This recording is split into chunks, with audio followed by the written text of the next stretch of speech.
Winning Winnie's Hand, Men of the Isles, Book 1, written by Deborah M. Hathaway, narrated by Greer Davis and Barney Cooper.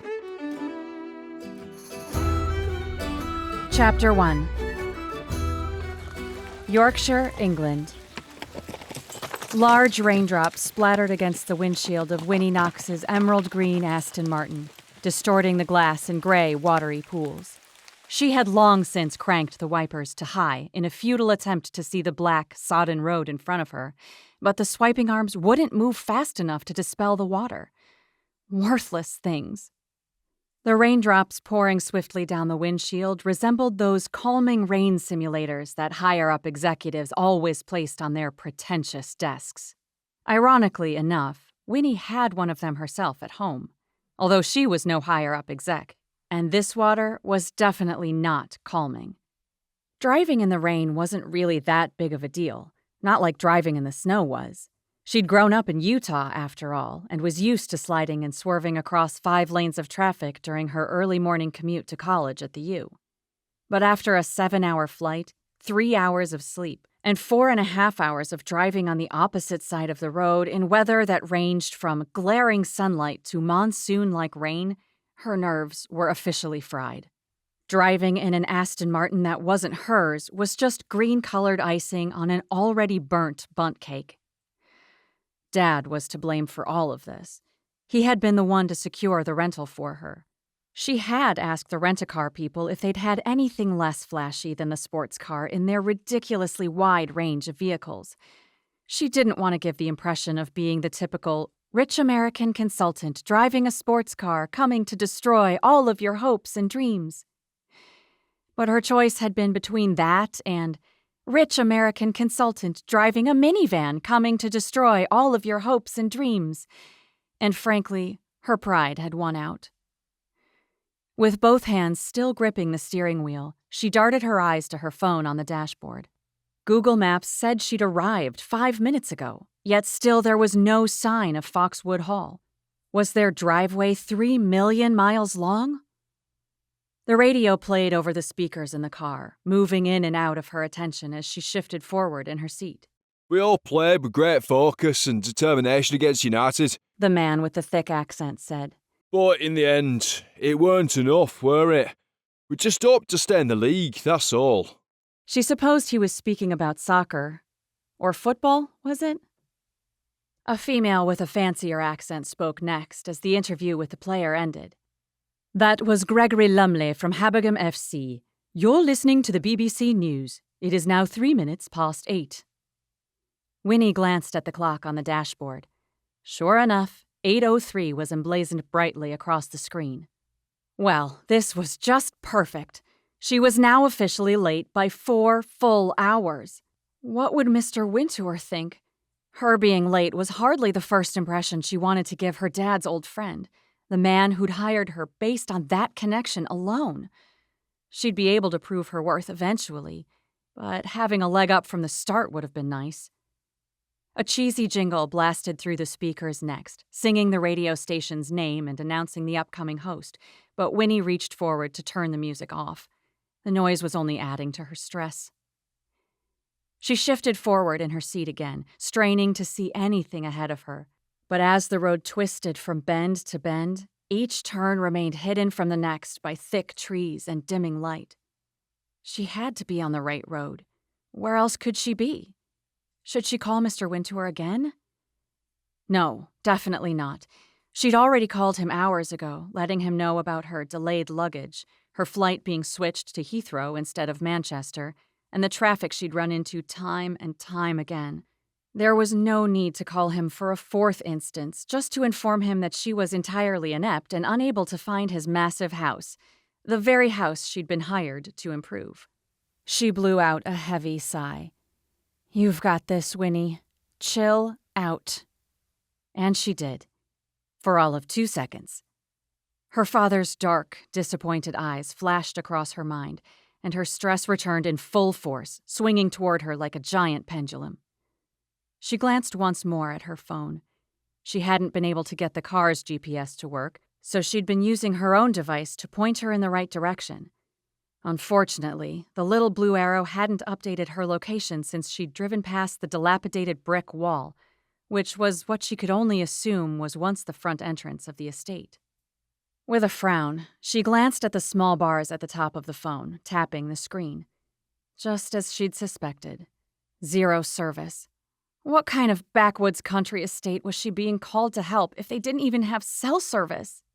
She stared at the road, leaning into another bend and pressing slightly harder on the gas pedal as she returned her attention to the phone. She tried to move the screen forward to look ahead on the map, but nothing moved. Freaking stupid, worthless. She looked back to what had to be the longest driveway in human existence, intent on curving around another bend, but all at once the trees ahead of her drew alarmingly close. Shock struck through her body, electrifying her fingertips and pulling her stomach to the floor as she strayed from the road's curves. She slammed on her brakes and gasped, trying to take the turn slow enough to avoid rolling the very expensive, very not hers car. But the back of the Aston Martin fishtailed, pulling her off the side of the road and spinning her around. The moment seemed to endure for an eternity. Prayers spewed from her mouth in incomplete words, her knuckles white as she gripped the steering wheel until the car finally stopped and all was quiet. Little by little, she became aware of her surroundings. Rain tapped against the car where she sat frozen, the Aston Martin having ended up facing the same direction she'd been traveling before, though the vehicle was entirely off the road. She looked out the window of the passenger side, experiencing further shock to discover how close she'd been to striking the trees lining the drive. A shaky breath escaped her lips, and she set the car in park. That was close. After another quick prayer heavenward, this time of gratitude, she shook the adrenaline from her hands and drew deep, soothing breaths. The car was fine. The trees were fine. She was fine. They were all fine. But she really needed to get going. Without waiting another minute, Winnie shifted into first gear, then slowly eased the Aston Martin forward. Only it didn't move. No, she stated firmly. She would not accept that sort of behavior from the sports car. She drew a deep breath, then tried to move forward once more. Again, it didn't move. Come on, you worthless, too good for yourself car. Move! She slammed her high-heeled foot onto the gas as hard as she could, but the back wheels merely whirred as they spun in circles in the thick mud beneath her. After another futile moment of watching from the rearview mirror as mud flew out behind her, she stopped, shifted the car in park, then released another sigh as she dropped her forehead on the silver-winged decal on the steering wheel. The windshield wipers still thwapped uselessly along the window, the rain continuously tapping on the metal roof and echoing loudly around the car. Well, this was it. She would take one moment more to enjoy the warmth of the car before she accepted the inevitable, walking without cell service in the growing darkness, down an eternal driveway to see if there really was a house at the end of it. If she were a crying woman, she would have tear-streaked cheeks and swollen eyes by now. But she was a Knox, and Knoxes didn't cry, no matter how badly they wanted to. Raising her head from the steering wheel, she accepted her fortune and unbuckled, checking once more for service before reaching forward to turn off the car. Her hand froze on the button as a flash of silver between the trees caught her eye. What was that? Another car on the twisting road? Were the Wintours coming in search of her? Taking heart for the first time that day, she narrowed her eyes, straining to see through the trees as the silver flashed again in the dim light. She frowned. That looked like a super small car. And it was driving through the trees, not around them. Her jaw grew slack. That was no car. That was no. Her eyes were definitely playing tricks on her. And yet, after another moment, she could no longer deny what she saw driving, or rather, riding, toward her. It was a man on a horse. But not just any man. He was a knight in full-on shining armor, gripping a lance in his right hand. What century had she just driven into? Chapter 2. Winnie watched warily as the knight approached her car at a steady trot. What on earth was this guy doing? Assuming it was a guy, of course. Did he work at the estate as some sort of cosplaying attraction, haunting the grounds at night? Was he simply a lunatic trespasser? Or had her car spun around in circles so fast that she really had traveled back in time? She shook her head with a frown. She may be jet-lagged beyond belief, but she was lucid enough to know that wasn't possible. Still, he had to be a crazy pants to be dressed like this while riding around in the rain, whatever his reasons. Either way, Winnie wasn't about to stick around to find out what exactly those reasons were. Shifting her car into first gear once more, she attempted to gently ease the Aston Martin out of the mud, but she didn't move an inch forward as her car fishtailed again. She growled in frustration, glancing up to see the knight almost upon her. In spite of her hesitations, she couldn't deny what an epic view she was privy to, having a full-armored individual riding toward her with all the confidence of a crusader. His lance was upright, as rigid and firm as an evergreen, and his thick armor accentuated his shoulders and masculine posture. And while his face was hidden behind his helmet and visor, that merely added to his mysterious nature, a nature that screamed, "You can't handle how legit I am riding atop my noble steed right now, can you?" Truth be told, she couldn't. She also couldn't help but wonder if he was there to help her or to strike her with his lance. If only he'd ride right past her, that would solve all of her problems. And yet, as he continued in her direction, she knew she was stuck. There was nothing left to be done but sit and await her fate. Fate? As if the guy was going to kill her. She really needed to chill. Drawing deep, soothing breaths, she spoke to herself logically. She was tired, hungry, and stressed. Clearly, she wasn't firing on all cylinders. If she was being honest with herself, the guy was probably harmless, just a little weird. Besides that, she was a grown woman, and she was more than capable of taking care of herself. Damsel in distress? Not Winnie Knox. With strengthened resolve, she raised her chin and squared her shoulders, even though she still listened to the little voice of warning that urged her to lock her door, just in case.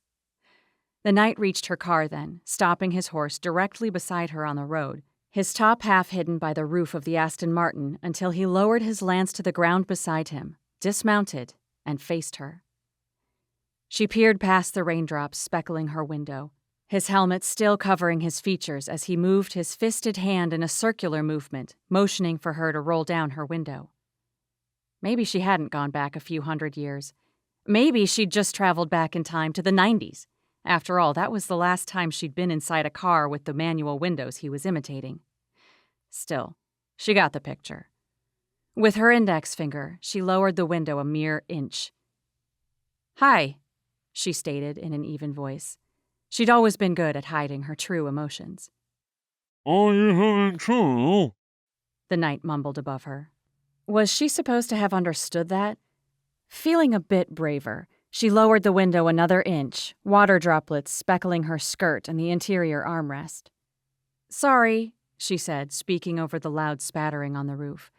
"I can't understand you with all—" She waved her hand in front of her face, then motioned to his helmet. "This?" Finally, the knight got the hint.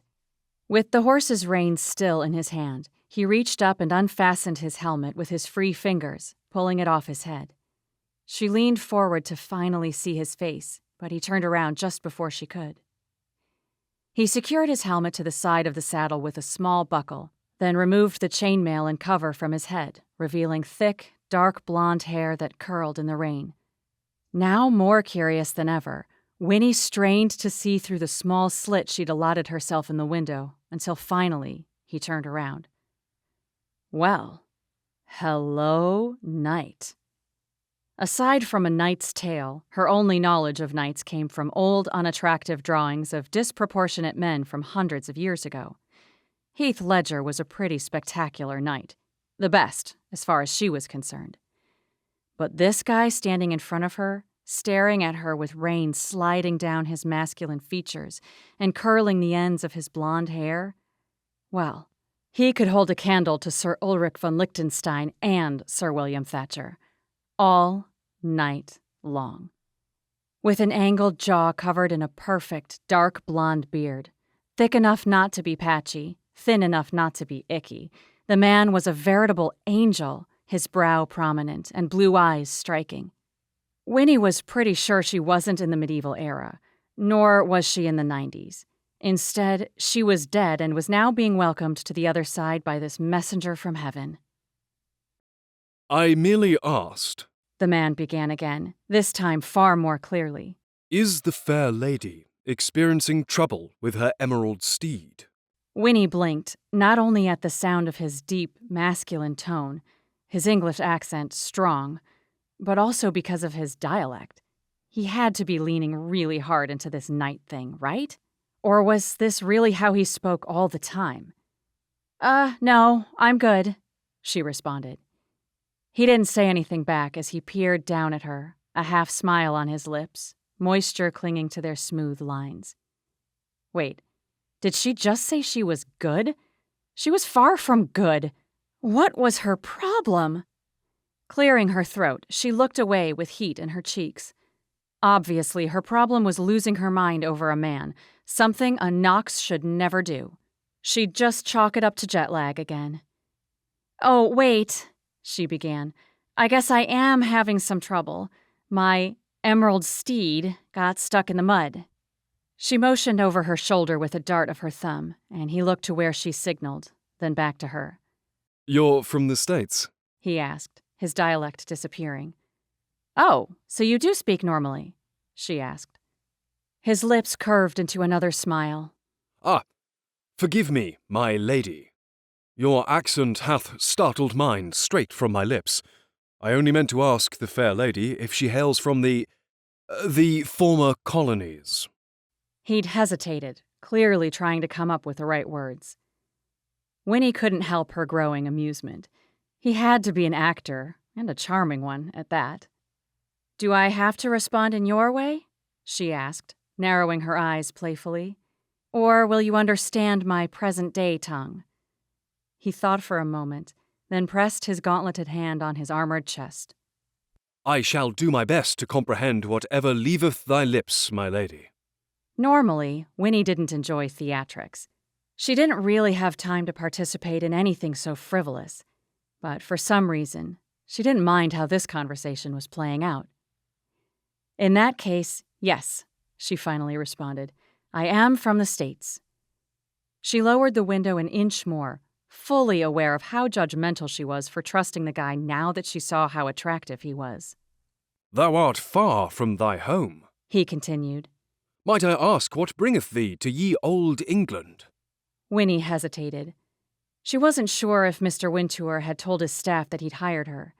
Employers typically brought on consultants in secret, as even the mere whisper of one of her kind, an outsider with typically limited knowledge of the company, sent people into a frenzy. Either way, the knight had to be an employee himself, so a vague response would be her safest bet. I'm just trying to find Foxwood Hall.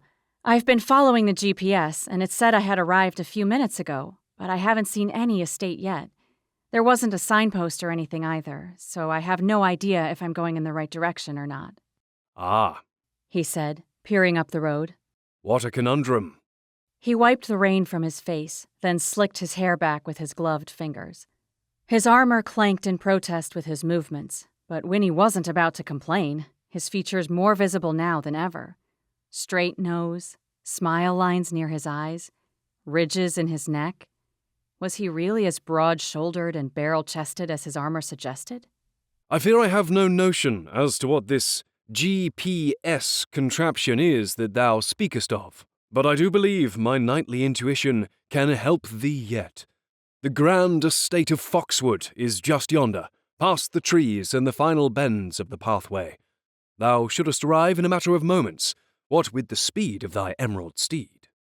Another smile stretched across Winnie's lips. He was entirely too charming. Well, that's a relief, she responded, looking at the road ahead of her instead of the angle of his jawline. And am I to expect more of your kind at the estate?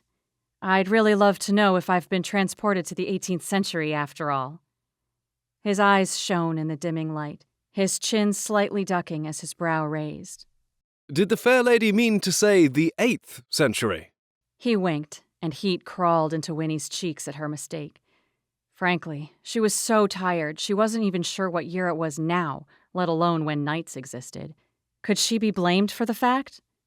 Yeah, that's what I meant, she lied, raising her chin and willing the warmth in her face to depart. I guess I was just confused with a knight from the 8th century knowing about the former colonies, she challenged, referring to his words from earlier. His amused gaze lessened her embarrassment. Ah, right you are, my lady. It would appear that I have made a mistake myself. I must beg thy forgiveness, then, if I have offended thee with my correction. Winnie didn't like to be corrected, but that charming smile of his swiftly swept away the last of her wounded pride. Apology accepted, she stated. His eyes lingered on her for a moment, studying her in silence before he spoke again. Being the noble knight that I am, my lady, I fear I must inform thee that even if thou dost make it to the estate, Foxwood does not typically accept guests during so late an hour as this. Winnie swiped at the water still dripping onto her armrest. That was just what she needed. Damage to the inside of the sports car. Thank you for the warning, but I'm actually expected tonight. His eyes narrowed. Art thou? Yep, she stated simply, unwilling to give him more information. I guess it doesn't really matter if I'm expected or not, though, since, I'm kinda stuck here. Most obvious hint ever. Fortunately, the knight caught onto it as his eyes returned to the back of the car. Ah, yes, of course. I pray thou wilt excuse my lack of proper language now, as I've grown weary of finding the correct words in reference to thy steed. He cleared his throat, his accent shifting to a more modern-day English. Was the road overly slippy? Slippy? Didn't he mean slippery? She would have corrected him had she thought it would do either of them any good. Yeah, I think I hit a puddle, she lied, avoiding his gaze. She wasn't about to admit that her spin-out was due to speeding. I tried to drive out of the mud, but it just seemed to make me sink deeper. I don't think I'm going to be able to push myself out either, unfortunately. No, I don't suppose so, he said, still looking at the wheels. I'll check it out for you, see how stuck it really is. Would you? I'd really appreciate it. No problem. He gave a single nod, retrieved his lance from the ground as easy as one lifted a toothpick, then made his way to the back of the car, clearly shifting from theatrical knight to modern-day man with a problem to solve. Winnie didn't mind whatever type of guy he chose to be, just so long as he kept that swagger up. She watched in the rear-view and side-view mirrors as he walked around the back of the car, his armored shoulders swaying from side to side with each step he took. He rested his lance against a tree nearby, tied his horse to a thick branch, then hunkered down behind the Aston Martin. Winnie pursed her lips together, straining to see more of him in the mirror, but with the man out of view, she settled back down in her seat with a sigh, rolling up her window and catching sight of his large black horse instead. The gelding was stunning. She'd always wanted one like him growing up, dark and glistening and powerful. But that dream had dissolved a long, long time ago. The car rocked back and forth, and her head bobbed a bit with the motion. She shifted her attention to the knight in the mirror, whose top half had finally reappeared behind the car. Despite his efforts, the Aston Martin didn't budge. After another moment, he returned to her side. She rolled down her window halfway as he approached. Yeah, it's fairly stuck, he said.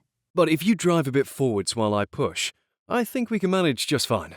His accent, while distinctly British, had a roguish twinge to it, a little rougher around the edges than a typical English accent, with the vowels sounding slightly more clipped in some places, while elongated in others.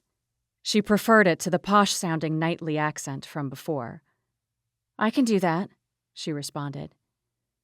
He made for the back of the car again, but when she caught sight of his hands, she paused, calling after him. Oh, wait. He stopped, looking at her over his shoulder. Will you make sure to be careful? She motioned to his gloved hands, the gauntlets covering half of them. This is a rental, so I don't really want it to get scratched. He peered down at his gloves, then gave her an amused look. I would never dream of injuring thy steed, my lady, he said. Then he walked away without another word, his armor clanking with every step. Winnie's brow pulled together. Her request hadn't been that ridiculous. What did he want her to do, accept thousands of dollars worth of damage to a car that wasn't hers? Worse than that would be the lecture she'd receive from Dad. Were you driving recklessly, Winnie? You really need to pay closer attention to things. Blah. Nothing was worse for a 28-year-old woman.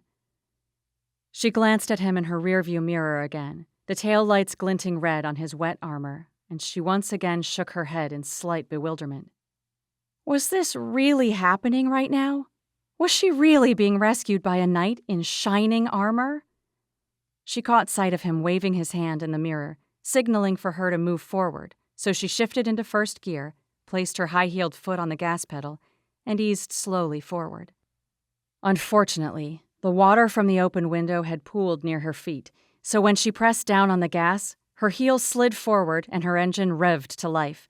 She gasped, the moment lasting only a second as she instantly slammed on the brakes, but she knew what the result was of her slip-up. Sure enough, as she glanced in the mirror, she saw clear as day the mud striped across the knight's face, and even more of it strewn across his metal shoulders and dripping from the tips of his hair. Oops. Winnie rolled down the window. "Sorry," she called out. "My foot slipped," No problem. came the knight's strained voice from behind the car. Just a little slower this time. She nodded, trying again on his signal, this time easing gently into the pedal. Slowly, the car shifted back and forth with the help of the knight, the vehicle inching forward until the back wheels finally caught, and the Aston Martin, her trusty emerald steed, escaped the clutches of the mud. Winnie breathed a sigh of relief, setting the car in park with all four wheels securely on the road. Now she wouldn't have to walk in her heels and pencil skirt to the doors of Foxwood and embarrass herself further with a lovely wet dog look. She glanced in the rearview mirror, expecting the knight. She really needed to find out his name, to come up to her car and send her off, but he had moved to his horse instead. She hesitated. As much as she didn't want to step foot in this rain, she also didn't want to appear ungrateful to the guy, especially if he was an employee and she would be working directly above him. And he had done her a solid. She pulled her umbrella out of her bag, opened the door, then popped the canopy up before stepping out into the rain and closing the door behind her. A few drops pelted against her as she adjusted her skirt and walked swiftly toward the knight, his back to her. Her heels clicked against the road as she sidestepped the muddy tracks her tires had left behind. Then she stopped at the edge of the mud, waiting for him to face her. When he didn't, she raised her voice above the sound of the rain. "Thank you for your help," she called out, trying to make this quick. The waiting Mr. Wintour was more important. Finally, the knight turned. Instead of the shining armor from before, dark mud splayed out across his front, a few dots still speckling his brow as he tried to wipe the muck from his face with his wet gloves. She winced. "I did that, didn't I?" Yes. he said over his shoulder, still not looking at her. I fear that thou hast been the cause of my less than desirable appearance. But worry not. 'Tis nothing a little rain can't be rid of. He finally sent her a smile, but it faltered as his eyes traveled the length of her, returning to her face with a lingering gaze. After another moment, he blinked, then averted his stare altogether. Winnie was no stranger to being checked out. The men she'd worked with in New York stared at any woman with legs and a head. What she wasn't used to, however, was a man looking away as fast as this guy did. He looked almost embarrassed for being caught staring. Why was that more flattering than being ogled? Chapter 3. Matthew was grateful for the growing darkness, if only to prevent his blush from being seen by the woman he'd just been caught staring at. He'd been unable to help himself. He'd seen her beauty before in the car. Dark hair, twisted up in an elegant style, red lips, smooth skin, and piercing grey eyes. But as she stood before him now, tall and regal, her black umbrella sheltering her feminine frame and long legs, he'd been stunned into silence. He knew more than anyone that women were more than their physical appearance, so he looked away as soon as he'd realized he'd been staring. But her image remained emblazoned in his mind's eye, despite him focusing on his horse instead. Who was she? Was she really expected at Foxwood? And what was she doing there so late at night, speeding down the drive in a rainstorm? Well, I really am sorry for splashing you, The woman said with sincerity, preventing him from asking the questions swirling in his mind. and for what it's worth, I'm super grateful for your help. "'Tis no trouble, my lady," Matthew returned. He hoped going back to speaking ye olde English wasn't annoying to the woman. He had discovered years before that talking in such a way allowed him a level of confidence he otherwise struggled to possess. The accent, as well as his armor and lance, helped him to replace nerdy, history-obsessed Matthew with noble, knightly Sir Matthew, and people had always responded better to the latter than the former. His horse nickered before him, Nightshade standing still and patient, ears flicking back and forth as he listened to the sounds around him. The rain, their voices, Matthew's softly clanking armor, the woman behind him clearing her throat. I'm Winnie, by the way. She stated. Winnie Knox. Matthew hesitated, then braved another look at her, allowing himself a casual glance instead of the full-on gawping he had done before. She stood with one heel slightly forward than the other, a small smile on her face as she extended her right hand toward him. Oh, and I'd prefer your actual name, She added. unless you wish to keep up with this night business for longer. He would prefer to keep it up for longer, but clearly she was done with it. He stared at her outstretched hand, but made no move to take it. "Matthew," he finally responded, raising his muddy gloves to face her. "And I'd shake your hand, but as you can see, that would not do you any good." Ah, I appreciate it. She lowered her offered hand. Then her eyes traveled the length of his armor. So, do you work here at the estate, or do you just find yourself dressing up like a knight and riding on other people's properties for fun? Matthew hesitated. He had given her his name. She had claimed she was expected at the estate, and yet she still didn't know who he was. This could be fun. "As much as I'd love to claim the latter, I do work at Foxwood," he responded. And what exactly do you do here, She pressed. besides dressing up like Sir Lancelot? Matthew raised his horse's stirrup up over the saddle, more questions teetering at the edge of his tongue. She'd said she was expected, but by whom? A member of the household, the staff, as a guest, or as a new employee? He had a feeling she wasn't going to be forthright in her answers until she knew his real identity, but he didn't mind hiding that from her at least for a little while longer. Most people weren't themselves when they knew who he was. He didn't want this Winnie Knox to do the same. "Oh, I do a bit here and there," he responded vaguely. "Stable work, a few things around the estate, simple stuff, really." I see. "I can't claim to be Sir Lancelot, though," Matthew continued. "And to be honest, I'd prefer to be William Marshall, but I'd take anyone over Sir Cadogan." She delivered a blank stare, but Matthew wasn't surprised. Her response was what he'd come to expect from most people when he showed his true colours and dropped his knightly act. "William Marshall was England's greatest knight," he explained. Ah, yes. She muttered with an averted gaze, clearly trying to make it appear like she knew of whom he spoke. But Sir Cadogan was not nearly as admirable, I take it. Matthew nearly laughed, before realizing she was serious. He sobered at once, rushing to explain so she wouldn't think he was making fun of her. "No, Sir Cadogan was a knight in the Harry Potter books." Another blank stare. You haven't read Harry Potter?" he asked. No. But I've seen the movies, and they've got to be just as good, right? He scoffed, as if the two mediums could even be compared. Seriously, who was this woman? Either way, he was finished waiting to find out because he now knew two very distinct facts about this Winnie Knox.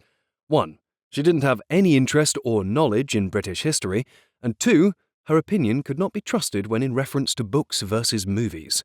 Really, if a person couldn't be trusted in that regard, how could she be trusted at all?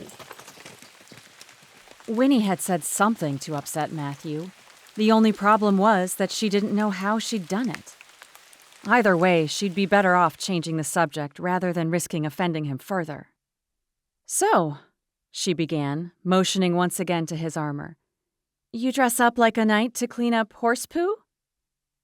Matthew watched her for a moment, and she wondered if he'd even heard her before he turned away and responded.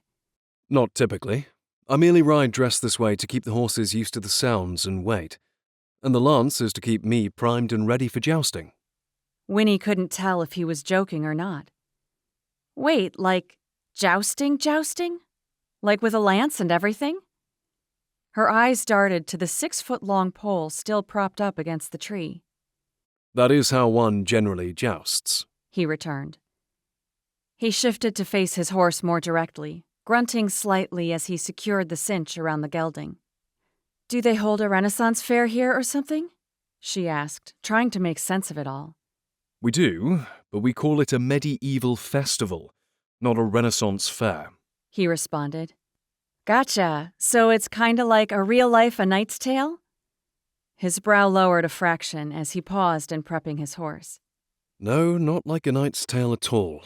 That movie is completely historically inaccurate. She should have known he wouldn't have appreciated the comparison. "What are you talking about? Queen was totally around during the 8th century. There, she'd redeemed herself. 8th century. And in my opinion, We Will Rock You is the best part of the movie." He stared at her with a look of confusion before he seemed to realize she was teasing him. One corner of his mouth raised in a smile, and his shoulders seemed to lower in time with his defenses. That had been fun, teasing him. Maybe she could get away with doing it again. "I do wonder, though," she continued, "if you fault Harry Potter for being historically inaccurate as much as you do A Knight's Tale." He held up a finger. Excellent question. I do not.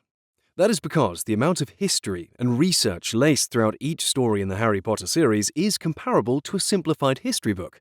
So while it may be set in a fantastical world, it should still be known to a degree for its historical accuracy. Winnie couldn't hide her smile.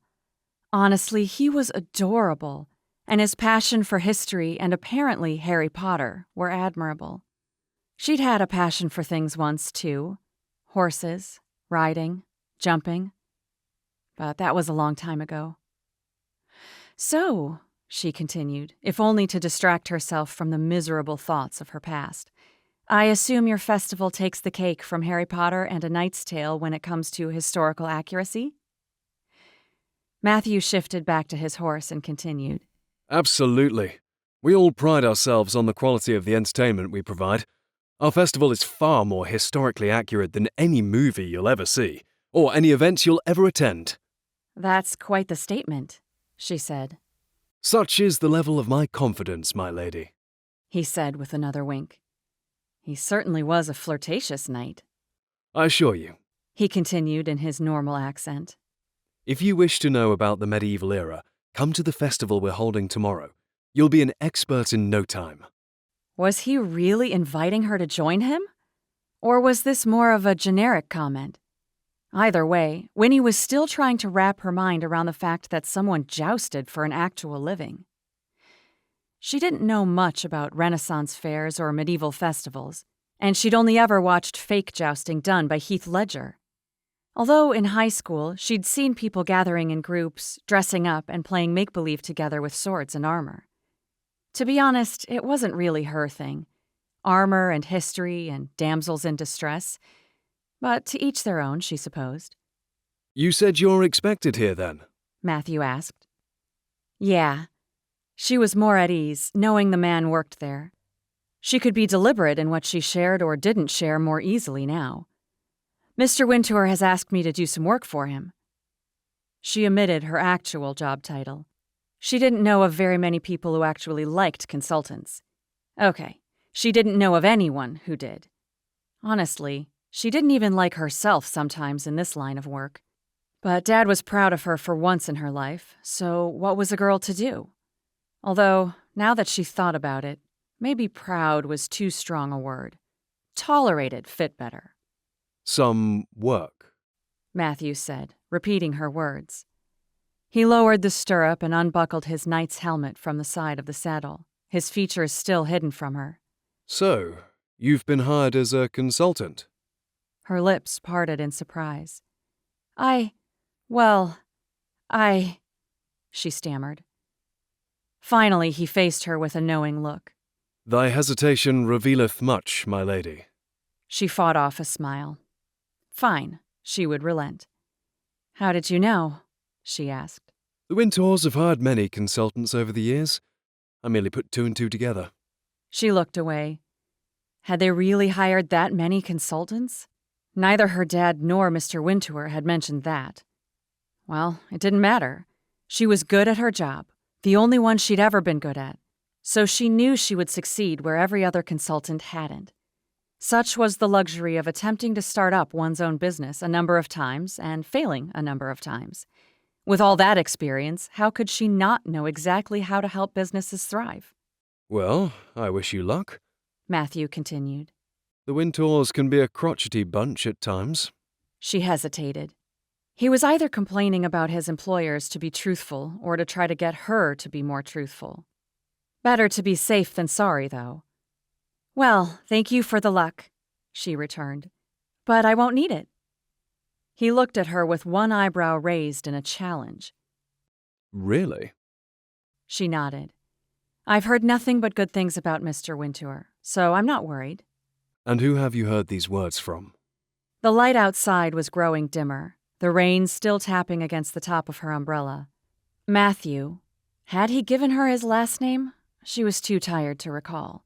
Still stood in the midst of it all, droplets dripping from the ends of his dark blonde curls, though he'd pushed most of his hair away from his brow. He looked good, dang it. Moisture glinting across his features, enhancing the lines of his cheekbones and edges of his lips. Small drops of rain clung to his scruff and accentuated all the right angles of his jaw.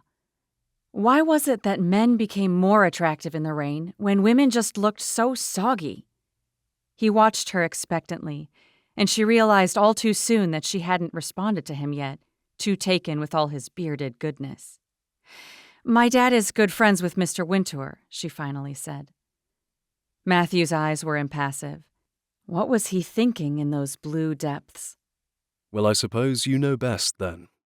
He gave her a short smile, then turned toward his horse once more. He might have been finished with their conversation, but Winnie had a bit more information to glean first. I take it you've worked with Mr. Wintour directly, she said in a casual tone. He placed a white cap over his wet hair, then pulled his hooded chainmail on next. I have, a time or two. And both times were unpleasant? She prodded. Not at all. He returned. I only said the Winters can be crotchety. They know what they like and they can be difficult to make bend. One in particular. He was obviously talking about Mr. Wintour. But why? What had happened for Matthew to say that? He raised his helmet over his head next, then faced her as he lifted the visor, his features framed in the small window he was allotted. Even with her limited view of his face, his attractive traits still shone through. I just wanted to warn you. That's all. Warn her or scare her off. The two were synonymous in her experience. Well, thank you, she said. But like I said, I'm not too concerned. I've had my fair share of working with difficult people. I'm sure you have. Silence hung between them, and his pointed look made her pause. Wait, was he saying that she was difficult? Before she could ask, he walked to the other side of his horse, untied the reins from the tree, and pushed himself into the saddle, his armor clanging with each movement. How had he managed that, mounting by himself? Clearly, he was ready to get back to his nightly ride, but she still wasn't finished. She shifted her umbrella back a degree to see him atop his horse. Before you go, she started, inching closer to the edge of the road where the mud began.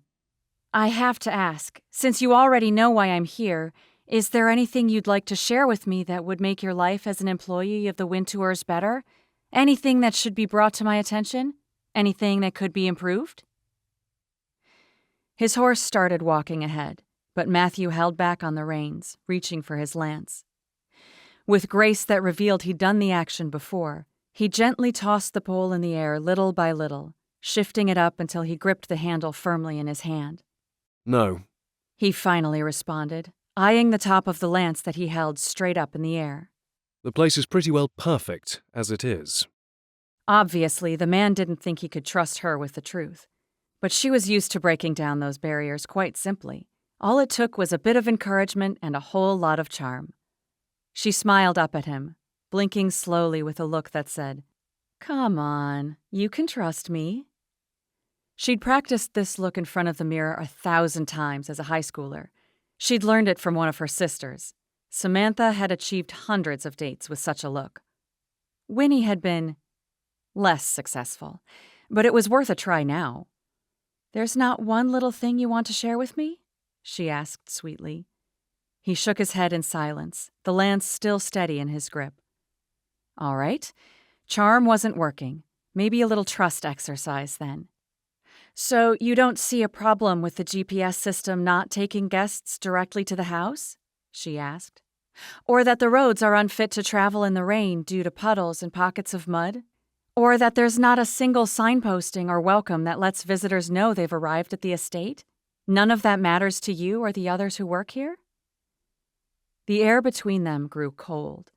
Matthew's eyes hardened, and she knew she'd offended him. But why? Was he simply loyal to the Wintours? If you're looking for something to complain about, you'll be sure to find it. I, for one, choose to see the good in things, and it makes life far more enjoyable. Another blush threatened to rise to her cheeks, but she suppressed it. Matthew sure liked to instruct people, didn't he? She tipped her umbrella back even farther. "I'm not complaining, merely being observant. In my experience, I found if we don't continually look for things to improve upon, we become stagnant and filled with faults and flaws that would have been much easier to get rid of had we put in the effort in the beginning. If you look at it that way, it's really all about saving time and being more productive. And what's not enjoyable about a productive life?" She ended with a smile, then waited in silence for him to respond. His scrutinizing gaze would have made her squirm were she not well versed in remaining cool under pressure. So Foxwood is filled with faults and flaws, is it? That's what he got out of her whole speech? Not necessarily, but you'd have to be crazy to say it's perfect the way it is. I haven't even arrived fully yet, and I already know there's going to be a long list of improvements that can be made, should be made. Is that so? He asked. She nodded in silence. Well, he began, looking away. What a blessed relief for the lowly Wintours to have thee to rescue them. He adjusted the reins in his hands. I bid thee adieu now, as my own steed grows weary. Good evening, my lady. He bowed his head in what she could only assume was a mocking nod, then clanked his visor down over his eyes and urged his horse forward, directly toward where she stood. Swiftly, she moved out of the way to avoid being hit by the mud kicked up by the horse's hooves, but in her haste she forgot where she stood and stepped straight off the side of the road. Her pointed heels sank into the soft mud, and she groaned as the dark grime oozed over the black toes of her footwear. Had Matthew done that on purpose? Ridden too close to her to make her stand in the mud? She glanced up at him, but he and his little horse just sauntered away without a backward glance, the lance high in the air like a floating, branchless tree. He couldn't have known what he'd done. Otherwise, he would have offered his help to her again, right? Or had the mere mention of her being a business consultant stripped him of any desire to continue his knightly actions? Sadly enough, in her experience, that was the truth more often than not. This was yet another reason consulting was difficult.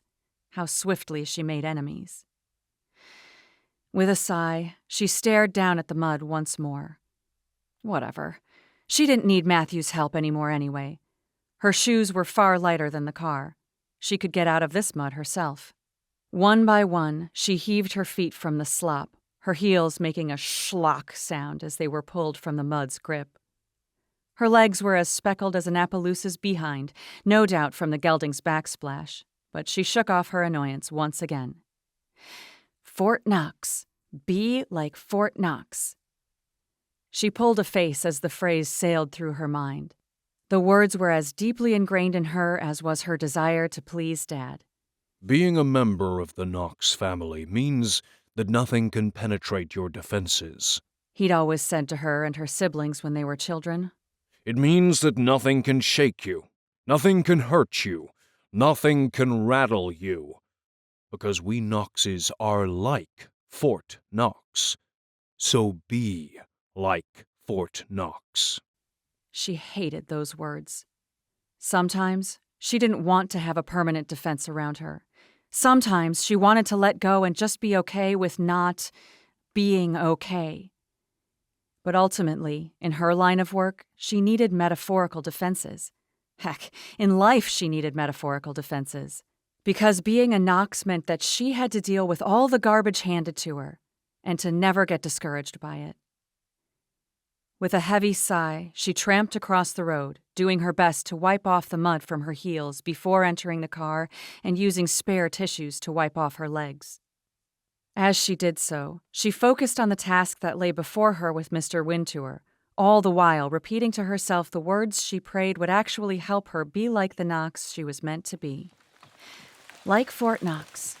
Be like Fort Knox. Matthew gripped the lance tighter as he urged his horse into a trot, finding his balance instantly with Nightshade's rhythmic clip-clopping. He probably shouldn't have done that. Walked too close to Winnie to cause her to step in the mud.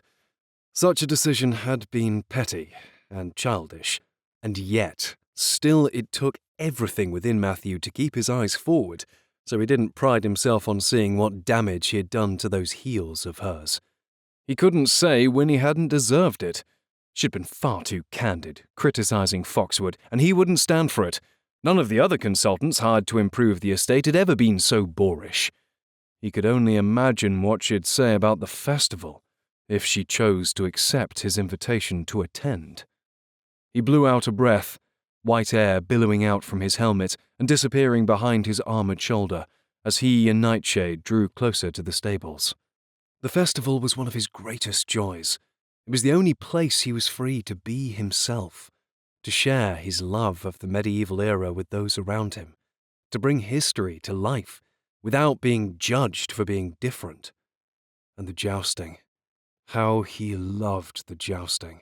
Dressing in the ancient, powerful armor, feeling the strength of Nightshade beneath him as they charged down the list along the tilt, using every ounce of might to grip the lance in his hands and striking the opposing knight.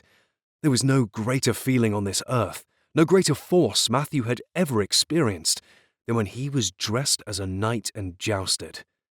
Having that presumptuous Winnie Knox in the audience would certainly dampen that enthusiasm, though.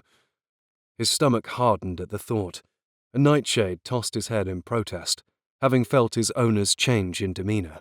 To alleviate his horse's distress, Matthew drew a calming breath, then pointed the lance straight out in front of him, cradling the handle between his arm and side for a few paces until his muscles burned.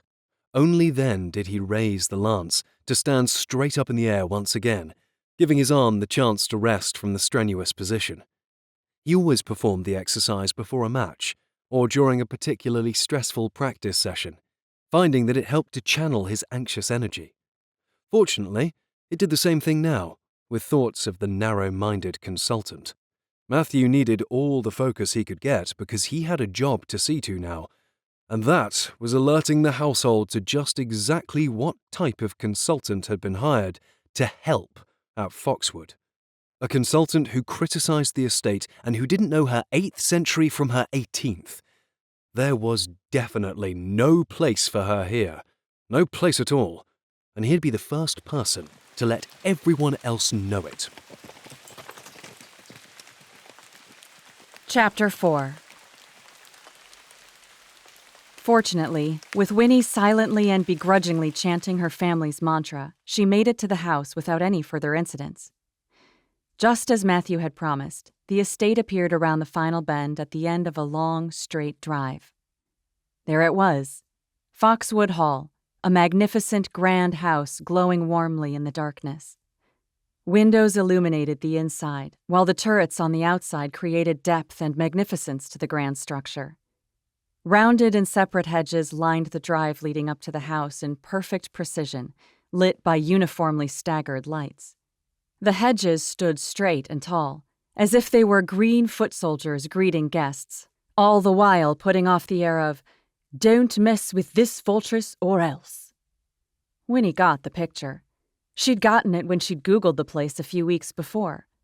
This was a grand estate, and there was no mistaking the history that was involved in the making of it. In the truest sense of the word, Foxwood Hall was spectacular, and she was going to be the one to help it stay afloat. Excitement stirred within her chest, growing brighter as she drew closer to the house. She hardly ever enjoyed her job, but there were certain aspects that made it tolerable, specifically when she had the opportunity to use her creativity and intellect to help a business, or in this case, an estate, to shine brightly once again. Of course, not everyone saw her as a helper. Still, she liked to think of herself as a rescuer from laziness instead of a dictator. Finally reaching the house, she pulled her eyes away from the looming hall and focused her attention on where to park. A few cars were situated to the west of the house in undesignated spots. Perhaps that was just for family members, though. However, after looking over her shoulder and finding nowhere else to go, she headed for the vehicles anyway. This would be another thing she'd suggest to Mr. Wintour. Maybe she'd bring it up to Matthew when she saw him next. Did he not think this was a problem with the estate? Guests not knowing where to go? Of course he didn't. He was obviously only thinking of his own well-being. Typical employee. Focus, Winnie. She shook the night from her mind. She had a job to see to, and dwelling on the last few minutes of their encounter would do nothing but distract her. Just like his curled hair and angled jaw had done.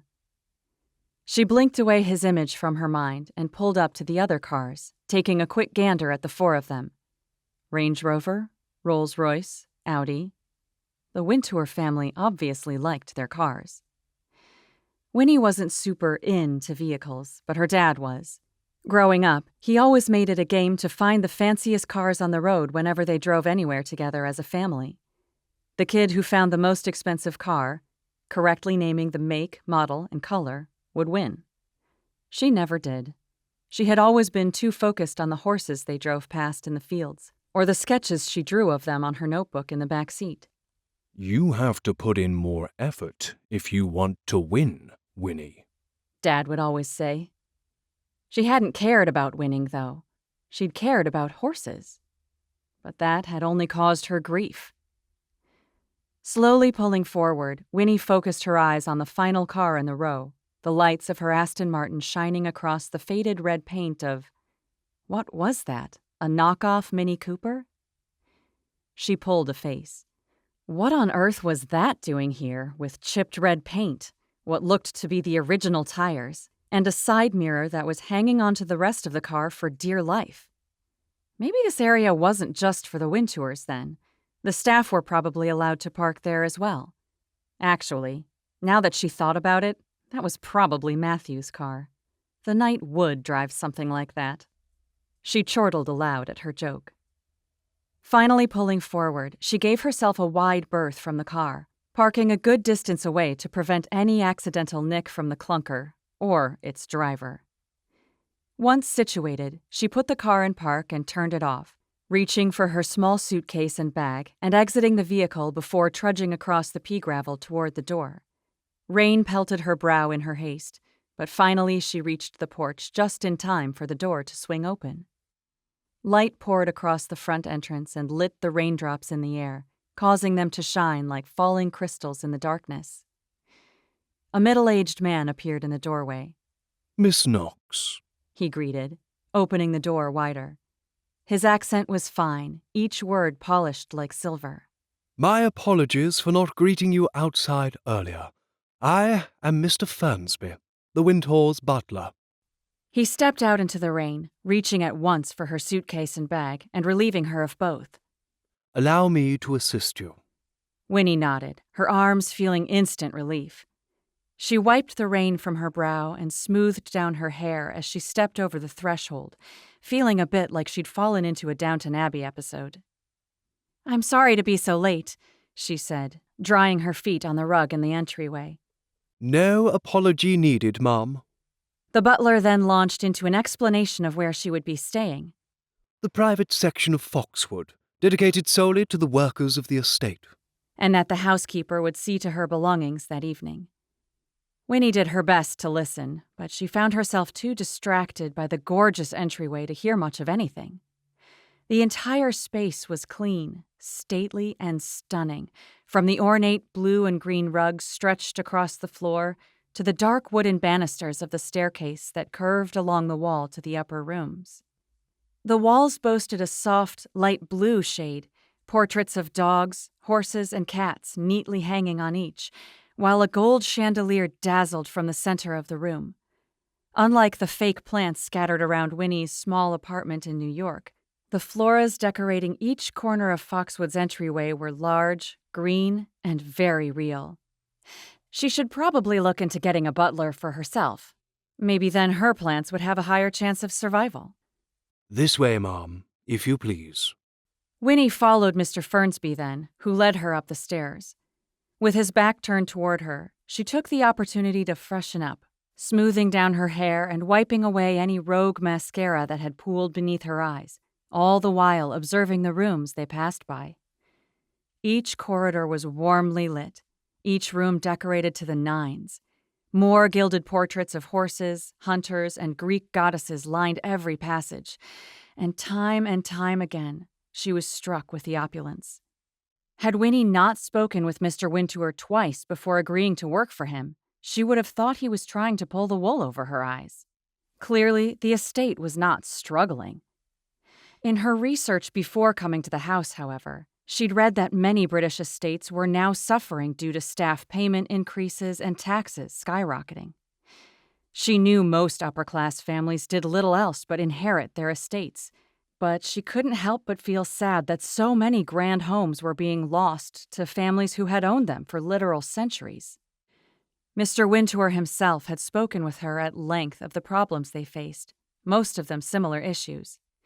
Lack of cash flow, taxes siphoning their funds, no ideas on how to generate an income to fit their family. He wished for Winnie to help prevent any chance of their estate dilapidating. Such a task was going to be monumental, but she couldn't wait to get started. After walking through the maze of a house, Winnie stood outside of a large closed door, waiting as Mr. Fernsby knocked twice on the dark wood. Miss Knox, sir. The butler said at once. Ah, excellent. Come in, replied the male voice within. Mr. Fernsby opened the door, entered the room, then stood as a sentinel, allowing her entrance. It was all very formal, a bit much for her taste. But as she entered the room next, she could understand why there was such pomp and circumstance. If she thought the rest of the house was unbelievable, this room took the cake, a big old chocolate cake. The study was gorgeous. Dark, bluish-gray walls, white, elaborate carvings trimming the top and bottom of the room, warm brown shelves stuffed to the max with red, tan, and blue leather-bound books. The rugs were a salmon and cerulean color, and a small half-circle alcove was built into the side of the room, surrounded by more books and housing a cozy lamp, 2 chairs, and a table with a half-completed game of chess atop. Drawing the most attention in the room, however, was the grand fireplace, white and crafted in the highest of qualities. A warm fire crackled inside the hearth, and dark leather chairs curved around the heat. Most rooms of such opulence, holding so many colors and frames and trimmings, would have caused Winnie to feel claustrophobic. But this space made her feel as if she were receiving a warm embrace from an old, friendly grandfather. As she turned around, such a feeling wasn't hard to understand as she faced the curve-legged desk with Mr. Wintour sitting behind it, a cheerful and welcoming smile on his lips. He hadn't even said a word to her yet, and she already knew this man was warmth in a box. Miss Knox, welcome, he said, standing from his desk and motioning for her to come farther into the room. Come in. Winnie, please, she corrected, reaching forward with an outstretched hand. You have an absolutely gorgeous home. Oh, Thank you. Mr. Wintour said, taking her hand in turn. His handshake was warm and firm. And it's Arthur. Winnie nodded, though she had no intention of using his first name. She never did when it came to people who hired her, as per Dad's advice. Well, Winnie, Mr. Wintour continued. you must be absolutely exhausted. What do you say to having a hot drink by the fire? Winnie's nerves had been just what they always were when starting a job. Uncertain. But with the man's unassuming smile and kind gestures, it was the strangest thing. She was instantly put at ease. She knew next to nothing about him, other than the fact that he and Dad had met at Oxford and had remained friends ever since. So how could Winnie feel as if she'd just stepped into an old friend's home? "I would love that," she returned. Mr. Wintour looked to the door where Mr. Fernsby had remained since Winnie had been invited in. The butler nodded at once, then left the room in silence as the master of the estate faced Winnie again. Please, He said, his bright blue eyes crinkling at the sides. take a seat. He moved around his desk, and Winnie was distracted for a brief moment by the cane he leaned heavily upon.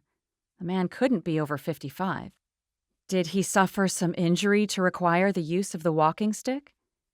She didn't allow her eyes or her curiosity to linger for long, crossing the room to the hearth before taking a seat directly in front of the fire. Mr. Wintour took a seat kitty-corner to her own, wincing slightly as he sat down, though the pained look was swiftly replaced with a smile as he lay the cane to the side of him. Salt and pepper colored his hair at the sides in a dignified manner, matching well with the comfortable-looking blue sweater and black slacks he wore.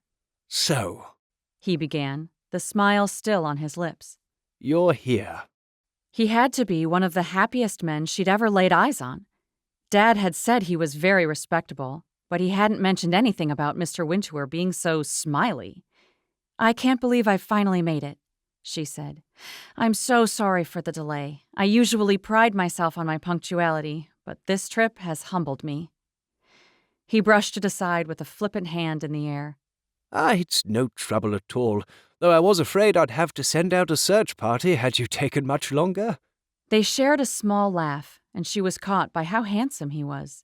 She supposed that was the British in him. He paused for a minute, his eyes taking in the sight of her. She didn't feel scrutinized, only studied. You look more like your mother than your father, you'll be glad to hear. He finally said. She smiled. "I am glad to hear that, but I didn't know you'd met her." Only briefly. I made the trip to your father's wedding celebrations. Her brow rose. Dad hadn't mentioned that either. "Really?" Yes, it was the last time we saw each other, I'm afraid. Mr. Wintour said, his smile slightly fading. Time gets away from us, doesn't it? But I suppose with friends, it usually feels as if no time has passed at all. Winnie could only pretend to agree. She had never been one to have many friends. The ones she had were typically work-based and disappeared whenever she moved. So how are your family? Mr. Wintour asked next, his accent smooth and timeless. Your parents and siblings? "They're all doing really great," she said with a nod. "We're scattered around the States and Europe, so we don't see each other in person very often, but we try to make time to get together online and in chats." And your parents are still working? "Oh, yes." She leaned back in the chair, the tightness in her shoulders easing as the warm fire and kind company soothed her soul. "I don't think they'll ever retire. My dad loves to work at their firm way too much." He hasn't changed, then? Mr. Wintour said with a knowing smile. His eyes took on a nostalgic look as he glanced toward the fire. But is he happy? With his life, I mean? Winnie tipped her head to the side. It was a strange question, or rather, asked in a strange way, as if her response would somehow tell him more than the simple words she would give. Her instinct was to deliver a hearty yes. But then, was Dad happy with his life? He had never really expressed much joy in anything other than the Knox family law firm. Mr. Wintour's focus intensified. She blinked, pulling out of her thoughts. "I think he is." she responded carefully. That was as truthful as she could be, even if she wasn't comfortable with the answer. Before Mr. Wintour could respond, Mr. Fernsby drew their attention to the doorway, entering with a tray of plates, cups, and a few cookies.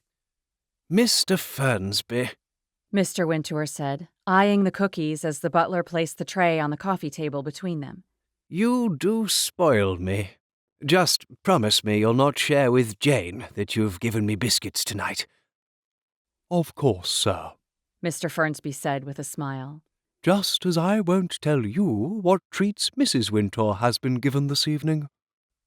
Mr. Wintour laughed, and Mr. Fernsby's eyes shone. Winnie watched them curiously, surprised at their friendly relationship. They were still clearly employer and employee, but their comfort with each other merely revealed more of Mr. Wintour's goodness. And that led to only more questions for Winnie. Most specifically, how on earth had Dad ever made friends with the man? Dad only ever drew closer to people who were of benefit to him, those who could further his career or improve his societal standing, and his friends were all admittedly the same. Mr. Wintour would have certainly boosted Dad's social life back at Oxford, being the heir to Foxwood, but Mr. Wintour was so nice, and Dad's friends were never nice. Had Mr. Wintour once been a shark like Dad and had since changed? Or had Dad found some benefit in befriending someone like Mr. Wintour? After Mr. Fernsby had left the room, she and Mr. Wintour enjoyed the drinks and cookies as they conversed more about Winnie's family. When his drink was finished, Mr. Wintour placed it on the table between them and leaned back with a satisfied sigh, though she didn't miss another flinch as he did so. Well, I don't wish to keep you up much later, He said. What do you say to the two of us finally getting on with a little business, eh? He ended his words with a harmless wink, just like Grandpa used to. Not Dad, of course. The closest thing to a wink she'd ever seen from him was a wince when she'd done something stupid, like failing out of med school or looking into being an art museum curator during her college exploration days. Neither action was impressive enough for a member of the Knox family. I'd love to, she readily agreed. You mentioned when we spoke on the phone about a comprehensive list of things you wished for me to see to? Mr. Wintour shifted to the side again, this time blinking hard as he clearly struck a nerve of pain. Whatever was ailing him, Winnie's heart reached out to him. She ought to speed this up, allow him to get to bed sooner. Yes, I do have a list. He opened his mouth, then closed it again as his eyes twinkled, despite the pain he was clearly feeling. However, I have something else in mind for you now. Winnie blinked. Oh. This had to be the first time her job description changed after being hired. Mr. Wintour must have seen her hesitation as he rushed on. Only if you are comfortable with the changes, of course. I am still very much looking forward to your help with the estate. But before that, I was hoping you'd help me with a little side project. A side project, she repeated, trying to keep up with his vague description. What sort of side project? Once again, his eyes shone. Have you ever been to a medieval festival? Chapter 5. Winnie's lips parted in surprise. Well, no, actually, but I have heard of them. From your slightly nerdy, obsessed with history, insanely loyal employee. But she'd keep that to herself. No need to mention her little run-in with the knight on the road, nor the fact that she had been driving too fast and far too distractedly to not be blamed for swerving into the mud. I can't say that I know too much about them either, she clarified. To her surprise, Mr. Wintour smiled all the more. I was hoping you'd say that. We're holding one tomorrow, and I wanted it to be your first experience. First experience, medieval festival. A knight rescuing her. The thoughts flitted about her mind continuously, including Matthew's own invitation/suggestion to attend the festival. You see, Mr. Wintour continued, the light of the fire dancing across half his features. for over a decade we've put on these festivals. Jousting tournaments, falconry, sword fighting, you name it. We knew a great deal of success to begin with, but over the years, the number of attendees have dwindled. Okay, Winnie said, trying to take his words in stride. For some reason, her stomach had started twisting like a wrung rag. I believe a great deal of money and enjoyment can still be had with this experience, Mr. Wintour continued. I've set aside a fair-sized budget to revitalize the event. Now, all we need is the right set of hands to secure its future. His eyes focused on her more intently. So, I was hoping, what with your experience turning around a variety of businesses, if you wouldn't mind taking a stab at it. Pun intended. He ended with a little amused smile, then waited for her to respond. Unfortunately, Winnie didn't know how to respond. She'd been too distracted at Foxwood, lulled into a false sense of security by all the hot chocolate, warm smiles, and cozy rooms. This was why she'd never be as good of a Knox as the rest of her family. They wouldn't have let their guards down in this situation. "So you don't need my help with the rest of the estate, then?" she asked, trying to manage her expectations. Oh, no, He said, moving to lean forward, then seeming to think better of it after a soft grunt. No, that is not what I'm saying at all. I absolutely want, no, I need your help and your advice. I was merely hoping to push the work of the estate back a few weeks to prioritize the festival. After all, the event is on its last leg. It's draining far more money than it's bringing in, and if something doesn't change soon, we will have to end it within the month. All you would need to do is use your business expertise to help us make the event profitable. Knowing he still had plans to have her work for the estate brought her only partial relief, as she still couldn't wrap her mind around his request. Was he really considering making her the head of a medieval festival? The festival Matthew had boasted of being more historically accurate than anything she'd ever attend? She had no expertise whatsoever in the field, not to mention the fact that Dad would die of utter humiliation if she accepted the job. A Knox daughter, being in charge of an event that not only accepted but encouraged people to dress up and reenact scenes from an archaic world? How embarrassing for him. But now was not the time to focus on Dad and his judgments. She still had a job to see to, whether she chose to accept it or not. "If the event is siphoning money so much," she began, "the most logical solution would be to cancel it straight away, right?" Mr. Wintour winced, though this time it looked more out of emotional pain than physical.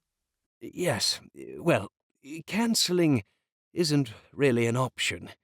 There is a sort of sentimental attachment the family has to the festival, for one of us in particular. We would really hate to see the end of it. Sentimental attachments never did anyone any good, especially in a business setting. At least that's what Dad always said. Obviously, the next solution, aside from canceling the event, would be to hire someone else with more experience than her. She would never tell him to do that, though.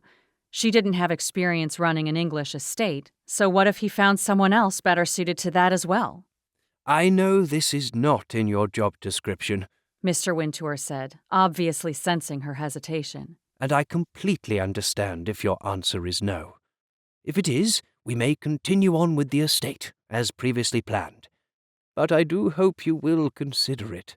I believe that you are just the person I've been looking for to rescue the festival and turn it into something better than it was before. He paused with a smile. You are your father's daughter, after all, a part of the Knox family, strong and determined. As if that would convince her to agree, she wasn't anything like the rest of her family. She was more likely to fail at this than anyone. She knew nothing about fairs. But she did know business, and she knew how to make a company money and how to get rid of waste, no matter the industry. The years she'd spent in business school had given her enough of a leg to stand on, though failing at her other businesses had given her more knowledge than anything. So what if she didn't fail? What if, instead, she knocked it out of the park? Helping with the event couldn't be too difficult. She'd observe the fair tomorrow, jot down a few ideas, do a bit of research, hire a few carnival rides, then boom bam, she'd be on her way to the real job, the job that would finally give her the respect she desired from her family. You're more than welcome to take a day or two to think about it. Mr. Wintour said. Attend the festival tomorrow, then decide later on. But Winnie shook her head.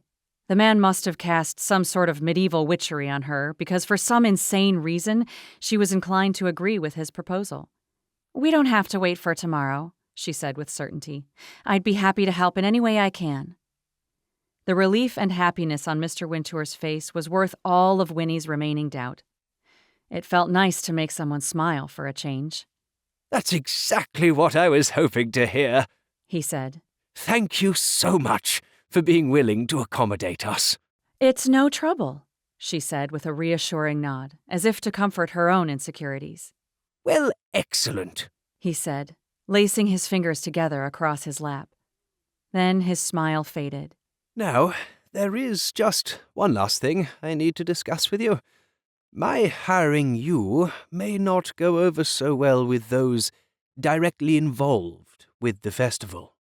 The image of Matthew flashed through her mind, but instead of trepidation, which she was sure Mr. Wintour was expecting, Winnie's spirits lifted. Finally, something she could handle. "Oh, that's to be expected," she said with an easy smile. "I've had my fair share of hate mail, so you don't need to worry about me. I can hold my own." Mr. Wintour's eyes shone in a knowing light, a light that made her slightly wary.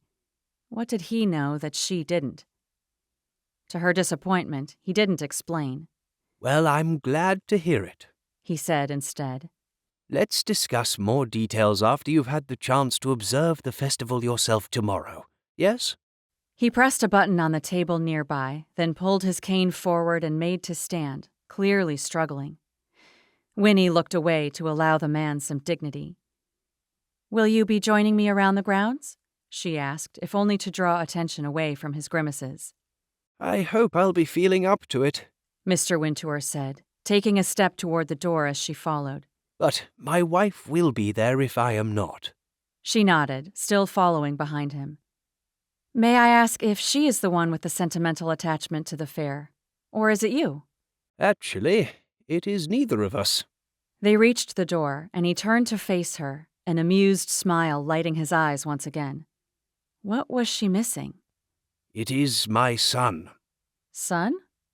Had Dad told her that Mr. Wintour had children? Now that she thought of it, she vaguely remembered a son and daughter being mentioned. Why hadn't she considered them until now? Questions swirled in her mind about them both, but her words were stifled as soft footsteps sounded behind her, and Mr. Wintour's eyes traveled beyond her shoulder, twinkling once again. Speak of the devil, he said. Here he is now. Evening, Matthew. All at once, Winnie's insides shriveled like the ends of a dying plant. She didn't have to turn around to see exactly who stood behind her. Matthew Wintour. Of course. Chapter 6. Slowly, Winnie shifted around to face the knight who'd rescued her on the road.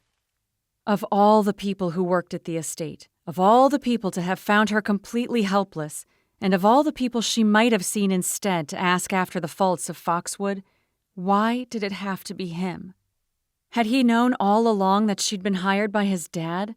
Is that how he'd guessed that she was a consultant? Because he'd been playing her? She glued a smile to her lips, praying it was convincing enough to show that she wasn't startled by his presence.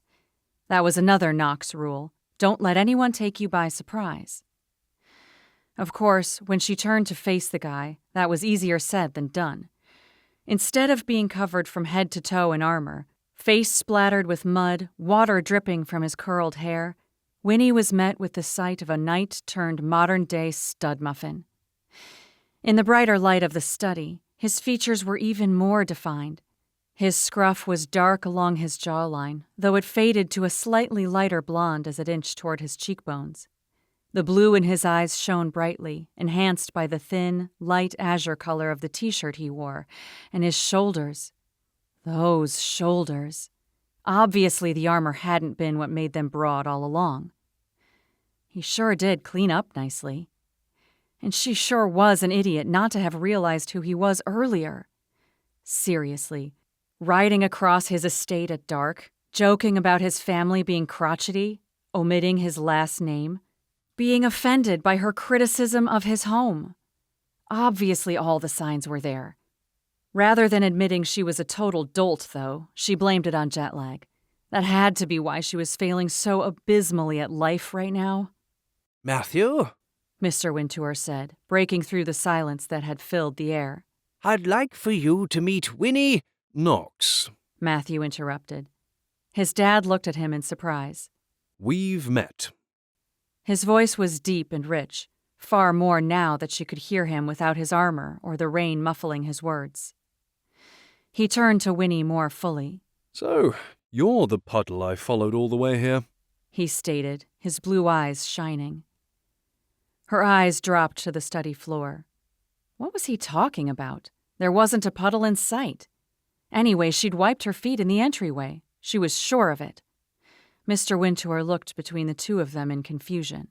I'm sorry. You've met before? Just a few moments ago.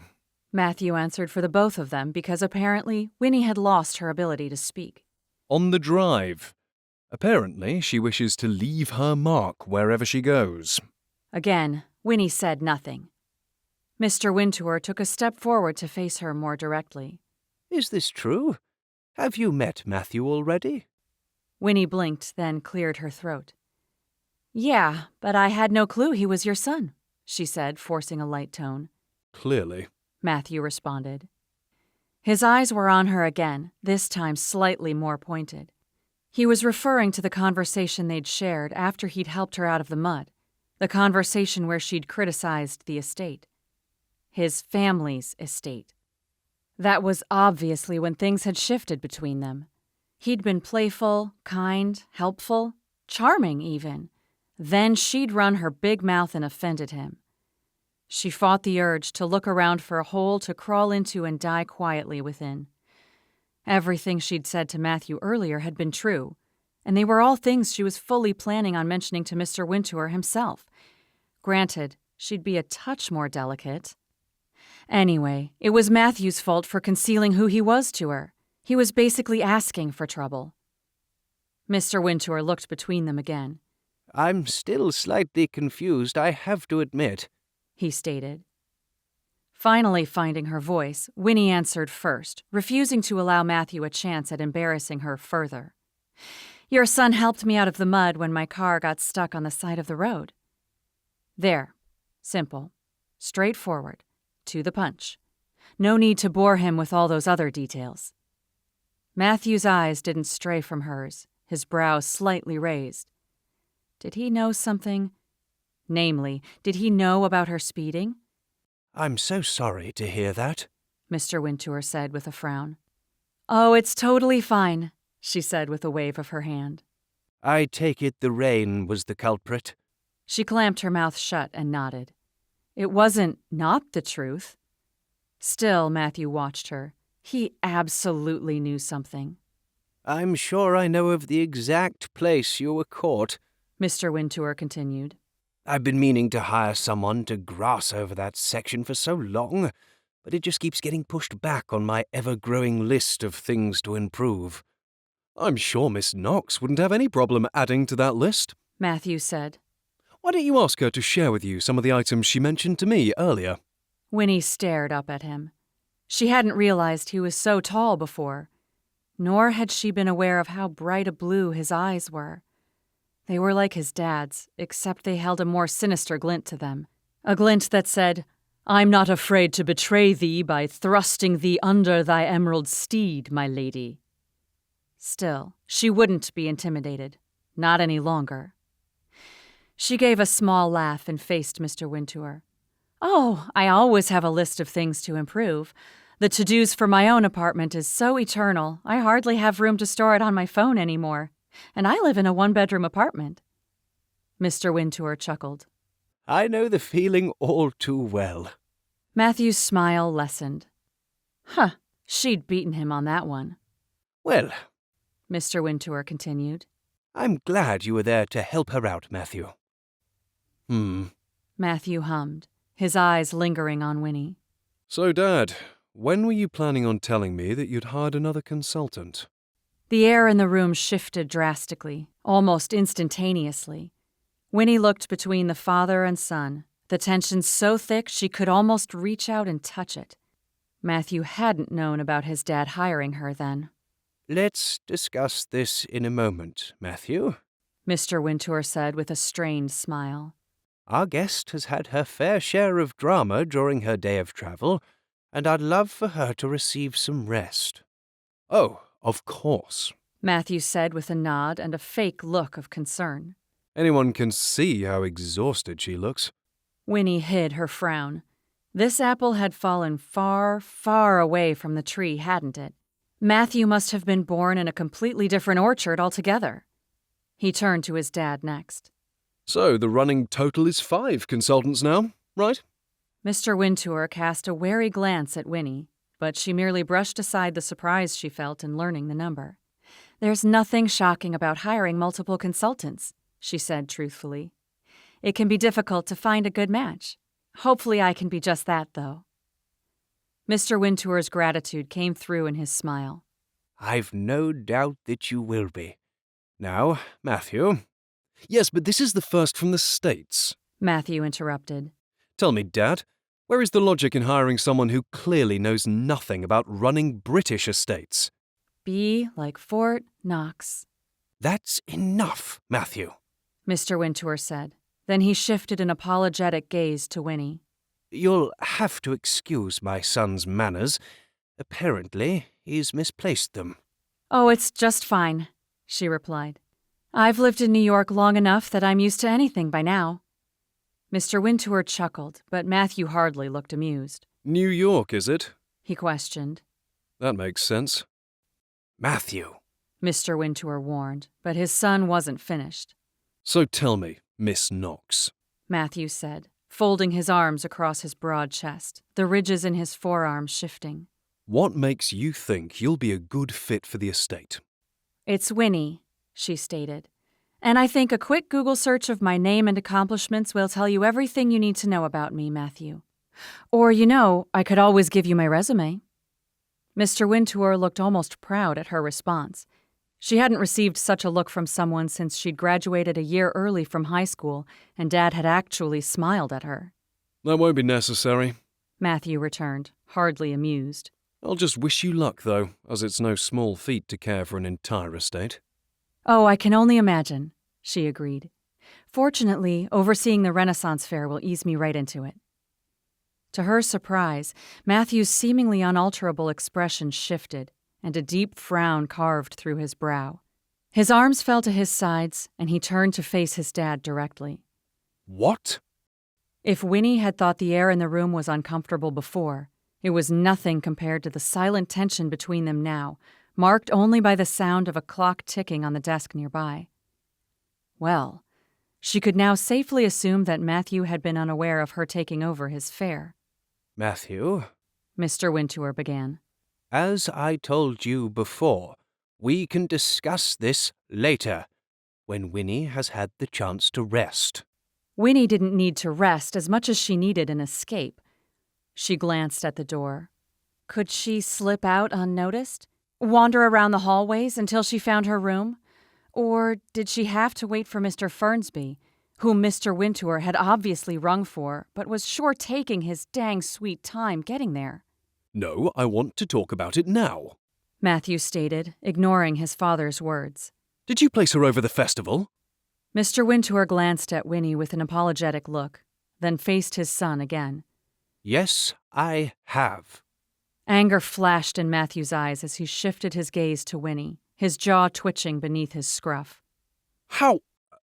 Matthew broke off with a sigh, facing his dad again. I created the entire event. What makes you think you could just hire someone to take over what is rightfully mine? Matthew was in charge of the event?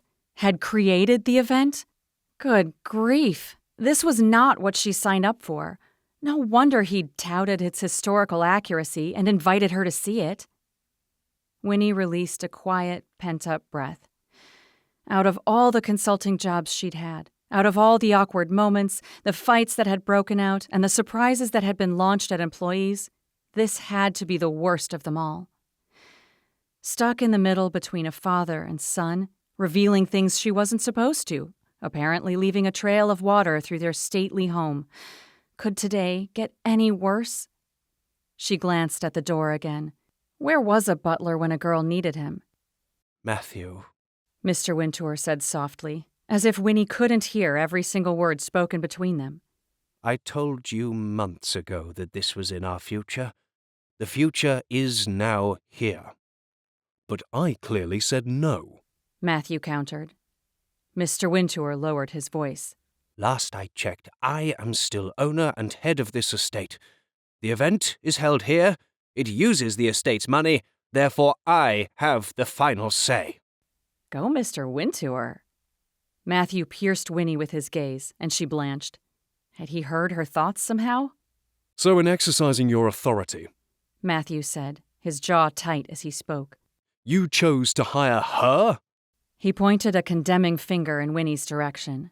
She has clearly never stepped foot in England before, and obviously she knows nothing about running a festival. She doesn't even know what century the medieval era is in, for heaven's sake. Okay, that was a low blow. He was right, of course, but still. For the record, she began, tired of watching the conversation unfold as if she wasn't even there, listening to the entire thing. I do know when the medieval era takes place. I just mixed up the centuries. Who doesn't every now and then? Mr. Wintour asked. Matthew looked between them with his mouth open, clearly thinking they'd both gone crazy. You can't be serious with her, he stated. I am, Mr. Wintour continued. because Winnie knows more about reviving dying businesses than both of us combined. Foxwood needs her. We need her. You need her. Winnie should have been flattered by his confidence, but truthfully she just felt more wary. She really needed to not screw this up. but she's from the States. Matthew continued. She'll change the entire point of the festival. We'll be the laughing stock of Yorkshire. It'll be loud and brash and He glanced at her. American. Winnie folded her arms across her chest and finally allowed a frown to form on her own brow. And just what is the matter with that? He gave her a look. Oh, do you really want to get into that right now? What a jerk. There was absolutely nothing wrong with being American. Sure, they were a little loud at times, perhaps a little more enthusiastic than other countries. But when had that ever hurt anyone? Matthew just needed to come off his high horse. Mr. Wintour looked to Winnie apologetically once again, but she moved forward with a reassuring nod. It's okay, she said. I'm not offended by what he's saying. Furthermore, I know why he's acting this way. Matthew sniffed derisively. Do you? She raised her chin. Yeah, I do. You're feeling overly protective and defensive because of how much work you've put into the event, and you don't want an outsider commandeering everything you've poured your heart and soul into because you're afraid of losing the integrity of something you've formed from the ground up. Matthew didn't respond, but she could see in his eyes that she'd hit the nail on the head. But you don't need to worry, she continued. I'm not that kind of consultant.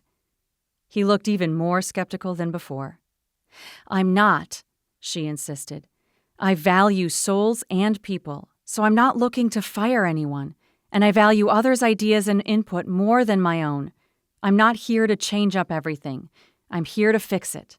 With your help, I have no doubt that we can turn it into something even better than what you already have. Instead of his defenses lowering as she'd hoped, his eyes maintained their steely blue, his lips in a thin line. We'll see. Well, that wasn't exactly the vote of confidence she'd been hoping for, but at least he wasn't criticizing her nationality any longer. Before another word could be said by anyone, movement by the door drew their attention, and mercifully, the butler finally arrived. Mr. Fernsby, Mr. Wintour greeted, sounding just as relieved as Winnie was. will you show Miss Knox to her room, please? Yes, sir. Mr. Fernsby waited by the door, and Winnie stifled a sigh of relief. Escape at last. She shook Mr. Wintour's hand in departure first. "Thank you for your vote of confidence, Mr. Wintour. I look forward to speaking more with you tomorrow." Then she turned toward his son. "And I look forward to working with you and your fair, Matthew, even if the feeling isn't mutual." She held out her hand to him with an innocent smile, awaiting his reaction. If he didn't accept her handshake, he would look even worse to his dad. But if he did accept it, he would appear to be surrendering. Either way, she'd come out on top. It was the perfect tactic. And yet, when he did raise his hand to accept hers, his long fingers wrapping around her own, her smile faltered, and her mind froze as an energy coursed between them at their touch. She glanced at their intertwined hands, then up to his eyes. His blue gaze met hers with such striking intensity, she knew he felt the same thing she did.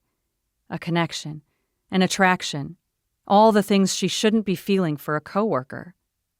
Swiftly, she pulled her hand away and averted her gaze, walking to where Mr. Fernsby waited for her before the two of them departed down the hallway. Part of her wished to be a fly on the wall in the study as the Wintours continued their battle, but Mr. Wintour was right. She needed to rest. She would no doubt be playing host to a plethora of her own battles at Foxwood soon enough. Battles with a pompous knight who had expected her to be a silent damsel in distress when she was the furthest thing from it. Chapter 7. Matthew waited for the woman's annoying click of her heels to disappear down the hallway before facing his dad again. I told you we should have waited until she was gone, Dad said. And you should have told me your plan to hire her before she stood in our home, Matthew returned. Dad sighed. Come, sit down. We both need to relax. He didn't wait for a response, moving to his usual seat on the large red single sofa, as Matthew debated remaining in the doorway or perhaps storming out altogether. He would have chosen the latter had he not still had so much to say.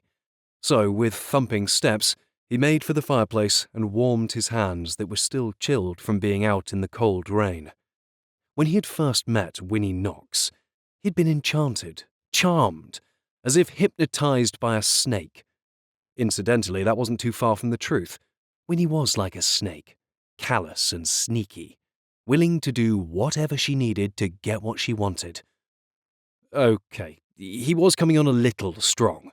But how else could he describe a woman who had criticized his home, then took over his festival when she knew nothing, and he meant nothing, about the medieval era at all?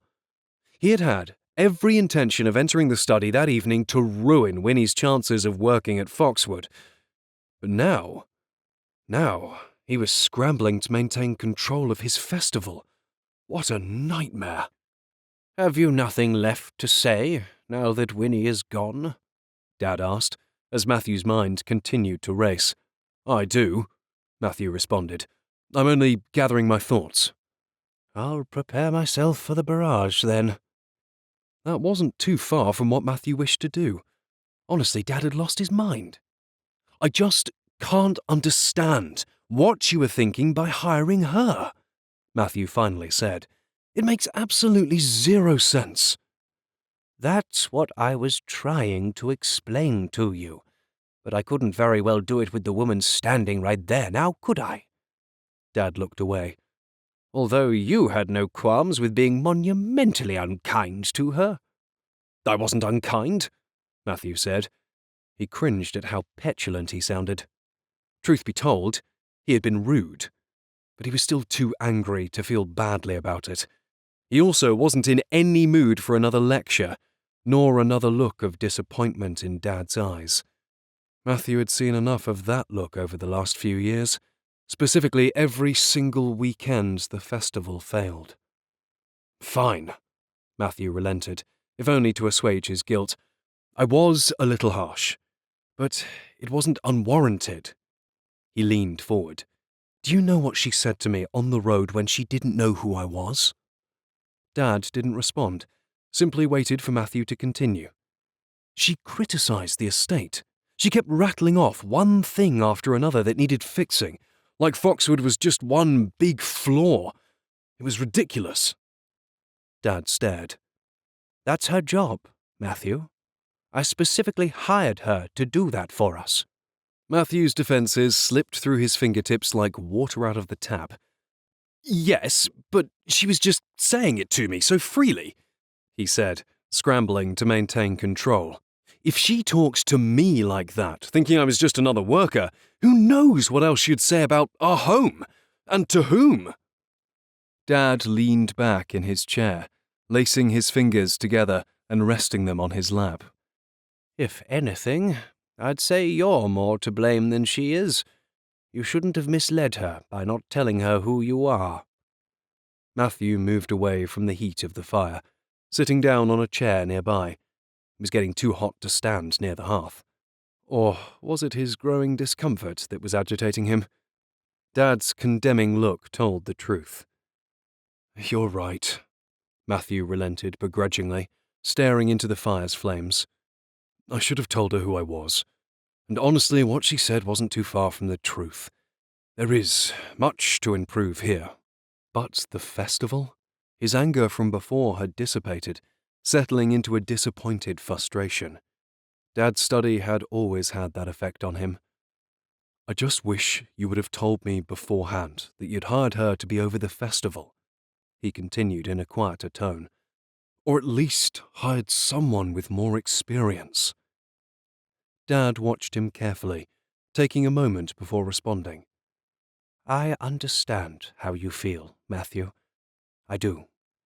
And I'm sorry for not telling you before tonight what my plans were. I should have. Matthew had always appreciated his dad's humility when he apologized. No excuses were ever made, his words merely pure and truthful. Matthew could learn a thing or two from him. I will say, though, Dad continued, that you needn't worry about her ruining what you've created. She's a professional, as was made evident tonight with her reaction to how you treated her. Matthew looked away. He wasn't sure he liked where this conversation was headed, turning him into the villain and Winnie into the hero. Really, Dad said, I have no doubt she will improve the festival and make it profitable once again. There it was, the word Matthew despised. Profitable. He knew his festival had failed, costing Foxwood thousands of pounds. He also knew that Dad, while patient with Matthew's lack of business savvy, was growing frustrated with the waste. Matthew was doing his best, and yet his best just wasn't good enough. I know what you're thinking, Matthew, Dad said as his silence prolonged. You always get that look when you're down on yourself. But that's not what this is, all right? Matthew blew out a snort of derision. How is it not? You've lost faith in my ability to revive the festival, and have hired an outsider before you have to cancel the festival altogether. Matthew watched his father carefully, knowing he had hit the truth as Dad sighed. Matthew, we need help. You mean I need help? Matthew clarified. No, I said we and I mean we, Dad insisted. I need help with the estate, and you need help with the festival. But there is absolutely nothing wrong with needing help. Once again, he had to agree with his dad. Foxwood was in a relatively good standing compared to other estates in Yorkshire, and England as a whole. But Dad was wise for seeking help to prevent any future failure.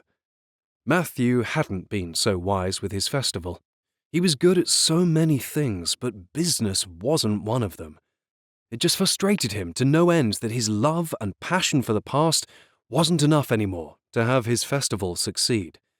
He'd always believed that if he put on an accurate event with proper food, jousting, costuming, and actions, that he'd be able to convince others to love the medieval era like he did.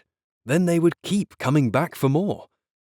Obviously, he was doing something wrong. He just couldn't figure out what. Would Winnie? Matthew sighed. He hated to admit it, but he was struggling. He had been for years. Ever since Dad's diagnosis of multiple sclerosis, when they'd all feared the worst. In the wake of that illness, Matthew had taken on more responsibility than he had ever had before, giving up on his own dreams and aspirations to help Mum with her mental health, his sister Shah with her divorce, his nieces with their lack of a father, and Dad with his illness. Matthew had also taken over sole care of the estate for a few years, which he was sure had taken 10 years off his own life. All of this had led him to an extreme amount of stress, with no one to rely on but himself. Now, however, Mum was in a great place, Shah and the girls were well cared for by the entire family, and being in remission, Dad had once again taken over at Foxwood. And Matthew? Matthew was left with his festival. The festival he had built from the ground up. Was it any wonder why he was having a hard time with the idea of relying on a random stranger to help? It made sense to secure the future of Foxwood, but that didn't prevent the humiliation Matthew was experiencing for having been found wanting. Fine, he said, attempting to be as sensible as his dad. I agree that I am in over my head, but surely there's someone better suited to help us. I haven't just hired her without any thought, you know, Dad said. I've done my research. Winnie Knox has extensive experience with helping the widest variety of businesses I've ever seen into being highly profitable. Dental, fitness, clothing, furniture, mental health. She's done it all. Not only that, but she comes from the most lucrative family I've ever known. I have no doubt, with her abilities and determination, she will absolutely succeed. Matthew had never seen Dad so convinced about a person's credentials. The way he spoke about the woman almost convinced Matthew to relent. But Dad's actions were personal, and Winnie being hired hurt.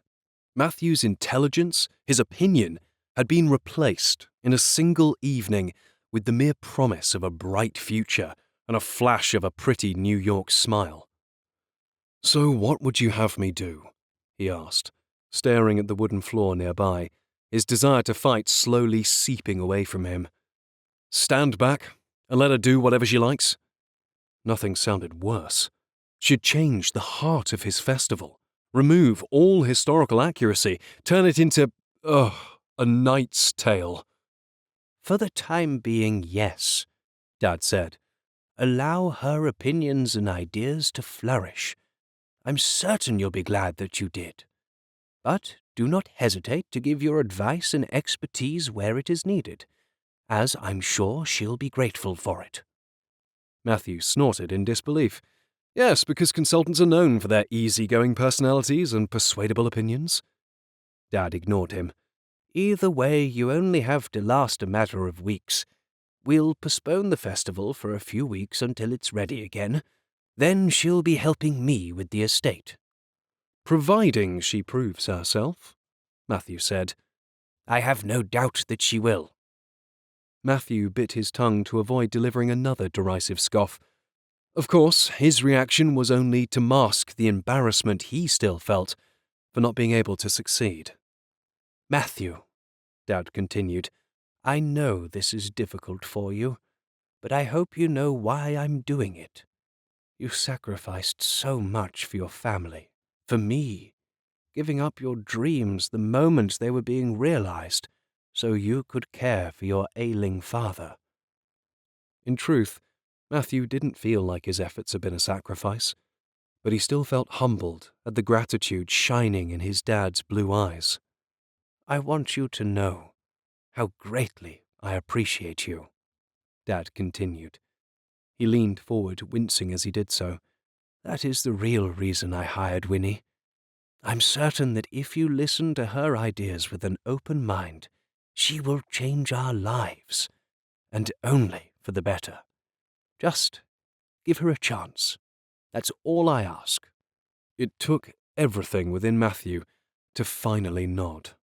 Fine. He would give the consultant a chance.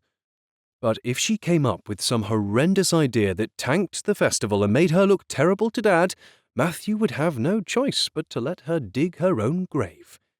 Yes, that's exactly what he would do. Then he'd get rid of her sooner, and little Miss Winnie Knox would take her well-formed legs and dark bun and smooth skin back to New York, because that's where she belonged, and he'd be sure she knew it by the end. Chapter 8. For the first time Winnie could remember, she didn't wake up to her usual alarm playing On Top of the World by Imagine Dragons on her phone. Instead, the silence woke her, then the gentle tapping of raindrops against her window. She drew a deep breath, stretching slightly as her eyes fluttered open. She felt like a Disney princess, well-rested and smiling, lying down in the most comfortable bed she'd ever slept on. Her feather pillow cradled her head like a swaddled newborn babe, and her comforter rested upon her like a thick blanket of clouds. She shouldn't have been surprised by the quality of the bedding, what with the state of the room she was put in at Foxwood. It was in no way grand like Mr. Wintour's study, but it was clean, quiet, well taken care of, and held everything she could possibly need. Her queen-sized bed was centered atop a blue and gold embellished rug, and the walls were a creamy green, holding just a few paintings of English landscapes with modest frames.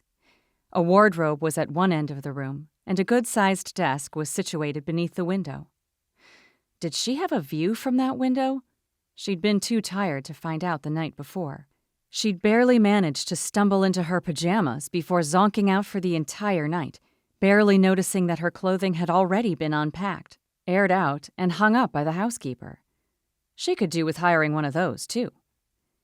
She smiled to herself at her fanciful ideas. Tossing her covers aside and rushing into her slippers and robe, she stepped soundlessly toward the window and pushed back the floral curtains. Her smile grew, and a wistful sigh slipped past her lips. From her vantage point on the second floor, beyond the raindrops dotting the window, green fields stretched across the estate's grounds, stopped only by masses of trees so thick Winnie wondered what secrets were kept hidden beyond the branches. Was there a red dragon guarding an underground treasure? A magic well once charmed by Merlin himself? She wouldn't be too surprised if either were true, given the Renaissance fair she was about to attend. In the midst of the dense trees emerged 3 thin, triangular flags just visible above the oaks. Winnie narrowed her eyes to see them better, the red, green, and yellow flashing in and out of sight as the wind played with the ends of the fabric. They had to be for the fair. Her stomach tightened at the thought, but that was nothing new. She was always on edge at the beginning of a job. There was a surefire way to cure those nerves, though. She needed to get to work.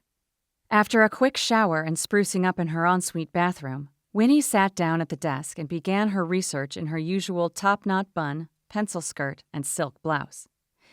With the fair not beginning until 10 o'clock that morning, she had a solid 3 hours to do the research required of her to have an idea about what exactly she was getting into.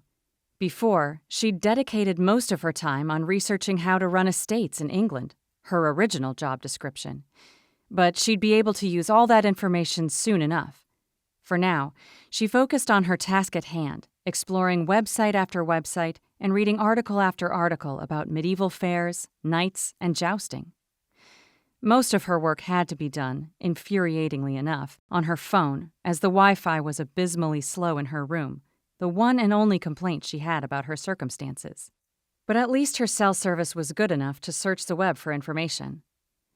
Soon, with enough of a handle on what to expect from the fair, Winnie gathered her raincoat, writing tablet, and pen, and ventured to the kitchens, following the directions Mr. Fernsby had given her the night before. The staff of Foxwood and the fair were provided with breakfast early each morning, so Winnie had intentionally waited until later on to leave her room, not wishing to meet with anyone who worked at the fair until after the event. No use putting them all on edge earlier than necessary, as she'd done with Matthew. The image of the man in his armor flashed in her mind, his visor up, moisture slipping down the strong ridges of his nose, blue eyes flashing as he stared down at her atop his horse. As much as she'd like to dwell on the attractive image for longer, Winnie pushed it aside. He was a precarious bridge she'd have to cross soon enough, so she'd be taking every second before that to tighten her defenses. She arrived in the dining area moments later, relieved to find the tables empty, though a few clanks and clangs sounded from the kitchens nearby, the chef no doubt cleaning up breakfast with his assistants. Winnie made herself some toast and grabbed an apple, eating them swiftly before making her way to the front doors of the estate. Shockingly enough, she only managed to make 2 wrong turns before finding the main entrance, standing near the front door and looking around for Mr. Wintour, who'd agreed to meet her there at 10 o'clock. She peered down at her smartwatch, the numbers shining bright against the movement circles she had yet to fill. 10:01. Thank heavens she hadn't made him wait for her again like she had last night. That being said, she had no problem waiting for him in return. With no sign of him descending the stairs, Winnie pulled out her tablet, jotted down a few thoughts on the digital screen, organized the notes already written, then felt a buzz on her wrist. She raised her arm, and her neck instantly tightened at the base as she read the incoming text. Good luck on your first day, Winnie. Winnie cringed. Dad had chosen the nickname for her in hopes of inspiring her to win more often.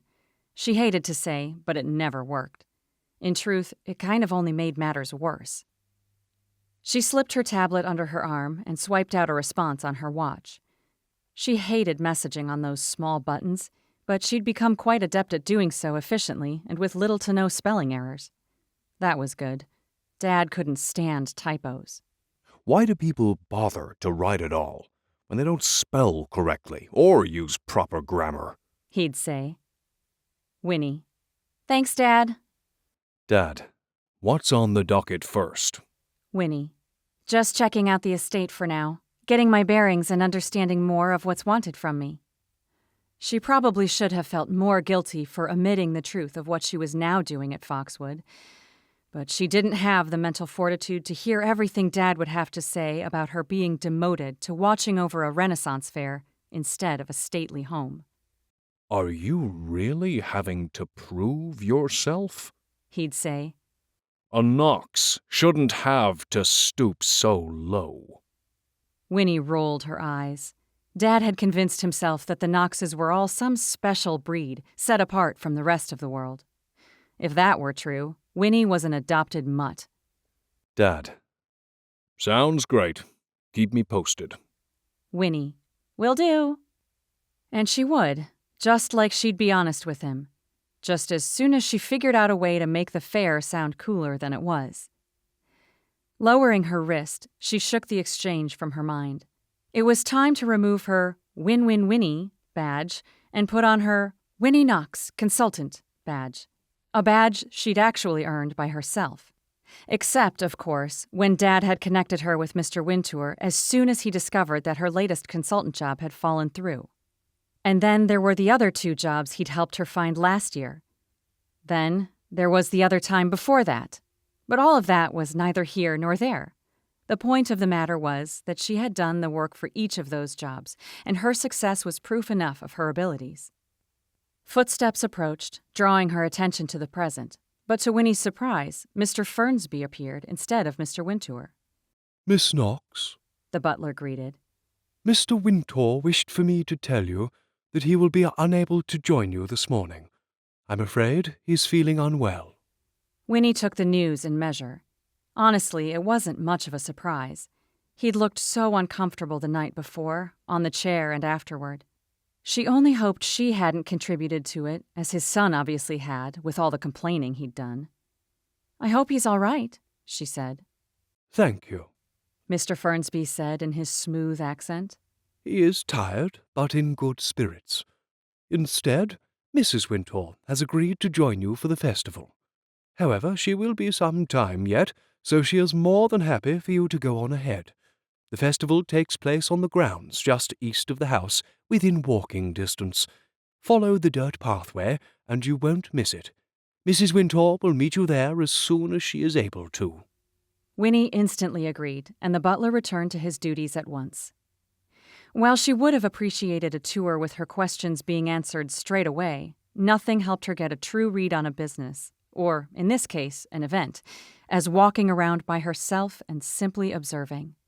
With more motivation in her step than before, Winnie left the house through the double doors, a blast of cold air welcoming her into the gray, dreary world. Although, strangely enough, it didn't feel dreary. She'd always enjoyed rainstorms in New York, lights reflected in the puddles on the streets, the sidewalks a monochrome sea of black umbrellas. But here in England, the rain made everything more ethereal, more magical. The overgrown trees and the lush green grass shone like sparkling emeralds adorning a noblewoman's neck, while the misty clouds that cloaked Foxwood in a comforting embrace softened the imagery around them, as if a mystic haze had been cast across the grounds. Winnie threw up her hood, stepping out onto the porch with a deep breath of cool air that filled her lungs with a pleasant lightness. First, Mr. Wintour's study had lured her into a sense of security, and now Winnie was breathing in the cold? There was definitely some type of magic going on here at Foxwood. She was even looking forward to the fair now, for crying out loud, and that was something she didn't think was possible. Walking across the pea-gravel drive to the east of the estate, she wondered what a Renaissance fair at Foxwood would look like. Before, she had visualized a pitiful recreation of a barbaric, historical pastime. After her research that morning, however, seeing videos of actual jousting that knights participated in around the world, she was brought back to the first time she'd watched A Knight's Tale, the splintering wood of the lance, the pounding of the horses' hooves on the ground, the attractive men. Jousting might not be her thing, but at least she could appreciate what she'd seen in the videos, an immersion into the past with a healthy mixture of fun and fantastical. She just couldn't wait to see it now in person. She continued on her way, reaching the dirt path that led toward the fairgrounds. She tried to peer beyond the thick woods for any sign of the event, but nothing appeared until she rounded a bend, and the colorful flags from that morning caught her eye. Excitement flapped in her chest, her footsteps picking up pace. Jousting, knights walking around, horses decked out in fun colors, booths selling knickknacks and delicious food, fire breathers and other entertainment. She couldn't wait to see all they had to offer. But as she drew closer and closer to the grounds, that excitement swiftly turned to confusion. Then confusion shifted immediately to disappointment. Was this it? After waiting in line behind a total of 2 people, Winnie, wanting to remain fully incognito, paid an extortionate £15 to a woman seated on a lawn chair. Not a single greeting or "Welcome to the fair" was said by the woman as Winnie passed her by. And yet, Winnie hardly noticed, too taken with the underwhelming view before her as she finally set foot on the grounds. Instead of manicured pathways, torn-up grass and muddy puddles lined the way forward. There were no knights in sight, or horses for that matter, and the handful of people who were in attendance wandered around with bored expressions and crying children, all the while clearly looking for something to do. Something to do. Was there anything to do? Winnie slowly stepped forward, careful to avoid puddles and mud pits as she swept her eyes around her. A total of 2 tents were set up, both dark green with weathered canvas that looked as if it had barely managed to live through the worst of World War II. Beyond the tents, a solitary booth stood with a sign too small to read, though Winnie was fairly certain they were advertising food. Food that smelled as appetizing as the portable toilets, which, incidentally, were too close to the tents for comfort. The biggest disappointment of all for her was the list field, which she'd learned that morning was the name of the jousting arena. In reality, it was little more than a small stretch of land cordoned off by rope and a mere rickety fence, the tilt, lined down the center of it to separate the charging horses. Winnie shook her head in dismay. This was abysmal. No wonder they weren't profitable. What was Matthew thinking, and why had it taken so long for the Wintours to hire someone to help? With her mind still reeling, she stood off to the side beneath a large oak tree and pulled out her tablet, shaking her head again as she peered at the nothingness that was before her. Nothingness. Nothingness that would be pretty easy to turn into a whole lot of something. With the event in such a terrible state, any improvement was sure to appear monumental. So monumental that Mr. Wintour would be impressed enough with her actions that he would know for certain that Winnie was just the woman to improve Foxwood too. A slow smile spread across her lips. With a bit of effort, attention to detail, and the appropriate usage of Mr. Wintour's budget, this was going to be the easiest, the fastest, and the most lucrative consulting job she'd ever have. This was simply fantastic. Chapter 9. Winnie pulled out her tablet beneath the shelter of the tree and scribbled down everything she noted about the event. No shelters, no vendor booths, disappointing field list, garbage everywhere, bathrooms too close. Her list continued to grow as she listened to the people who passed her by. There ain't much to see, is there? A husband asked with a young girl atop his shoulders, her little raincoat and hat covering everything but her eyes. The flyer made the event seem a lot bigger than it is. It was advertised as authentic, his wife responded, a baby strapped to her chest. Maybe authentic means small? No website. No events. Too authentic.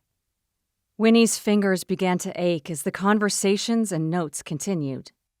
I'm not eating that food. If I don't, how can we expect the children to? Where are the birds of prey? They had 'em last time. These pathways are horrible. They should have told us it weren't suitable for prams. After a solid 20 minutes, she lifted her hand from the tablet and shook her fingers out, intent on carrying on with her notes. In the next moment, however, she caught sight of a short, jolly-looking woman approaching her with a large purple umbrella and dark plum-colored boots. Winnie paused in her writing, then smiled as the woman continued directly toward her. This was Mrs. Wintour. Who else could match Mr. Wintour's bright smile and radiating warmth? "Good morning," Winnie said, turning off her tablet and walking forward to greet the woman. "You must be Mrs. Wintour." "Oh, please call me Jane," the woman confirmed. "It's a pleasure to finally meet you. My husband wished to apologize for not being able to make it out here. He's had a bit of a rough morning." "I heard he wasn't feeling well," Winnie said. "I hope I didn't make things worse by having him stay up late last night." "Oh, not at all. He's been in remission with his MS, but late nights do sometimes affect him. Even still, he stays awake most evenings, always drinking his cocoa and reading late until I force him to bed." She ended with a smile Winnie couldn't really return. MS, of course. Now all the wincing and groaning and shifting in discomfort made sense. Her heart twisted. She'd had a high school friend whose mother had MS. It had been terrible to watch her suffer through it. "Now," Mrs. Wintour said, not appearing affected in the slightest, "I've been told I have the pleasant task of showing you around the festival. Are you ready?" Absolutely. Together, the two of them wandered around the grounds, Winnie being polite and keeping her opinion of the small nature of the event to herself. Aside from what she had already found, the jousting grounds, food, and toilets, she was also shown the medieval paraphernalia displayed within one of the old tents, the stables just barely visible through the woods, and the area where the falconry took place. "We've had to scale back on that as well," Mrs. Wintour explained as Winnie took more notes. "Signs needed everywhere. Return falcons. Where are the knights?" 24 people now walked around, far better than the handful from before, but those numbers would hardly benefit the event as a whole. Winnie thought back to the words she'd heard, the event being called authentic. She knew Matthew was the one behind that thought process. After all, he had been the one to gloat about how theirs was the most historically accurate event of all time. She sniffed with contempt. This authenticity would be one of the many things they would no doubt disagree on. After all, The festival wasn't entirely historically accurate because, according to her research that morning, medieval-era jousting very often led to death. Matthew obviously fudged the lines enough to ensure the safety of the knights, so he was willing to bend at least to a degree, right? As they continued around the small grounds, Mrs. Wintour introduced her to Mrs. Birdwhistle, a member of the festival staff with dark red lipstick and a vibrant, oversized beanie to match. "The Birdwhistles have been here for nearly 2 decades," Mrs. Wintour explained. "They take care of the stables. Mr. Birdwhistle is also one of the knights here." "Oh, perfect," Winnie said, facing the woman with an excited expression. "So he'll be jousting today?" Mrs. Birdwhistle nodded. She seemed friendly enough as she responded in her thick Yorkshire accent. "Yes, they should be arriving soon enough. They stay in the stables until just before the jousting begins at 11. Winnie pulled up her watch. 10:30. "Do you know if there's a schedule of events or something, so I know what's going to happen and when?" she asked next. Mrs. Wintour shook her head. "There isn't much need for a schedule when there's only one event. We thought it best to focus purely on the jousting." Clearly, Mrs. Wintour had been about to say Matthew. Yet another thing her son was responsible for, getting rid of anything that might take away from him being front and center of the fair. "And the jousting is only once a day?" she asked next. Mrs. Birdwhistle nodded. "Once a day, every Friday and Saturday from May to August." More events. More jousting. Bring out the knights earlier. "And you never cancel due to the rain?" Winnie continued. Mrs. Wintour smiled. "We wouldn't be English if we did."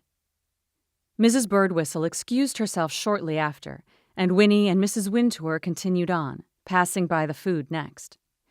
Winnie purchased one of each item from the menu, despite the woman behind the makeshift counter looking more than perturbed at having to do any work at all, despite Mrs. Wintour standing right there. More polite vendors, more food options, more drink options, more payment options. As they walked away with Winnie's container of food that reeked worse than some of the subways in New York, she continued with her questions. "Why no other food vendors?" "We thought it better to simplify," Mrs. Wintour said after another moment of hesitation. "We? Fat chance." "Matthew is the deciding factor when it comes to the event, right?" Winnie asked flat out. "No point in beating around the bush any longer." Mrs. Wintour opened her mouth, then closed it again. Clearly, she didn't wish to criticize her son, which Winnie couldn't help but admire. But if she was going to improve the fair, she was going to need some answers. "I'm not asking to get anyone in trouble," Winnie said with a reassuring smile. "There's usually someone in charge of these things. If I know who it is, then I know who to work with more." Relief shone clearly in Mrs. Wintour's eyes, despite the reticence that remained. She glanced over her shoulders to where the stables were hidden in the thick trees. "Matthew has worked so hard on this. He has such a passion for it. To have it fail." She broke off, shaking her head with a sigh. "I just feel for him and his struggles, especially when it used to be such a grand affair." "Did it?" Winnie asked, holding up her tablet, fingers and pen at the ready. They stopped beneath another tree, though the rain had mostly disappeared altogether. "Oh, yes," Mrs. Wintour said with wide eyes. "Hundreds of people would attend each weekend. We'd often sell out. The jousting was always a crowd favorite. But little by little, people just stopped coming." Winnie jotted down a few notes. "Has anything been done to bring more people in?" "We've advertised," Mrs. Wintour responded. "Put up flyers, had a spot or two on the local stations, but nothing has really been working. Matthew thinks people are simply out of touch with history and have lost interest altogether." "Huh, that was interesting. And also entirely wrong. Is that what you think the problem is?" Mrs. Wintour shook her head. "No, I believe that is a mere fraction of the problem. The reality is, the magic is gone, and Matthew... We don't know how to get it back. We just want to help him. This event has been his passion for so long. To have to say goodbye would be devastating for him. Mrs. Wintour's sincerity, her goodness, touched Winnie's heart, and her empathy soared. Empathy has no place in a business-centric world, Winnie. Her dad's voice echoed in her mind, but she readily set it aside. That was one thing on which she and Dad fundamentally disagreed. I understand, she said softly. I've worked with many individuals whose businesses are their passions. You have my word that I'll do whatever I can to help this event flourish again. Mrs. Wintour's smile was worth Winnie's empathy. My husband was right. You are perfect for the job. At the end of the small tour, Winnie and Mrs. Wintour ended in front of the jousting grounds. Hopefully that was beneficial for you, Mrs. Wintour said. I know there isn't much to see, but if there's anything else I can help you with, please let me know. Winnie nodded. I think the only thing I might need is a list of the staff specifically working for the event. Other than that, I'll be great for now. Oh, absolutely, Mrs. Wintour said. I can get a list sent to you within the hour. Winnie nodded her appreciation as Mrs. Wintour sighed. Well, I'd love to watch the jousting with you, but I'm afraid I've got to see how Arthur is faring. Winnie thanked her for her time and help, asked Mrs. Wintour to say hello to Mr. Wintour, then faced the jousting area as the woman walked away. That had been far more helpful than Winnie could have hoped for. She wrote down a few more things on her tablet, then checked the time. 11:06. The jousting was 6 minutes behind schedule. She looked around her, more people gathering toward the makeshift fence. How long would they all be waiting? 5 minutes later, a crackling sounded nearby, and Winnie looked around before finding an older man setting up an overhead canopy on the far side of the area. Soon, he stood behind a microphone, and the crackling sounded again just as his voice blared through a speaker next to him. Morning, ladies and gentlemen, came his Yorkshire accent through the speakers. His thick gray beard bounced as he spoke in the most monotonous tone Winnie had ever heard. I've been told to inform you that the jousting will be a bit delayed, as the horses and knights prepare for this dangerous sport. We appreciate your patience at this time and will keep you updated. While you're waiting, feel free to browse the tents. Get yourself a bite and stay tuned. You'll not want to miss this. The speaker crackled again, then the mic was turned off, and the man headed into the woods. Winnie pulled in her lips. With his lack of excitement, she wasn't sure he was the best choice to get the crowd riled up. Sure enough, a few people grumbled around her as they wandered off. How many more guests would they lose due to their tardiness? Don't keep people waiting. To bide her time, she opened her food box and eyed the green, orange, and brown slop that had been described above the booth as authentic cabbage chowder and spit-roasted lamb, authentic cream custard tart and rose pudding. Authentic. There it was again. This had Matthew written all over it. What the devil is cabbage chowder? She had zero desire to put any of the food in her mouth, but she had to experience it all to be considered well-informed. So, with shudders and near gags, she ate a bit of each serving, taking notes about how it was the worst meal she'd ever eaten before the knights came out 45 minutes late. The crackling of the microphone sounded again as they finally appeared. As you can see, our knights are arriving, the announcer drawled. You're in for a treat, ladies and gentlemen. Winnie was inclined to believe him, if only in this regard. The rain had picked up again as the men emerged from the trees astride their horses, armor glistening with moisture and clanking in the distance. Which one was Matthew?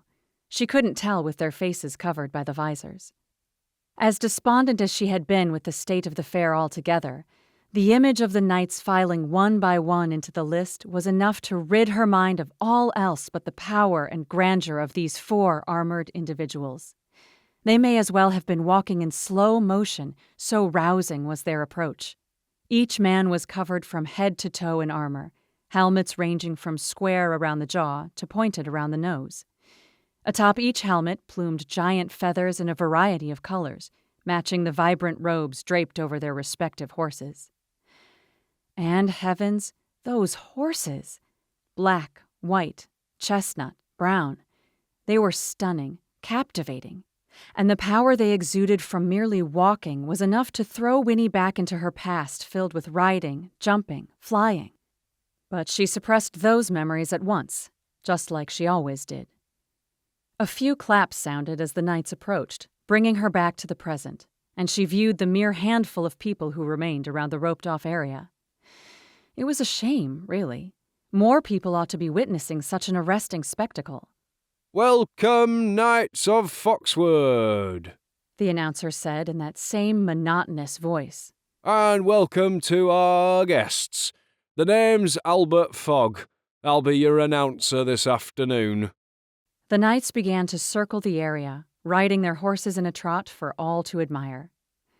Despite her entire horrible experience with the event up to that point, Winnie felt a smile tugging at her lips. This was actually kind of enjoyable. Exciting, even. The colors, the performance, the immersion into the past. If they amped this up, there would be no reason for the event not to be packed every weekend. "We have 4 knights riding today," Mr. Fogg continued, reading from a notebook with less enthusiasm than a golf announcer. "As you can see, each knight bears the colour of his family, and each horse's caparison matches his knight." Winnie observed the knights as they rode past her, her eyes settling on the black horse. He wore a deep blue cover spattered with golden lions, the animals roaring on their hind legs. This had to be Matthew's horse, which meant this knight was Matthew himself. Her gaze shifted to his helmet, the rich blue feather fluttering from the top as he rode past her. Though his visor covered his features, she could almost feel him looking at her. He would no doubt be wearing a scowl, just like the night before. Would he have smiled at her, spoken with her again in that silly dialect of his, had her consulting position been kept a secret from him? The horse trotted past her, and Matthew made no sign that he had seen her at all as he headed for the top of the tilt. "Here we have our first knight," Mr. Fogg said, the mic popping. "dressed in red and black, Sir..." Winnie looked to the announcer. That wasn't a good sign. "Next, in... Sir..." Winnie shook her head. That speaker was certainly going to put a damper on things. Mr. Fogg wasn't insanely entertaining or anything, but having him explain what was going on had to be essential to watching a jousting tournament, right? "Click... What's he saying, Mummy?" a little voice spoke from nearby. "I don't know, love." Winnie became frustrated on their behalf. Surely the guests deserved better than what they were receiving. Better sound system. More excitement from announcer. She looked up from her tablet as the knights finished their circling, Matthew in his blue and gold, and the other 3 in black and white, red and purple, and green and yellow. "And finally... Mr. Fogg paused, tapped on the mic twice, shook his head, then lowered the microphone to the table, the speakers squeaking loudly before they turned off altogether. Mr. Fogg merely continued speaking, though his voice could no longer be heard. When the announcer finished, Matthew and the black and white checkered knight went to one end of the tilt, while the remaining 2 went to the other side. Winnie watched with anticipation, wishing she could hear what was going on. But as 5 minutes passed by with nothing happening, then 10 minutes and soon 15, she pulled in her lips with frustration. Was this what all the hubbub was about? Announcing the knights only to have them do absolutely nothing? During the wait, 2 more families left the event, and soon Winnie was one of the only ones remaining, still scribbling down the conversations she overheard from the others until movement caught her attention from the list. A woman dressed in a long gown with dark blue sleeves and braided hair down to her waist ran out into the arena. She screamed dramatically and swooned to the ground before the knight in green and yellow stole her away. The other knights chased after her next in what Winnie could only assume was a horrible attempt at creating drama. Clearly, they were implying the woman was a damsel in distress, and the knights were now commissioned to rescue her via the jousting competition. Winnie shook her head. This was the 21st century. It was time they stepped into it. Absolutely no damsel in distress. Once the woman was carried from the arena, the knights returned to their places on the field. Matthew sat astride his horse at one end, while the red and purple knight faced him at the far side of the list. Their lances were handed up to them as Mr. Fogg spoke silently across the grounds. Winnie watched the knights expectantly. Was she finally going to witness the jousting? Sure enough, a moment later the knights raised their lances as a salute to those few still watching, then urged their horses forward. Winnie's heart skipped a beat, excitement widening her eyes as Matthew barreled down the tilt. The horse's hooves rumbled against the ground, ears pinned back and air blasting from his nose in puffs of white steam. Matthew appeared to float atop the black gelding, effortlessly riding even with his clanking armor as he secured his lance between his arm and side, focusing straight ahead.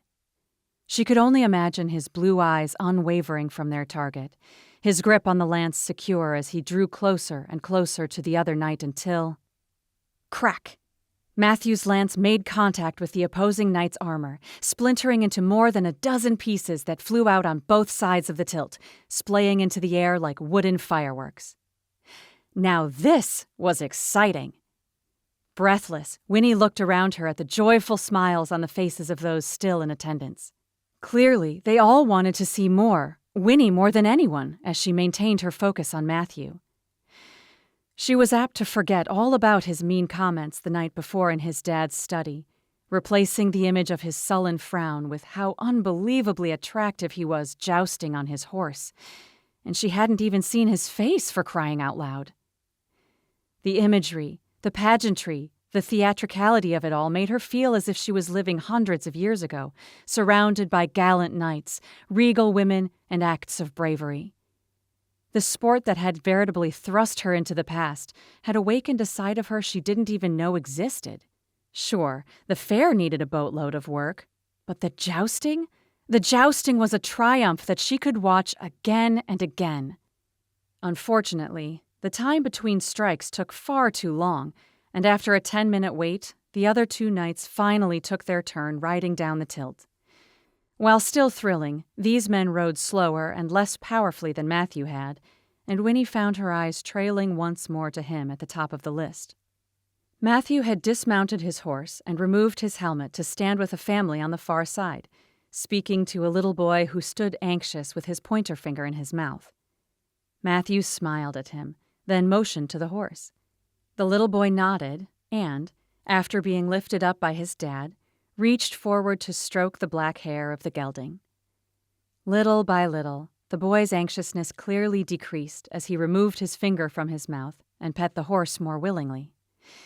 Matthew nodded encouragingly as he did so, speaking with the family until he moved to the next group of individuals. Winnie watched the display with a growing warmth in her heart.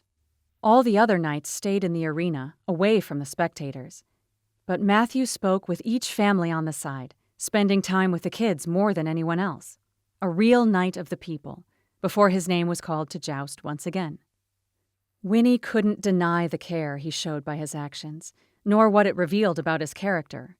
It was obvious he loved the festival, so why was he not doing more to save it? After he jousted again, driving home the fact that Winnie was really falling for this knightly sport, only 2 more clashes occurred before the knights stood at the top of the arena and waved goodbye with a raise of their lances and a hand to their armor-covered chests. Winnie stared after them, her lips parting in surprise. Was that it? Were they really done after only 6 runs? Sure enough, the knights dismounted and took off their helmets one by one. Winnie scoffed in disbelief. What a crock. Once more, her tablet came up. How does the scoring work? Who won the tournament?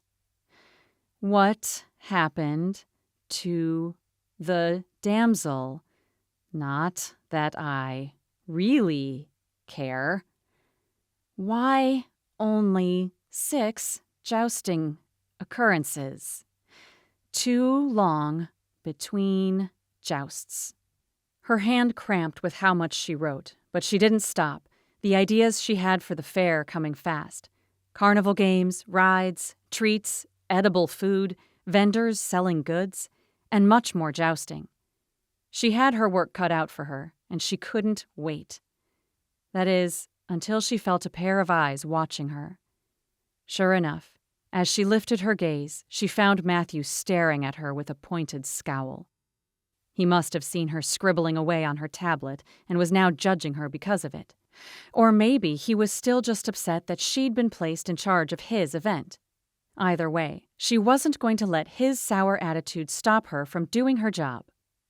She delivered an intentionally over-the-top sweet smile, then raised her tablet to add one more thing to her list of things to change. And it would be her biggest challenge of all. Matthew. Chapter 10. Matthew rolled his neck back as he walked across the grounds of Foxwood, heading from the stables to the house. A few joints cracked as he did so, relief only lasting a moment before the tightness returned to his shoulders. His whole body was tense, as if he'd just been standing in the stocks for the better part of a week. If only that had been his punishment. He'd prefer it to what he had been sentenced to, watching that consultant judge his festival. He'd seen the disapproving shakes of her head, the perpetual turning down of her lips, the incessant scribbling away at the tablet in her hands. And what he hadn't seen, he'd heard from others about what they'd seen, bombarding guests with questions, scoffing at the size of the list, throwing away an entire box of nearly uneaten food. Okay, that one he couldn't fault her for. Even the mere thought of Dorothy Porter's food was enough to make him gag. But still, Winnie didn't have to be so obvious about it. She clearly had no clue as to what he was trying to accomplish with his festival. And do you know what you're trying to accomplish with your festival, Matt? He scowled at his own thoughts betraying him. Of course he knew. He was trying to bring the magic of the medieval era into the 21st century. To share his love of cracking lances glancing off metal armor, of being immersed in a past that was filled with chivalry and tales. He'd accomplished it once before. Surely he could do so again without a pompous American barging in on his territory. His thoughts continued to barrage his mind until he drew a deep breath of the cool Yorkshire air. He was in a right sour mood that afternoon. He needed a distraction, something to make him feel joy again. Pulling out his phone, he checked his messages as he trekked across the wet grass. To his relief, the lads had messaged. He scrolled down the feed, smiling as he did so, allowing the conversation between his 3 college friends to fill his mind and ease his stresses. Cedric. Hope the festival goes well for you today, Matt. Keep us posted. Graham. Good luck, mate. Finn. How could it not go well for our boy? He's the greatest jouster in England. Of course, he's the only jouster in England. Cedric. Who's he supposed to use that jousting thing against then? Graham. It's called a lance. Finn. Hello! Finn. Gif of Alan Tudyk with bright red hair pulling a face. Matthew shook his head with mild amusement at their quoting of A Knight's Tale. They often did so to wind Matthew up, and he typically could take the teasing. But the mention of the movie today brought Winnie back to his mind, so he chose to ignore the mention of it altogether.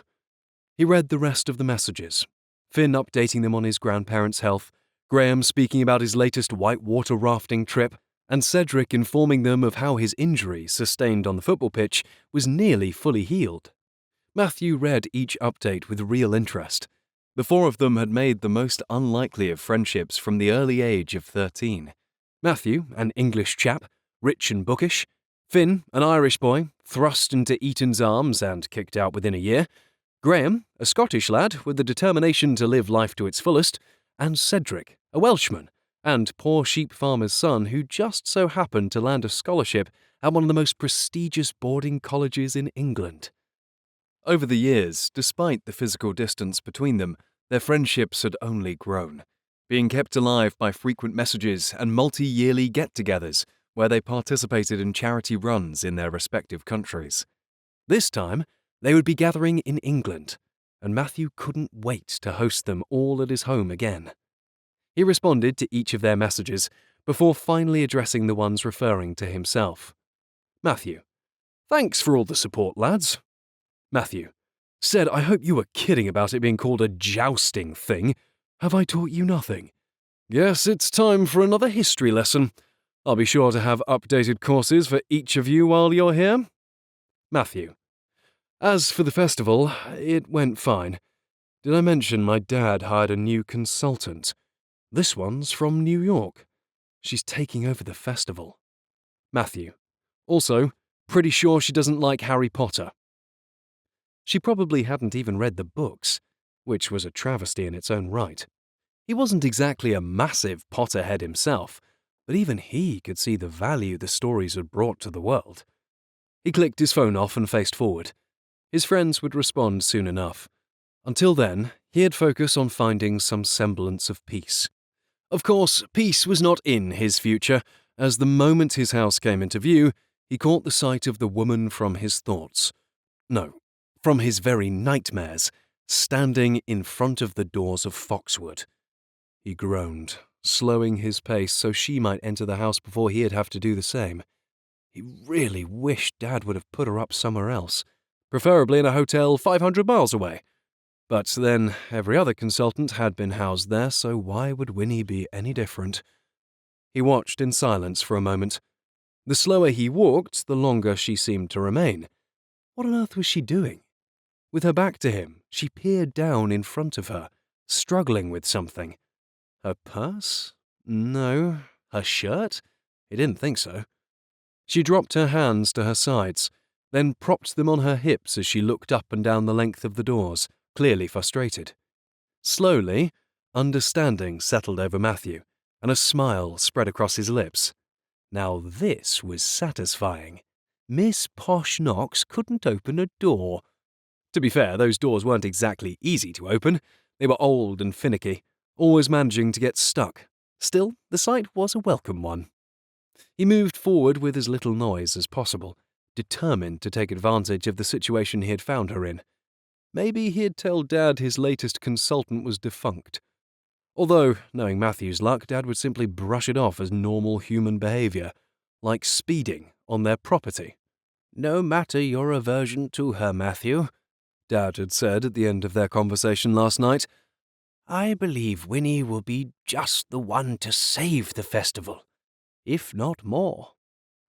How a woman who couldn't open a door was supposed to save Matthew's festival and more was beyond him. Then again, how he was supposed to save the festival was beyond him as well.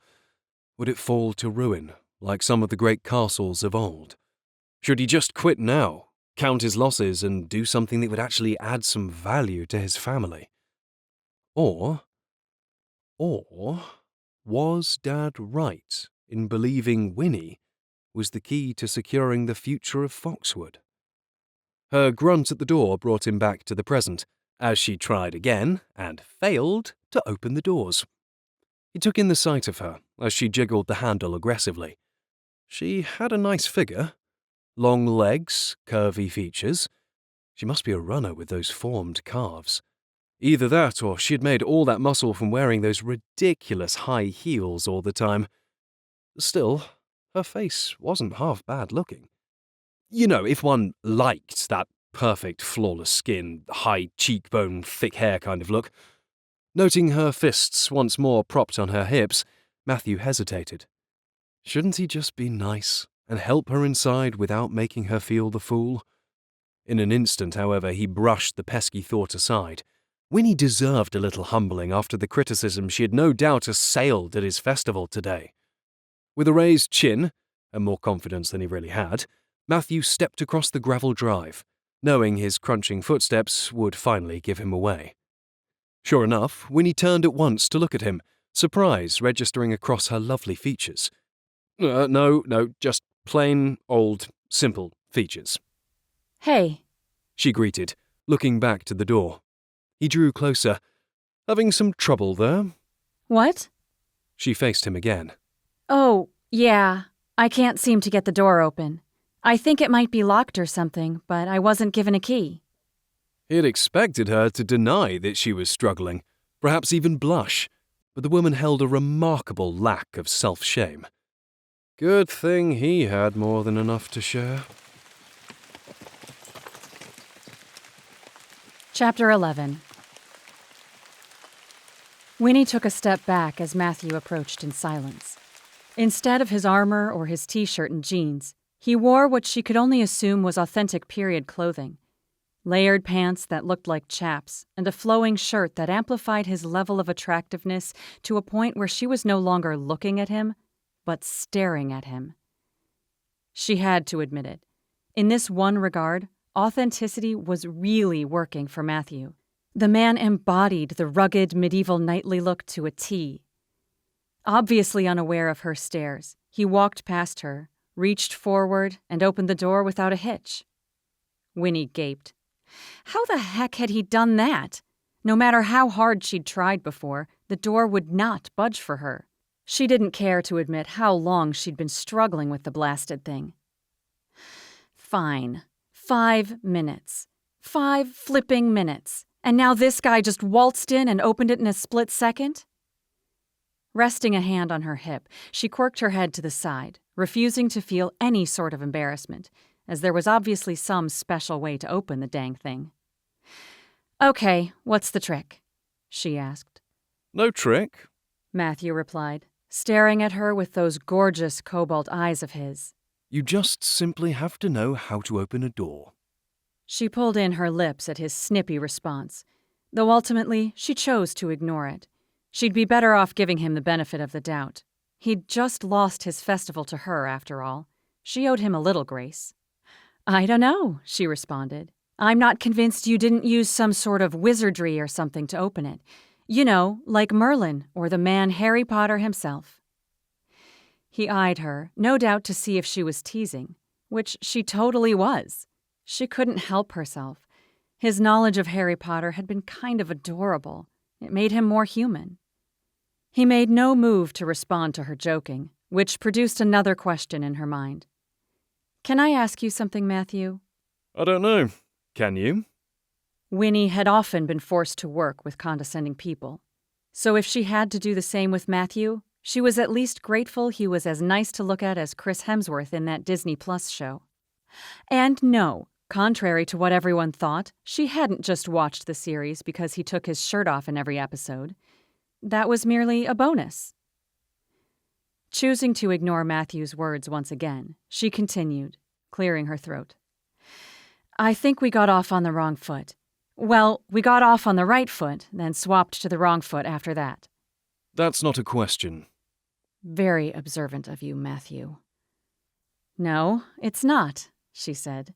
My question is, can we start over? Matthew shifted, folding his arms. As he did so, the scent of his cologne wafted toward her. He didn't smell like the men in New York, with rich and overly powerful scents. Instead, his cologne was more earthy, more natural, and there was the distinct smell of leather about him. Was that authentic? Either way, she wasn't about to complain. He waited a moment, clearly thinking over her proposition before shrugging. I suppose. Clearly, that was all he was willing to give. Great, then I'll— I take it that's as close to an apology as I'm going to get from you. He interrupted. Sorry, what? She questioned. Ah, so you can say the word. She was about to blow out a breath, but if there was one thing she'd learned from dealing with difficult people, it was that she should never let them know they were getting under her skin. That gave them all the power. Oh, I can say the word, she said with a calm smile. When it's warranted. He watched her carefully. So you don't believe an apology is warranted after you criticized my home yesterday? Ah, so that's what he was talking about. For the record, no, she began. I don't believe I need to apologize for speaking the truth about Foxwood. I wasn't criticizing it. I was pointing out areas that could do with some improvement. And she paused, debating on whether or not to continue before throwing caution to the wind. I hate to break it to you, but I'll be saying much worse than that in the coming days about the festival. I hope you're ready for it. He remained still, his eyes narrowing only slightly. Wasn't she supposed to have been starting over with him, trying to butter him up? She swallowed her pride and tipped her head to the side. Of course, I am sorry if I was a little too blunt for your liking. I'll be more kind when it comes to the festival, I promise. Matthew said nothing. After a moment, she leaned forward. Am I to take your silence as accepting my apology or denying it? He drew a deep breath, his eyebrows together. How could I do anything but accept such a generous offer? Sarcasm hung from his every word. Unfortunately, that doesn't fix everything else. Oh, there's more? She questioned. He nodded. Care to tell me so we might avoid a guessing game? She asked. Absolutely. Let's see. How about you speeding on my family's property, destroying the grounds due to distracted driving, spraying mud all across my armor so I was required to polish it all over again, dirtying the front hall with muddy footprints, and finally, agreeing to run a festival you know next to nothing about, all while hoping you don't run it into the ground. He finished, his frown having grown deeper and deeper as he'd continued, all while Winnie listened with measured breaths. She was used to barrages of criticism. Heck, if Matthew thought he could get to her with his words after she'd lived in her father's home for nearly 2 decades, he had another thing coming. Compared to the metaphorical tomatoes Dad constantly threw at her, Matthew's words were like flowers on a stage. Wow, she said with a feigned heavy nod. That's quite the rap sheet, isn't it? So one overarching apology won't make up for them all? He didn't respond, clearly unamused. No? She pressed. Again, no response. Okay, well, for the record, I did apologize for spraying mud all over you. As for everything else, what if I tell you everything that you've done to me so our actions cancel each other out? He scoffed. Just what have I done to you exactly? Now it was her turn to fold her arms. How about tricking me into sharing more about your estate by making me believe you were a mere member of the staff instead of the owner's actual son? His dubious look remained, despite the slightest hint of culpability now shining in his eyes. Or, she continued, how about when you made fun of me in front of your dad for accidentally tracking puddles through the house, which, by the way, I still don't think I did. Or when you teased me for getting the century wrong for the medieval era. Or when you walked so close to me on your horse that I was sprayed with mud by his hooves. Oh, and then there was my favorite, your absolute guarantee that I would fail at my job here. How about any of those? Do they warrant an apology? They stared at each other, neither of them wavering, eyes unflinching until, to her surprise, his lip twitched as if he were about to smile. I guess we've both said things to each other we probably shouldn't have. He finally muttered. Whoa, what? Were they actually progressing towards something of an amicable business relationship? She could hardly believe it had happened so quickly. She had some charm after all. I guess then, moving forward, she began, we can just promise to try our best not to tick each other off. It'll make working together much easier that way. Just like that, the air between them shifted back to what it had been before, and Matthew's stoic expression returned. He licked the corner of his mouth as his jaw shifted, then his eyes sharpened. How did you find the festival? So that was his next angle, to find more ways to be offended by her. She had to play this right, or all hope would be lost with working amicably with the guy. I found it absolutely enlightening, she stated. Enlightening? He repeated. Yep. That's all you can say about it? She pressed her lips together. Speaking openly now, before they even had a chance to rebuild their tenuous relationship, wouldn't help anything. But then, what would lying do? "You want me to be honest?" she asked. He nodded. Of course. "Okay," she said. "Then I will be. I thought the jousting was absolutely incredible." He looked at her with a wary gaze, as if he knew she was buttering him up. "She might as well get this over with, then." "Be that as it may," she continued, "there were significant flaws with the process and with the fair as a whole that took away from how much more incredible the event could be." Matthew pulled on a look of arrogance she knew was specifically to veil the offense he'd taken. Flaws? "Yes, quite a lot of them." For example? She shouldn't be flirting with fire, but then the man was sparking already. "Well, first thing I can think of off the top of my head, the main flaw is the obsession with historical accuracy." His jaw twitched. "It has made the food unbearable and the activities lacking," she continued. "The fair doesn't have to be factual to be fun, you know? Have you ever even tried to put something in that wasn't 100% accurate?" Someone tried once. Didn't work out.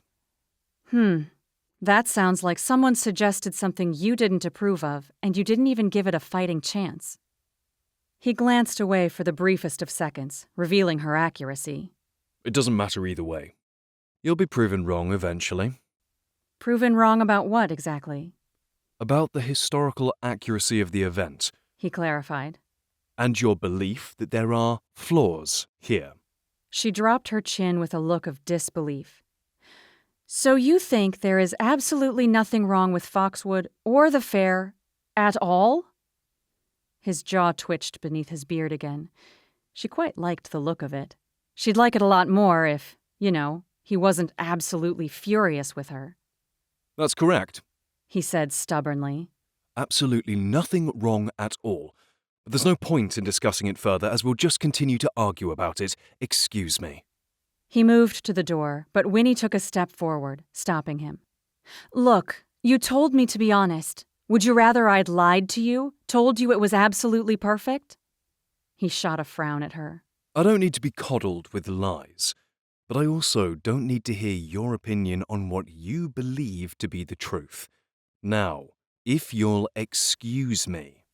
Repeating his words more forcefully, he tried to step around her again, ready to enter his house. But indignation bubbled within Winnie. What was she supposed to do? She had been hired to do a job, and Matthew was holding it against her. She should really let it go. And yet. Her hand shot forward as if on its own accord, blocking him from going inside. She wrapped her fingers around the handle of the door, then pulled it closed, directly in his face.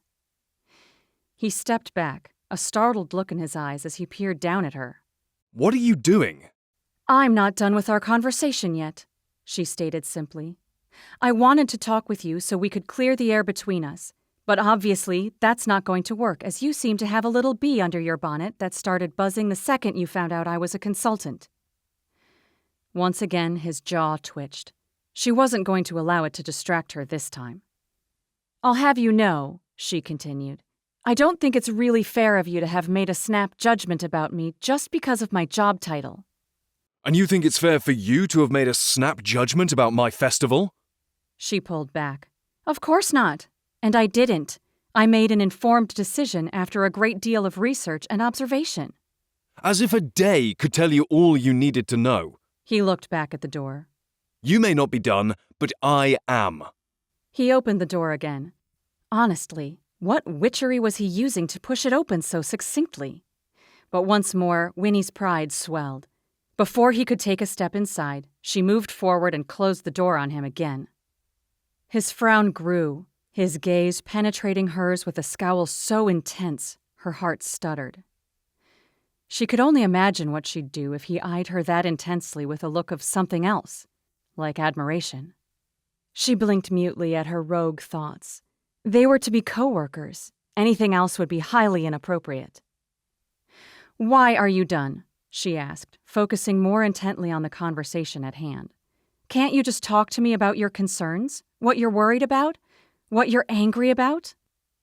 He didn't respond. "Is it because you're afraid?" she asked, knowing that would rile him up enough to give some sort of a response. To her surprise, the anger dissipated in his expression, and he raised his chin with a calm sigh. I won't play your games, Miss Knox. "Winnie," she corrected. Consultants are all the same. He continued, as if not hearing her. You all work the same. "And how do we work?" she asked. Without heart. "Be like Fort Knox." "Really?" she questioned. Yes, you come in, you decide what's best for everyone, you make changes based on your opinion alone, and then you say goodbye to anyone who can't deal with it. It's always the same. He drew a step closer to her. Just know, I'll not allow you to sack a single soul. Winnie drew quiet breaths, strapping on more defenses one by one. For some reason, she had to do that more often with Matthew than with any other person she'd ever worked with before. "I'm sorry you see me in such a way," she said, "because as I told you yesterday, that's not how I work." Whatever you say. "You don't sound convinced." I'm not, but it doesn't matter. All I have to do is bide my time. You'll be gone soon enough. Pride cinched around her heart, strapping it into place. "I can assure you, I'm here for the long haul." We'll see. He opened the door again, but Winnie, in all her impulsivity and ridiculousness, reached forward and pulled it shut once more. He stared at her with a heavy sigh. Is this what I'm to expect from now on? You controlling every little thing you don't like that is happening? She smiled, attempting to lighten the mood, if only to make herself feel better from the lack of faith he had in her. "It all depends on if I get the help I need." He blew out a soft snort of derision. Good luck with that. Now it was her time to blow out a breath. Honestly, this guy was going to be a lot of work. "Look, Matthew, what I saw at the fair back there," Festival. he corrected, "was disappointing," she continued. "There were so many flaws I noticed in the first few minutes, I almost gave myself carpal tunnel by writing them all down." He didn't like that. His frown made that clear enough. "But I also saw a lot of promising things, too. Honestly, there is no reason you guys shouldn't be swimming in cash." And you think you're the one to make that happen for us? "Yes," she responded with confidence. "I am." And what makes you any different from every other consultant my dad has hired before? "One thing," she said, leaning forward. "I'm Winnie freaking Knox." She stared into his eyes, unfaltering, willing him to see how serious she was. He didn't respond, though a strange twinkling shone in his eye. Was he amused? Impressed? She couldn't tell. Either way, it was time to make her exit through the door. And yet, just as soon as her hand touched the doorknob, she remembered. She didn't know how to open the flipping thing. She wiggled the handle down, then up, trying to mimic what Matthew had done, but the door remained closed. She could not have been more humiliated. In a desperate attempt to escape, she jiggled the handle with more ferocity, but Matthew's hand grasped lightly around her bare wrist, stopping her abruptly. She stared at his long, masculine fingers, their warmth radiating through her skin and up her arm as her heart thrummed uncomfortably against her chest. She shouldn't be feeling this way. She should be feeling nothing at all. And yet, heat swirled through her body like a whirlwind of fire, uncontrollable, all-consuming. Did Matthew feel the same way? Slowly, her gaze trailed up his flowing shirt before settling on his features. His eyes were already on her, deep and focused and unreadable. The two of them stood close together, closer than she'd realized, and as they stared at each other, an undeniable energy passed between them. Yes, he was feeling something too, but neither of them should be. They were work associates, perhaps even enemies, the majority of their interactions filled with scathing words and scowls. And yet, all of those moments seemed to disappear as they stood before each other in silence. Winnie swallowed, her throat growing dry. There was nothing more she wanted to do in that moment than to lick her lips and provide them some moisture. No, that was a lie. There was something she wanted to do more. With no further control over her sight, she felt her eyes drop to his lips, those perfect, masculine, appealing lips, and she stared at them until they moved. Up, then down. He said, his voice gruff. She blinked. Up, down, what? What was he talking about? Finally, he released his grasp around her wrist and wrapped his fingers around the door handle instead. His hand moved up, then down, and the door opened. He stood back, creating more distance between them. Your door, Miss Winnie freaking Knox. A blush burned within her cheeks so deeply she could have heated all of Foxwood with the fire radiating from them.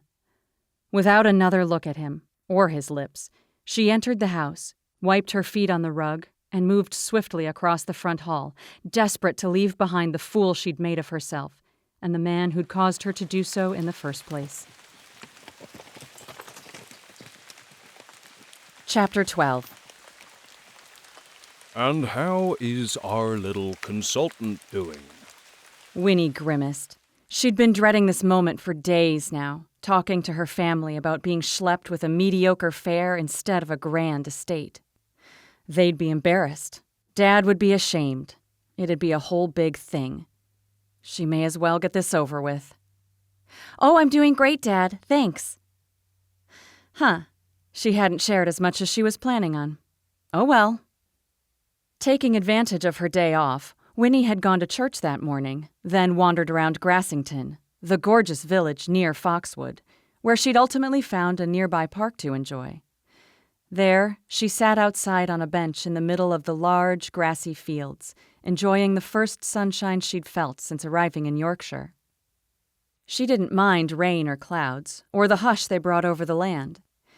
But she couldn't deny how incredible a good English sunshine felt on her cooled skin.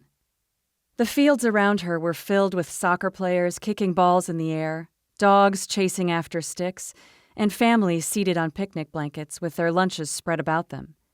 Did these people know how lucky they were to live in such a location? It was so different from New York. So quaint, so peaceful, so perfect. Are you taking charge and making changes? Dad pressed, his voice glitching on the video call. Yep. Winnie responded simply again, adjusting the earbuds in her ears.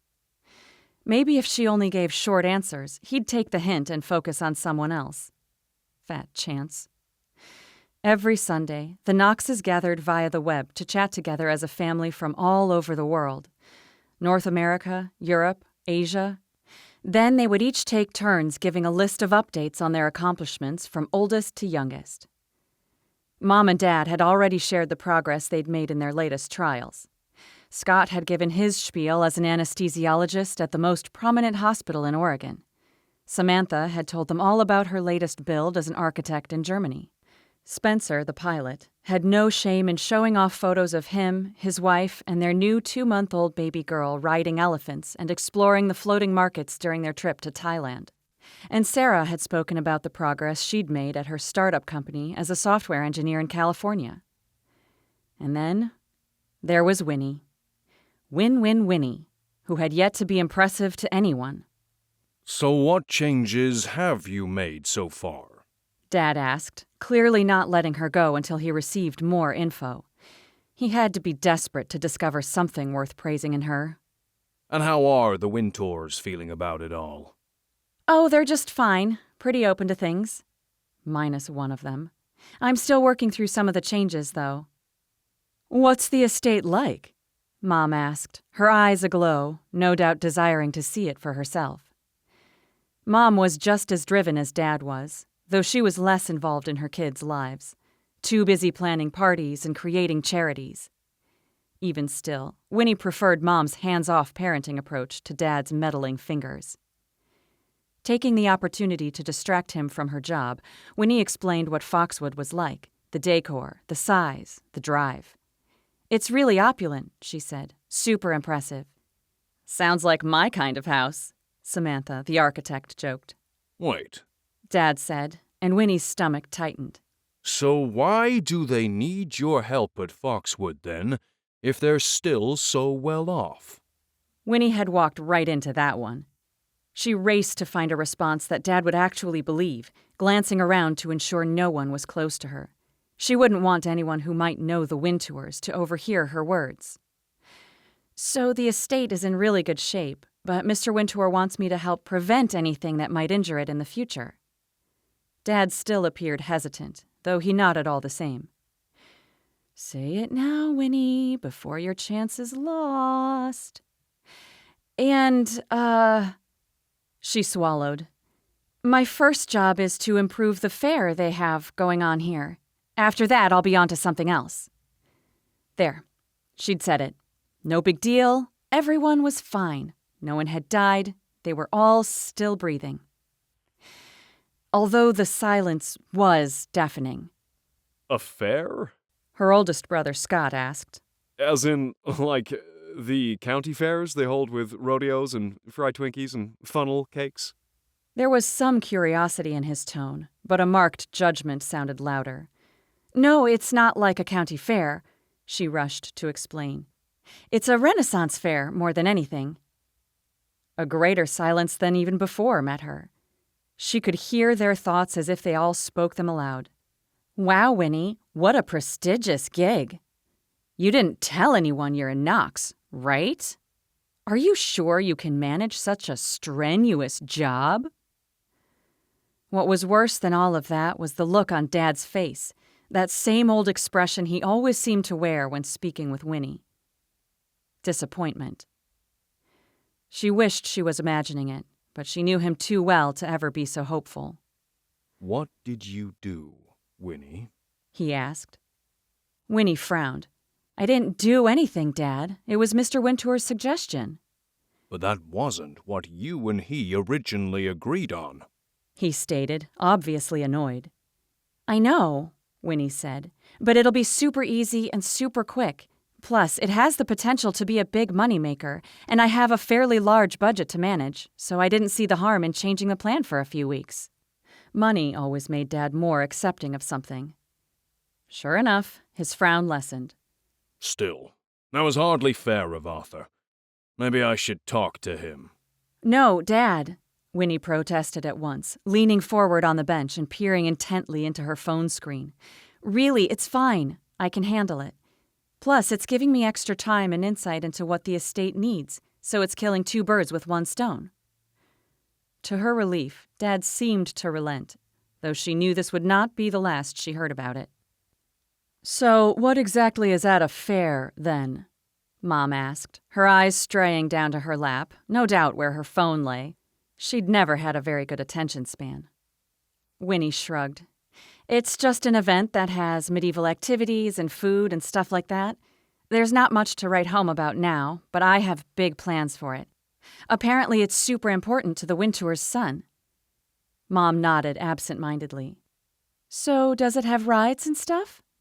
Sarah, Winnie's closest sibling in age, asked. No, but I'm planning on bringing them in, Winnie said. That's the only way to entertain kids, Scott piped in. His wife next to him nodded vigorously. That and food. Winnie logged the information away. So if they don't have rides, what do they have? Dad asked, still skeptical. She winced inwardly, knowing what would happen the moment she continued. Jousting is their main event. Sure enough, a few of her siblings laughed. Wait, Spencer said, holding his newborn over his shoulder, gently patting his back as he bounced up and down. like what they did in high school, LARPing and stuff? Yep, in full armor and everything. Spencer laughed. Those kids were so weird. Seriously, though, Samantha agreed. Winnie looked away, frowning at her family's lack of decorum. She'd seen those kids in high school cosplaying and LARPing to their heart's content.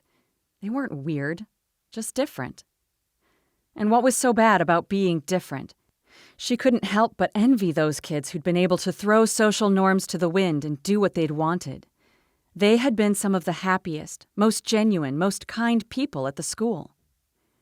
Of course, she couldn't say the same thing about Matthew, as he was bordering on being the rudest person she'd ever met. But she would never stoop to calling him weird for following a passion that brought him joy. And yet, hadn't she called him that very thing when he'd ridden toward her in the rain in full armor the night they'd met? Her exact words used to describe him had been, "crazy pants," had they not? She groaned inwardly at her cruelty. It was time to make up for it, even if no one knew what she'd done but herself. "Actually," she began, interrupting her family's laughter, "it's pretty cool what these knights do. They ride toward each other with these huge lances and try to knock each other off their horses. It's pretty crazy." Crazy is right. Spencer said, shaking his head again. Winnie frowned. She'd meant crazy cool, not crazy weird. Yeah, good luck dealing with that, Winnie. Scott said next. And good luck trying to make the event actually worth seeing, Spencer joked. Winnie clamped her mouth shut. This was only making things worse, as was evident by Dad's face. With each new joke from his sons' mouths, he'd frowned deeper and deeper. But hey, Spencer continued, maybe if you finally come out on top with this one, you'll have enough experience so Dad doesn't have to get you your jobs anymore. That was a low blow. But then it was true, which was why no one came to her defense. Winnie had tried to be herself around her family, but she had always been the odd one out, the one who'd failed out of medical school due to the smell of cadavers, the one who'd failed to become a chef due to not knowing the difference between baking powder and baking soda, the one who couldn't be a dental hygienist, a teacher, a computer programmer, or 1,000 other things under the sun, all for one weird reason after another. And the one thing she'd actually been good at, the one thing she actually wanted to pursue, that hadn't been good enough for a Knox. But hey, she was a successful consultant. Of course, she was still bearing the brunt of her family's jokes. Never mind that her feelings were hurt continuously. At least the rest of them fit in, right? To her relief, the conversation soon shifted away from her, and she lost interest as Dad spoke again, recounting their latest court win. Her eyes wandered away from the screen as she mentally listed pleasant things around her to bring back the peace she'd felt before.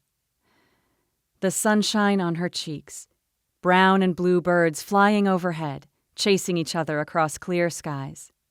A couple smiling at each other as they walked their creamy-colored dog that sniffed along the dirt path. A family playing in the grass beyond her with a soccer ball. 2 girls giggling as they ran across the grass. No hands! Shouted the father in the fields, his back to Winnie as he propped his hands on his hips. His daughters, who had to be younger than 6, ran toward the ball he'd just kicked, then picked it up again with their hands. I said no hands, munchkins! The father shouted again. His voice was loud, but the exaggeration to his gruff tone and the laughter from the girls revealed this was part of the game as much as kicking the ball was. The dad chased after them, and Winnie smiled as the girls ran away with delighted squeals. A buzz in her hand drew her attention back to her phone and the conversation occurring in her earbuds. Mom speaking of the upcoming family reunion that year, skiing in Park City. Winnie hardly heard, her eye catching on the text message that popped down from the top of her screen instead. Still on the call, she read the message from her older sister. Sarah. You okay? Good old Sarah. Winnie should have known she'd reach out. Winnie loved all of her siblings, but she'd always liked Sarah the best. She had been the most inclusive of Winnie's different sensibilities. She didn't judge her for not being married, not having children, not knowing what she wanted to do in life. Mostly, in part, because Sarah was the same way. Childless, husbandless. She'd only fallen into becoming a software engineer in the last few years, but it had bumped her up in Dad's estimations instantly. Winnie had always believed the real reason Sarah remained single was because it was easier to have Dad's approval for her success as an engineer than it was to find his approval for marrying someone. Winnie tapped out a quick response. Winnie. Yeah, I'm fine. Sarah. I just wanted to check after Spencer's jerk comments. So typical of him to be so stuck up. Winnie looked back to the video call. Mom still rattled on about all the skiing trips she'd taken over the years and which one was her favorite and how this year would trump them all. Winnie. Sadly enough, I'm used to his being a butthead. Thanks for checking, though. Sarah laughed at Winnie's text, no doubt with her use of the insult butthead, which had fallen out of existence in the last 20 or so years. She moved back to the video chat, noting Sarah's eyes averted as she texted instead of listened to. Dad was now correcting Mom, saying trips to the Caribbean in the winter were better than skiing. Being trapped on a ship with her family wasn't Winnie's ideal vacation either. In truth, she preferred to stay at home. And by home, she meant anywhere she felt at home with anyone who felt like family, particularly ones who didn't insult her. But when was the last time she'd felt that way? Now listen here, no hands this time. Winnie glanced back up to the dad's voice across the field. His back still faced her, the little girls still giggling behind their hands as he pointed at them. Winnie paused, narrowing her eyes. There was something familiar about the voice. She strained to see across the field of grass, taking in the man's tall stance and broad shoulders. Broad shoulders? Her heart thumped. She focused harder on him, only now seeing the dark, blonde curls pulled up in a man bun at the crown of his head. That hair, she hadn't known it was long enough to be pulled back, but she could recognize it anywhere. Matthew. Sure enough, in the next moment, he kicked the ball to the side and watched as the girls ran after it, his profile finally being revealed to Winnie. He smiled after the girls, and Winnie's heart skipped a beat. She thought she'd been admiring a dad playing with his kids in a way she'd never experienced herself before, in a way she'd always wanted as a child. Now, to discover that Matthew, uptight, obsessed with historical accuracy Matthew, was the guy who was lax on the rules? She was reminded again of the first moments after they'd met, how he'd smiled and winked and teased her, and her heart pinched. She hated this part of being a consultant. Seeing people as their true, happy selves away from her, only to be treated with disdain and anger by them merely because she was doing her job. Honestly, she and Matthew would probably get along were it not for her work. But then, how true had that been for every relationship, professional or friendly, that she'd attempted to make in the last few years? More laughter sounded as Matthew chased after the two girls running away from him, and her thoughts shifted. Whose were they, the little girls? His friends' children? Godchildren? His own children? An unsettled feeling hunkered down in her belly. He wasn't married. He didn't wear a ring. Unless, of course, he was just one of those guys who didn't like wearing them. Images of her time with him flashed through her vision. The connection they'd shared the day before. The arguments, the battles, then that final moment when his hand had lingered on her wrist. She frowned. He couldn't be married. She was 30% sure. Divorced, maybe? Or were these his girlfriend's kids? She glanced around, a few seconds later finding a woman who looked a couple years younger than Winnie sitting on a blanket. The woman watched the girls and Matthew with a smile on her face and large sunglasses blocking her eyes. Her hair was dark and long, pulled in a low ponytail. The wife. The sister. The girlfriend. The friend. Who was she? Another buzz stole Winnie's attention. Sarah. So I doubt you were able to answer honestly with everyone on the chat, especially Dad. But how is it there really? And how do you feel about the fair? Winnie's mind swirled, attempting to balance her conversation between Sarah and her family, and now the possible discovery about Matthew. She hadn't done anything inappropriate with him, but she nearly groaned at the mere notion of having been so attracted to an unavailable man. Winnie, I'm actually kinda excited about it. If it weren't for Dad's judgments, I think I'd have fun. There's a boatload to improve in the fair, but I'm up to the challenge. The video chat continued, the argument carrying on about where they really should spend their family reunion. But Winnie was hardly following right now. Matthew had just turned around, heading toward the girl on the blanket. A broad smile was on his face, something she'd never seen before. It was striking, distracting, just like that hair on him. He looked like Thor with a man bun. Her heart fluttered, but she chastised herself immediately. She wouldn't admire him again until she was sure what his relationship status was. Moving benches would probably make things easier for herself. But then surely it was safer to know where he was so she knew where to avoid looking. Sarah. That's awesome. I'm so glad you're excited about it. You're going to rock it as usual. And don't let Dad or the others get you down. If this is what you want to do, I say go for it. Sarah always knew how to make Winnie feel better. Winnie. Thank you. You're the best. The jousting isn't as weird as Spencer was saying either. It's actually really fun. The knights are awesome to see too. The knights? Plural, not just one in particular. Sarah. So there really are full-blown knights there? Winnie. Yeah, it's pretty cool. Sarah. And are they as knightly as the movies make them out to be? Winnie smiled, then hesitated. She chewed on her lower lip before sending the next text. She could tell what happened to her, all the while admitting that she found the man attractive. That was definitely okay. Winnie. Kinda. One actually rescued me the other day. 3 dots instantly pulled up. Sarah. Wait, what?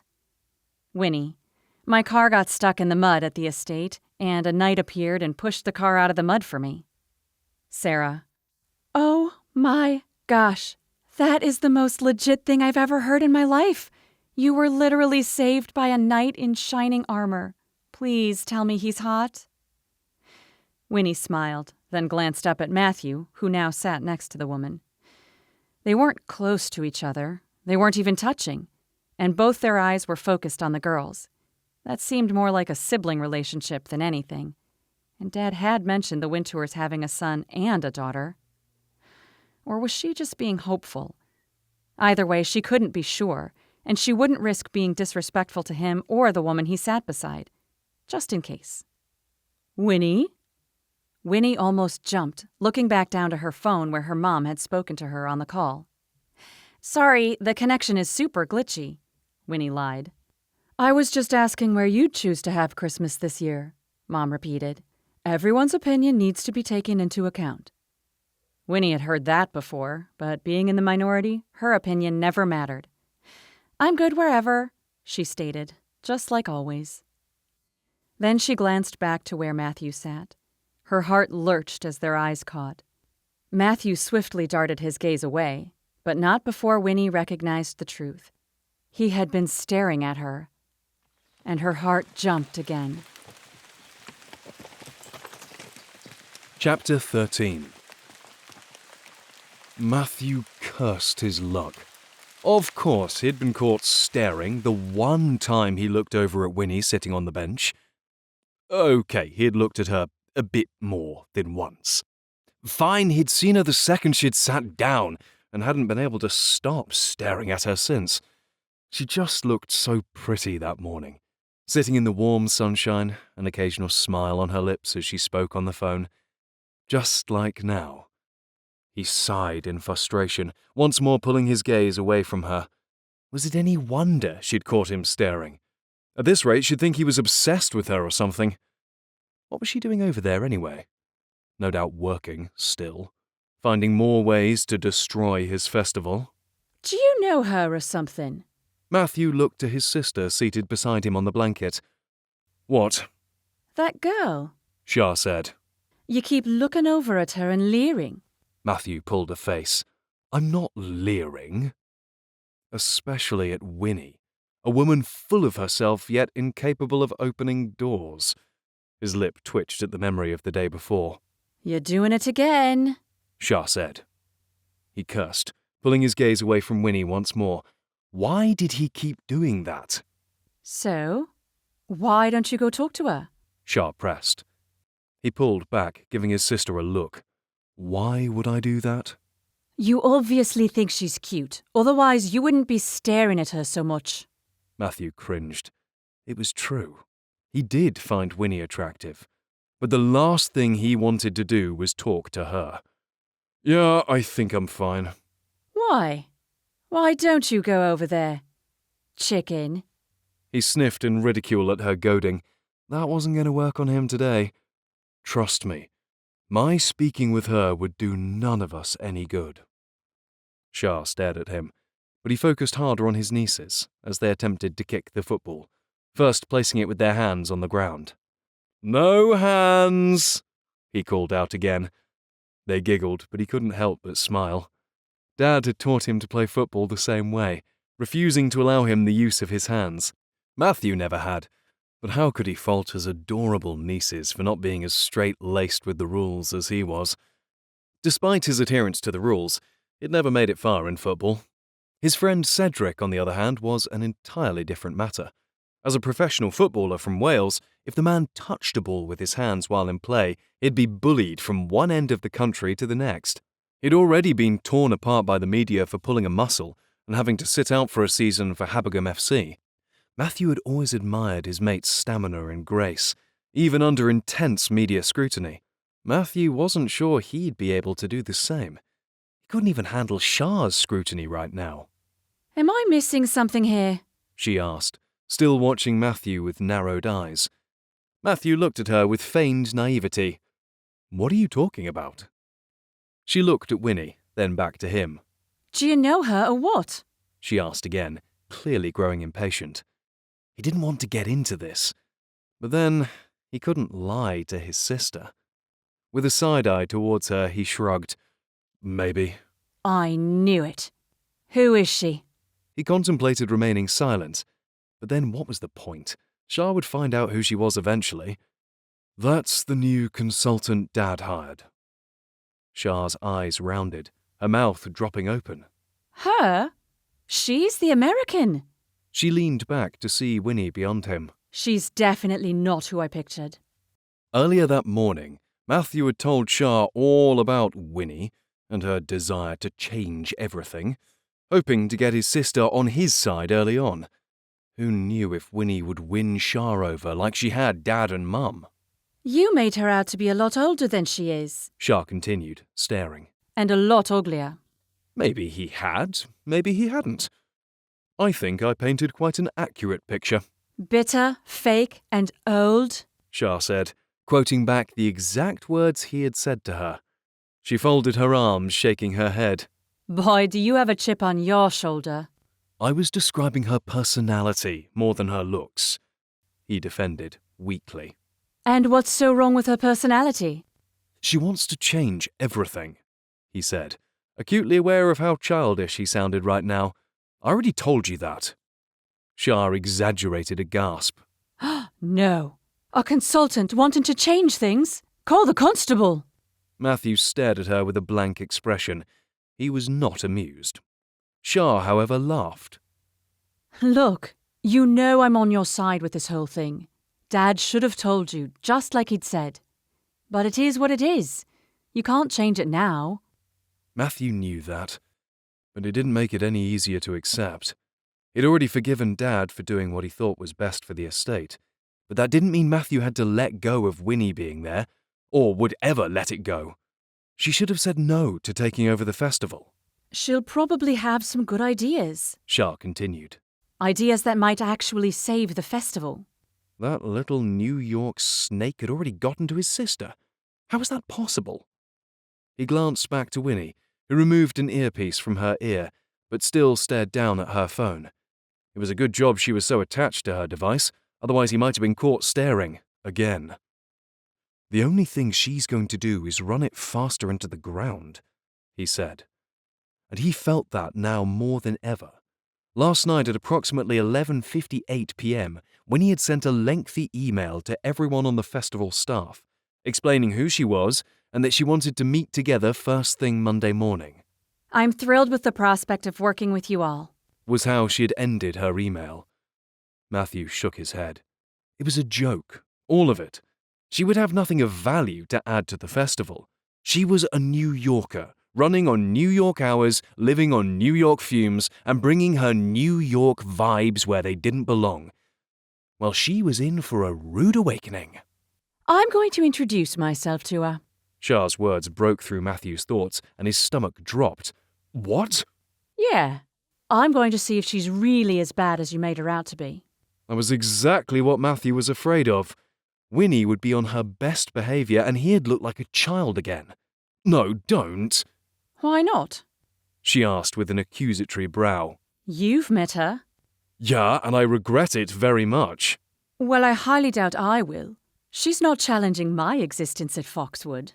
She gave a haughty little smile, clearly proud of her teasing, then stood. Matthew groaned, standing too. Winnie was still sitting on the bench, typing out something on her phone. Was she pretending to be busy? She hadn't looked back at him since their eyes had met a few minutes before. Not that she ought to have, but still, after their touch yesterday, he could have sworn he'd seen something in her grey eyes. A level of attraction, perhaps? Whatever it was, it hardly mattered to him. He doubted it had even been real. Women like her never went for guys like him, and he was glad of it. Wait, where had Shah gone? He glanced around him, finally spotting his sister walking across the grass to her girls. I'll be just over there, She told them, pointing to Winnie on the bench. The girls nodded, still kicking the football, as Shah made directly for Winnie. Shah, wait, Matthew said softly, trying to catch up to her. She looked at him over her shoulder.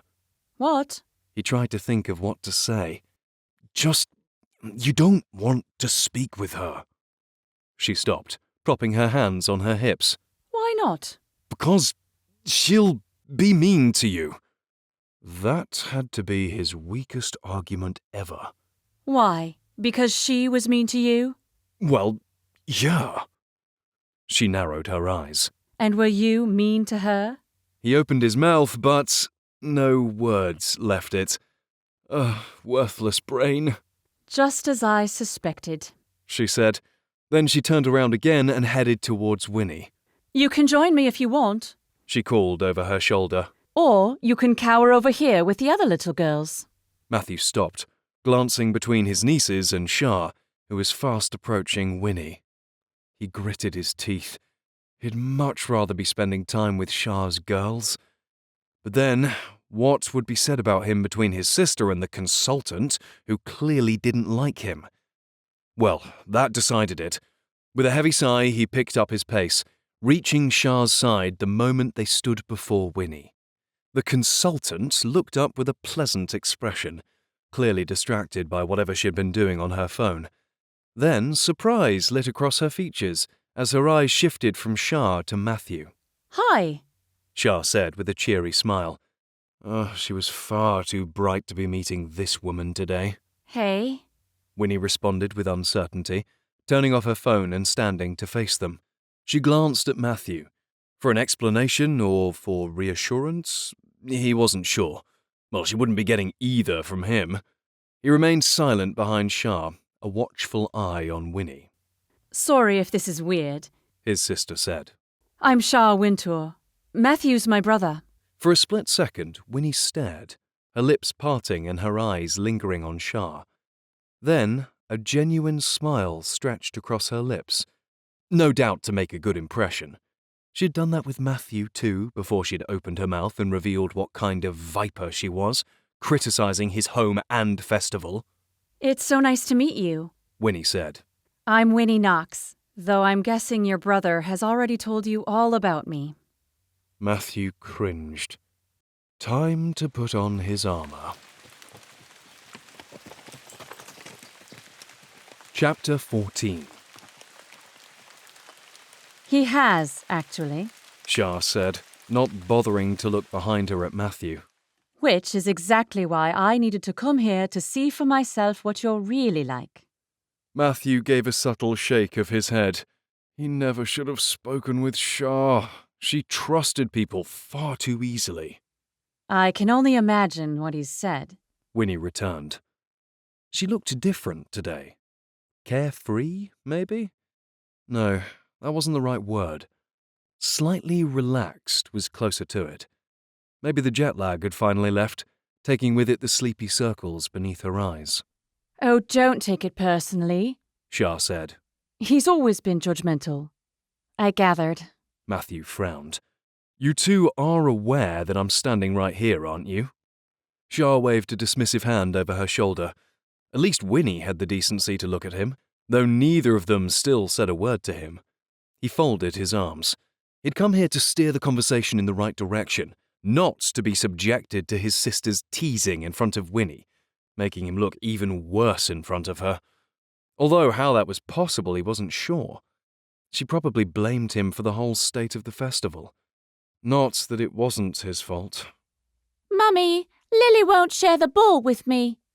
Thankfully, the attention shifted to Matthew's nieces, who ran toward them to stand beside their mum. Lily, Ava wants a turn, love. Shah said, as the 3-year-old gripped tightly to the ball. No, my turn. Lily shouted with a scowl. And who are these beautiful girls? Winnie asked, smiling down at his nieces. Instantly, Lily and Ava stared up at Winnie with curious eyes, the argument over the ball apparently forgotten. Oh, aren't you kind? Shah said, falling at once for Winnie's compliments. Was Matthew the only one who wasn't a sucker for the consultant? These are my little girls, Ava and Lily. Shah continued. She leaned down to her daughters. This is Winnie. She'll be staying at the house and working as Matthew's boss for a bit. Matthew pulled a face. His boss? He knew Shah was trying to annoy him on purpose, but blimey, he didn't think it would be working so well. At least Winnie didn't react. Instead, she bent her knees and lowered herself to be at the girl's level. How did she manage that, then? Those heels would have toppled anyone. Hi, girls. She said with a warm smile. Do you live at Foxwood too? Ava, who had just turned 5, nodded with a shy smile. Lily, the 3-year-old, had hidden herself entirely behind her mummy, clinging her little arm around Shah's leg. Wow, so you get to live with your grandparents. Winnie continued with a bright smile. Shah was smiling now too, peering down at the girls, who had also started to grin. But Matthew's frown had only grown. Sneaky woman, trying to get in with the kids. She was good, he'd give her that. Yeah? Ava said with a nod. That is so fun. Winnie said. I bet you love that. Yeah. Ava repeated. She drew a deep breath, clearly trying to gather her courage. And we get to live with my uncle too. Winnie glanced up to Matthew, then back down to the girls. Well, that makes you even luckier.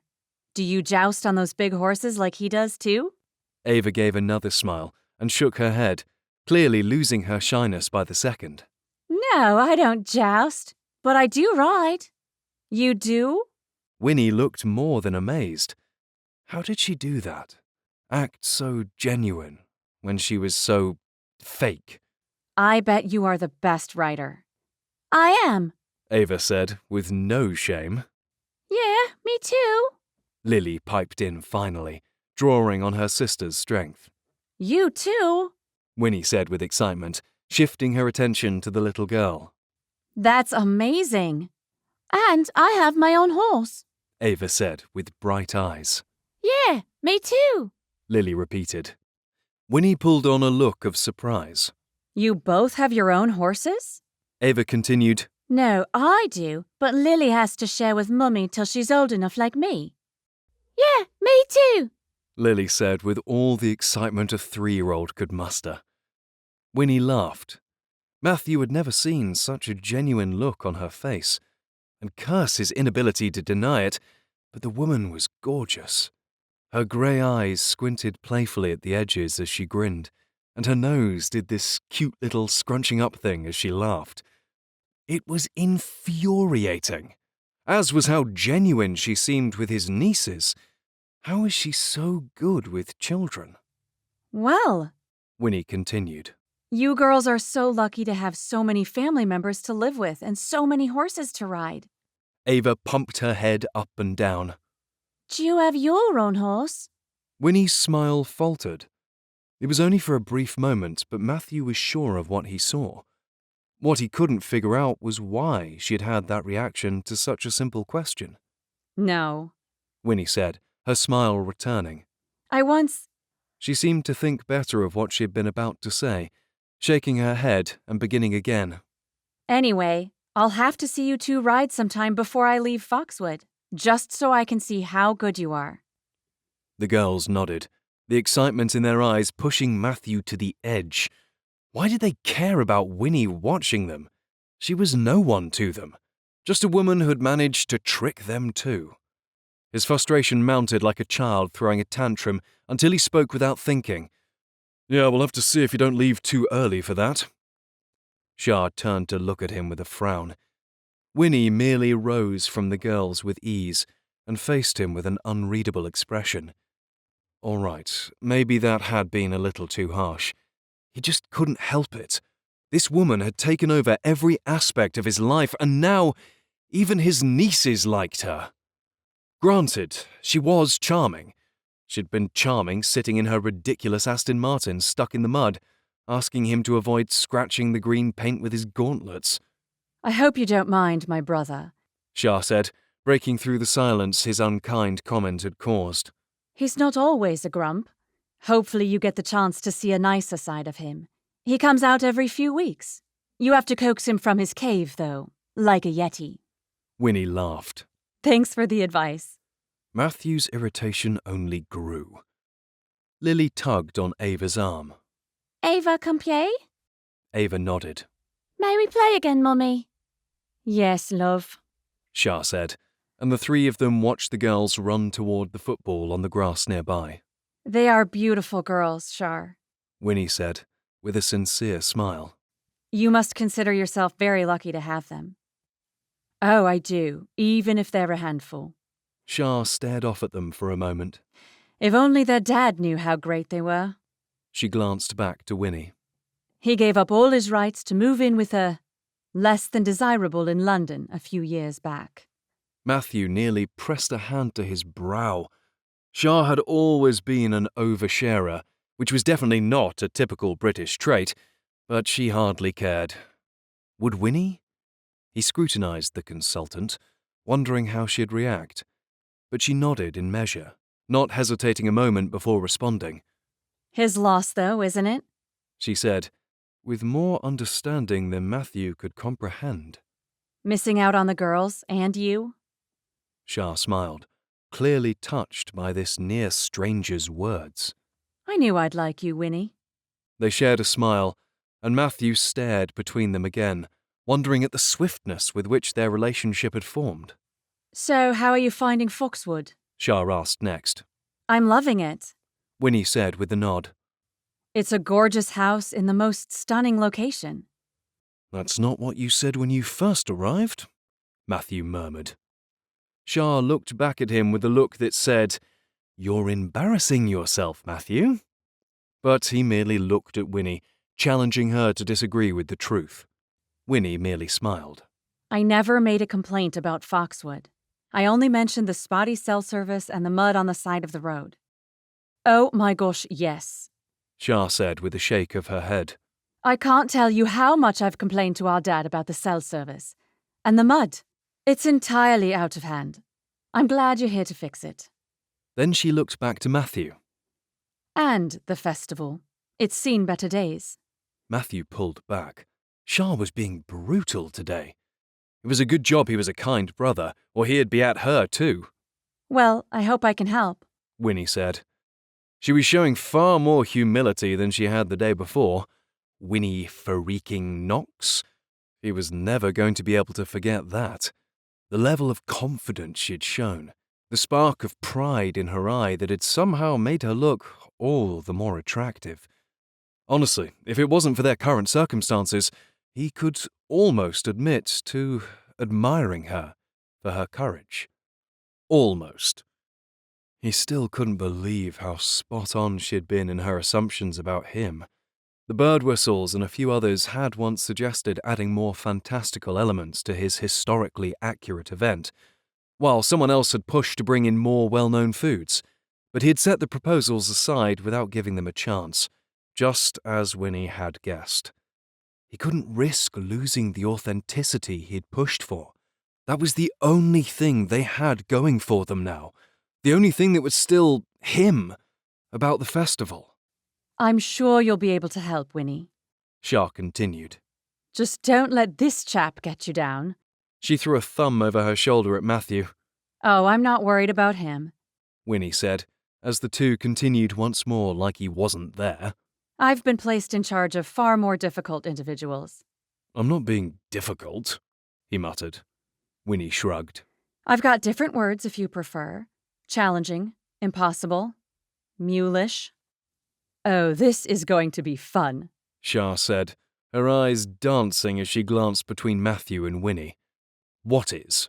Matthew asked, gruffly. Just you two working together. She replied cheerfully.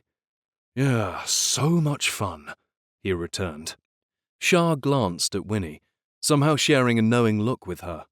He knew women understood each other in ways men could never possibly comprehend, but the girls had only just met. What were they sharing? And what more would be shared? Nothing he was willing to find out. Well, he said, clapping his hands together once, we'd love to stay and chat, but Shah has her daughters to look after. Yes, yes. Shah said with a wave of her hand. Typical Matthew, always slaughtering the fun. That is him, isn't it? Winnie gave him a look. He took a step away, hoping to force his sister to leave, but she paused again. Do you want to come sit with us? She asked Winnie. Good grief, she was trying to kill him, wasn't she? Oh, thank you so much for the offer. Winnie responded. But I've got some things I need to do back at the estate. Plus, I think if I stayed with you a minute longer, Matthew might blow a gasket. The girls laughed, but Matthew was over it. He wrapped his hands gently but firmly around his sister's upper arms and coaxed her back. All right, come along, Shah. His sister waved goodbye, taking a few steps back. It was so nice to meet you, Shar, Winnie said with a wave of her own. Then she looked to Matthew, her eyes taking on a different light. And nice to see you again, Matthew. He grumbled a response, then turned his back on the woman, not bothering to read her expression. It's official, Shah said as they walked away. She's my favorite. Matthew shook his head. Fantastic. She pulled the wool over your eyes too. Yep. I'm fully convinced. You need to marry her. Matthew nearly choked on his own spit. You're insane, Shah. I would never marry someone like her. Exactly. Which is why you should. She'd keep you in your place. He shook his head, though he chose not to respond. He'd come out there that afternoon to play with his nieces, and that was exactly what he was going to do. All he needed was for that American to leave, so he could stop being distracted by her runner legs, smooth hair, bright eyes, and charming smile. A smile that he knew existed only to sugarcoat what she was going to tell him tomorrow during their meeting, because he had a feeling that meeting was going to be the worst he had ever had in his life. And that was all due to Winnie Knox being his... boss. Winnie walked away from the park and the wind tours, smiling as she pulled up her phone to respond to her sister. She stole a quick glance over her shoulder, watching Matthew kick the ball to his nieces. He stole a glance at Winnie over his shoulder, then hurriedly darted his eyes away. Winnie hid her widening smile and faced forward. Nothing would ever happen between her and Matthew. Not only would that be entirely unprofessional, but they were far too different to make anything work between them. But now that she knew who Shar was, Winnie could stop suppressing her thoughts. Matthew Wintour, great with kids, a good sport with his sister, and able to pull off medieval hair and a modern man bun. She pulled up her text thread with Sarah, smiling as she responded. Winnie. Yep, he is absolutely hot. Then she let out an airy sigh and walked through the rest of the park, feeling lighter than she had in days. Chapter 15. The following morning, Winnie stood at the front of the meeting hall, greeting the fair staff with a smile as they entered the large room and made their way to the seats she'd set up an hour before. The meeting hall, which had been refurbished a few years before from Foxwood's old carriage house, was warm, inviting, and large enough to be an event venue in its own right. At 2 stories tall, the hall boasted shining wooden floors and black, brown, and white stone walls. Wooden eaves framed the roof in perfect uniformity, while 3 large candelabras cast light across every inch of the setting. Why they didn't hold weddings, receptions, work parties, or other events there was beyond Winnie. That would be one of her first suggestions to Mr. Wintour as soon as she finished with this little project on the side. That's what she'd decided to call her work with the fair, a side project. Not only did it help manage her expectations, but she was also fairly certain it would drive Matthew a little crazy, and that was always fun. She recognized a few of the faces as the staff began to file in, though she consulted the list Mrs. Wintour had given her the day before to name the rest. Mrs. Birdwhistle sat on the front row with her husband, Hubert. Mr. Fogg, the monotonous announcer, and his wife, the also emotionless woman who'd sold tickets at the front entrance, sat beside them. 2 teenage stable-hand boys came in next, then Dorothy Porter soon after, looking every bit as annoyed at having to be there as she had selling food to Winnie a couple of days before.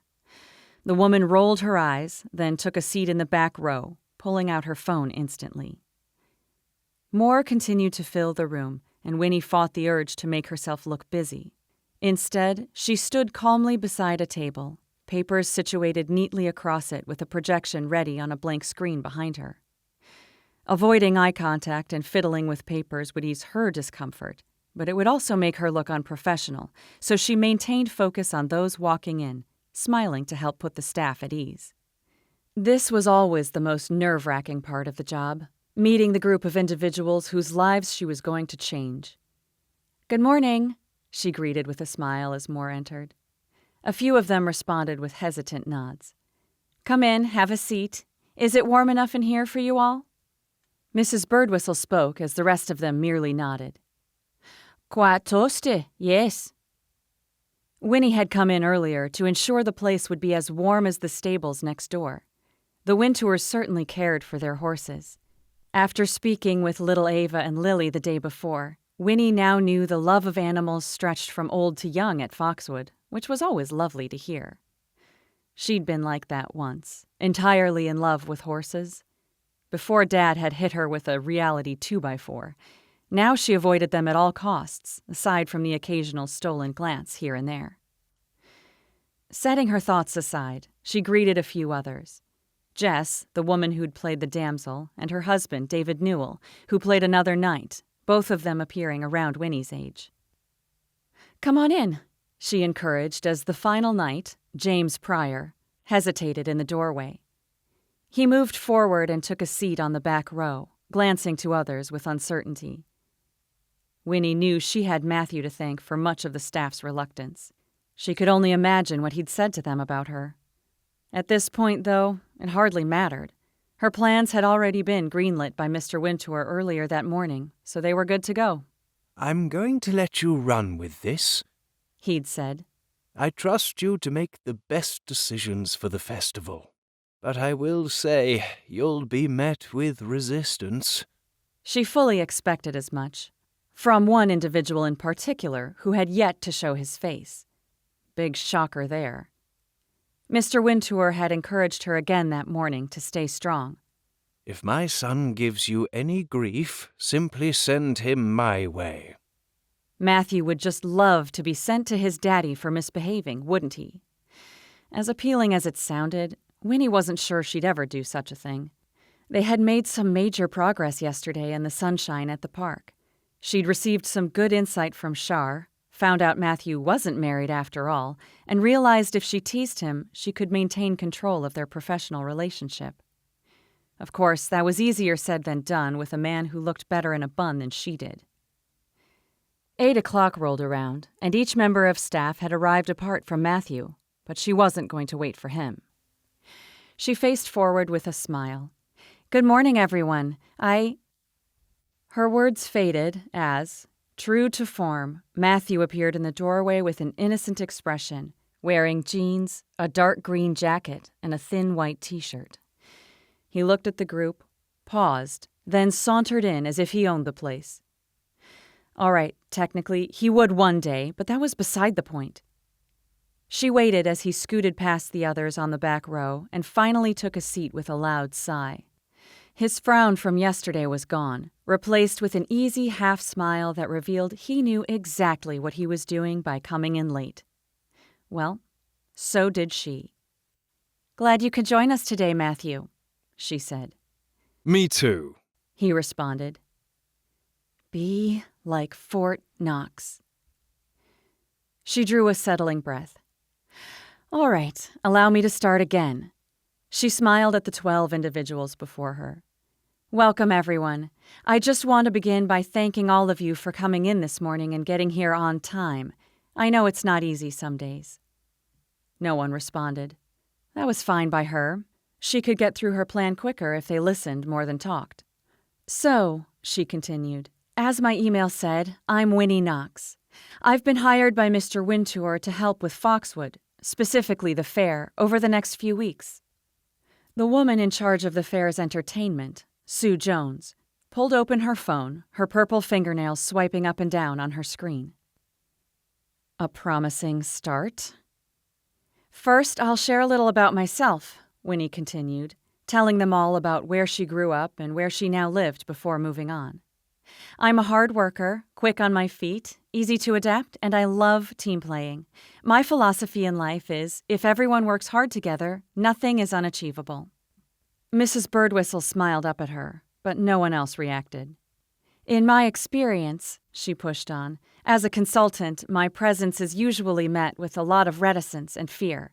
Hopefully I can ease both to a degree by letting you all know right now that I'm not here to fire anyone or to make your lives more difficult. I am purely here for the benefit of the fair. A sniff that sounded suspiciously close to a scoff echoed from the back row. She couldn't be sure who'd done it, but Matthew looked far too innocent sitting there in the back row. That being the case, she continued, ignoring his behavior, I do expect you to work hard, be open to the changes that are going to be made, and most importantly, to be honest with me. If something's not working for you, let me know and we can adapt. This first event is going to be a lot of work, but I'm sure you're all capable of rising to the occasion. I can promise you if we put our heads down and work together, we'll be fighting fit, and you'll be thrilled with the response we get. She gave an encouraging smile and a nod to the group. So, are you ready to get to work? A few heads bobbed here and there. Mrs. Jones, who had since put her phone down, folded her arms stubbornly with no reaction, and Mrs. Porter stared out of the window with a look of boredom that rivaled a child in church. Everyone else appeared hesitant. Everyone but Matthew, that is. He whispered something to the knight beside him, and both of them smiled with ducked heads. That was fine. She'd give Matthew his freedom for now, allowing his confidence to grow. But if he didn't stop soon, she knew what to do. I'd love to ask you all a question as we start, she said. What is your favorite part of the event? She waited in silence. Anyone? Finally, Ben Watson, one of the teenagers, raised his hand.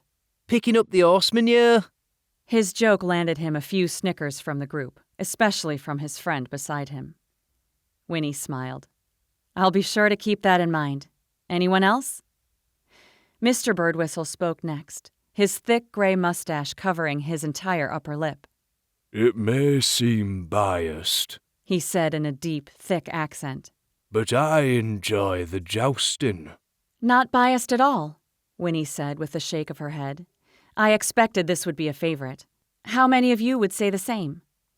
Everyone aside from Matthew and Mrs. Jones raised their hands, her purple nails now being chewed on absent-mindedly. Wow, so almost all of you. Winnie looked to Mrs. Jones. And yours? She shrugged. All of it. I won't fault you for that, Winnie said with a friendly smile, even though she received nothing in return. And what about our fearless leader, the man behind the plan? What do you think, Matthew? She was fully expecting a half-baked response like Mrs. Jones, but instead he said, The history. Ah, yes, hence where the authenticity comes into play. He gave a single nod. What is it about the history that's appealing to you? She asked. The magic of it all. It's what makes the festival worth it. Winnie couldn't help but notice the irony in his statement.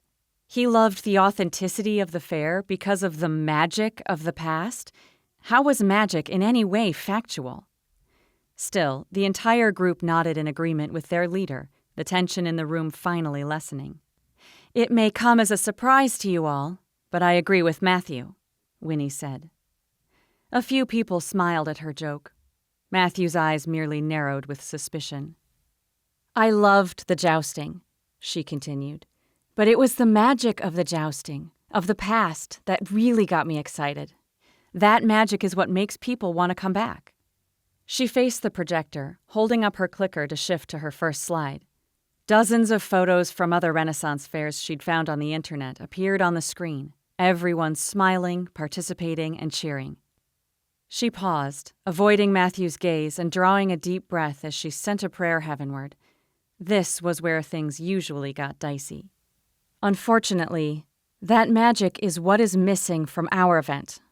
So that is our goal, to bring the magic back. Because— And you know this how? Matthew's words cut through her own, daggers from his blue-eyed gaze threatening to crumble her defenses. She'd expected his response, so she fortunately had one of her own. "Evidence," she stated. "As pure and simple as that." She clicked to her next slide, her evidence stacked up in conversation bubbles that appeared one at a time. "Each and every one of these are direct quotes from guests who attended the fair on Saturday." She turned and read them aloud to the others. "Not worth the money. There was nothing to do. Even my kids were bored. Absolute pants." She paused. "That one, I assume, means terrible?" A few nods moved about the room. Then she continued. The quotes went on, the staff reading along as Winnie continued. Mrs. Birdwhistle was nodding. A few of them were scowling.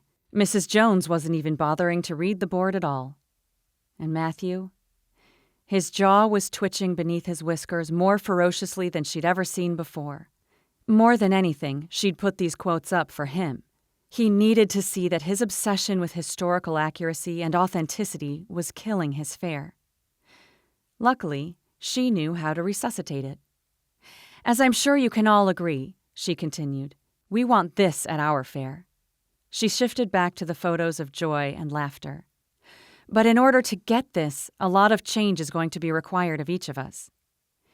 One by one, she picked up the packets she'd compiled for each staff member, delivering them as she explained further. "We'll go over each person's individual tasks more in depth later, but right now we'll just have a brief overview so it's not super overwhelming, all right?" A few heads bobbed up and down. Matthew whispered something again to the knight beside him, whose shoulders shook with silent laughter. Matthew met Winnie's gaze then, a clear challenge in his eye, which she met without hesitation, handing him his own packet. He took it with a smirk at the knight, then flipped through it with a disinterested gaze. But Winnie wasn't worried. She'd received the last word. Matthew just needed to wait and see. Chapter 16. Over the next 30 minutes, Winnie moved swiftly over the changes of responsibilities for each staff member. The teen boys would be esquires, Mrs. Birdwhistle would help ready the horses and knights to get them out earlier, and Mrs. Fogg needed to find better non-World War II tents. "We want a lot of them," Winnie explained, "in bright, happy colors, like a circus." A few looks were exchanged, but Winnie pushed forward. Albert Fogg was next. "We're going to be giving you a mic that actually works," she said, and his face brightened. "But of course, that means your level of enthusiasm has to increase too." He gave a short nod, then peered down at his paper. Winnie blew out a quiet breath. Those had been the easiest changes. Now for Mrs. Porter and the food. "I know we've been pushing the authenticity factor, but after trying the food myself and hearing a lot of feedback from guests, we're going to be changing up the menu. Entirely." Matthew crossed his arms over his chest and leaned back in his chair. Mrs. Porter's lips thinned so much they were no longer visible. "Are you saying my food ain't quality enough?" she asked. Winnie squared her shoulders. "Unfortunately, it's true, as was evident by the uneaten portions of cabbage chowder, mine included, filling the garbage cans." Looks were exchanged, but Winnie continued. "I need to warn you, Mrs. Porter, that at the next fair there will be more food options from other vendors apart from yours. I'm planning on bringing in your usual event foods: hot dogs, hamburgers, cotton candy. You'll have to up your game if you want to stay relevant, which, by the way, I have full faith in your ability to do so. With Mrs. Porter still pouting, Winnie shifted to Mrs. Jones, ready to rip off another Band-Aid. We'll need more entertainment, Winnie said. A lot more. We need nothing more than the jousting, Mrs. Jones said stubbornly. Winnie made to explain how her reasoning was flawed, but she caught Matthew staring down at his packet, shaking his head in silence. Any thoughts you'd like to share, Matthew? She asked. He shook his head. All right, well, let me know when you do. Oh, I will. Winnie returned to Mrs. Jones, reminding her of the boredom experienced by the guests. With more to do, they'll actually want to stay for longer, Winnie explained. We'll have falconry, archery, carnival games, fire breathers, jesters, merry-go-rounds, maybe even bumper cars. There needs to be enough for adults and children to be entertained at all times. Carnival games and rides, came a whisper from the back. She'll turn it into ruddy Blackpool. Winnie had no idea what Blackpool was, but she didn't think it was meant as a compliment. Rides are cheap and effective, she said, defending her choice. She'd had to do the same with Mr. Wintour that morning, but she was sure they'd be a big hit. More than anything, kids love them. If children are happy, their parents will be happy. And if parents are happy, they'll be more likely to come back, stick around, and spend more money. The group fell silent again, so she moved on to her final and most challenging of topics, the jousting. Now, I know we all love the jousting, but even that spectacular event can be improved upon. We're going to up the tournament to twice a day with much more than the 6 clashes I saw on Saturday. There will be a script to follow with the winner predetermined. And finally, we're removing the damsel in distress. It was as if a thick, dark cloud of smoke slipped into the room and hovered above each person, so quickly the tension returned. 7 hands shot up, Jess's being the first. No, damsel, she asked. Don't worry, Winnie reassured her. You're not being let go. I've got so much more for you to do that I know you'll love. We're going to turn our damsel into a knight in disguise who will win some of the matches and reveal exactly who she is at the end of the tournament. It's so much more modern and inspiring to allow our damsel to receive equal treatment. But, Jess began, I've never jousted before, and I don't have any of the armor or expertise or anything. Oh, that's fine, Winnie said with a wave of her hand. When you're up against the men, we'll be fudging the rules anyway, so you'll be able to win and won't be hit. Jess sent a furtive glance to her husband, who rested a reassuring hand on her knee. Winnie knew this one would be a hard pill to swallow, but she had complete confidence that it would be a crowd favorite. One by one, she responded to the other concerns shared. The original damsel has always been a favourite. You can't tell me the majority of people wouldn't rather see more jousting than a waif. How were we supposed to score correctly if the winner is already chosen? No one knows how to score jousting in this day and age anyway. The knights can't handle that much jousting. Twice a day, every weekend, for 5 months. We'll build up your stamina, and we will no longer be holding the events weekly. It drains too much money and resources. Instead, we'll be holding the fair twice a month, only on Saturdays throughout the summer. The knights can handle that. I have faith in you. What about the historical accuracy? What about it? We'll still have it to a degree, of course. Otherwise, we'll be adding in fantastical elements based on your own recommendations, and cosplayers will be encouraged to attend as well. The tightness in her neck crept higher as the questions continued, and all the while she struggled to keep Matthew's continuous scoffs and shakes of his head out of the corner of her eye. After today, things would be better. She just had to keep reminding herself of that. Things would get better. They had to. We have 3 weeks to make all of these changes and pull off a spectacular fair, Winnie ended. We'll be postponing the event until then, allowing us more time to finish everything before the busy season picks up.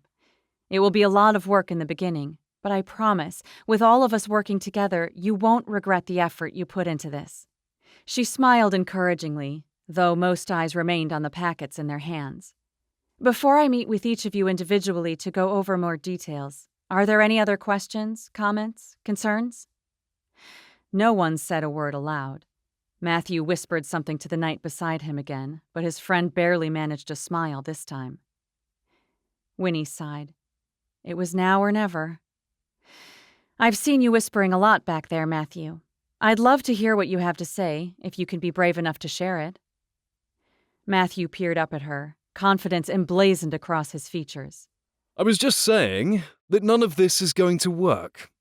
Winnie drew steadying breaths, though what she really wanted to do was chuck her clicker at Matthew. Still, words would pack far more of a punch and reveal that she was still in control, of her mood, of her emotions, and of the fare. "All right. Tell me then, Matthew, why won't any of this work?" He remained leaning back in his chair, a bored look on his features. The festival isn't about bumper cars and carousels and 21st century damsels. It's about immersing people in history. Nearly every single person in the group nodded, but Winnie didn't let it faze her. "I can see that," she said. "But don't you think a fair could—" Festival. She paused at his interruption. "Excuse me?" It's not a fair. For the first time since arriving in the room, he leaned forward in his seat, speaking very carefully. It's not a fair, a carnival, a Wild West event, or even a Renaissance gathering. It's a medieval festival. Winnie stared. The entire staff exchanged wide-eyed glances, a few individuals shifting uncomfortably as the tension grew palpable between her and Matthew. "So this minor detail is so important to you that it trumps all the other things you could have brought up?" she challenged. He raised his brow. Perhaps if you were more focused on the minor details of what the event actually is, you wouldn't be attempting to change what is at its heart. She could almost hear the other staff members calling out, "Ooh, burn," like her older brothers would have. Unfortunately, the thought only made her defenses rise. She pulled on her metaphorical boxing gloves and peered down at him. "What is at the heart of this festival, Matthew, is a dying, failing event." His eyes turned an icy blue. "I know it's difficult to hear," she continued unapologetically, "but the magic is gone. It is not there. Not a single person looked like this." She waved a hand up to the screen where the happy faces from the first slide bore down on the group. "At your festival 2 days ago. And I can almost guarantee that you haven't seen so many looks in the last year. Tell me I'm wrong. Any one of you." She looked around her, but no one said a word, including Matthew. "You see," she said, knowing she was pouring lemon juice in an open wound now. "You must want the magic to return. You said yourself that it was your favorite thing about the event, not the accuracy of the past, but the magic of the past.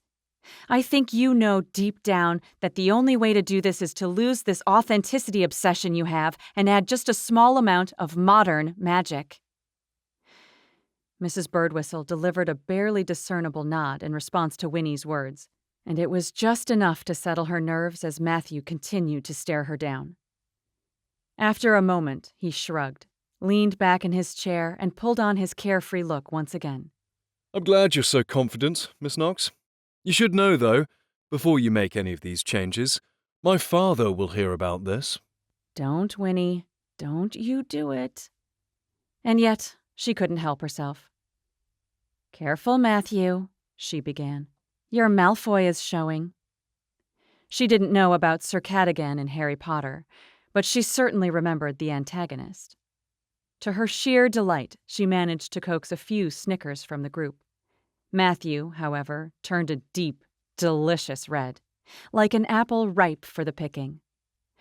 "Now," she said, "if no one else has any questions, I'll excuse you all to go about your work, take some more time to read through your packets, and prepare a bit for when we meet individually. Sound good?" Half of them nodded, and the other half stared at their papers still with bewildered stares. Matthew merely kept his gaze on her. "Thank you all again for coming," she said. "I'll be in touch." She gave a nod, then the group stood as one and filed toward the door. Winnie rolled out the tension from her neck the moment their eyes left her, and she stacked her belongings together before noting the others speaking with Matthew as they left the room. He nodded at them reassuringly, worried brows across the mark, and Winnie shook her head, her teeth clenched. There they all were, seeking reassurance from their boss after the big bad Winnie shook up their lives. This fair, the festival, whatever the heck they all wanted to call it, was never going to work if he continued to undermine her. They needed to know she was in charge now, and Matthew needed to be the one to tell them. Otherwise, who knew what revolution would be on her hands? Honestly, as the American, wasn't she the one who was supposed to revolt? She cleared her throat. Matthew? All eyes fell on her, a few people darting out the door to no doubt avoid being caught in the crossfire. Yes, Miss Knox? He asked. How she hated that. It was as if he was trying to elevate her above the others. Can I speak with you for a minute? Alone? Matthew audibly sighed, and the others left him with hesitant glances as he rejoined her at the front of the room. You beckoned? He said, hands behind his back. His hair wasn't pulled into a bun today. Instead, it looked even more like the nights in the movies, long enough to reach his ears, curly, unkempt, yet perfectly appealing.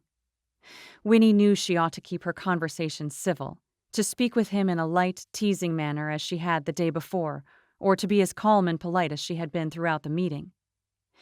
However, her irritation over his lack of respect had mounted all morning, and frankly, she was over it.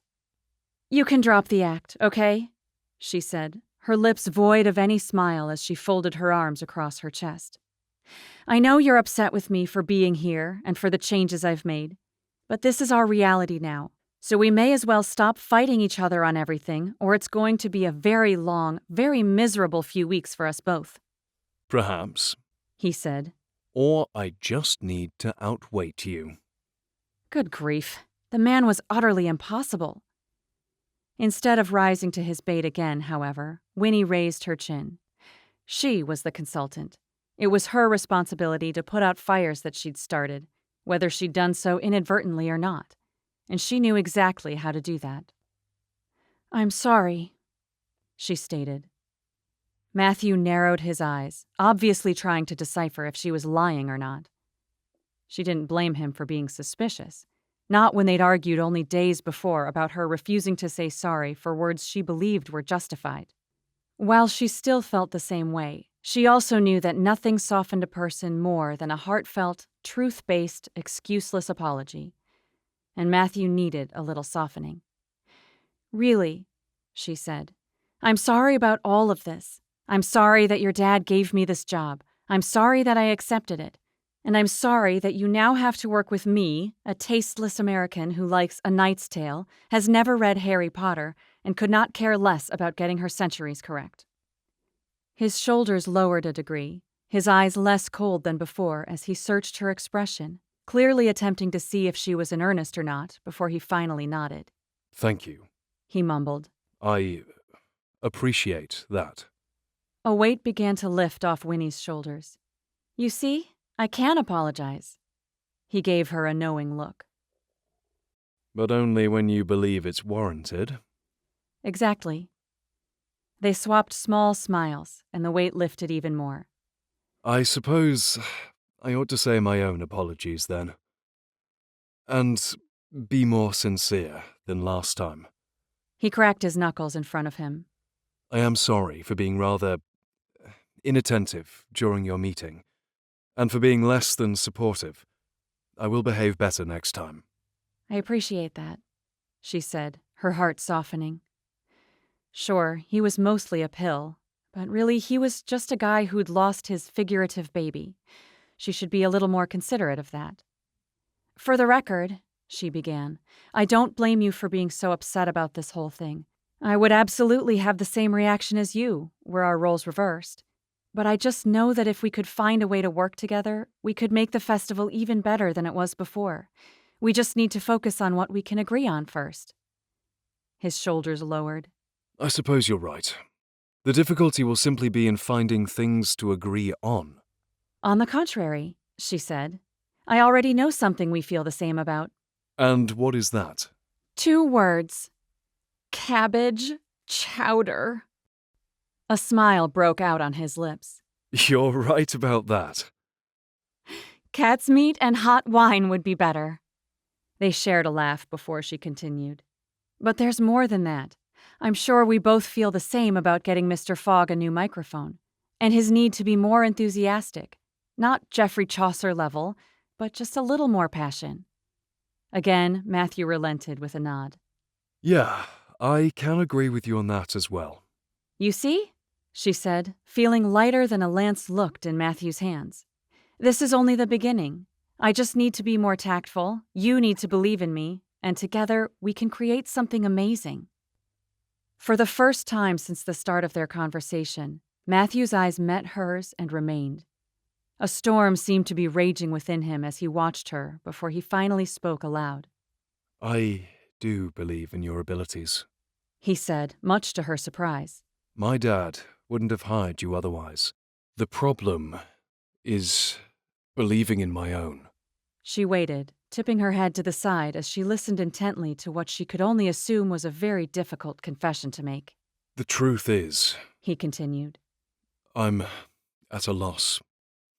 I don't know how to make the festival profitable again. Everything I try to do just brings more failure, and I don't know what to do anymore. No one has more to lose than myself, which is why... He paused, his blue eyes focusing even more intently on her. Which is why I need you to understand something. Winnie sobered further, nodding as she waited in silence for him to continue. He drew a deep breath. While you may know business, and while some of the changes you've suggested will do the festival good, some of them will take away the heart of what we're trying to do here, which is to share our love of the medieval world with those around us. Without that beating heart in the center, there is no amount of quid, success, or prestige that will comfort us if this fails. I know I speak for the entire staff when I say if our passion is no longer there, if our heart isn't in this project any longer, we will lose the desire to make it succeed. I'm sure you and I can both agree on this as well, that if there is no heart or passion involved in what we do, then why would we do it at all? His words were like an axe to a tree, cutting down Winnie's defenses and chopping her to the ground. He'd taken her whole existence, summed it up in one sentence, lit it on fire, and now watched the branches burn to ash, just to prove that she'd been wasting away the last decade of her life. Of course, he had no idea what he'd done. How could he have any clue as to how miserably she'd lived her life, coasting from job to job, trying to find passion and heart, but always out of luck? And what sort of hypocrite would she be if she agreed with his words, that there was no purpose to the last 10 years of her life because there had been no passion in the last 10 years of her life? So, what do you think? Matthew asked, completely unaware of the turmoil raging within her. Winnie scrambled for a response. His words were sound, but they weren't hers, nor were they a part of her plan or her research. How was she supposed to keep the passion and the heart at the center of the festival when she couldn't even do that in her own life? If she agreed with him, she would render herself completely useless for the job, and she'd fail. Again. Be like Fort Knox. Dad's words snuck through her mind, reminding her once more to be blunt, to stick to her guns. She couldn't flop this time. She couldn't waste the money Mr. Wintour had entrusted her with. She couldn't disappoint their family and allow the fair to fail. More than anything, she couldn't risk Dad's reputation being negatively affected by her messing things up. He'd vouched for her abilities. If she didn't succeed, who knew if he'd ever help her find a consulting gig again?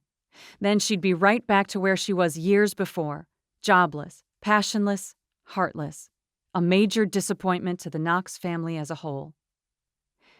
Swiftly, she picked up the branches of her defenses, then stuck them around her chest in a makeshift protection. I see where you're coming from, she stated diplomatically, her voice as wooden and hollow as her fortifications. "I agree that heart is very important, but you need an event that earns money, not an event that offers a history lesson." The second the words left her mouth, Winnie's heart shriveled in her chest. She sounded just like Dad. You don't need to ride horses, Winnie. He'd said. You need a reality check.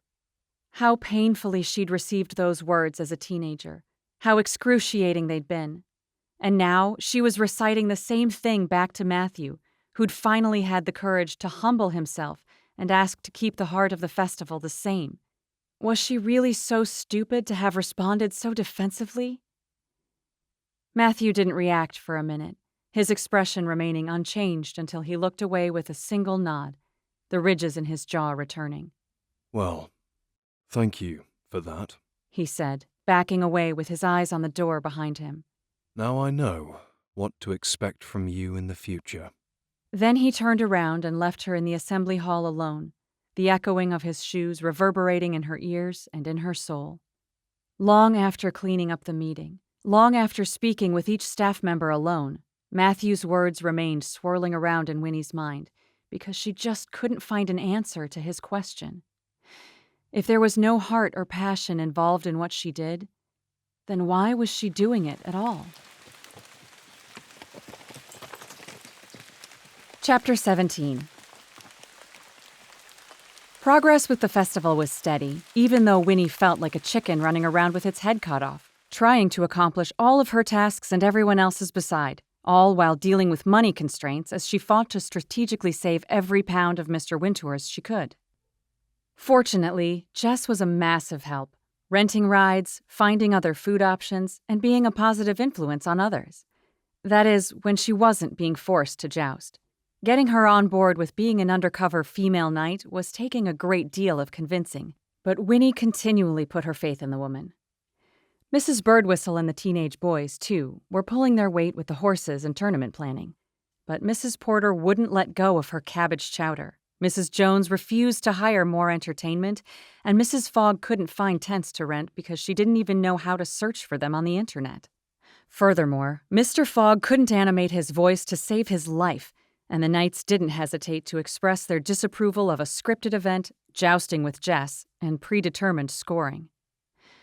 Along with each individual and their very strong opinions, Winnie was also having to deal with last-minute cancellations of carnival games and hiring overly priced sideshows, all the while dealing with money constraints. The only person she didn't have to fight with, surprisingly enough, was the one person she'd expected to fight with the most, Matthew. He went along with each of her suggestions, never saying a word unless it was to encourage others to follow her ways. The only reasonable explanation to his change in passion was that his spirit had been broken, her words having finally done the trick. Turns out she was more like Dad than she thought. She'd tried to apologize to Matthew for being brash, for not listening to him and agreeing to follow along with his plan at least to some degree, but due to her tight schedule and the time constraints laid on her, and her complete and utter humiliation at having to say sorry again, she had zero opportunity to do so. Nearly a week after their meeting in the assembly hall, on a drizzly Sunday, Winnie spent the morning at church, then headed straight back to her room at Foxwood. She was glad for the weather and the nice excuse it was to remain indoors. She didn't want to chance seeing Matthew at the park again, or his delightful family. They reminded her too much that she had to chat with her own family today. Despite her best attempts to slow down time, the call eventually came. At first, she tried to remain in her room, but the rain must have lessened her cell service and the internet, as she was continuously kicked out of the chat due to poor connection. After the 5th time of attempting and failing to connect, Winnie debated on whether or not to bother trying again. The option of a peaceful Sabbath with no questions about her job and no comparisons between her life and her siblings was astonishingly tempting. But Dad would just end up calling Winnie for an update. Or worse, he'd call Mr. Wintour to demand proper internet and better cell service for his daughter. Winnie grimaced. It was better to try again, but this time she'd go somewhere she knew she'd find success. Grabbing her earbuds and laptop, She headed downstairs, having learned over the last week that the only reliable place for a stable internet connection was in the small dining area situated right off the kitchens. Being 2 in the afternoon, she was fairly certain she'd receive enough privacy there. If not, she'd have the excuse not to speak. Either way, she'd get credit for trying. Win-win Winnie. Within a few minutes of arriving, she had established a secure connection to the video chat and sat on one of the benches behind a wooden table set aside for Foxwood's staff. "There she is," Mom said with a smile. Her siblings and parents shifted in fluid movements as opposed to the jittery messes they were before. You got it working, Spencer said. "Yeah, finally," Winnie said. "I just had to walk to the other side of the estate." Even though she was alone in the dining area and no sound came from the kitchens nearby, she attempted to put in her earbuds for an added measure of privacy. However, she realized all too late that she hadn't charged them the night before. Well, it was worth it to listen to her latest audiobook, England's Gardens: How to Transform Your Space to Work for You and Earn for You. Just another resource on how to help her figure out what more to do with Foxwood when the festival was over. If she proved her worth, that is. All right, Winnie. Dad said, as if on cue. You're up. Winnie grimaced. What would she share this week? How she'd presented her plan to a group of individuals who had zero faith in any of her ideas? Or how she'd beaten up the heart of a man until he was devoid of passion for a project he'd created from the start? Have you made any progress with Foxwood yet? Dad asked. She stifled a sigh. She'd already told him she wasn't over the dang estate. Why was that so difficult for him to accept? "No," she said, "but the festival has been coming along nicely." He didn't respond. Winnie glanced at the window, rain dribbling down the glass, blurring most of her view. Too bad she couldn't escape outside with the excuse of watching the knights practice their jousting astride their horses. That had been her favorite part of the job so far, observing both man and animal working hard, living their best lives as horse and rider. That had once been Winnie, feeling that same satisfaction back when she used to ride, all before it had been snatched from her fingertips after a simple mistake. "So what changes have you made?" Mom asked, interrupting her thoughts. Winnie cleared her mind of the past, then mentioned a few of the alterations she'd made, but she didn't go into more detail than that. Why bore everyone? And why disappoint Dad any longer? "Well, that sounds amazing," Mom responded. "You seem to be doing a fabulous job." Which is a good thing. Spencer quipped. If you want to keep any job, you have to prove that you're good. "Which, of course she will," Sarah added. Winnie sent a smile of gratitude to her sister, which she knew Sarah would know was for her. Then Spencer's words hit Winnie in a way she knew he hadn't been intending. Did she want to keep this job? Not specifically the job at Foxwood, but her job as a consultant altogether. She'd only ever kept it because Dad wanted her to, not because she enjoyed it. The thought gnawed on her mind, just as Matthew's words had about passion and heart, incessant and unyielding, like a rat chewing through a wall. She'd lived in an apartment once that had housed a rat. She'd moved out of the complex the very next day, and she'd quit the teaching program soon after that. She could still hear Dad's words when he found out what she'd done. You have a name to uphold, Winnie. Stop being a disappointment and start sticking to your commitments. That was the exact reason she couldn't fail at Foxwood, nor quit the festival. And it was the exact reason she had to remain a consultant. How are the Wintors? Dad asked. Is working with them difficult? Winnie hesitated. No, for the most part, they're great. I'm only struggling a bit with Matthew. He's the... The door opened, cutting off Winnie's words. She looked up in surprise, expecting to be caught by one of the Winters' household. But when Matthew himself walked in, all broad-shouldered, bearded, and curly-haired, shock struck through her limbs and pulled her heart straight down to the floor. Oh boy, was she in trouble if he'd heard her. Matthew remained standing still in the doorway, staring at Winnie in surprise. Obviously, he hadn't expected to see her there, otherwise he would never have come in.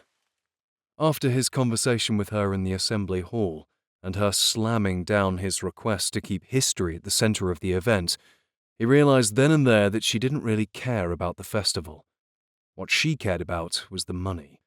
And while that initial knowledge hurt, he had since learned to accept it.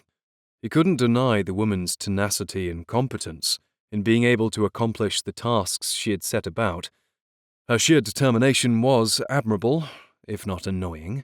But, ultimately, when her ideas would undoubtedly fail in the coming weeks, she'd only have herself to blame. He took a step back from the room, ready to withdraw instead of being forced to carry on an obligatory cordial conversation with her. But when he took note of Winnie's deer-in-the-headlights look, he paused. She looked absolutely stunned. Embarrassed, even. As if she'd been caught doing something she shouldn't have been doing. Suddenly, he had the strong desire to stay and see just exactly what she was up to. "Hey," he said with a toss of his head, taking a step farther into the room. Winnie didn't respond, her eyes falling to her laptop, then back to him. He was interrupting whatever she was doing, but did she actually expect him to leave her alone when it was his home? Winnie? A voice spoke from the laptop, and both of their eyes dropped to it. Is she there? Another voice asked. I think she's frozen. No, there was another voice. Didn't you hear it? Realization struck Matthew. She was on a call. But with whom? Winnie, are you there? Came yet another voice. Finally, Winnie looked down at her laptop. Yeah, I'm still here. Just a sec. Win. The voice was cut off mid-word as Winnie muted the conversation. She looked back up at Matthew expectantly, as if to ask what he was doing there. He had a mind to ask her the very same question. But then, after the last week of maintaining his stellar silence on how she was ruining his festival, he wasn't in the mood to get into an argument with her. "I was just grabbing a bite to eat," he said, pointing to the fridge. "Am I interrupting something?" No, of course not. She said, glancing back down to her screen.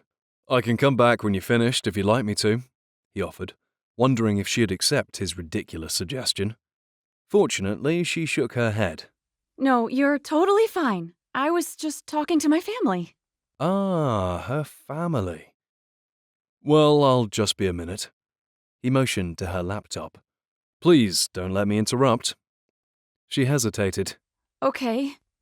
He made his way across the room, feeling her eyes on him as he approached the fridge, before Winnie unmuted her family. I just don't know how skiing is not the best option. A female voice said loudly before coming down a few notches. Aw, Winnie's back. Yeah, sorry. Winnie said softly. We were just talking about our skiing trip again. The woman continued. Her voice dropped in the middle of her sentence as Winnie lowered the volume of her laptop again. She obviously wished for more privacy, but the kitchens were bare and quite echoey. Matthew could still hear their words as clear as day. But did Winnie know this? A buzz in his pocket drew his attention to his phone, and he pulled it out, standing in front of the open fridge. He wasn't surprised to see more texts from his mates. They'd been messaging non-stop today, preparing for the coming weekend when they'd finally be together for the charity run.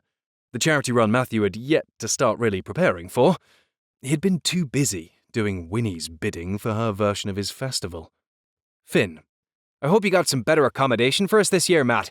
I don't want to be sleeping in the servants' quarters again." Matthew smiled. The Irishman always teased him about his family's wealth. Matthew. "Nope, I've got somewhere even better this year. It's the dungeons for you." Finn. "Typical Englishman." Matthew nearly laughed out loud. It was a good feeling after the week he had had. He only hoped that having his friends there for the weekend would be just the thing to boost his spirits for longer. Matthew, all you commoners asked for it. He sent the text, then smiled to himself. He couldn't wait to see them. And truth be told, he was more than a little relieved that Winnie had cancelled the festival while they were there. That would save Matthew more than a little embarrassment of having his friends witness how his event had fallen from grace over the last few years. So what were you saying before, Winnie? The voices from the computer reached Matthew's ears again. and all other thoughts disappeared as he tucked his phone away and focused on finding the food he'd come in search of. Oh, I can't really remember, Winnie said. Matthew moved aside the Branston original pickle jar, the plate of cherry tarts, and the Hartley's strawberry jam, looking for the block of extra sharp cave-aged cheese from Cheddar. I remember what it was. A younger female voice said, "Her sister, perhaps?" You were saying the only difficult person was Oh, no! Winnie said loudly, cutting her off. No, I was done. Hey, Sarah, what happened to that guy you were dating? Troy or something? Matthew had to hide his smile at Winnie's panicked diversion. Ducking farther into the fridge, he reached for the cream cheese with slow movements. Oh, I dumped him months ago. This Sarah said. He was so boring. Not an interesting bone in his body. Not even his clavicle? Asked a male voice. A bit of laughter sounded, and Matthew's lips twitched. That had to have been a brother. How many siblings did she have? Finally, finding the cheese, he pulled out the block and set it on the counter, rooting around next for the Jacob's cream crackers in the cupboards. No, for real, Sarah continued. You guys would have hated him. Anyway, that's enough about me. Winnie, we haven't heard nearly enough from you. Are you enjoying all the rain? Yeah, I am, Winnie said. Was she always this tight-lipped around her family, or was it just because Matthew was there? And? Sarah pressed. How are the nights? Particularly the one who saved you? The silence in the room was deafening. Winnie's eyes shot up to Matthew's, but he continued moving between the cupboards, feigning complete ignorance. Wait, who saved you? An older woman said. That had to be Winnie's mother. And what did they save you from? Are you in danger, Winnie? The sound on the laptop lowered again. Once more, Matthew had to hide his smile. No, I'm not in danger, Mom, Winnie said. It was nothing. Nothing my foot. Sarah continued. How Matthew could still hear their words was beyond him, but he wasn't about to complain. He reached for the crackers in the top cupboard as Sarah continued. She was rescued by a knight when she slid off the road. Winnie said he's totally hot, too. The moment the words reached Matthew's ears, he unwittingly released the package. It slipped from his fingertips, landing with a loud thud as the crackers no doubt crumbled to pieces inside. That was hardly any of his concern now, though, as pride welled within him. So, Winnie thought he was hot, did she? He retrieved a plate nearby, his back still turned to her as he placed the crackers and cheese onto the dish in a uniform fashion, all while fighting off another broad smile. Was that all she'd said about him, or was there more? Winnie didn't respond to her sister's words, and their voices lowered from the laptop until he was sure even Winnie couldn't hear them. Rescued. Road. Matthew didn't care. He had heard what he'd wanted to. Something to boost his wounded ego. Something to finally give him the upper hand against Winnie Knox. He couldn't wait to use it to his advantage. Piling the items he had gathered onto his plate, Matthew turned to face Winnie with an innocent smile, her ruby-coloured cheeks and dazed expression satisfying him to no end. "Thanks for letting me interrupt," he said louder than he probably should have. Winnie gave a solitary, silent nod as he moved to the door with his food. A quiet voice came from the laptop. Wait, who? No one. Winnie said, speaking to her family with clipped words. Matthew reached the door, balancing his food in one hand as he made to open it, hearing someone else speak. No, someone... "Hey, who's there?" shouted another so loudly he could finally hear it. He paused and turned toward Winnie. You can go, she said with a shake of her head, her voice tight like a rubber band stretched too thin. He should give the woman a break, but her desperation to have him leave made him linger. Besides, after the week he had had of holding his tongue, letting go of his will, and practicing as much patience as he possibly could, Matthew deserved a win. Show us who it is, Winnie, shouted the female voice again. No, he's busy, Winnie said, her expression mixed between an apology and a pleading for him to leave now. Matthew should have, but his desire to one-up the woman won against his conscience. "I'm not busy at all," he said with another innocent look. "I can meet them." Then, with an audacity he didn't recognize, Matthew placed his plate on the counter and strode directly toward Winnie. Her grey eyes widened in panic. You don't have to. "Oh, I wouldn't wish to be rude," he said. He stopped directly in front of her with a focused gaze. "Besides, I'm sure they'd love to see who the most difficult person is for you to deal with here." Her blushing response was well worth whatever guilt Matthew might feel after this moment. Well worth it by a long shot. Chapter 18. Winnie had never been so humiliated in her life. Not only had Matthew caught her saying he was difficult to work with, but there was also no way he hadn't heard Sarah proclaiming that Winnie said he was attractive. Hot, to be exact. How was she ever going to live this down? Before she could even muster up an apology, an excuse, heck, even a word would have been better than her silence, Matthew moved to stand behind her, his torso shifting into view on her personal screen before he bent down so their faces appeared side by side. Each of her family members waved in silence on the screen.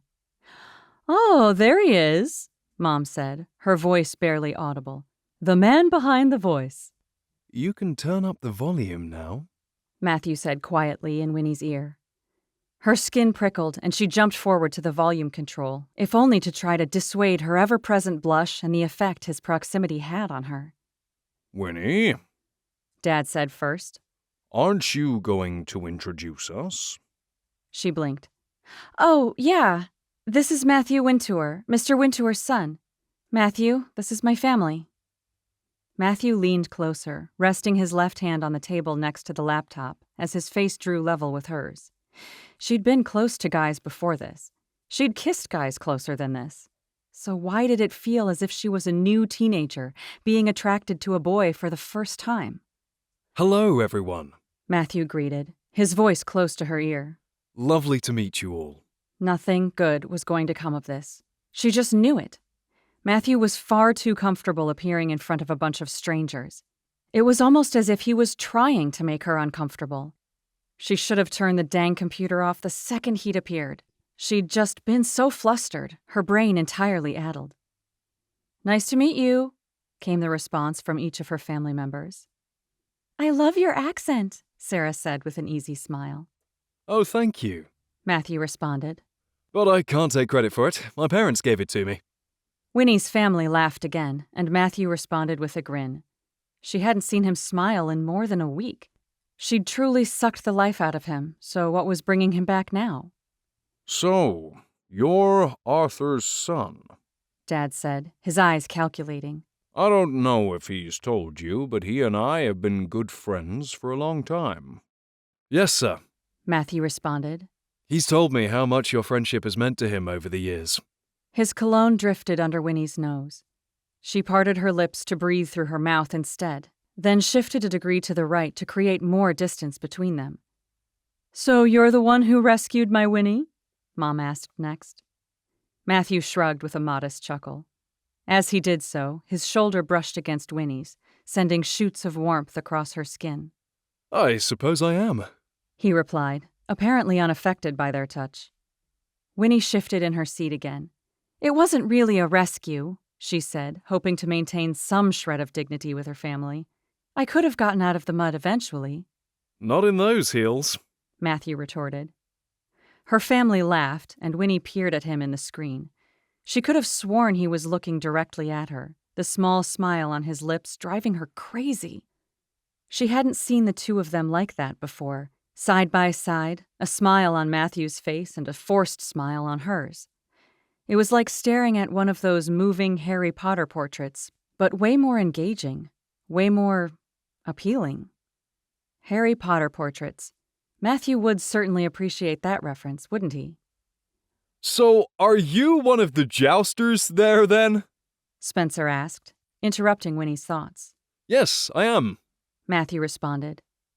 In her ear, so close to her senses, his deep voice was far richer, his accent far more delicious than she'd ever realized. Must be quite the easy gig, playing dress-up for a living, Spencer continued.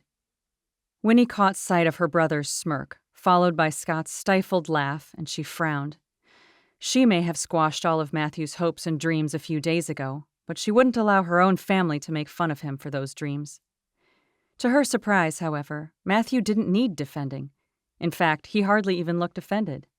Oh, I don't know. He began, pulling in his lips with a shake of his head.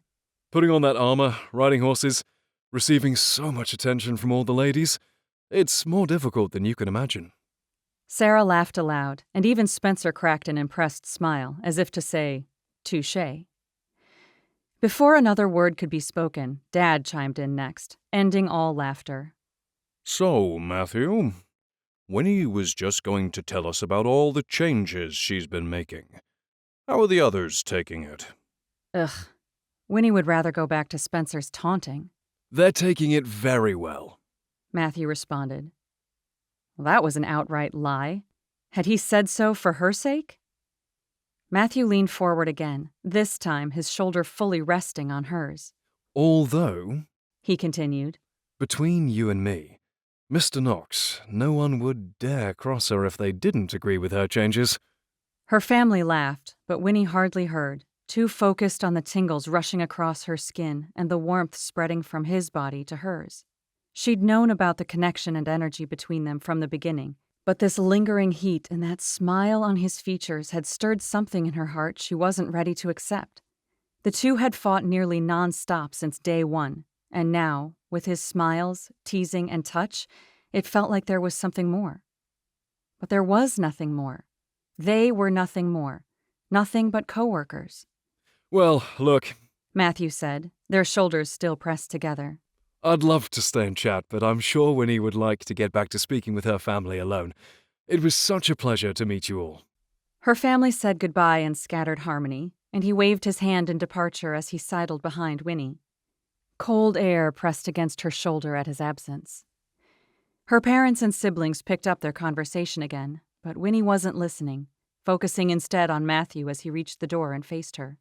See you later, Miss Knox, He said with a knowing look. Then he was gone, leaving Winnie behind to acknowledge the fact that he'd just gained the upper hand in their professional relationship, and she dreaded to see what would become of it. Chapter 19. Over the next few days, Winnie kept a low profile as much as she could, maintaining her distance from the rest of the staff and not speaking with Matthew at all. The last thing she needed was for him to talk to her about the call with her family, reviving her embarrassment all over again. So she dove headfirst into preparations for the fair, doing her best not to dwell on him. She did her best not to think about him as she reviewed the night's scripts. She did her best not to admire his finesse on his horse as he charged down the list over and over again during practice. And she did her best not to notice how appealing he looked as he broke for lunch each day. Helmet off, curled hair dripping with masculine sweat, sunglasses hanging from the front of his breastplate. Obviously, her best wasn't good enough, nor could she avoid him forever, as discussions with him had to occur and meetings with him needed to be held. On the following Thursday, a little more than 1 week before the festival, she called a meeting in the assembly hall, sharing with the staff what else needed to be done before the big event. Everyone seemed in good enough spirits, if not a little tired, as they listened to her seemingly endless list of items until she excused them for the day. She'd kept her gaze mostly off of Matthew throughout the meeting, and he'd shockingly maintained his silence, leaving quietly with the rest of the group when the time came. While Winnie appreciated his lack of snarky comments, she hadn't been able to understand it. She'd thought for sure he would have used his newfound power over her to put her on the spot and embarrass her in front of the others even more. Was he waiting for a better chance, or was he taking the high road after all? Her rumination continued as she stood alone in the assembly hall, gathering her tablet and a few papers across the table before the door opened with a loud creak. She glanced up, half expecting to see Matthew, and only half disappointed when his dad appeared instead. "Mr. Wintour," she said with a smile, "I didn't expect to see you today." The two of them had met nearly every other day to discuss the progress being made toward the event. if they were within their budget, how the staff was handling their workloads, and about 1,000 other things, though their meetings were usually held in his cozy study instead. To see him anywhere other than that room was an anomaly for Winnie. I needed to get out and stretch my legs a bit, He said. and I wanted to see if there's anything I could do for you. Winnie smiled, thanked him for his generosity, and gave him an update on the meeting and all that needed to be accomplished. Everyone seems really eager to help, though, so I have no worries that we'll get it all done, she said with a confident smile, hoping it looked more convincing than it felt. The pressure had increased tenfold over the last couple of weeks, and her nerves had been marinated, grilled, and burned because of it. Excellent, Mr. Wintour said, leaning on his cane, though not as heavily as he'd done the day she'd arrived. And everyone is helping? Winnie knew at once who he was referring to, so she was quick to answer. Surprisingly enough, yes, everyone is helping. Matthew, too. She could have sworn she'd seen disbelief in Mr. Wintour's eyes for a moment, but he blinked it away in an instant. I'm glad to hear it, He said. I know I speak for my entire family when I say we have high expectations for the festival. We can't wait to see what you've pulled off. Winnie knew his words had been meant as an encouragement, but she could have done with maybe a little less faith.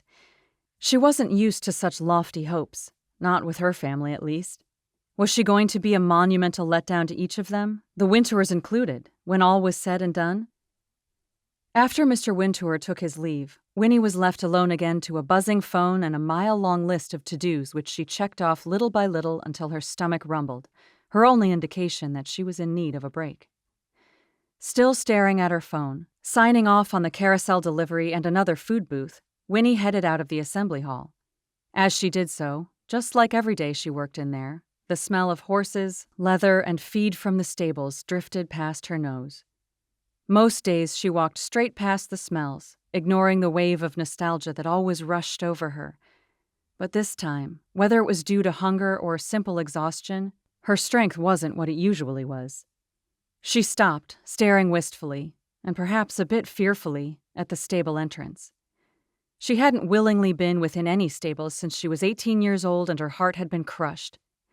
It was too hard, the happy memories that returned, the peace and joy she hadn't felt since those days of blissful horseback riding. Some days, those memories were so powerful, so potent, it was hard to breathe.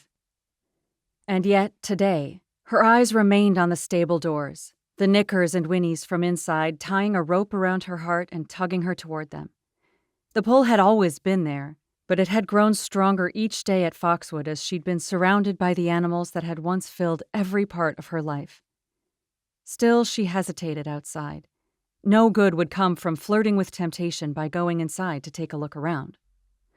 She turned away with her chin held high, settling on her decision to leave. That is, until another Knicker from within the stables cinched its hold tighter around her, and she paused. Then again, what harm would occur if she did go inside? After all, she'd been around horses for the last 2 weeks now and had been perfectly fine. She hadn't been thrown back into her past too uncontrollably or anything. She was sure she could handle it. Besides, once the festival was over and she was tasked with improving Foxwood, the stables would inevitably fall under that umbrella. It was only logical for her to get a sense of how many horses they had and what the stables were like. One quick look around would be fine. She was sure of it. With hesitant steps, she moved forward, reminding herself she was a decade older and wiser now, as she finally entered the stables, and instantly, all other thoughts fled her mind. When she was younger, the stables she'd been trained at had been impressive, with clean cement flooring, white posts separating the horses' stalls, and large windows in the ceiling. But Foxwood's stables?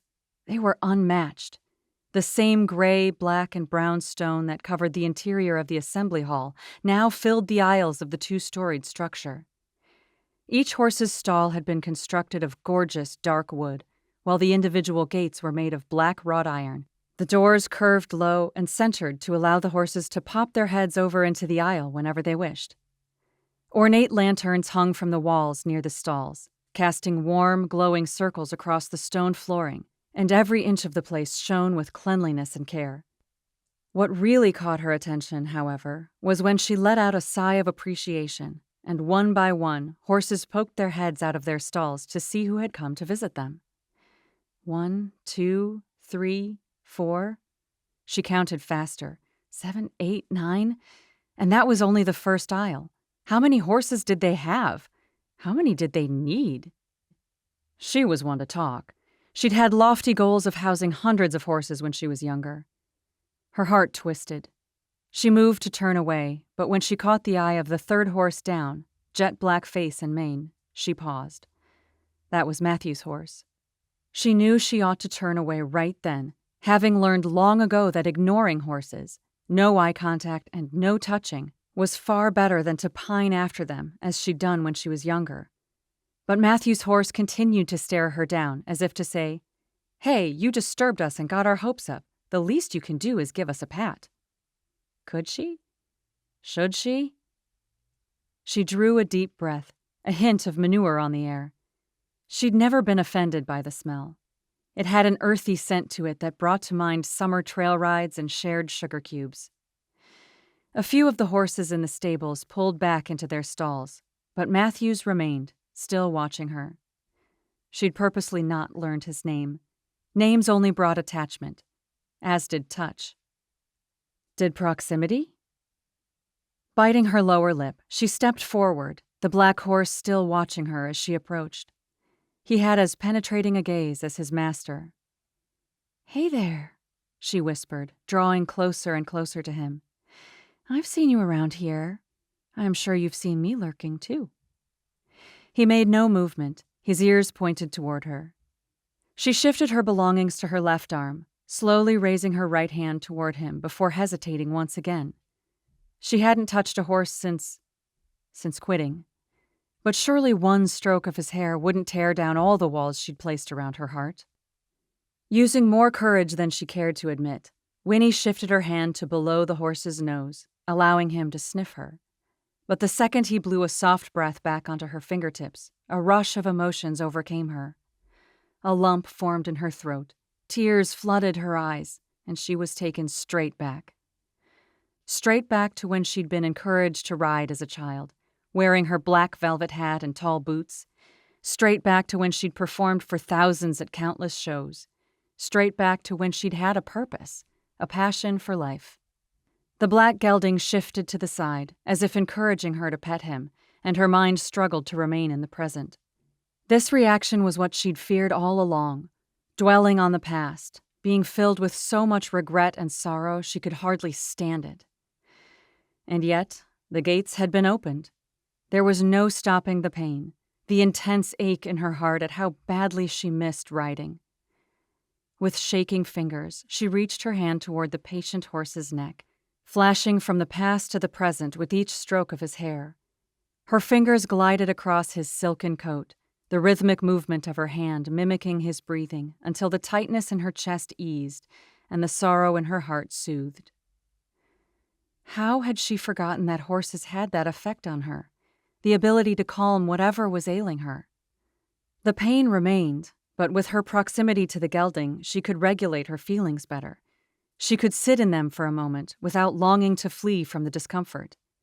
Soon, her tears dried away, and though her sorrow remained, a different emotion arose, one she'd shelved long ago on the dusty recesses of her childhood memories, an emotion of deep love and respect she'd always had for the animal. How she missed them. "I'm Winnie," she said softly to the horse. "I'd ask for your name too, but I don't think you'd be able to tell me." He blew out a breath, and she smiled, moving her hand to the bridge of his nose, then to his forelock. He accepted her affection, leaning toward her with a nudge of his broad nose to receive more. "You're an all-in kind of guy then, huh?" she asked with a smile. She lowered her belongings to a bench she found nearby, then returned to the horse at once, using both hands to stroke him. For longer than intended, she remained there, petting him, breathing in his scent, allowing his sensitivity to adjust her emotions. Everything was working fine until reality slowly settled in, and the reminder of what had occurred in her past crept up behind her like a stalking cougar. Dad's words, his heart-wrenching actions, her pleading that had never been enough. She winced at the pain tightening around her chest. She never should have come in here. She never should have touched him. It was too great a reminder of all she'd lost, all she hadn't been allowed to do. The black horse nudged her again, as if to break her from her thoughts, but she didn't stroke him again. Her heart was weary, though her tears had dried. It was time to go. As she took a step back, the gelding raised his head, his ears pointing down the aisle, as if he knew she was about to leave, or as if he knew someone else was coming. She turned in the direction he looked. Not a soul was down the aisle, but still she watched, trusting the horse's ears and instinct until she heard the footsteps herself. Was it a groom? Mrs. Birdwhistle? Perhaps one of the boys still hard at work? All of her guesses were wrong, as Matthew appeared around the corner instead. Chapter 20. Winnie's stomach lurched in surprise at the sight of Matthew. When was she going to stop being surprised by his sudden and frequent appearances? He did live at Foxwood. She knew that, right? With 2 buckets in hand, he moved toward her, his gaze downcast and muscles bulging from the sleeves of his t-shirt. He didn't notice her for a moment, so she took the opportunity to step away from his horse until he finally looked up at her. Surprise registered across his features, and his footsteps slowed. Hey, He said hesitantly, looking between her and his horse. She definitely should have left before now. What was she going to do one-on-one with the man? Would he mention the video call with her family? Or mention again how her ideas were all going to fail? are you still working? He asked, eyeing her laptop, papers, and tablet on the bench nearby. I was, but I just came in here to... To what? Why had she come in here? To torture herself? To see if she really was Knox strong? He waited for her response, but her mind continued to draw a blank. To look at the horses? He guessed, closing the distance between them and setting the buckets on the floor next to the stall. Yeah, she said. She'd go with that. Are you still working? He looked to the buckets he'd set down, one filled with water, the other with grooming supplies. I guess you could call it that, but I don't really consider grooming horses work. It's more... Therapy, she finished aloud without thinking. Their eyes met, and a strange light appeared in his. Exactly. She knew the feeling well, brushing down horses as she thought through problems or simply practiced mindfulness. The shine on the black horse's coat told her Matthew must come out for therapy often. A horse nickered nearby, his chestnut head sticking out over the stall door down the aisle as he eyed Winnie and Matthew. Do you groom all of them? She asked. 'Cause that one looks a little jealous. Matthew smiled, entering the stall of his own horse. That's Shah's horse, Prince. He's jealous of everyone. But sadly, no, I don't have the time. Their owners, or the Birdwhistles, take good care of them, though. Winnie paused. Their owners? He secured the horse with a lead on either side of his halter, then reached for the buckets, hanging them on latches inside the roomy stall. Most of the horses here are being boarded by members of the staff, residents of Grassington, and friends of my dad. We only own about 1/3 of them. I was wondering about that, she said. I just thought you guys really loved your horses. We do. Just not that much. That same twinkling in his blue eyes from Sunday appeared now. Was that his way of showing that he was playing? Or was it a warning that he was going to embarrass her again? Well, you guys are lucky, she said, trying to keep the good mood going. She didn't want to jinx it, but they'd actually been carrying on a civil conversation for the last few minutes. I mean that your family can share that love of horses. He studied her, his gaze remaining past the point of what she was comfortable with, purely because she knew another question was perched at the edge of his lips. Whatever that question was, she was pretty sure she didn't want to answer it. And this one is obviously your horse, she said, distracting them both. Fortunately, he took her bait. Yup, this is Nightshade. I thought you would have gone for something more historical or knightly, or something from Harry Potter. I did toy with naming him Sirius, Sirius Black. But Nightshade fit him better. Matthew replied. Sirius Black. She thought she recognized the name from the films, but she couldn't be sure. Do you ride? He asked. I did, when I was younger. Ever had a horse of your own? He asked, rummaging through the bucket beside him before pulling out a hoof pick. Discomfort pressed at the bottom of her heart. Once upon a time. She was a Palomino, Goldilocks. She had been the most gorgeous horse Winnie had ever seen, even more so than the black ones she used to pine after. Creamy golden coat, silvery mane and tail, white socks above her hooves and a white stripe down her nose. She had been tall, regal, majestic, perfect. A clever name? Matthew said. For a 7-year-old, she returned.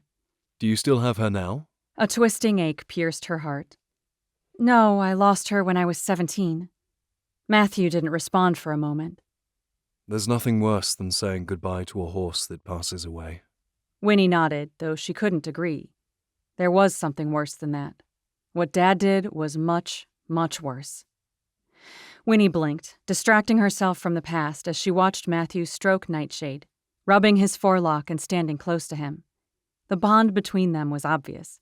Matthew was gentle and affectionate, and his horse respected and trusted him in return. She still found it hard to believe that this was Matthew she was standing by. The same Matthew she'd argued with a number of times, the same Matthew who'd teased her, the same Matthew she'd crushed with her unkindness. Because right now, it was as if none of that had happened and they were speaking cordially, even friendly, like they had when they'd first met.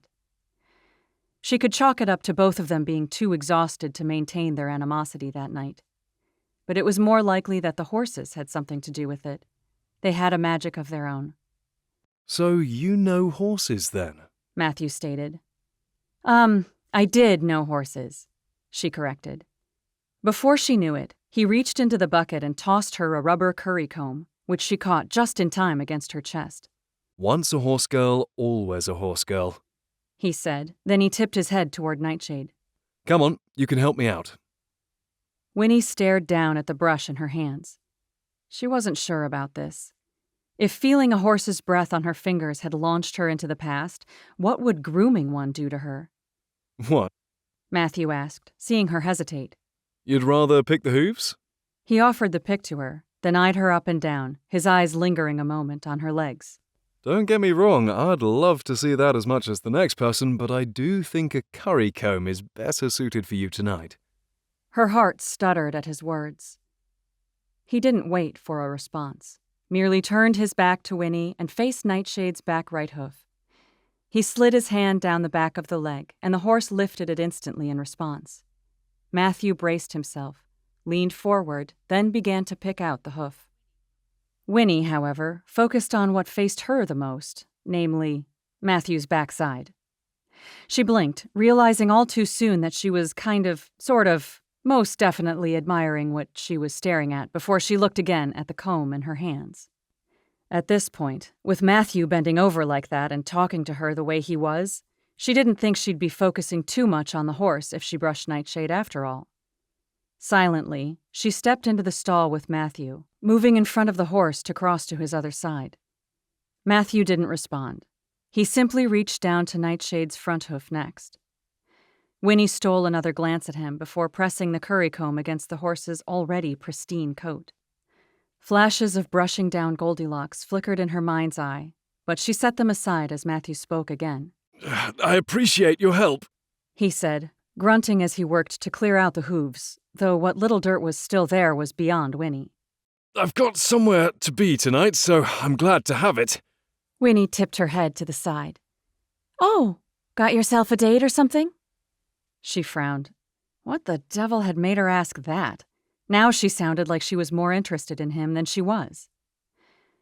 Matthew straightened, looking at her over his horse's neck, his features slightly red from exertion, though his eyes bright. Maybe? Something akin to jealousy stewed in Winnie's belly, though she told herself it was just hunger. Well, good for you.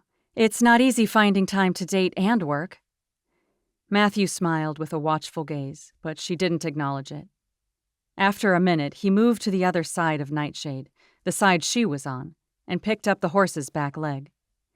Matthew's rear end once more faced her, though this time much closer than before. She averted her body away from him, avoiding temptation altogether. He had to be doing this on purpose. I take it you find the balance difficult? Matthew said, still cleaning out the hoof. She fought the urge to look back at him. I do okay, she lied. She'd much rather talk about his dating life than her non-existent one. So, is this a first date then? She asked, trying not to picture what type of girl Matthew was into. Probably a blonde. No, I've been out with her before. She paused, finally facing him as he put Nightshade's hoof on the ground and straightened. Oh, so second date then? Or 100th? She's definitely not old enough to have gone on 100 dates with me. Winnie pulled a face. He was that kind of guy then, was he? I can see your confusion. He said, his eyes shining. Allow me to explain. Oh, don't feel like you need to defend yourself. I don't, but I'm going to explain anyway. My niece has passed off learning her letters today, so my family and I are going out with her to celebrate. Instantly, the tightness in Winnie's chest dispelled, and warmth spread throughout her like water pouring over a smooth surface. That was really sweet, actually. But then, would he be bringing... And no, he said, interrupting her thoughts as he leaned against the side of his horse, his arm across the back of him. I won't be bringing an actual date. She glanced at him, feigning neutrality. Why would I care about that? Because you think I'm... what was it your sister said again? Oh, that's right. Hot. Winnie nearly groaned. She had begun to think she'd gotten out of that conversation. I think you need to get your ears checked, Matthew, she said, attempting to cool down her blush. My sister was the one who called you that. He raised a brow. Oh, just your sister, was it? Yes, she stated stubbornly. Are you sure? He pressed. Because I recall her stating specifically that you described me in such a way. He took a step toward her, and she froze in place. Why was he looking at her that way, with that knowing smile and those warm blue eyes? Nope, she said. I just think that you smell like horse. That was the weakest defense she had ever had. Ever. Apparently, Matthew thought so too, his smile growing to twice its size. I have it on good authority that women like men to smell of such manly things as horses. Who did you hear that from? She asked, taking a step back. Other men? He gave a soft laugh, taking a step closer to her. As he did so, his smile faded, though a softness lingered in his eyes as he continued to stare at her. Her mind threatened to lose its grasp on reality with such a look, so she took another step back. What are you doing? She asked, hoping her direct question would bring them both back down to reality. He didn't respond, his eyes searching hers, focused and determined, until, for a split second, they dropped to her lips, and her mouth dried. I just want. He began in a soft voice that filled her senses to breaking point. She swallowed hard. What did he want? The same thing she did? What they both needed was to create distance between them, but with the stall door closed, Winnie had nowhere else to go. What was even worse was that she didn't want to have anywhere else to go. As co-workers, they should definitely not be entertaining such a proximity, or such thoughts. But she couldn't help herself. If Matthew was willing, perhaps she was too. What? She asked when he didn't continue, her voice huskier than she would have liked. What do you want? I want. He began again, drawing a step closer to her so she had to crane her neck to maintain her gaze on him. To get to that final hoof. Winnie blinked. The final hoof? What was he? Realization rushed over her, and energy spilled from her limbs, causing her legs to tremble inside like gelatin. Why? He asked, his eyes bright with feigned innocence. What did you think I wanted? As if he didn't know. She raised her chin, hoping to maintain some shred of dignity as she pretended she wasn't affected by his closeness, even though his teasing thrilled her. Maybe you wanted me to know that you have no knowledge of personal space. He chuckled. Why did it feel so good to make him laugh? Before he might have reached for the hoof with her right there, Winnie swiftly ducked beneath the horse's head and continued her brushing on the other side. Matthew picked up Nightshade's hoof, carrying on with his work as if he hadn't just almost caused her to melt into a puddle at his feet. He must not have been affected in the same way she had, which was more than disappointing, even though it shouldn't have been. I take it you ride Western, being from the States? He asked, straightening as he finished Nightshade's hoof. He dropped the pick in the bucket and pulled out a hard brush, swiping down the side Winnie had prepped. No, actually, she said, trying to keep up with the swift change in his demeanor.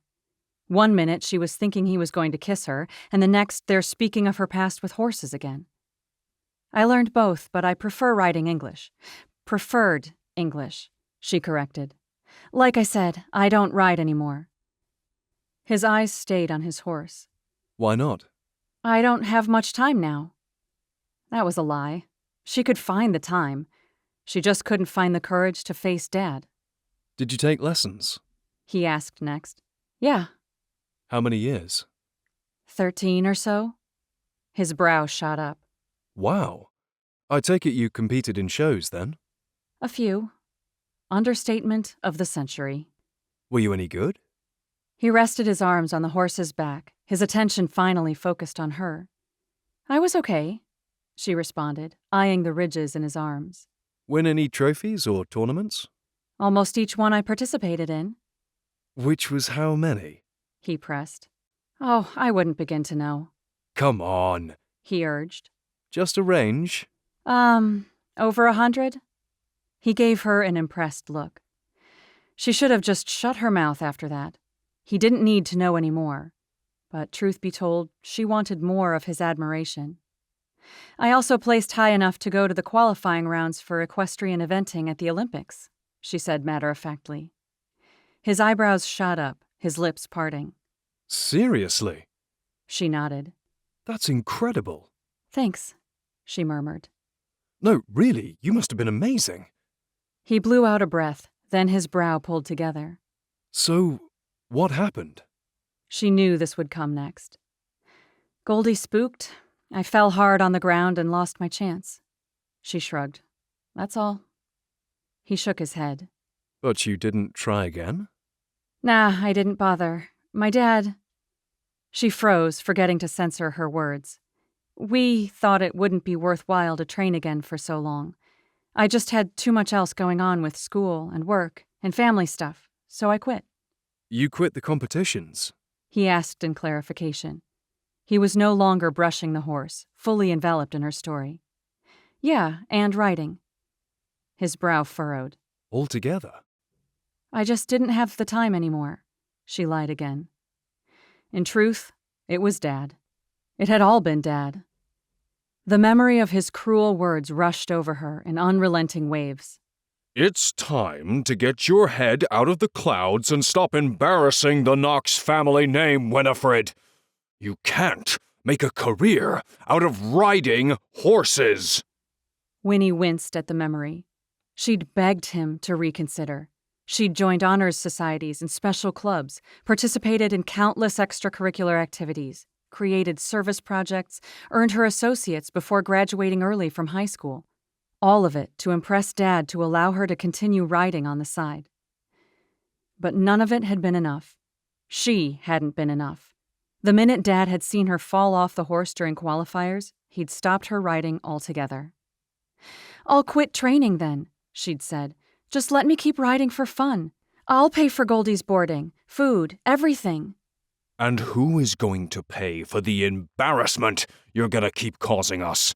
Dad had retorted.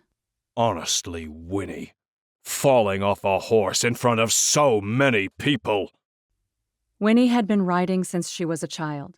She knew being thrown and horses being spooked was bound to happen, but Dad didn't care. He sold her Palomino that same week and forbade Winnie from ever riding again. The pain from the memory fully returned as Winnie took in the sight of Nightshade, his kind eyes and relaxed ears, gorgeous coat and smooth hair. And suddenly she was overcome with a regret so poignant she could hardly breathe. She never should have stepped foot in the stables. Not only had she erased more than a decade of building up tolerance for not being around horses, but she'd also just revealed way too much to Matthew, a guy she wasn't sure she could even trust with such knowledge. She pulled the comb away from the horse at once, taking a step back as tears pooled in her eyes. She couldn't do this any longer. Are you all right? Matthew asked, concern in his tone.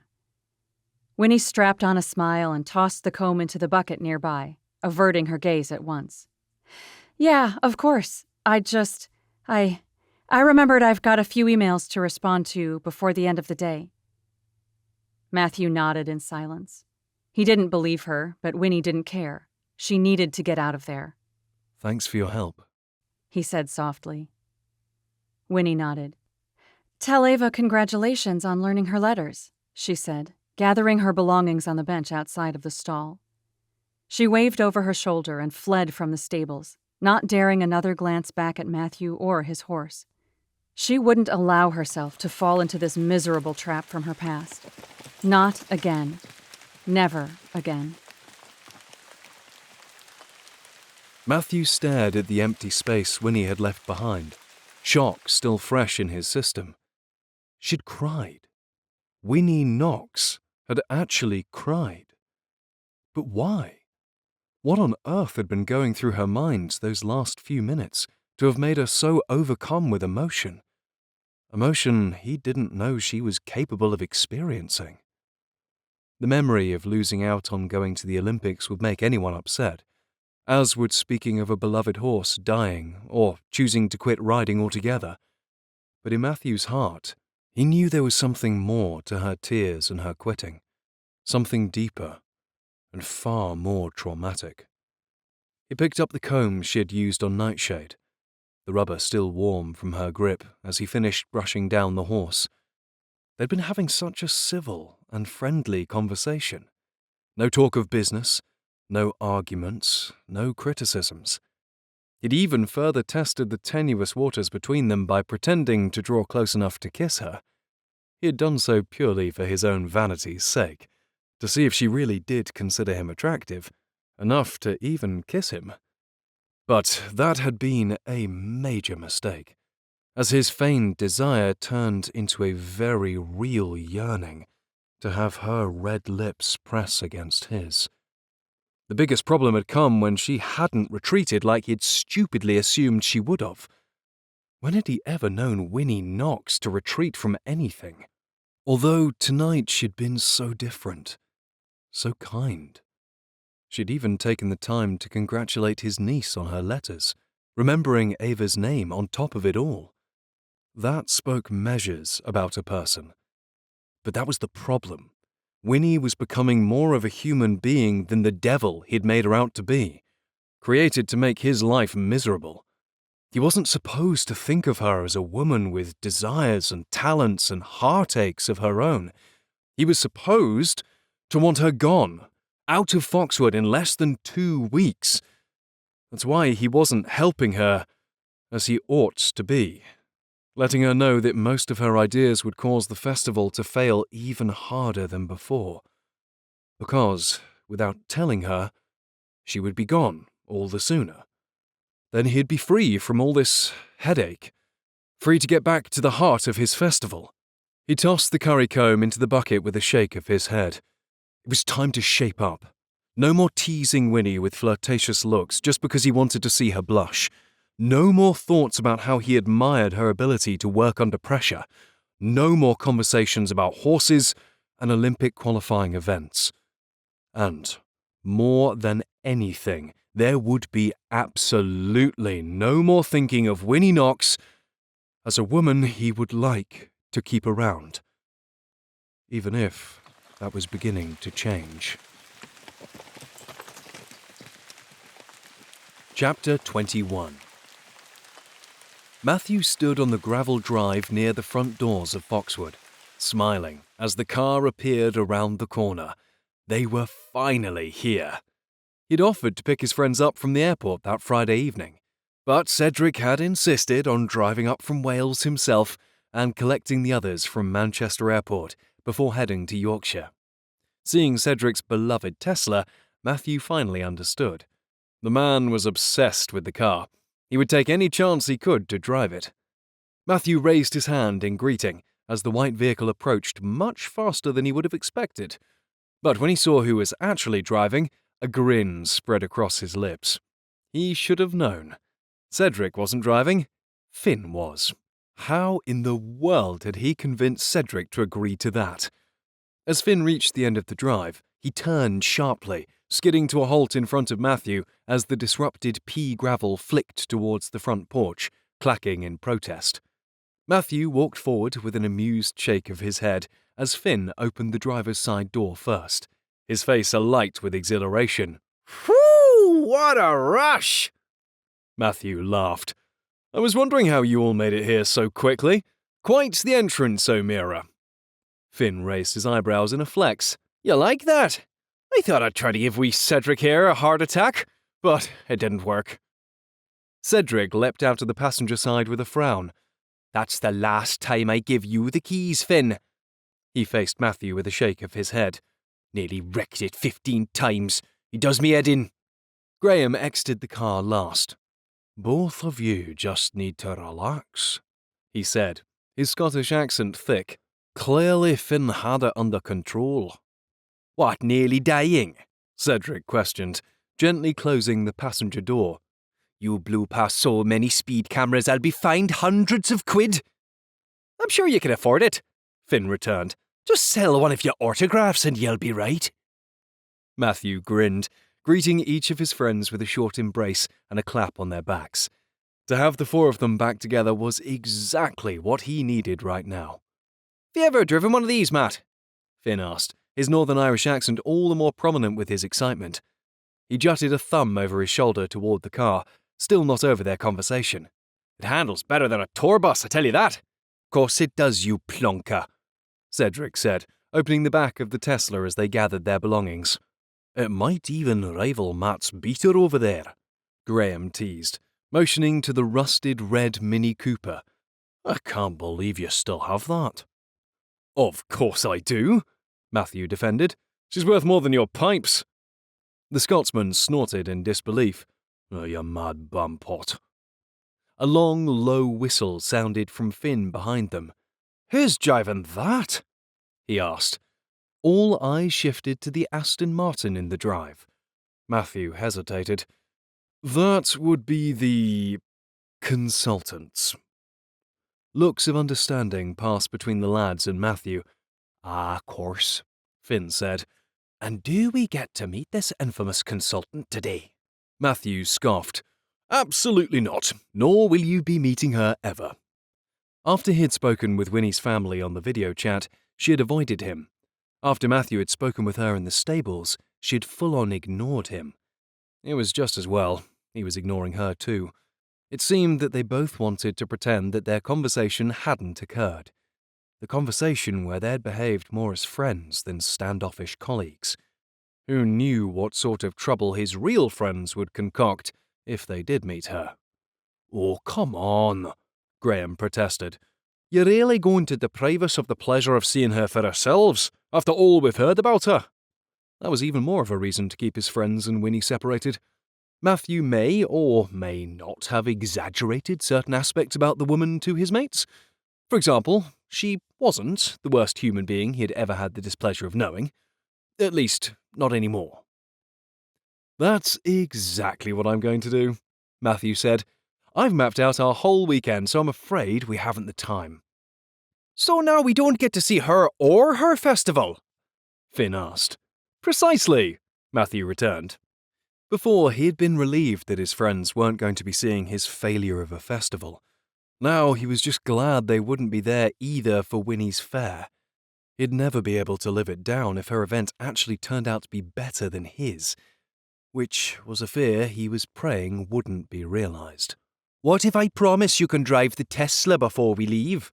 Cedric asked, attempting to sweeten the deal. Then can we meet her? Not a chance, Matthew said. He led the way forward to where the ever-vigilant Mr. Fernsby waited for them by the front door of Foxwood. Despite their pressing to meet Winnie, Matthew had a good feeling about this weekend. Time with his friends he hadn't seen in months, a charity run to participate in, a break from the festival, and, most importantly, time away from Winnie. It was going to be great. So long as he kept his mates away from the consultant, that is. Matthew leaned back against the cushion in the booth of the White Hart, listening to the chatter of the pub around him and his mates. The charity run had come and gone that morning, the weekend having flown by, and now the four of them were enjoying their final night together, banter and laughter abounding. "I didn't lose," Matthew defended. "There were 3 others behind me." "Mate, they were in their 80s, Finn said, shaking his head. "That means you lose by default." Matthew shook his head, even though he agreed with him. He'd raced abysmally that morning. But what else was to be expected when he hadn't trained a lick in the last couple of weeks? Fortunately, he didn't care about winning or losing in that moment. What he did care about was eating. White Hart overflowed that night with customers, as was the norm for the pub on a Saturday evening, being one of the best in Grassington, and the waiter had yet to come to their table. While Matthew tried to remain patient, his growling stomach had other plans. With his friends still in conversation about the charity run, Matthew glanced around for any sign of a worker, hoping to ask for a time estimate so he could prepare himself for the wait. He looked past the pub's old stone walls, wooden support beams, and amateur paintings of Yorkshire landscapes, before spotting a waiter at the bar, chatting with a few other customers. Matthew was about to raise a hand to get his attention, but he paused when he caught sight of the woman the waiter stood beside. Her back was toward Matthew, her dark hair in a top bun, and a silk shirt was draped gracefully across her slender shoulders. His heart stuttered. Winnie. He hadn't seen her in 3 days, thanks to his very calculated actions, though in some ways it felt like weeks had passed by. She sat alone, her phone resting on the bar as she tapped out something on the screen. He tried to decipher if she was working still, but his view of her was soon blocked by the waiter finally reaching their table. "Evening, lads," he greeted. He took their orders for drinks, dropped off the menus, then wandered away to his next table. Matthew peered down at the menu, pretending to be paying attention to the food listed on the page, but he was much more invested now in seeing what Winnie was doing. She took a sip out of her bottle of J2O, orange and passion fruit, his favourite, then focused again on her phone. Had she eaten already, or was she waiting for her order to be taken too? "Who's the bird you're staring at, Matt?" Cedric asked, his voice cutting into Matthew's focus on Winnie. Matthew's eyes darted towards his friend. What? Oh, no one." He stared harder at his menu. That was his first mistake. His second was to think that his friends would let his obvious denial slide. "Is that the consultant?" Finn asked next. "She looks like a New Yorker." "It has to be," Graham agreed. "Why else would Matthew be cowering behind his menu like that?" Matthew frowned. "Maybe it's because I want to order my steak." "Would you like it in the shape of the consultant, perhaps?" Finn asked. The men laughed, and Matthew fought the urge to quiet them. He didn't want to draw her attention to their table. Then he'd have to invite her over. That would be the nice thing to do, especially because she was eating alone. But he'd hate to imagine the sort of mischief his friends would create. He had managed to keep them separated the entire day. He wasn't about to stop now. "You didn't tell us she was a looker," Finn said next as Winnie looked to the side, her profile becoming visible. Graham and Cedric hummed in agreement. Matthew would have too, but then admitting that Winnie was attractive aloud to his mates would be the final nail in his coffin. "She's ain't alone, so she is," Finn said next. Then he faced Matthew and tossed his head toward her. "Why don't you invite her to sit with us?" Matthew scoffed. As if I'd ever agree to that. You guys would take the mickey right out of me. All 3 of them feigned looks of innocence. "As if we'd do that to you," Cedric said. "She does look lonely." "Aye, go on then," Finn pressed. "She's working," Matthew said, shaking his head. "I know better than to interrupt her." "Oh, aye," Finn said. "Are you afraid of the wee bird?" Again, the men laughed. Matthew ignored them. So, what are you all ordering? I highly recommend the gammon. No matter, Finn said. I'll go get her if you won't. Finn, Matthew began in warning, but Finn ignored him. He headed straight for Winnie as Matthew watched in frustration, glued to his chair, like the worthless coward that he was. Chapter 22. Matthew watched from the safety of the booth as Finn stopped next to Winnie. She looked up at him in surprise, a hesitant smile on her lips before he pointed to the lads. Her eyes fell on Matthew and she visibly relaxed.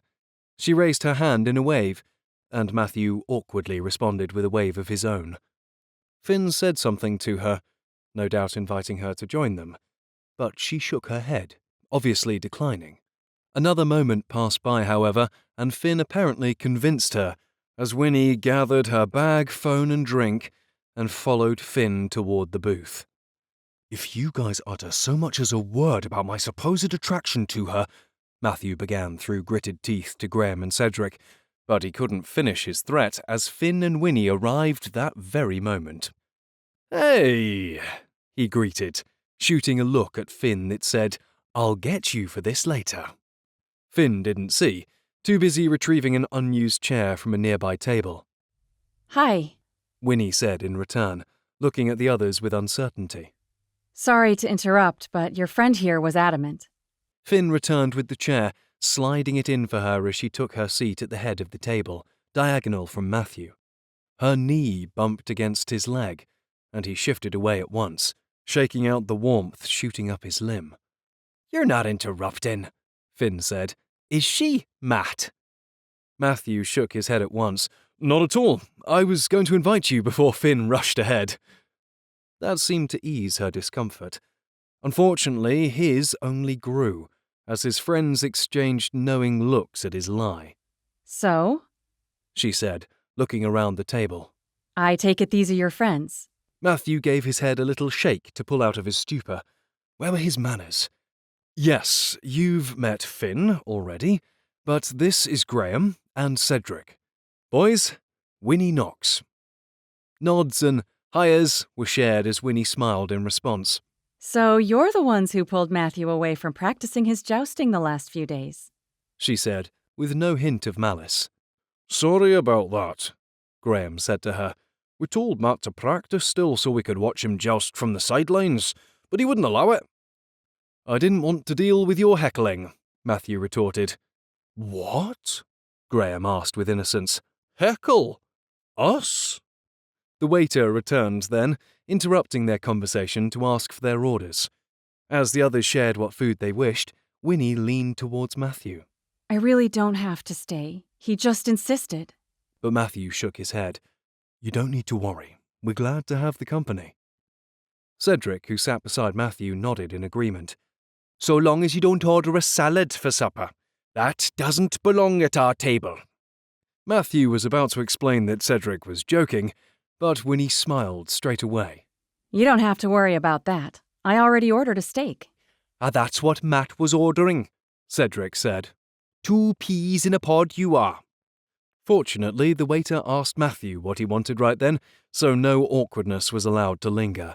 Though he would be adding Cedric to the conversation he was planning on holding with Finn immediately following dinner.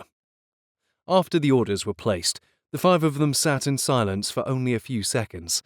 Fortunately, despite Matthew being annoyed with his friends, he knew he could count on them to keep the conversation going when his brain refused to work. He wasn't used to being like this near Winnie, lacking in all confidence. He far preferred it the other way around, but having his friends there just unnerved him. So we saw the car you drive, Finn said to her, leaning back against the booth. He sat across from Matthew, diagonal from Winnie's other side. Aston Martins are gorgeous cars. She nodded. They really are. Unfortunately, it's just a rental, though. Still, Graham added, it must be fun to drive. Especially compared to the ridiculous beta Matthew forced us into today, Cedric said. Ah, the old Mini Cooper? Winnie asked. How had she known that was his? Yes, Cedric continued. I still can't understand why we had to drive that lemon here when I've got a Tesla to enjoy. Because you need to keep yourself humble with the rest of us in the real world, said. That's why, Matthew retorted. Says the man who lives in a castle. Winnie said. The boys raised their glasses in cheers and laughter, but Winnie's bright eyes focused solely on Matthew. He had no retort, too distracted by the way she glowed in the temperate light of the dark-walled pub. Her lips were a warm shade of red, and her grey eyes glimmered. She was in a happy mood tonight, no doubt trying to win over his friends, just as she had his sister and parents, just as she had him when he had helped her out from the mud. What would have happened between them had Dad placed her over Foxwood instead of the festival? Would they have been friends? Or would they have found something else between them? So, Winnie began, pulling his attention away from his dangerously straying thoughts. I hear you boys ran a charity run today. Yep, Graham said. Cedric here won, despite pulling his hamstring a few months ago. Winnie's brow rose. Well, that sounds painful. She gave a little laugh as Cedric shrugged. But congratulations all the same. And Matthew here nearly lost to a few elderly folk, Finn added. Thanks, Finn, Well done to you as well. she said with a teasing smile at Matthew. Was this your guys' first, or? No, we run every year as an excuse to get together and participate for charity, Cedric said. The hosting individual is in charge of finding the charity run. Oh, I love that idea. She said. Do you run, Winnie? Graham asked. Matthew sat back in silence. He wasn't doing much speaking. He was far too on edge, wondering what teasing comment would come next from his friends to make Winnie even more confident than him that evening. Oh, just for exercise. She responded. I've never really had time to train for a marathon or anything like that. Too busy with work. Was that why she didn't have time to ride any longer, too? She glanced at Matthew, as if she'd heard his thoughts, then looked to Cedric. So how did you all come up with the charity run idea? It was Cedric, Finn explained. none of the rest of us can keep up with him, but he insists on keeping it going twice a year. He leaned closer to Winnie, and Matthew's eye shifted to watch his friend more carefully. He plays for the Premier League, so he does. Finest striker there is. Premier League. I assume you're talking about soccer? She asked. Or football, I guess? The men nodded. The real football, Cedric added. Winnie grinned. Don't let my brothers hear you say that. They both played in high school and have the concussions to prove it. More laughter sounded. Even Matthew cracked a smile this time. So what's the equivalent of the Premier League in the States? She asked next. Probably the NFL, Cedric responded. Her brow rose. Oh, wow. So you're, like, famous here? Cedric shrugged humbly again. More so in Wales. That's where I'm from, see. But in most circles I don't get recognised. Graham scoffed. Everywhere we go we get stopped. I was busy signing Habagham's shirts at the charity run. Blessing seniors, Finn teased. kissing babies. That's a hard life, so it is. Winnie laughed. Had Matthew imagined her eyes lingering on Finn? So you play football, She said, pointing to Cedric. and Matthew jousts. What do the rest of you do? I lead bus tours round Northern Ireland, Finn said. Winnie narrowed her eyes. Around where, sorry? Northern Ireland, Matthew translated. Ah, of course. She looked back to Finn. That's where you're from, then? Right you are. Finn replied. I love your accent, but I'll be honest. She paused with a wince. I'm only catching about 1/10 of what you're saying. The group laughed. Join the club, Graham quipped. Sorry. Winnie said with a sheepish grin. Aye, no bother, Finn said with a wave of his hand. Half of what I say isn't important anyway. Then he winked at her again. Matthew shook his head. What was with these guys? Were they each going to take their turns flirting with the woman? He obviously didn't have any claim over her, but still, they could have a little decorum. And you enjoy leading tours? She asked, her eyes taking on that same light of interest she had while staring at Cedric. Looking at Cedric, just as she was looking at Finn. Aye, it's a crack every time, so it is, Finn said. I get to sing, get to share my knowledge in Northern Ireland, tell tales and... Be the centre of attention, Matthew finished. Which is your favourite thing to do? That wasn't super nice of him to say, but the lads laughed anyway. Finn flashed him a grin. Matthew's only jealous I can capture people's attention so well. Most people fall asleep the second he starts to drone on about history. I'm sure you've been a victim of that, Winnie. Winnie made the motion of zipping her lips, and his friends laughed again. And you, Graham? She asked next. What do you do? A bit of everything, really, Graham responded. Skydiving instructor, bagpiper, overseeing the Highland Games in my hometown. I just go for whatever strikes my fancy at the time. I love that. She responded, her smile warm. Being able to do everything that you want to. It sounds like a dream. That certainly keeps me occupied, Graham returned. That's enough about us, though, Finn said, as a lull in the conversation returned. Matthew says you're a consultant. Winnie waved a passive hand in front of her. Oh, we don't need to talk about that. Besides, I'm sure you've already heard an earful about how I'm ruining his festival. Matthew shifted in his seat uncomfortably, as his friends exchanged looks and mumbled weak words in the contrary. Winnie smiled. It's okay. You don't have to lie for him.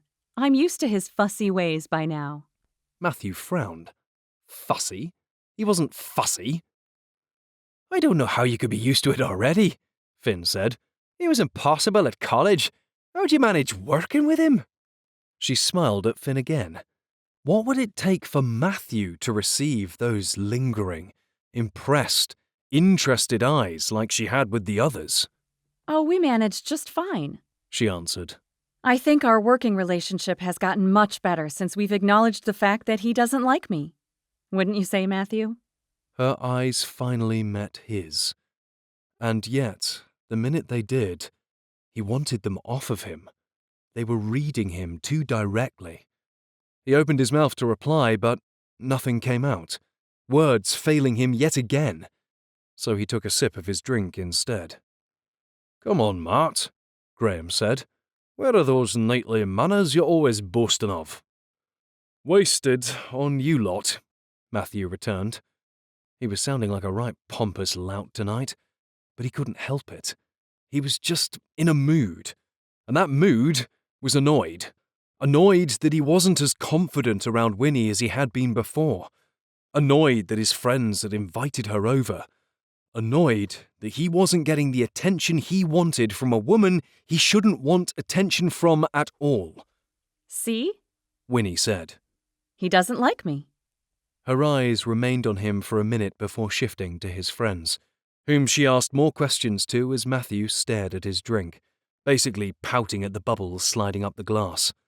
Yes, he was annoyed at a lot of things, but more than anything, he was annoyed that he couldn't contradict Winnie's words. Because, truth be told, despite everything they'd been through, he did like her. He liked her too much. But admitting that out loud, what can of worms would that open? He knew it was far better to stay silent. So why didn't he feel better? Winnie had never experienced a more delightful meal in her life. All of her business dinners in New York City had centered around, well, business. All small talk, all boring plans, rigid and dull. Her family dinners were even worse, with words of accomplishments as her siblings one-upped each other. But here, the conversation was entertaining, the food delicious, and the company an utter delight. Not only had she found her confidence around Matthew again, but she was genuinely enjoying her time with his friends. As for Matthew, she had finally managed to coax him slightly from his shell. She still wasn't exactly sure why he'd retreated so much in the first place, falling silent and appearing so discomfited, but she didn't mind. After all, she enjoyed the payback she was now receiving after how uncomfortable he'd made her while speaking with her family.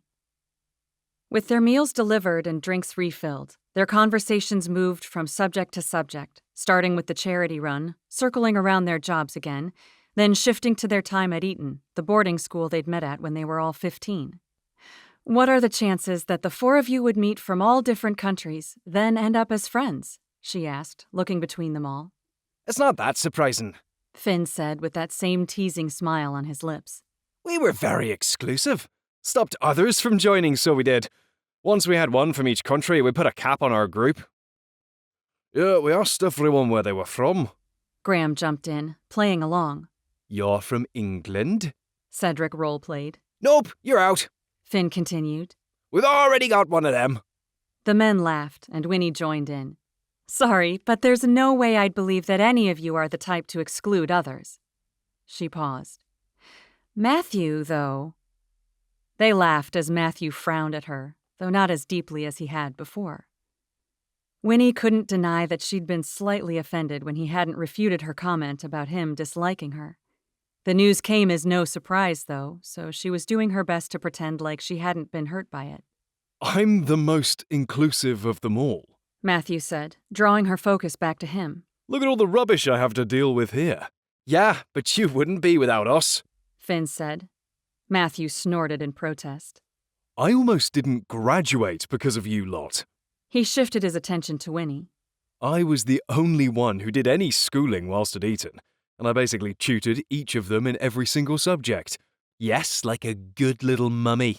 Finn teased. Making sure we did our schoolwork, making sure we got in before curfew, making sure our lights were out at 9 o'clock. How else could I get the sleep I needed? Matthew questioned. Studies show if you receive a solid, yes, we've heard it before, Matthew, Graham said with a roll of his eyes. all through college. Winnie laughed. So how long were you at Eton? To her delight, Matthew was the one to respond, although he'd only done so since his friends were all taking bites of their food. I was there until I graduated at 18, Graham as well. Cedric left after 2 years and Finn 1. You were only there together for 1 year? She asked. The four of them nodded. It would have been longer had Finn not gotten kicked out. Graham explained. Winnie laughed in surprise. What on earth got you kicked out? Finn flashed a grin, that same harmless, flirtatious one he'd been sharing with her all night. Fraternizing with the ladies. Matthew rolled his eyes. How did you manage that? She asked. Isn't Eton an all-boys college? It is until you help sneak a few girls in, Cedric said. Right, Finn? The men laughed, and Matthew cracked another smile. The conversation continued, as did Winnie's laughter as they recounted their school days and beyond. All too swiftly, though, the evening wound down, and her time with the friends came to an end. She leaned back in her chair with a sigh. Well, boys, I'd love to stay and chat more, but unfortunately, I have work to do. On a Saturday night? Finn questioned, turning to Matthew. What kind of ship are you running here, mate? Matthew held up his hands. She makes her own schedule, and ours beside. Winnie delivered a pointed smile. Yes, and I work late into the night so you guys don't have to. Another lingering look passed between them before she scooted back in her chair. Thanks again for letting me join you all tonight. I haven't had this much fun in a really long time. His friends expressed the same sentiment as she stood and gathered her things. Good luck on prepping for your next charity run, she said with a smile. If you find yourself in Northern Ireland, feel free to join us, Finn said with another wink. I will, she said with a laugh. Good night, guys. Then she turned to Matthew. See you Monday. He nodded. Yeah, I'll see you. Or at least that's what she thought he'd said. She wasn't exactly sure as it all tumbled out of his mouth at once. After another wave goodbye, she sidestepped her way through the crowds of the pub, leaving the warm atmosphere for the cool air outside. She rooted around in her purse for the rental car's keys, still smiling to herself at the memory of the evening. Winnie? She paused, whirling around in surprise. Matthew? He walked toward her, his hands in his pockets as he approached, a curl blowing across his brow in the soft breeze. I just... Wanted to make sure you got to your car safely. He motioned over his shoulder. The lads wouldn't lay off until I did. She smiled. That's nice of you guys. But I'm all right. She tossed her head toward her car she stood in front of. I made it. He nodded, looking away. Right. Well, have a good night. He began to walk away, then paused.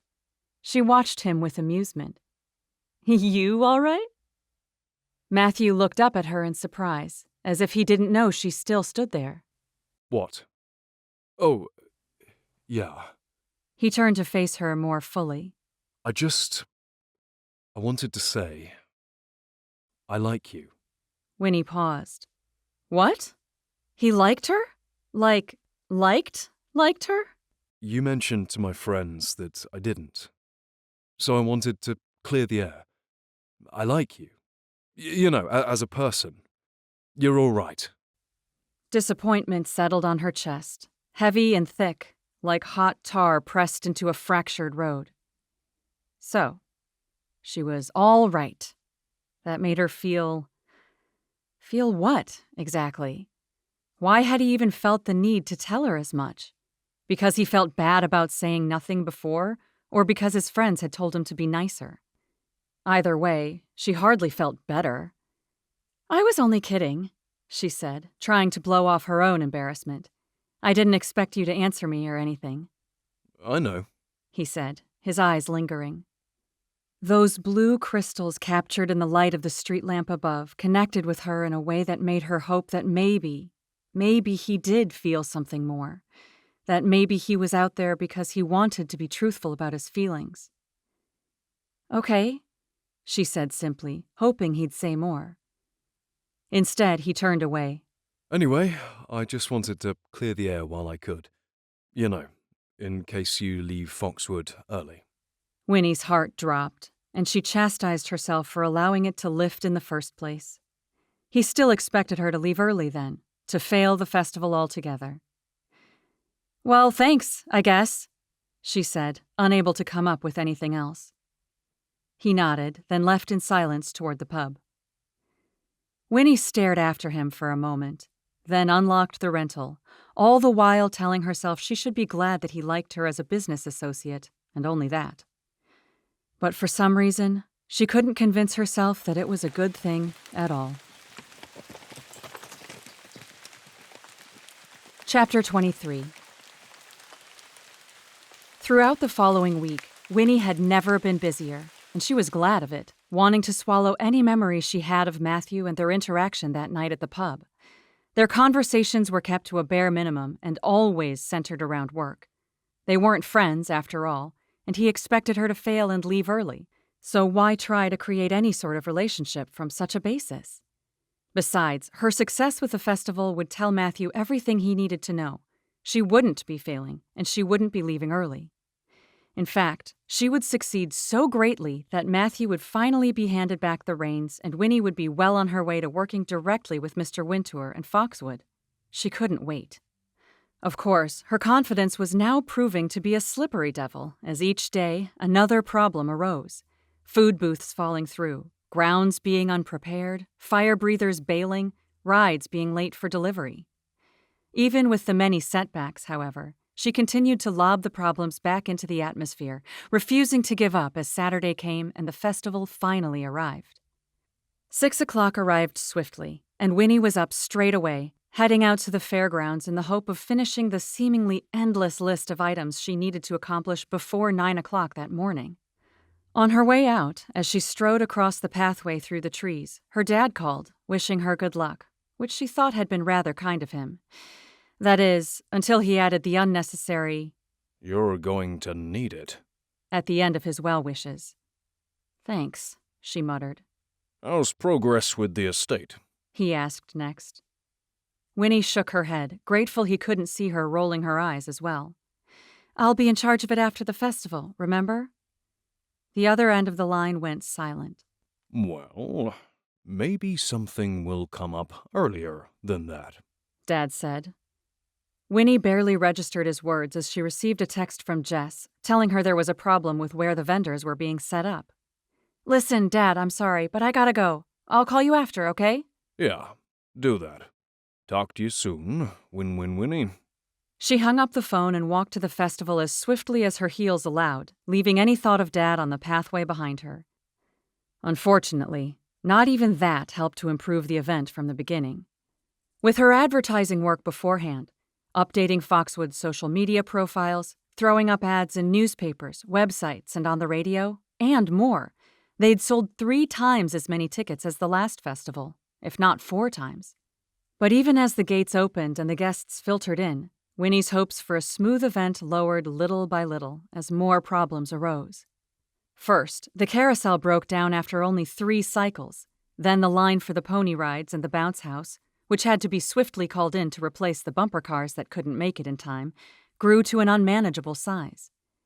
The food was better, though not by much, as Mrs. Porter had still insisted on providing her cabbage chowder, and the typical carnival food was being described as the same as everywhere else. The falconry had gathered a large crowd at first, but was cut short due to the wind. To add to the drama, the rest of the entertainment had been postponed due to Mrs. Jones missing an important phone call from the lost carnival games. Fortunately, the cosplayers had shown up in droves, providing some much-needed immersion as crowds wandered around the craft booths and local art sales. By the time the jousting rolled around, however, Winnie was being held together by a mere thread. The crowds surrounded the entire arena with looks of excitement, but the knights were late coming out of the stables again, driving away a number of people before Mr. Fogg's monotonous voice finally announced their arrival. She had been hoping for the tournament to wow people, but the feedback she overheard from passers-by caused her insides to twist with worry. The scoring don't make any sense. The winner's chosen before anyway, none of it's real. Mummy, I'm bored. Could go back to the bounce house.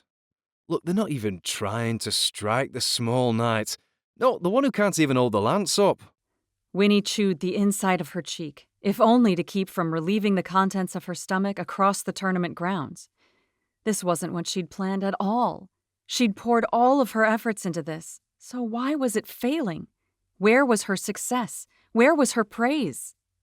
Halfway through the jousting, the carousel started working again, much to the delight of every child in attendance.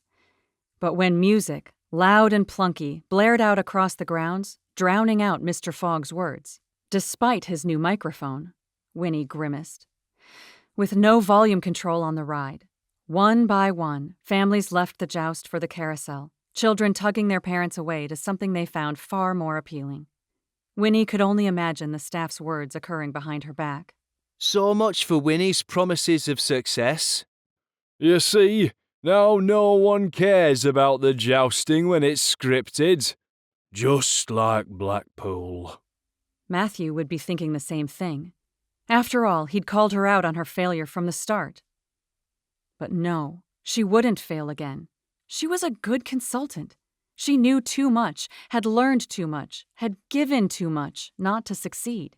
The festival would be a triumph if she just worked harder and stuck to her plan.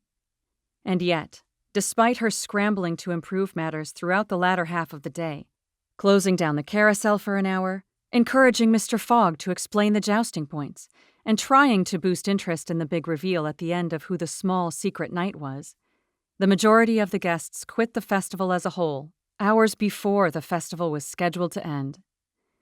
When Jess was finally revealed as the winner, though she hadn't managed to strike a single knight in the process, the response was so underwhelming, Winnie couldn't take it any longer.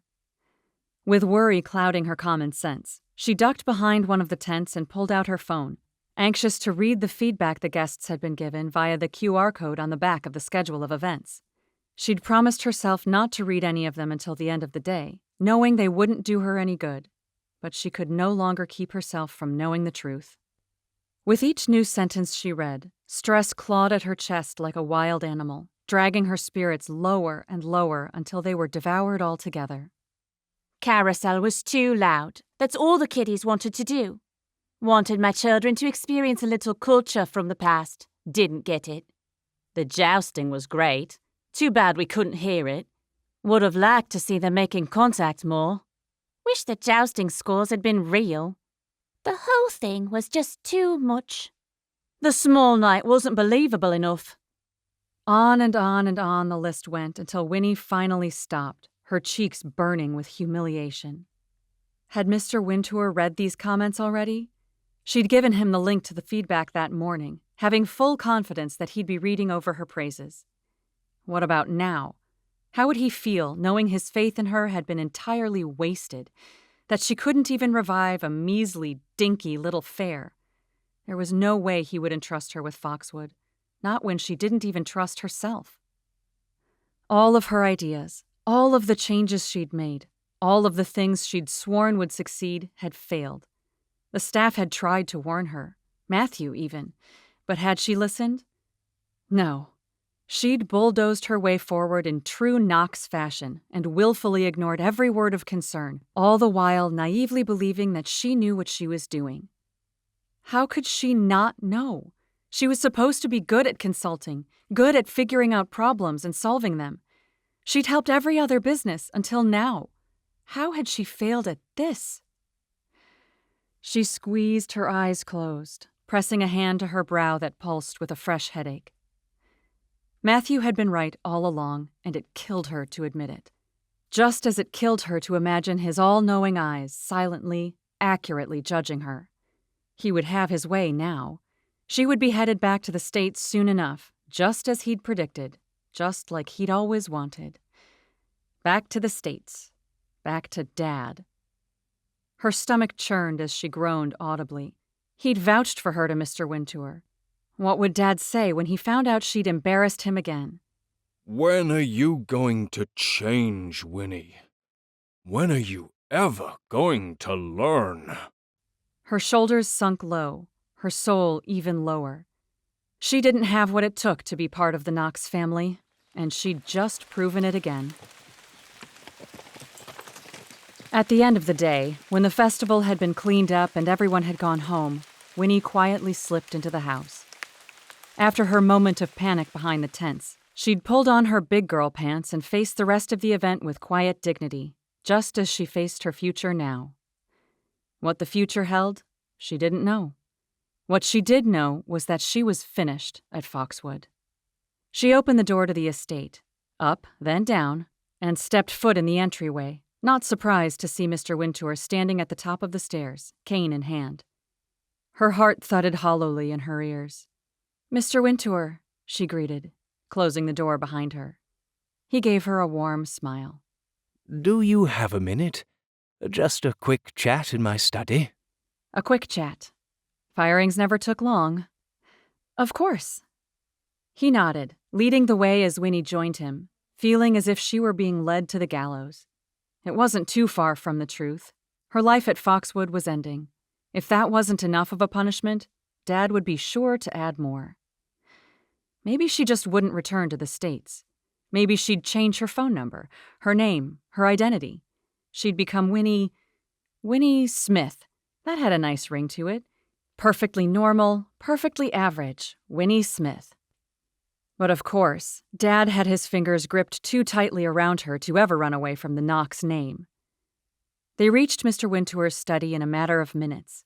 That same warm room she'd been in over and over again for the last 3 weeks, now holding a different feel to it. One of sorrow and of goodbyes. They moved to their usual seats by the fire, and she sat before him, blinking repeatedly as she averted her gaze. So, Mr. Wintour began. Winnie tried to keep her mouth closed, tried to listen to his words, but she couldn't handle it.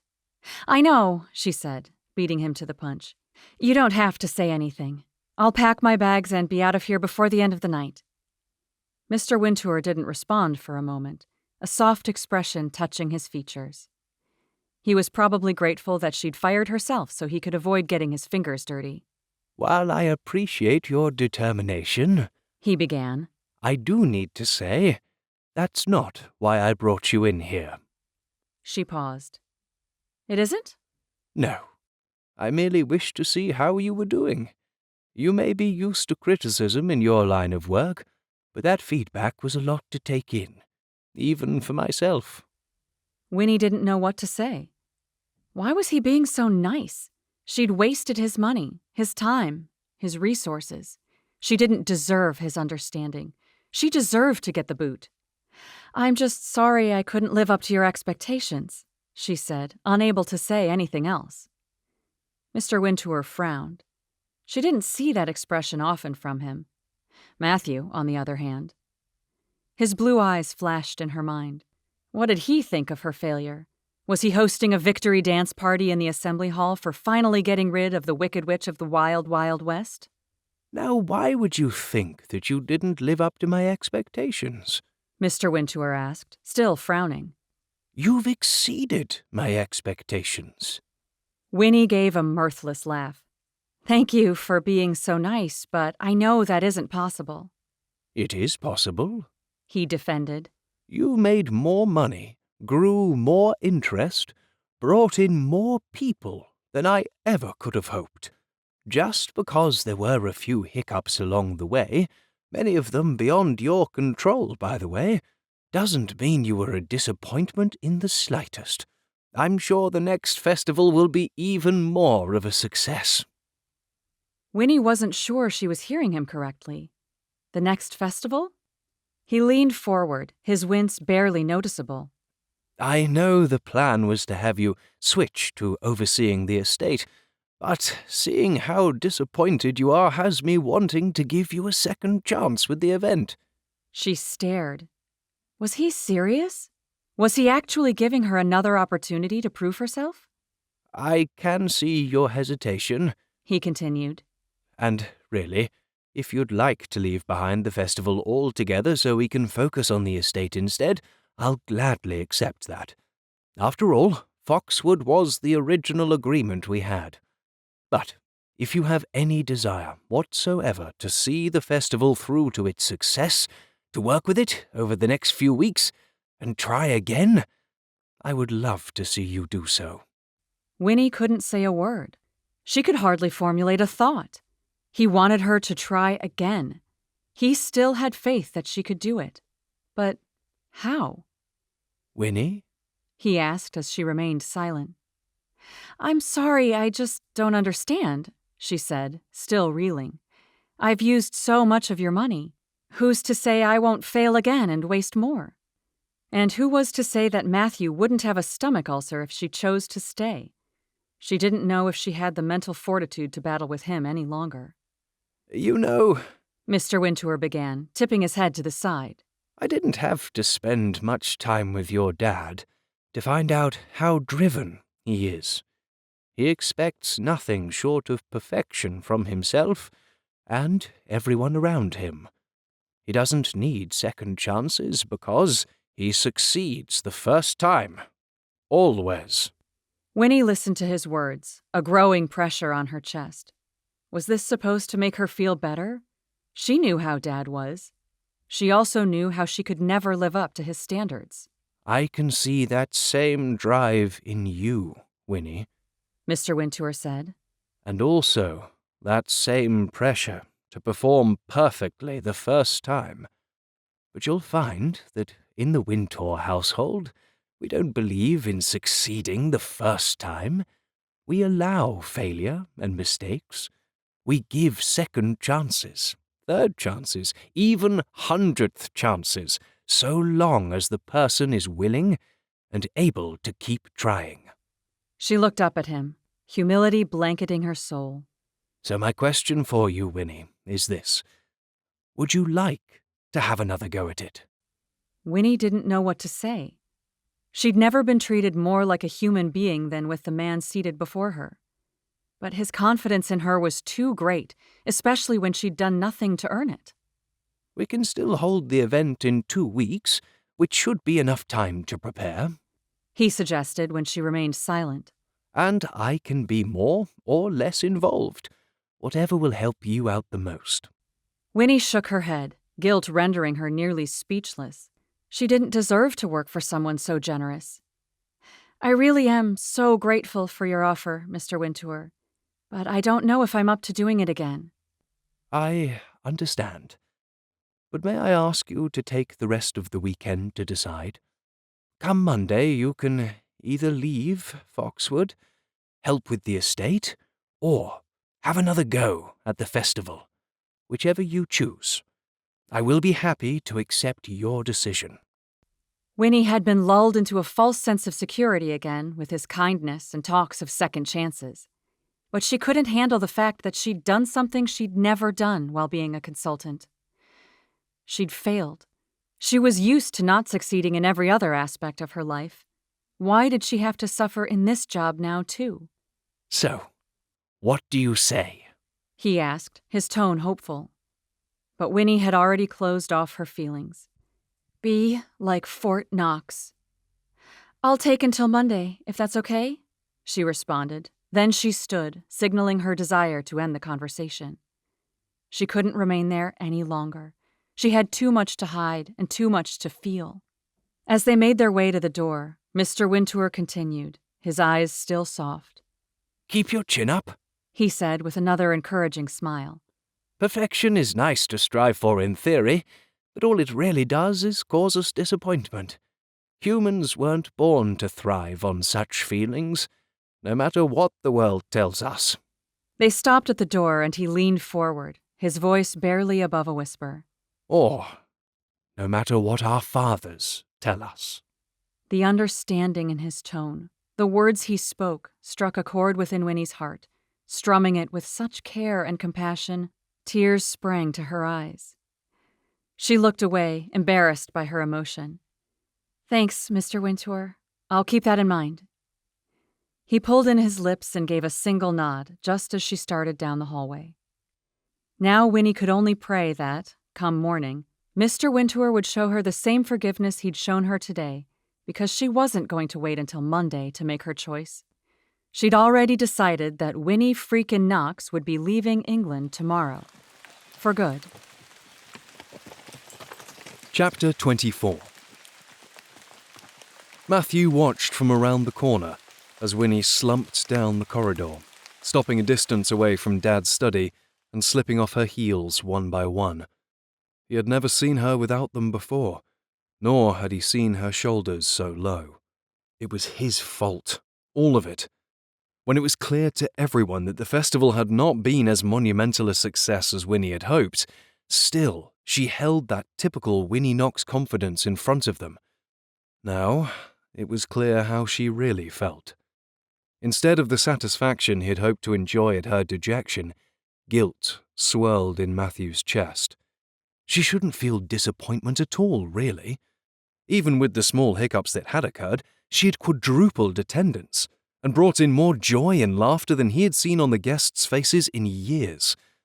All of this was due to her courage to try new ideas, advertise in new places, and make big changes, all of which he had been unable to do himself. He could only imagine what she might have been able to accomplish with Matthew actually trying to help. But it was too late for that. And now it was time to eat crow, his least favorite meal ever. He only prayed to be able to stomach Dad's look of disappointment, too. With a sigh, he moved to the study and gave a gentle knock. "It's me." Come in, son. Matthew did as he was told, entering the study to find Dad sitting on his chair, staring into the fire with a book on his lap, open, though unread. Matthew sat across from him. "I need to speak with you about something." What is it? Matthew drew a breath. "Did you—" No, I didn't let her go. And I hope you're not here to tell me that she deserves to be. Matthew winced. Of course, Dad would assume that's why Matthew was there. He scooted forward on his seat. "Actually, I'm here for the opposite reason. To convince you to give her another chance at the festival." Finally, Dad's eyes shifted towards him, his brow raised in surprise. Is that so? Matthew nodded. And why is that? Because she's not to blame for the feedback the event received. I am. Dad stared, clearly waiting for him to continue. "I didn't help her, when I should have," Matthew said. "I did once, but after that I made the conscious decision to allow her to do what she wished because I knew her changes wouldn't be responded to well. I wanted her to fail, so she would leave earlier, then I could have control over my event again. He lowered his eyes with a self-disgracing shake of his head. I know I shouldn't have, and I regret it now, especially seeing what she was able to accomplish even with my scheming. But you have to give her a second chance. Let her prove to you what she's capable of doing, and I'm sure this time she'll fully succeed. He hoped to experience relief at the end of his speech, but he only felt worse. How could he have acted like such a child? No, he hadn't done anything truly dastardly, but his was a sin of omission, doing nothing when he should have done something. Well, Dad breathed out, I have to say, I wasn't expecting you to admit what you did. Though I had suspected you of the behavior from the start. He raised a brow. You went along far too willingly with her plans. Even she noticed. Matthew looked away, and here he was thinking he'd been so clever. At least Dad didn't look utterly gutted.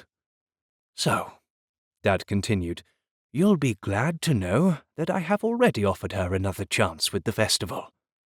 Matthew's eyes darted up. You have? He nodded. Well, that's great then, Matthew said. So he hadn't needed to go into full-blown confession mode after all. Dad stared back at the fire. I gave her the weekend to think on it, though I will say I'm fairly certain she'll choose not to. Unless... Matthew waited. Unless what? Dad's eyes fell on him, and suddenly Matthew understood. Unless I help her, he finished. More than that, Dad said. I want you to convince her to stay. Then I want the both of you to work together, not one over the other, and not in competition, side by side, as a team. Matthew stared. Honestly, Dad, I don't know if that's possible. On your part or hers? Both? Neither of us responds well to criticism, and neither of us knows how to tactfully share our opinions. Put those together in a high-pressure situation, and we've no hope of success. Oh, rubbish, Dad huffed. All I'm hearing from your lips is the fear of what might happen. Fear based off reality, Matthew defended. Dad sighed, closing his still unread book and placing it on the small table beside him. Well, the way I see it is this. You either work harder together or fail greater apart. One will result in a festival that lasts many years to come, and the other, well, I'm sure you can guess the outcome. Matthew didn't have to guess. He knew. But still, working with Winnie? How was such a thing even possible? They'd tried and failed a number of times. The same would happen again, wouldn't it? Unless, of course, he lowered his pride and accepted the fact that she knew business better than he did. Of course, she'd have to lower her pride and admit that he knew the festival better than she did. Blowing out a slow breath, he nodded. Fine. I'll try. Actually, this time. Dad smiled, clearly pleased with his decision. Then I suggest you begin this evening. I don't expect her to last through the night. Matthew's brow rose. I thought you gave her the weekend to make her decision. I did. I also gave her the option of continuing with the festival or moving on to helping Foxwood. But you need to understand something, Matthew. Dad stopped, hesitating. He looked to the closed door, then lowered his voice. I only tell you this in the strictest of confidences. Matthew leaned forward. What was going on? Dad never spoke like this. It's about Winnie's family, he began. Or rather, her father. I've always respected his intelligence and success, but over the years, our relationship has weakened, due to distance, yes, but also difference of opinion. Namely, how we view the outside world, and how we treat others. He paused, staring at the floor with a distant look, before continuing, He also puts too much pressure on his children. When I spoke with him on the phone a few months ago, he had no difficulty touting their many accomplishments, but when he got to Winnie, it was made clear that she hasn't impressed her dad like her siblings have. Surely you've seen the self-doubt she suffers with, hidden by false confidence created by a father who expects too much of his children. Matthew grimaced, rubbing his chest as his heart pinched. His mind flew over the last few weeks with Winnie, their interactions, her behavior, the insecurity in her eyes, all falling into place like pieces of a jigsaw. How could he have been so blind? I brought her here with the genuine hope of having her help us, Dad continued. But now, I wonder if we cannot help her in return. Matthew stared into the fire, hoping the lapping flames would distract him enough from the guilt pressing on his mind. If only he had known. If only he'd been a little more patient, a little more kind. But he shook his head. To live in a world of if-onlys never brought peace. But changing his present to alter his future would. I'll do my best to help her, he said humbly, and to convince her to stay. Thank you, son, Dad said. I'm sure your words hold much more weight than mine do when it comes to Winnie. Matthew didn't bother to ask Dad why. Instead, he stood, said goodnight, then headed down the same hallway Winnie had. He wished he could go to bed right now, but he had one more stop to make on this apology train, and it was the worst one yet. He drew a deep breath. Let's get this over with. Matthew found Winnie's room with the door unsurprisingly shut. He hesitated a moment as he raised a hand to knock, rustling coming from within her room. Was this really what he wanted to do? Try to convince Winnie to stay? There was no going back if he did. He'd have to deal with any disagreements or arguments that came up. More than that, he'd have to try to solve those disagreements and arguments. But when Dad's words about Winnie's situation drifted into his mind, and the image of her slumping down the hallway, shoeless and shoulders low, filtered in next, he settled firmly on his decision. Yes, this was exactly what he wanted to do. He knocked. The rustling silenced inside her room, but there was no response. Matthew wouldn't accept that. He knocked again. A few seconds later, she answered. Who is it? Her voice sounded harried, as if she'd just been interrupted doing something important. He had an inkling as to what exactly that was. It's Matthew, he responded. Silence met him again. No rustling, no response. I just wanted to talk for a minute, he continued, hoping his soft tone would convince her to open the door. Preferably face to face, if you're willing. Another few seconds passed by in silence. Then footsteps sounded, and she finally opened the door. Matthew stood frozen to his spot as he took in the sight of her.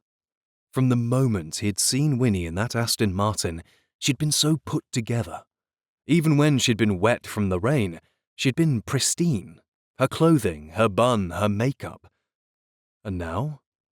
Now, her dark, silky hair fell down past her shoulders in crooked waves from the bun she perpetually wore, and her skirt and shirt had been replaced with grey sweats and an oversized sweater with a large red U on it.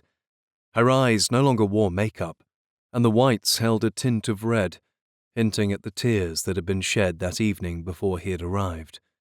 She looked positively in disarray. She looked positively irresistible. Yes? Her words brought him back to the present. Clearing his throat, he looked away. I just wanted to see how you're doing. I think you can tell how I'm doing. She waved a hand in front of herself. That didn't do Matthew any favours, as he just took to staring again. What was the matter with him? It must be the shock of seeing her in such a different light. physically and figuratively. She just looked so perfectly approachable. He supposed that was better than how she normally looked, so perfectly unattainable.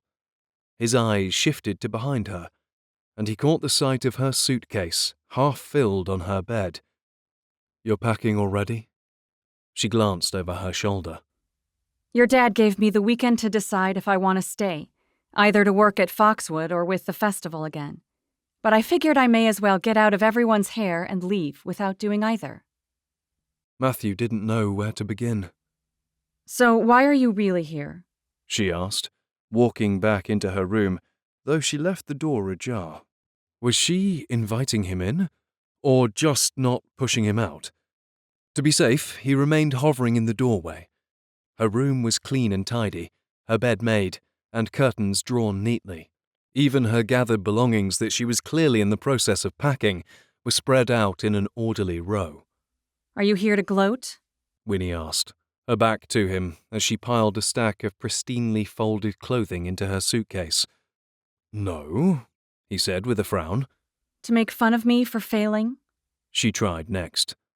"Of course not." To convince me to leave tonight instead of tomorrow morning? He sighed, but more due to the fact that these questions were completely and entirely warranted. He'd been an absolute rat to her. "Actually, I'm here to convince you to do the exact opposite," he said. He had expected her to turn around in a sort of pleasant surprise, but she merely scoffed, still turned away from him. "It's true," he pressed. I'm guessing your dad pressured you into doing this. Matthew hesitated. He needed to say this next part delicately but truthfully. Was he capable of doing both at the same time? "I did talk with him just a minute ago," he began, "and he did tell me to come down tonight. But I had every intention of speaking with you before you left." She placed another stack of clothing into the suitcase. Well, you should probably get on with that, since I'll be leaving tomorrow morning. Matthew thought for a moment. He knew Winnie more than he cared to admit, just as he knew simply asking her to stay wasn't going to work. He'd have to try another route. "Wow," he said, folding his arms and leaning against the doorframe. Finally, she turned around to face him, her brow furrowed. What? "I didn't peg you for a quitter."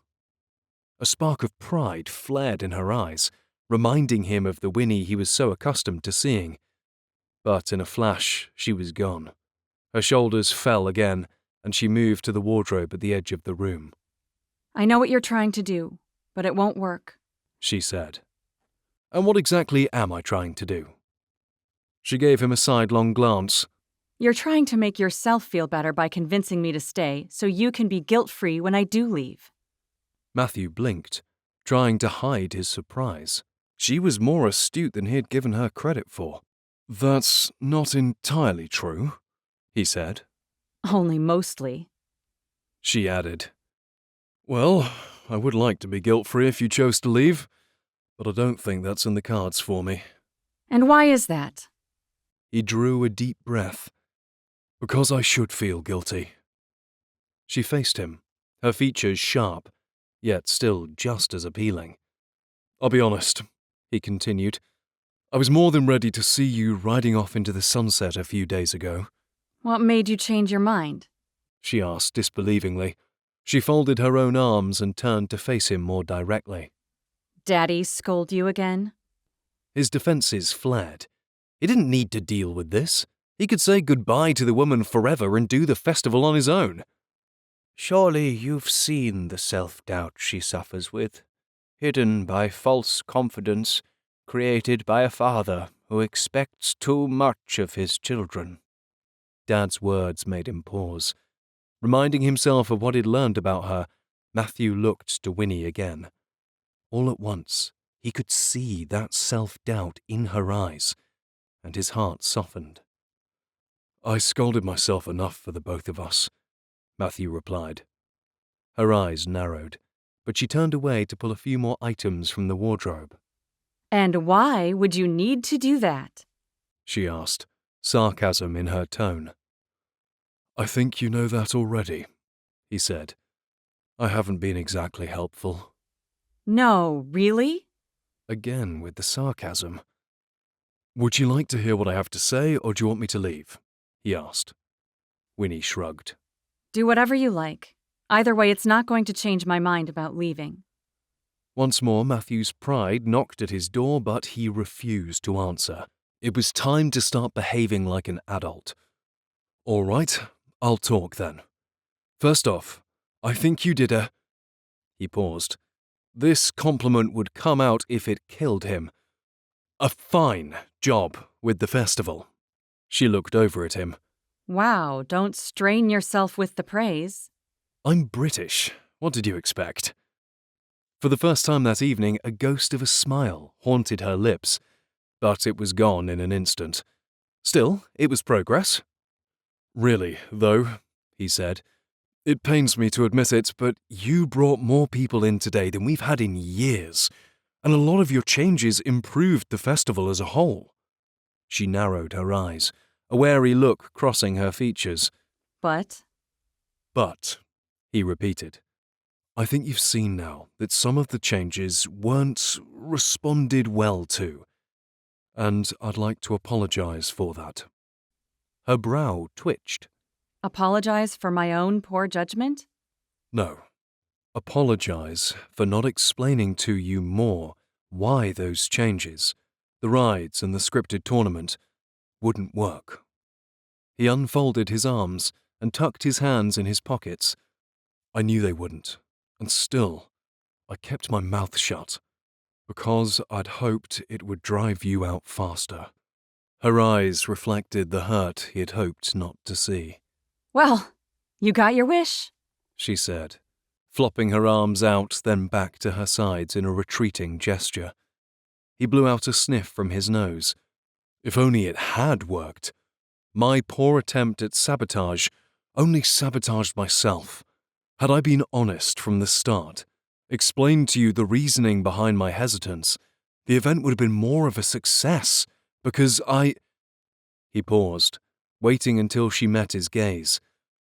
I have no doubt that with your abilities and my support, you could pull off the best festival we've ever had. She watched him for a moment, as if to see if he was joking or not, so he kept his gaze on her, praying she'd see the truth in his eyes. Finally, she looked away, but not before he noted her softening expression. That wasn't very British of you, She said. He smiled. What can I say? I'm growing as a person. Their eyes met, and a level of understanding passed between them before she looked away, staring at her suitcase as her expression slowly fell. I appreciate you coming down here, She said. but I don't know if I can do this again. You can, he said. With my help, you absolutely can. So what? You're suggesting that we work together? That's exactly what I'm suggesting. She scoffed. You're crazy. We'd both be mental if we go along with this plan, he agreed. The two of us working together. Can you imagine? She eyed him curiously as he continued. And yet, he said, it might be so crazy that it works. He could see the cogs churning in her mind. How so? He took a step forwards before realizing it was her room, and he most definitely had not been invited in. Standing in place, he began again.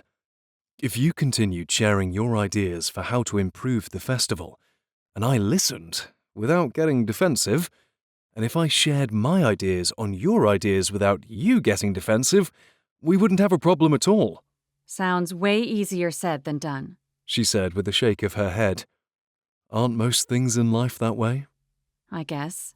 But the two of us would have to do a whole lot of tongue-biting. He raised his brow with a knowing look, wishing to ease the tension between them further. I don't know if that sort of thing ought to be required, but if you insist. Her lips parted, a stunning blush stretching across her features. I didn't mean... She trailed off when she caught sight of his teasing smile. Yeah, we have no hope of working together. He grinned. We do. I promise we do. Listen, I am unbelievably stubborn, but not so much that I can't admit that I am a terrible businessman. That's why my dad hired you instead of me. He took a step forward, gaining steam from the light now shining in the stormy depths of her eyes. But I do know history, and I do know England, and I know how to mix the both of them to bring an immersive experience. I just don't know how to execute it. If we help each other with our weaknesses and give only our strengths, I really do believe we could excel. He finished, searching her features for any sign of what she felt inside. But her expression was a closed book. So all Matthew could do was pray. Pray that Winnie would forgive him, that she would take a chance on him, and that she would show compassion for his desperately failing festival. "So," he prompted, "what do you think?" Chapter 25. Winnie didn't know what to say. The offer was so generous and Matthew so complimentary. How could she respond in any other way but yes? Then again, they'd tried to work alongside each other for 3 weeks now, and it had led from one disaster to the next. Granted, he had intentionally stopped helping her so he could get rid of her, but still, who was to say things would be any different? Well, Matthew was saying that, wasn't he? And he did seem different now. Heck, he'd even managed to lift her spirits after the crushing defeat she'd suffered with the festival. She'd been humiliated, was still now, but the sting was no longer so terrible. If she worked with him again, and if they both promised to be on their best behavior, could they really succeed? Of course, she'd have to break the news to Dad that she was still working on the festival instead of Foxwood. That had been the exact reason she'd chosen to leave early, despite her desire to help Mr. Wintour in the way he deserved. She figured if she could find another consultant gig by herself, something prestigious in New York, Dad would forgive her failure before he became too angry. "You're being awfully quiet," Matthew said, still standing in front of her, awaiting her response. It was strange to have him there, tall and imposing, in a room she'd claimed as her own for nearly a month. In reality, no part of the room belonged to her, nor did the festival. All of it, everything belonged to the Wintours. "I'm just thinking," she said. "About what?" He was talking so softly, so differently from the sarcasm and pride she was used to hearing from him. Maybe she could do the same, lower her defenses and speak with him openly, as he had spoken with her. After all, what pride did she have left to fortify those Knox defenses that were supposed to be impenetrable? Taking a deep breath, she began, voicing her concerns. "You said so yourself. I don't know anything about fairs or festivals. I just think we'd all be better off if I just went back to the other consulting jobs in the States, where I'm encouraged to be cutthroat." Matthew tipped his head to the side, a spare curl falling against his temple. "Is that what you enjoy?" "Does anyone enjoy destroying people's hopes and dreams?" she asked with a raised eyebrow. "I'm sure some people do." She sighed, flopping down on her bed, a mere section of it uncovered by her belongings she'd been so intent on packing away. Now she didn't know what to do with them. "Well, I don't," she said, contrary to everyone's beliefs. "I didn't think you did." He said. She gave him a dubious look. "Not anymore." He added with an irresistibly sheepish grin. "Anyway, it doesn't matter what people think of you. What matters is what you think of yourself. Where do your values lie? Who is the person you want to be? That sort of thing." Winnie listened to him as if he was speaking a foreign language. He might as well have been, what with how little she understood him. What did it matter what people thought of her? Who did she want to be? He couldn't have asked her more difficult questions. "And if I don't know the answer to either?" she asked. He merely shrugged. "Just keep moving forward until you do." Keep moving forward. Figure out the person she wanted to be. Don't let Dad's opinion muddy the water. What a life she would lead if she could tackle that fear. Good grief, was she really taking life advice from Matthew now? "So, He pressed. what do you say?" To what? She asked, half teasing. You've said a lot. To working together. He said patiently. To staying. And helping me with the festival. She looked away, still grappling with her fears. As nice as it was to imagine being able to stand up to Dad and one day become the woman she wanted to be, it was just a pipe dream. Aren't you the least bit curious to see what could come of us working together? Matthew asked next, giving her a look of intrigue. We really could put on one amazing event. Winnie must have been utterly exhausted, for her mind actually started to linger on Matthew's words. What if she put her heart and soul into this event? Her true heart and soul, just as Matthew did, just as Mr. Wintour had asked her to. What would happen then? I don't know, she said, still hesitant. I just don't think it's possible for us to work and not fight with each other. Oh, I'm sure we'll still fight, he said. We have to keep our lives interesting after all. But I think you'll find me to be quite the agreeable gentleman when I'm not trying to sabotage innocent individuals. He gave a harmless smile, and she fought off a laugh. He was too adorable. Who would have ever thought? Matthew Wintour. Adorable? So? He said, dragging out the word expectantly. The hope in his eyes almost made her give in instantly. He really did want her to stay, didn't he? She could hardly believe it. Honestly, she wanted to stay, to follow through with the festival and do what she'd promised. But Matthew was becoming an even larger driving force in her desire to remain. She wanted to see what would become of the two of them actually working side by side, to see if they really could succeed together. Okay, she said slowly, her pride dropping to her feet as quietly as the start of a gentle rainfall, drip by drip. I have to admit, I do want to see this through. His eyes brightened, but she rushed on, knowing there was still much to consider. I just don't know where to start. I don't know festivals. I don't know the audience. Heck, I don't even know England. He studied her for a minute, then a slow smile spread across his lips, as bright as the sun rising over the hills and spreading its light directly on her features. I might have just the thing to help with that. Once you know England, all the pieces will fall into place. She eyed him suspiciously. He looked far too excited for his own good. What are we going to do then? You'll just have to wait and see, he said enigmatically. Only be prepared for a very busy, very English holiday. A holiday? She asked. Intrigue poured over the last of the trepidation simmering in her belly. Yes, just give me a day to work through the details. Okay, she said in a daze. He smiled broadly, taking a few steps out of her room before turning back toward her. He pressed his hands against both sides of the doorframe, the ridges in his forearm shifting. And pack an overnight bag, warm clothing, and shoes to walk in. We leave Monday at 7 o'clock sharp. Will that suffice, Miss Knox? Winnie's mind spun with the information.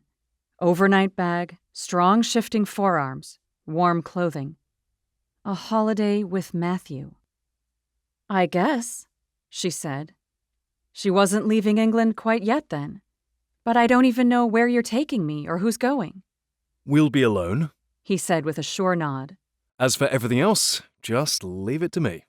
All right, she mumbled. Monday, 7 o'clock, sharp, he repeated. Do you need to set an alarm? She rolled her eyes. I'm a big girl. I think I can handle being on time. Then another thought occurred. Wait, what about hotels and food and stuff? He tapped excitedly against the doorframe with his fingertips. I'm a big boy. I think I can handle it. Once again, his eyes twinkled. I'll see you Monday, 7 o'clock. He backed away, leaving her door open as she called after him. So 8, is it? His laughter echoed down the hallway. When he was gone, Winnie closed her door, shaking her head in utter shock. She'd just agreed to spend time alone with a guy who hadn't liked her for the last 3 weeks. She pressed a hand to her brow, staring at the piles of clothing and toiletries on her bed and in her suitcase. Well, she'd better get started unpacking right now because apparently she had something else to pack for entirely. Chapter 26. Is that what you're wearing? Winnie paused in the doorway of Foxwood, looking down at Matthew, who leaned against his horrible beater of a car that was pulled in front of the estate. It was Monday, 2 minutes until 7 o'clock in the morning, and Winnie had just appeared before Matthew for their what, exactly? Matthew had called it a holiday.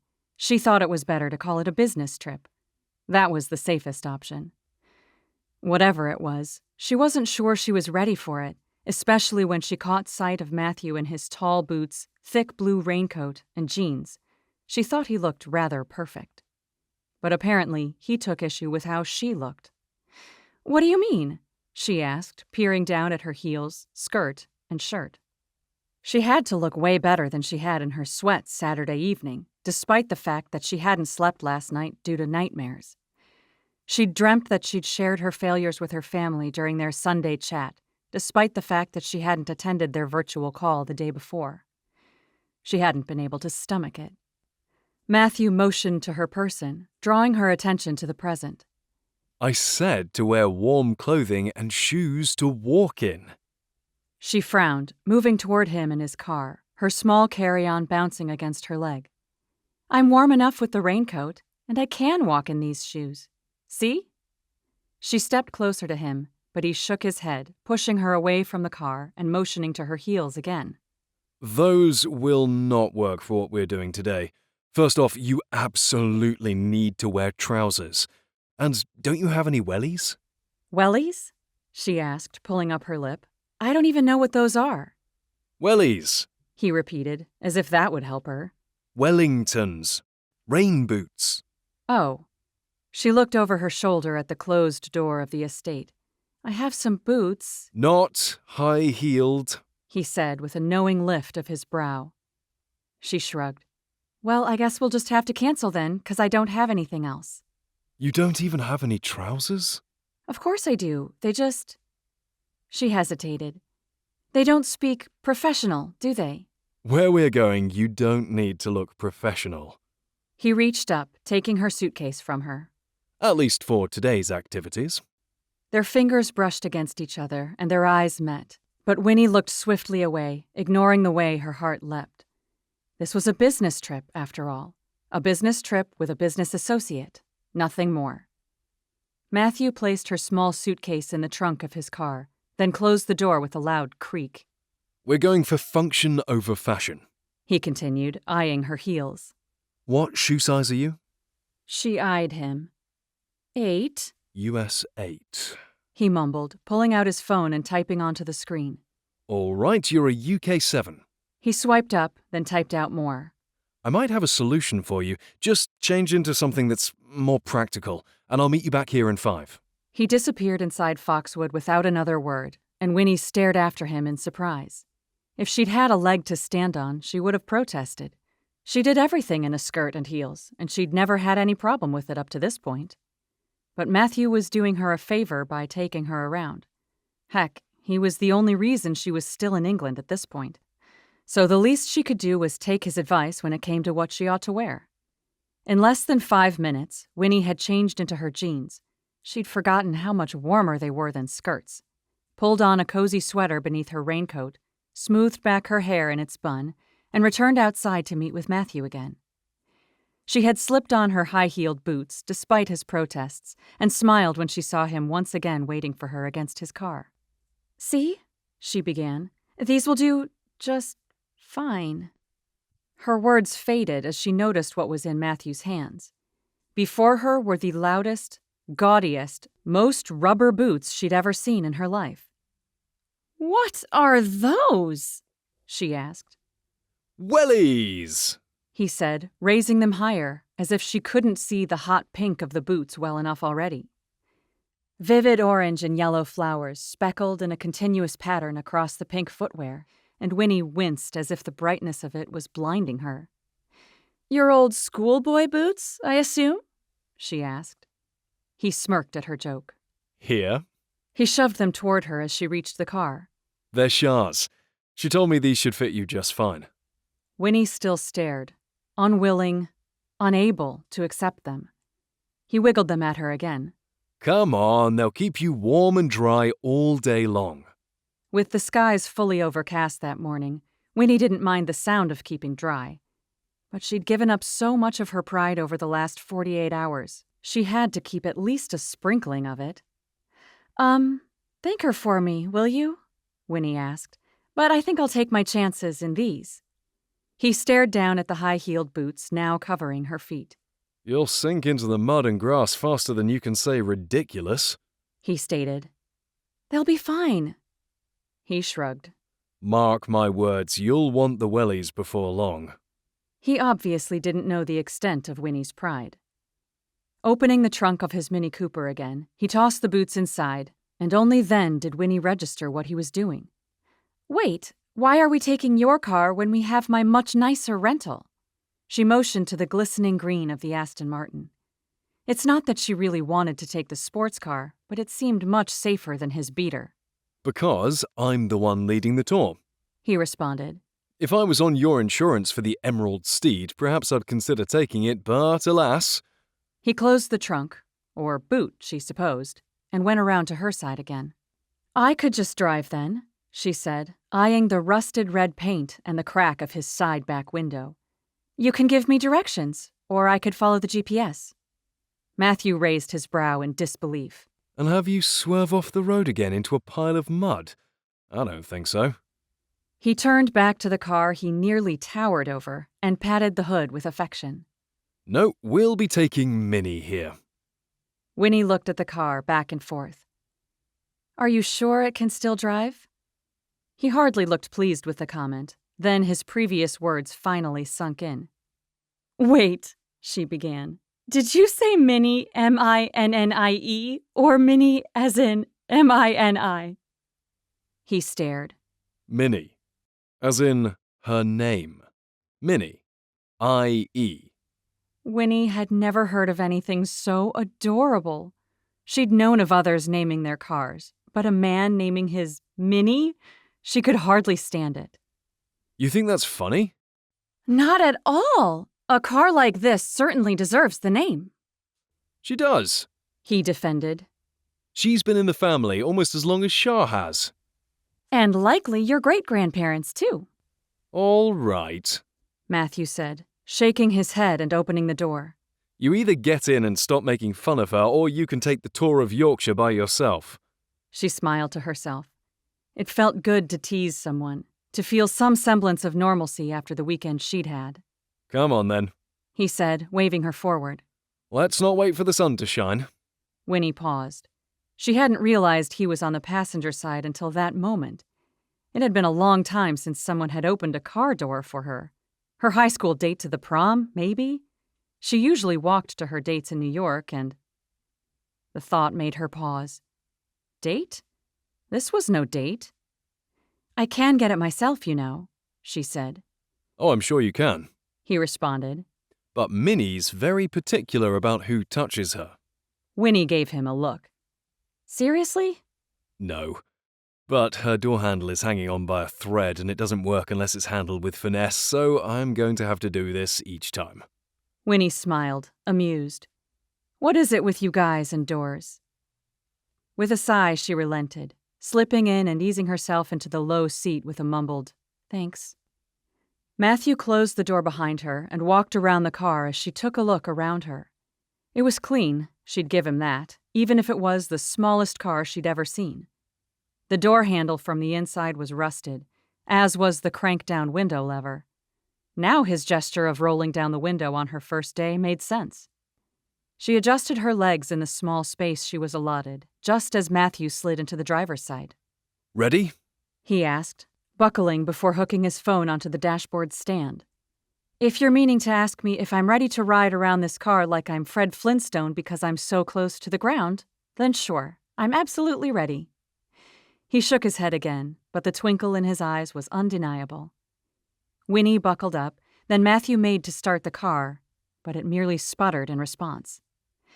He tried again and again, but there was no start. Come on, Minnie, he muttered. Not again. Winnie watched in silence for a minute. This did not bode well for the rest of their trip. Maybe you should call her Granny instead, she said. Hush. She just takes a bit of warming up, that's all. He stroked his fingers down the steering wheel. Come on, girl. We've got a busy 2 days ahead of us. Do you think maybe— I'll have no more cheek from you, Miss Knox, Matthew said, turning to look at her with a stern look. She clamped her mouth shut at his feigned scolding as a smile begged to be let out on her lips. Matthew tried once again to start the car, and this time it roared to life. Well, perhaps roared was the wrong word. Minnie coughed and sputtered more to life than roared.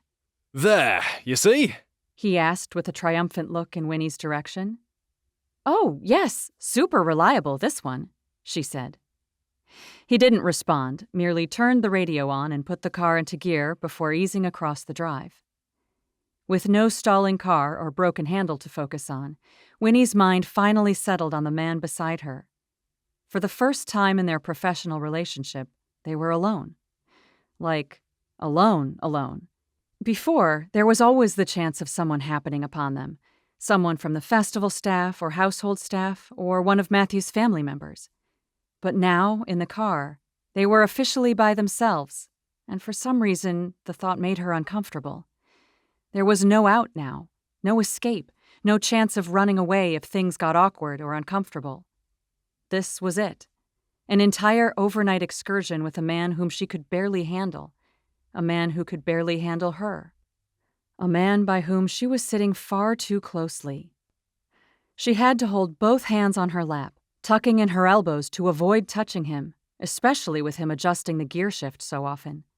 One swift turn, and she was sure she'd lean right into him and his distracting, muscular arm. Comfortable? Matthew asked, shifting the gears again as they made it off the gravel and headed along the windy road out of the estate. I mean, I'd be more comfortable in the Aston Martin. He shook his head. Trust me, one day with Minnie, and you'll rue the day you have to get back inside that sports car. I think the fumes from old Minnie here have gotten to your head, she returned.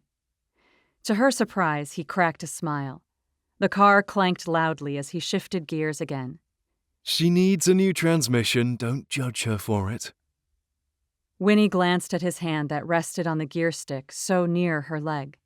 The tendons across the back of his hand shifted as he controlled the speed at which they traveled, his fingers, long and capable, curving around the top of the handle.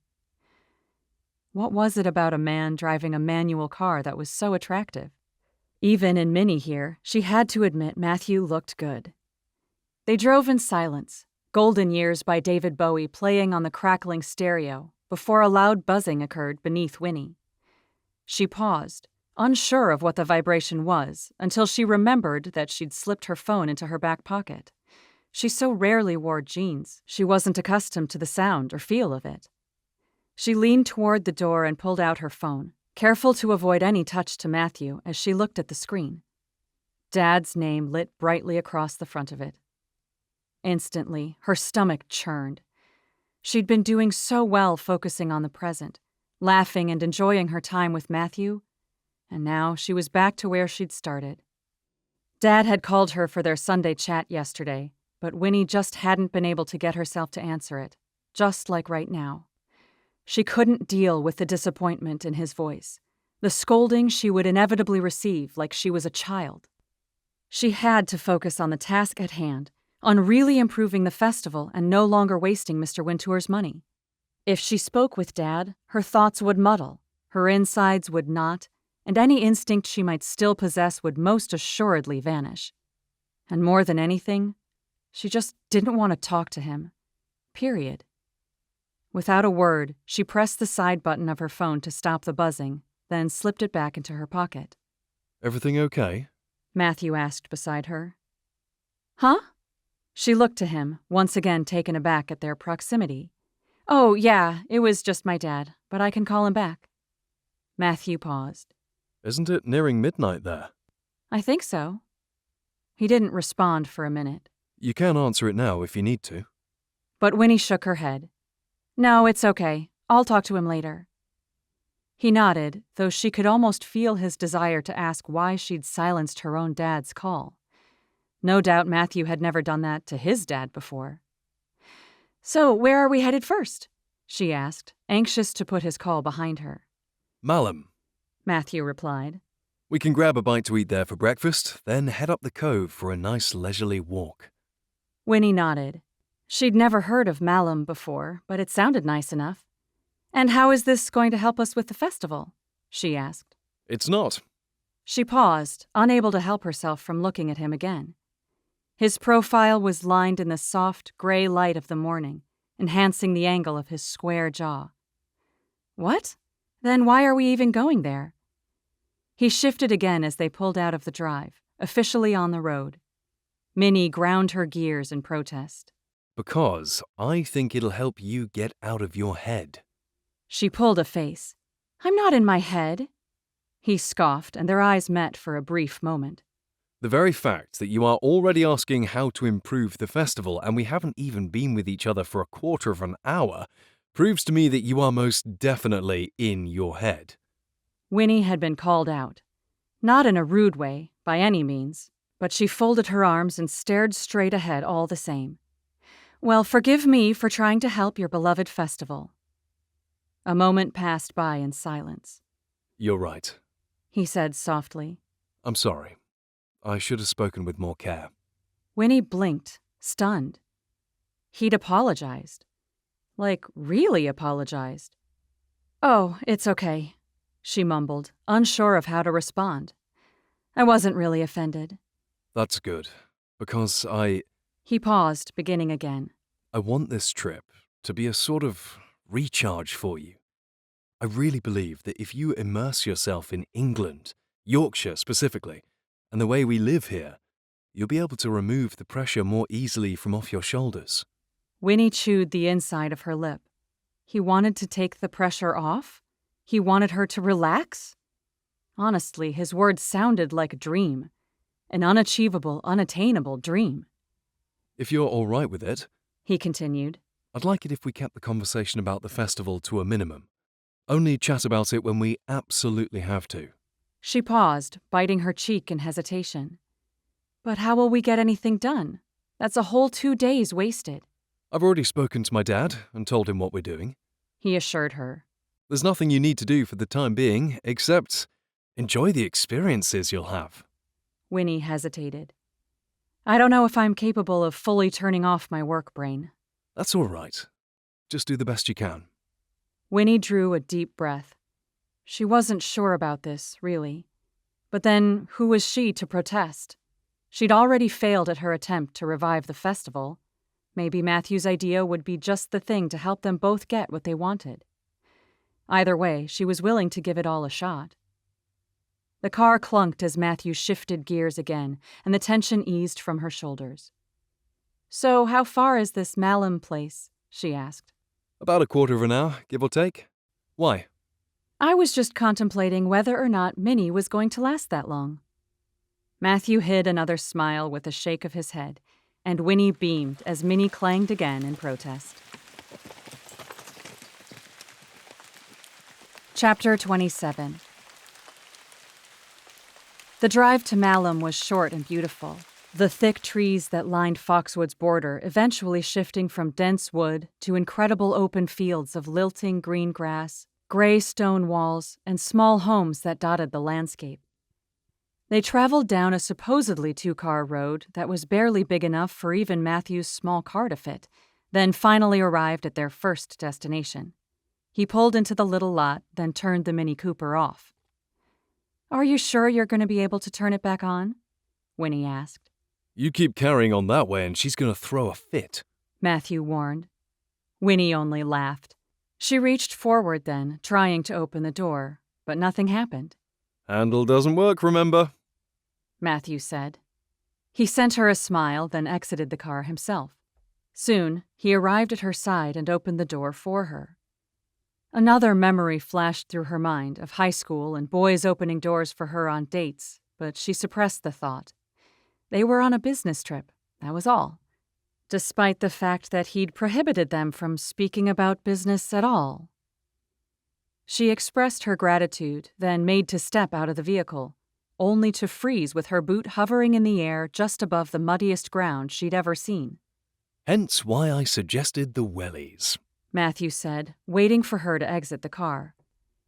With what little pride she had left, Winnie pushed aside her reservations and placed both boots on the ground, pushing herself out of the low vehicle.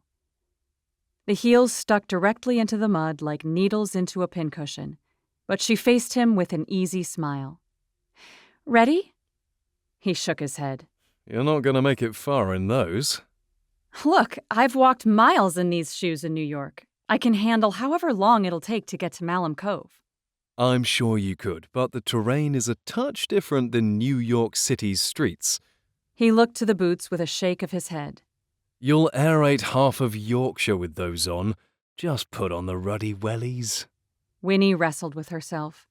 She was supposed to be taking his advice, but those wellies, they were hideous. She took a step forward, her heels making it far more difficult to move than she'd thought. With a sigh, she closed her eyes. "Fine, I'll wear them," Finally. Matthew muttered. He made for the trunk and pulled out the gaudy creatures, handing them to her with far too chipper a smile. She mumbled another thanks, sat back down in the car, and one by one exchanged her sleek black leather high-heeled boots for the rubber, flower-covered monstrosities. Matthew left to pay for parking, and by the time he returned, she was standing in the mud with Char's boots donned. Matthew's amused smile didn't help. Now those look good on you. She grimaced. "I should not be seen in public like this," I don't know. Matthew said, placing the parking stub on the inside of the dashboard before locking up his car. I think they fit your personality perfectly. She glared at his smile. "Where do you even buy stuff that looks like this?" I think Shah purchased them from a charity shop. Matthew responded. "That checks out," she muttered. You ought to be grateful. He continued. You'll be able to make it to the top of the cove. And bonus, now I won't lose you in the crowds. After all the comments about his car, Winnie absolutely deserved his teasing. But as she stared down at the boots, the pink, yellow, and orange contrasting harshly with her classy black raincoat and dark blue jeans, she shook her head. "I'm sorry, I can't. I can't be seen like this." She made to open the car to switch back to her own boots, but Matthew cut her off, wrapping his fingers around her hand and pulling her across the lot. Come on, you muppet, he said with a laugh. No one cares what they look like but you. She would have protested, but his hand around hers had rendered her completely senseless.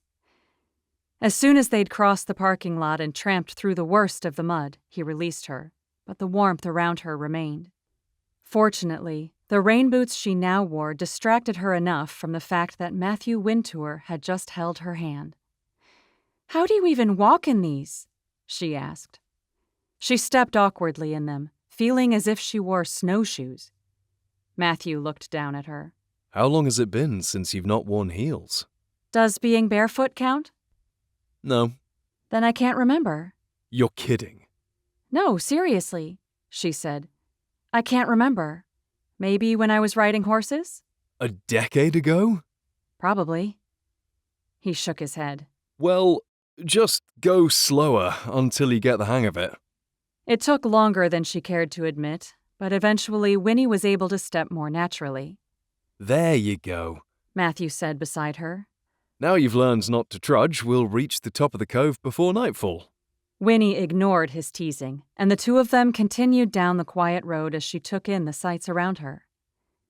It was a gorgeous area, filled with massive, towering trees, full green leaves, and a small river that trickled gently beside the road. They crossed by a few people who nodded their heads in greeting, most of them walking small dogs who stopped to sniff at every branch, tree trunk, and spare rock on their path. She and Matthew fell into a comfortable silence, and it continued as they reached a small cafe off the side of the road. They ate their breakfast, scones and hot chocolates, on the small white tea tables set up with sunshades atop, as Winnie looked around her in amazement. Everything was just so quiet. In New York, cars constantly honked, police sirens whirred, and crosswalk signals incessantly beeped. If people spoke, it was only on their phones, eyes focused straight ahead or on the sidewalk before them. Here, not a phone was in sight as the people sat on their small tables outside, quietly murmuring their conversations. A gentle breeze rustled the leaves in the tops of the trees, and even the water softly trickled instead of raged as it trailed down its path. That near reverence continued as they left the cafe behind, following along a tan-colored pathway lined on both its sides with grass, thick, full, and rich. Most people whom they passed by along the way tipped their heads in greeting, their dogs as quiet as the owners. Others greeted a soft, "Hiya," or "All right," before continuing on their way in further peaceful silence. If she tried to say hello to even one stranger in New York, she'd be either ignored or stared at like she was crazy. She wasn't sure how she felt about how friendly everyone was here, but as the cool air kissed her cheeks and the green and gray atmosphere filled her soul with a peace she hadn't known to exist since she was a child, she had to admit she could get used to it. You're not thinking about work, are you? Matthew's words broke through the silence, though it did nothing to detract from the quiet around them. No, I was just thinking about how slowly everything seems to move here. More intentional, you know? That's what I believe you New Yorkers like to call mindfulness. He wasn't wrong.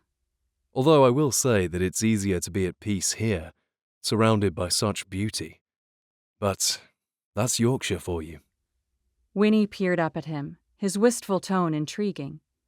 His blue eyes looked distant as he stared at the stone walls climbing up the green fields and the skies textured by both dark and light clouds. A look of tranquility stretched across his features, soothing any worried wrinkles he might have had and easing a small smile on his lips. She'd never seen him like this before, as if he was at one with his surroundings. But then, as she observed the people around them, they all had that same look. What was it about this place that cast that relaxing spell on everyone, herself included? Not even the memory of Saturday's failure or of Dad's calls could diminish the feeling. It was as if her heart slowly opened to allow stillness to drift in, like the trickling of the brook by the cafe. "I love your boots." Winnie was pulled from her thoughts at the compliment delivered by an older woman walking by. "Oh, they're not mine," she instantly responded. "Well, I think they're lovely," the woman insisted. Then she walked on. Winnie had been so caught up in the spell of Malham, Yorkshire, and seemingly England as a whole, that she'd forgotten all about the blasted wellies. Matthew nudged her with his elbow. See, they're the height of fashion. Winnie rolled her eyes. Nice try. But as they continued, more women, both young and old, complimented her boots. Winnie continued to respond on the defensive until the fifth comment, where she finally held her tongue and merely expressed her gratitude. There you go. Matthew said with an approving nod. Just accept it. Their eyes caught, and they shared a smile before a large gray and white cliffside loomed in her peripheral vision. Matthew followed her gaze. There it is. Malham Cove. Winnie wasn't sure what she'd been expecting, but the view of the beautiful cove outdid anything she could have imagined. Reaching heights that had to be more than 200 feet, the cove boasted of a curving cliffside, white limestone that was stained gray, and a waterfall pouring down the center of it. Full, craggy trees filled the area at the base of the cove, and a river led away from the waterfall, gentle and curving, with stepping stones placed deliberately across it. On one side of the cove, sheep speckled the land like white stars in a green sky, and on the opposite side, a long stretch of stairs led directly to the top. "Are we going up there?" she asked, pointing to the stairs. He smiled. Hence why I suggested wellies. "How many steps are there?" 400. he said assuredly. Can you manage? She scoffed. "Please, I've climbed more flights of stairs in New York." Only a slight exaggeration. Still, she couldn't let him know how intimidated she was by the prospect of climbing so many steps. They neared the cove closer and closer, Winnie still marveling at the tranquility around her before they reached a stone wall that blocked their way. As she drew closer, however, she noticed that the walls overlapped with a wooden gate in the middle of them, only one person being able to fit through at a time. "So what's the point of this?" she asked. He looked back at her as he went through first. You've never seen a kissing gate before? She gave him a dubious look. "Kissing gate? That's really what it's called?" He nodded in earnest, sliding through part of the gate as she waited for her own turn. Really? They're used to keep animals contained. But it's also tradition for a gentleman to hold the gate closed until he receives the proper payment, usually a kiss, from a lady. Only then does he let her through. Winnie paused, looking at Matthew as he remained where he was, preventing her progression as he held the gate closed, just as he'd described in his story. He had to be joking, right? There wasn't any way he was actually considering making her pay in the way he'd explained. And yet, as their eyes connected, those blue depths staring into her soul, her breath caught in her throat. She had a feeling that was exactly what he was considering. Chapter 28. As alluring as those blue eyes were, as attractive as Matthew's chiseled lips and jaw appeared, there was no way Winnie was going to turn this working trip into a one-kiss stand. She raised her chin. "This is a business trip, Matthew, and tradition or not, I don't think it would be appropriate to give into it." In an instant, Matthew's lips curled. You don't think what would be appropriate? He asked innocently. All I was doing was telling you a story, Miss Knox. He lifted his hands from the gate and took a small step back, finally allowing her passage. The little tripe. He knew exactly what he was doing to her. This was like grooming Nightshade all over again. "So it's going to be like that, is it?" she asked. "You teasing me only to deny it later on?" She pushed the gate open and slipped through it, bumping him softly on the side with the wood. He skittered out of the way with a little laugh. I have no idea what you're talking about. "Really?" she asked pointedly. "So you weren't just asking me to kiss you then?" He focused straight ahead, his eyes still shining. If I wanted to kiss you, believe me, I wouldn't have to ask you for it. You'd give it of your own free will. Her breath halted. What were they doing, chatting away so comfortably about kissing? "You think very highly of yourself," she said, trying to prove she was more at ease than she was. No, I'm just a realist. Winnie shook her head, wanting to say something more, but as the pathway narrowed and the steps began, she didn't get the chance. It was just as well. He'd have some response waiting anyway that would blow hers out of the water. He always did. With the idea of kissing Matthew still at the back of her mind, she focused all the harder on the scenery around her until they reached the top. Propping her hands on her hips, she stood with her feet securely on the limestone, the years having eroded the pavement into bumpy blocks and deep cracks. Breathless from exhaustion and the sight, she stared out across the valleys and marveled at the view. "You can see for miles," she breathed out, shaking her head in amazement. Her eyes followed the bent trails of the tanned pathway they'd walked across to the cragged river that curved through the land like a silvery snake. She'd heard of the green that England boasted, but she'd never expected this. Utah was very often yellow and brown. New York was metal and silver. But England was life. You approve, then? Matthew asked. How could anyone not? You're right about that. Then he paused. Pop trivia question.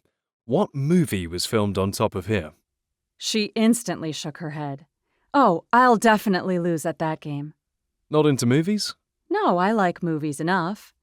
She raised her voice to be heard above the wind whistling in her ears.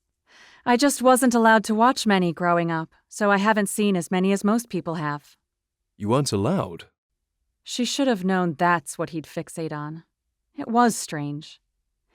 Yeah, she said with a shrug. My parents wanted us to focus on more important things than media, so we could only ever watch documentaries and things like that. I made up for it in college, though. My roommates made sure of that. Since her parents didn't believe in watching films that had no educational purpose, she and her roommates had stayed up every night, binge-watching all the shows and movies from every genre they recommended. Chick flicks, historical romances, horrors, adventures, sci-fi, fantasy. She'd seen more in those few years than she had in her entire life. While she loved it, watching so many films also made it more difficult to continue getting straight A's, which her parents required. Matthew didn't respond, the wheels in his head still clearly turning. "So, are you going to tell me what movie it was?" she asked, desperate to divert the attention away from her controlled life. Oh, Harry Potter. He responded. He and Hermione sit atop here in Deathly Hallows Part 1. Then he looked at her sidelong. I take it you don't remember the scene. No, she said. I don't remember much of the series. Well, you ought to watch them again, or rather, you ought to read the books. She shrugged. If I had the time, I would, probably.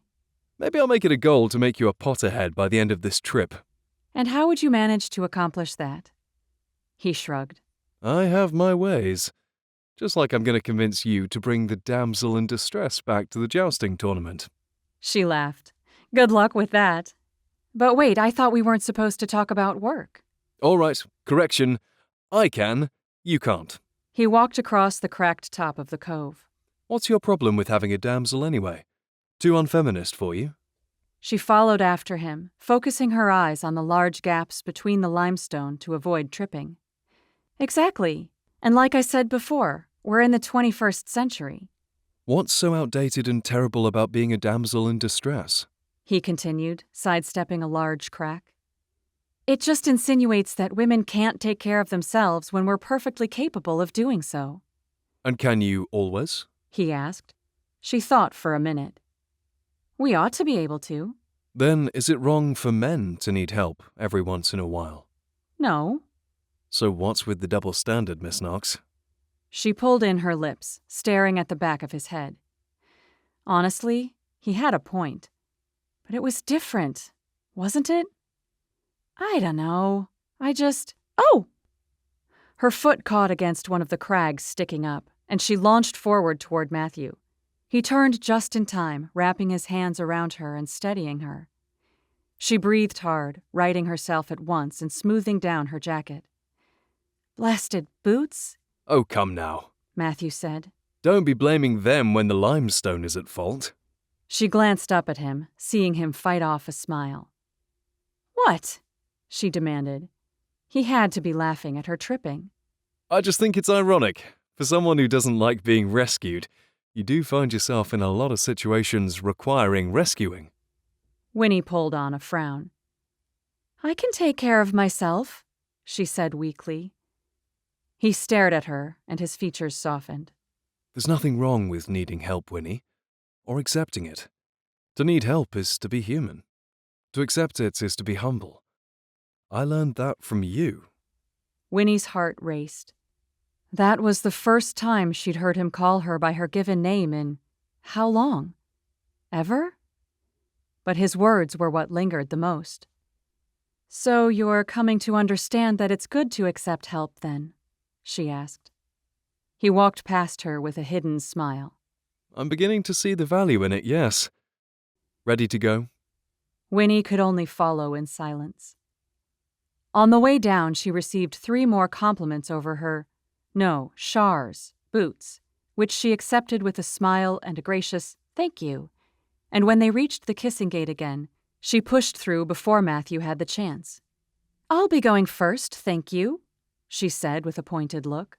Why, so you can demand a kiss? He asked with a knowing smile that made her heart curl warmly in her chest. She hadn't been able to muster a response, so she'd merely slipped through and marched on, forcing the image of kissing Matthew Wintour from her mind once and for all. Or for her sake, she hoped it would be once and for all. Chapter 29. I've never been inside a castle, Winnie said as she and Matthew walked toward their next destination, Skipton. They'd parked their car in the lot nearby and now stood in front of the gatehouse. 2 large circular towers holding up a portcullis at the back. Really? Matthew asked. Never. The closest things I've seen in Utah are granaries, so I guess you could count those. He chuckled at her joke. They neared the large precipice of the castle, and Winnie stared up at the brown and black stones, marveling at the alternating raised spaces of the towers, the coat of arms, and eventually the writing at the top. Désormais, Henceforth. Matthew said, motioning to the writing. It's the Clifford family motto. Lady Anne had it created as a defiant slight against Oliver Cromwell, who wanted the castle destroyed. Winnie smiled. I like the sound of this Lady Anne. You would. Matthew said with a roll of his eyes. Then he motioned her forward. Come on. There's much more to see than the gatehouse. He was right. Winnie couldn't believe the sight before her as they passed beneath the portcullis and were greeted by the sight of a full-blown, real-life castle. Stretching across the length of a pristinely cared-for lawn, the castle boasted multiple drum towers, light brown stone, and a Union Jack that waved proudly at the foremost tower. Small windows speckled a few of the towers, and a broad staircase led up to the front entrance. The medieval fortress, according to Matthew, had been preserved for over 900 years and was open for guests to explore every room, aside from those off to the side, where a family privately resided. It's incredible, she breathed. It really is. He agreed. I've been here countless times, and it still doesn't get old. They moved forward, the noise from the town outside being cut off as the grounds of the castle echoed that same peaceful silence from Malham. The area wasn't full in the middle of the day, but those who were there still spoke in hushed tones. Was that just the English way? She couldn't deny that it was a refreshing change to what she was used to. You mentioned Utah before. Matthew said in his own lowered tone as they climbed the castle steps. That's where you're originally from? Winnie nodded. Yep, born and raised. I graduated college there, then moved all over until I found consultant work in New York. There weren't consulting opportunities closer to home? He asked next. Oh, there were opportunities. Plenty of them. Especially being near Dad with all the many connections he had as a lawyer. But she'd chosen New York for a reason, and that was to get some space between her and her family. Of course, that had never stopped her dad from still giving her his contacts left and right. New York just called my name, I guess, she replied. Does your whole family still live in Utah? My parents do, but my siblings are scattered everywhere now. Oregon, Germany, Florida, California. They reached the top of the steps and turned to face another set. Winnie had to admit, she was kind of over stairs after Malham, but if these led to another view like the Cove had, then she wouldn't complain at the top. Do you ever get to see them? Matthew asked.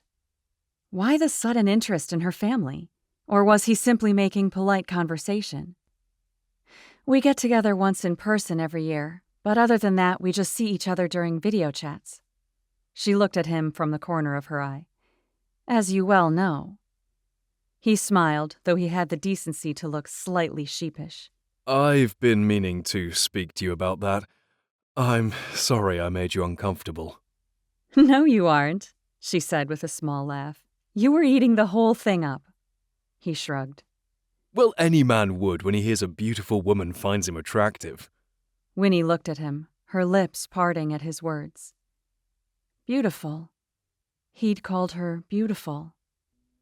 Obviously, he wasn't aware of the effect he'd had on her, as he motioned straight ahead and pulled her attention elsewhere. You'll like this. Winnie followed his gaze, still reeling before catching the sight of the enormous tree in the center of the open-roof courtyard. It's a tree, she stated, just growing right there. He laughed at her stating the obvious. That's a yew tree, planted in the 1600s. Reputedly by the very Lady Anne who erected the sign in the front. Yeah, I really like her, Winnie said, propping her hands on her hips and nodding her head as she admired the towering tree above them, its trunk twisted toward the sky like a giant licorice.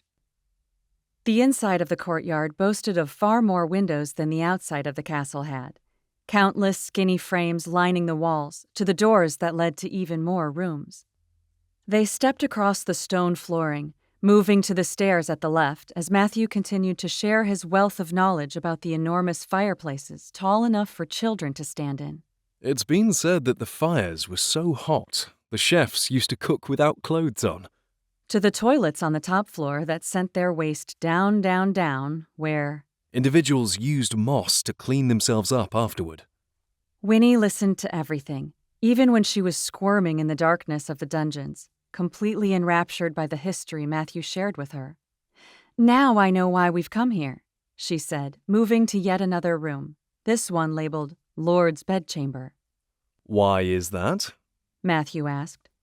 "So you can teach me all about the medieval era and make me fall in love with history too.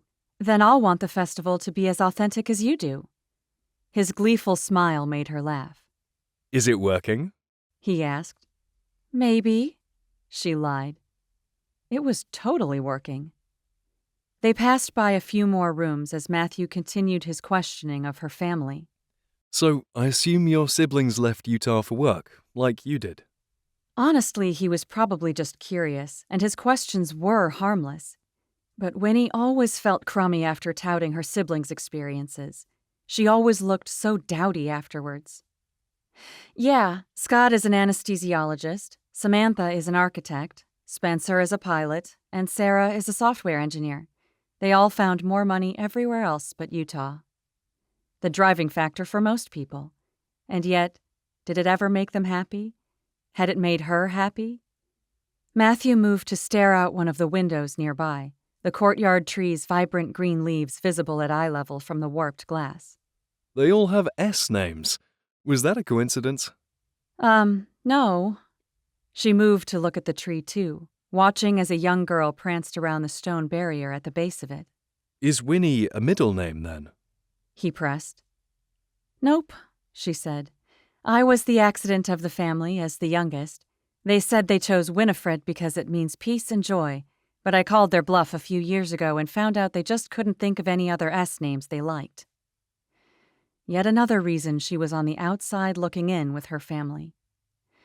Her mood shifted, as it always did when she spoke of them. "They told me with 5 kids, and with me as the youngest, they wanted me to stand out in all the best ways. Fat bit of good that did me." Matthew couldn't stop staring at Winnie. Dad had been right. He'd been right about everything. Mr. Knox's pressure, her siblings' successes, her own insecurities being hidden by the pride she was forced to exhibit. But now, listening to her speak of her family and their jobs, he could see clear as day the self-doubt in her grey eyes. How it pulled at his heart. "Ready to go to the next room?" She asked, her smile clearly forced. She moved on before he had the chance to respond. He felt bad for asking so many questions about her family when her spirits were clearly lowered, but he'd wanted to hear the truth from her own lips. Now that he had, he longed for the Winnie from before. The Winnie who had made fun of his car, and the Winnie who'd marveled at the sights. Honestly, their trip so far had exceeded any expectations he had had, especially in regard to Winnie's response to things. She'd been so impressed with his home, with Yorkshire, and England. He couldn't begin to explain how happy that had made him. Now, he needed to bring her happiness back. They continued moving from room to room, and Matthew shared more of the history with her, relieved when she finally shifted from unhappiness to intrigue once again. "So did visiting here inspire your love of the medieval era?" She asked, peering through one of the many turrets they passed by. She leaned forward, and Matthew had to pull his gaze away from her jeans once again. Even those terrible wellies she wore still didn't distract him from how good she looked today. "Matthew?" He blinked, staring at her as she turned around with a quizzical look. Oh, yes. There were other things, of course, but visiting here definitely helped nurture my love of history. It was strange to be speaking with her like this, as if they were actually friends. Shocking what being nice to a person could do to another. "So you're obsessed with all of history, not just the medieval era?" she asked. He nodded. Yeah, all of it. I know it makes me even more boring, but that's the truth of it. He was used to women finding him boring, his love of history apparently repulsive. He had never had droves of girls chasing after him like Cedric for being a striker, or Graham for being a piper, or even Finn for being in a small Irish band. Women just didn't take an interest in what Matthew had to say. It was as plain and simple as that. And yet, the notion of Winnie feeling the same was disappointing. I don't think it makes you boring. She said, as if hearing his thoughts. She looked through the next turret. I think it's refreshing. You know what your passion is, and you're not afraid to pursue it. It's admirable. Matthew didn't know what to say. Did she really feel that way? So when did you first know you wanted to start jousting? She asked next. Was she asking her own questions to avoid answering his? Even if she was, he owed her a break. Well, he began, it always fascinated me when I was younger, but that grew when my dad hired the bird whistles to work in the stables when I was 15, I think it was. Hubert had been a knight for quite a while before that and had participated in other tournaments. Once I found out, I'd return home from Eton for summer holidays, and he'd show me how to joust, training me up little by little. He paused, wondering if he was speaking too much, his voice echoing around the small room they stood within. But Winnie leaned back against one of the stone walls and listened to him with focused eyes. It had been a long time since he'd had someone even pretend to show interest in his love of history and the joust. Dare he keep going? I proved good enough in the sport to participate in a few events alongside Hubert, he continued. We had a great time, jousting together and against each other. His mind strayed for a moment to those early days of jousting, the feel of the solid lance in his grasp, the focus required to succeed, the satisfaction of the cracking and splintering of wood when he struck his opponent directly on target.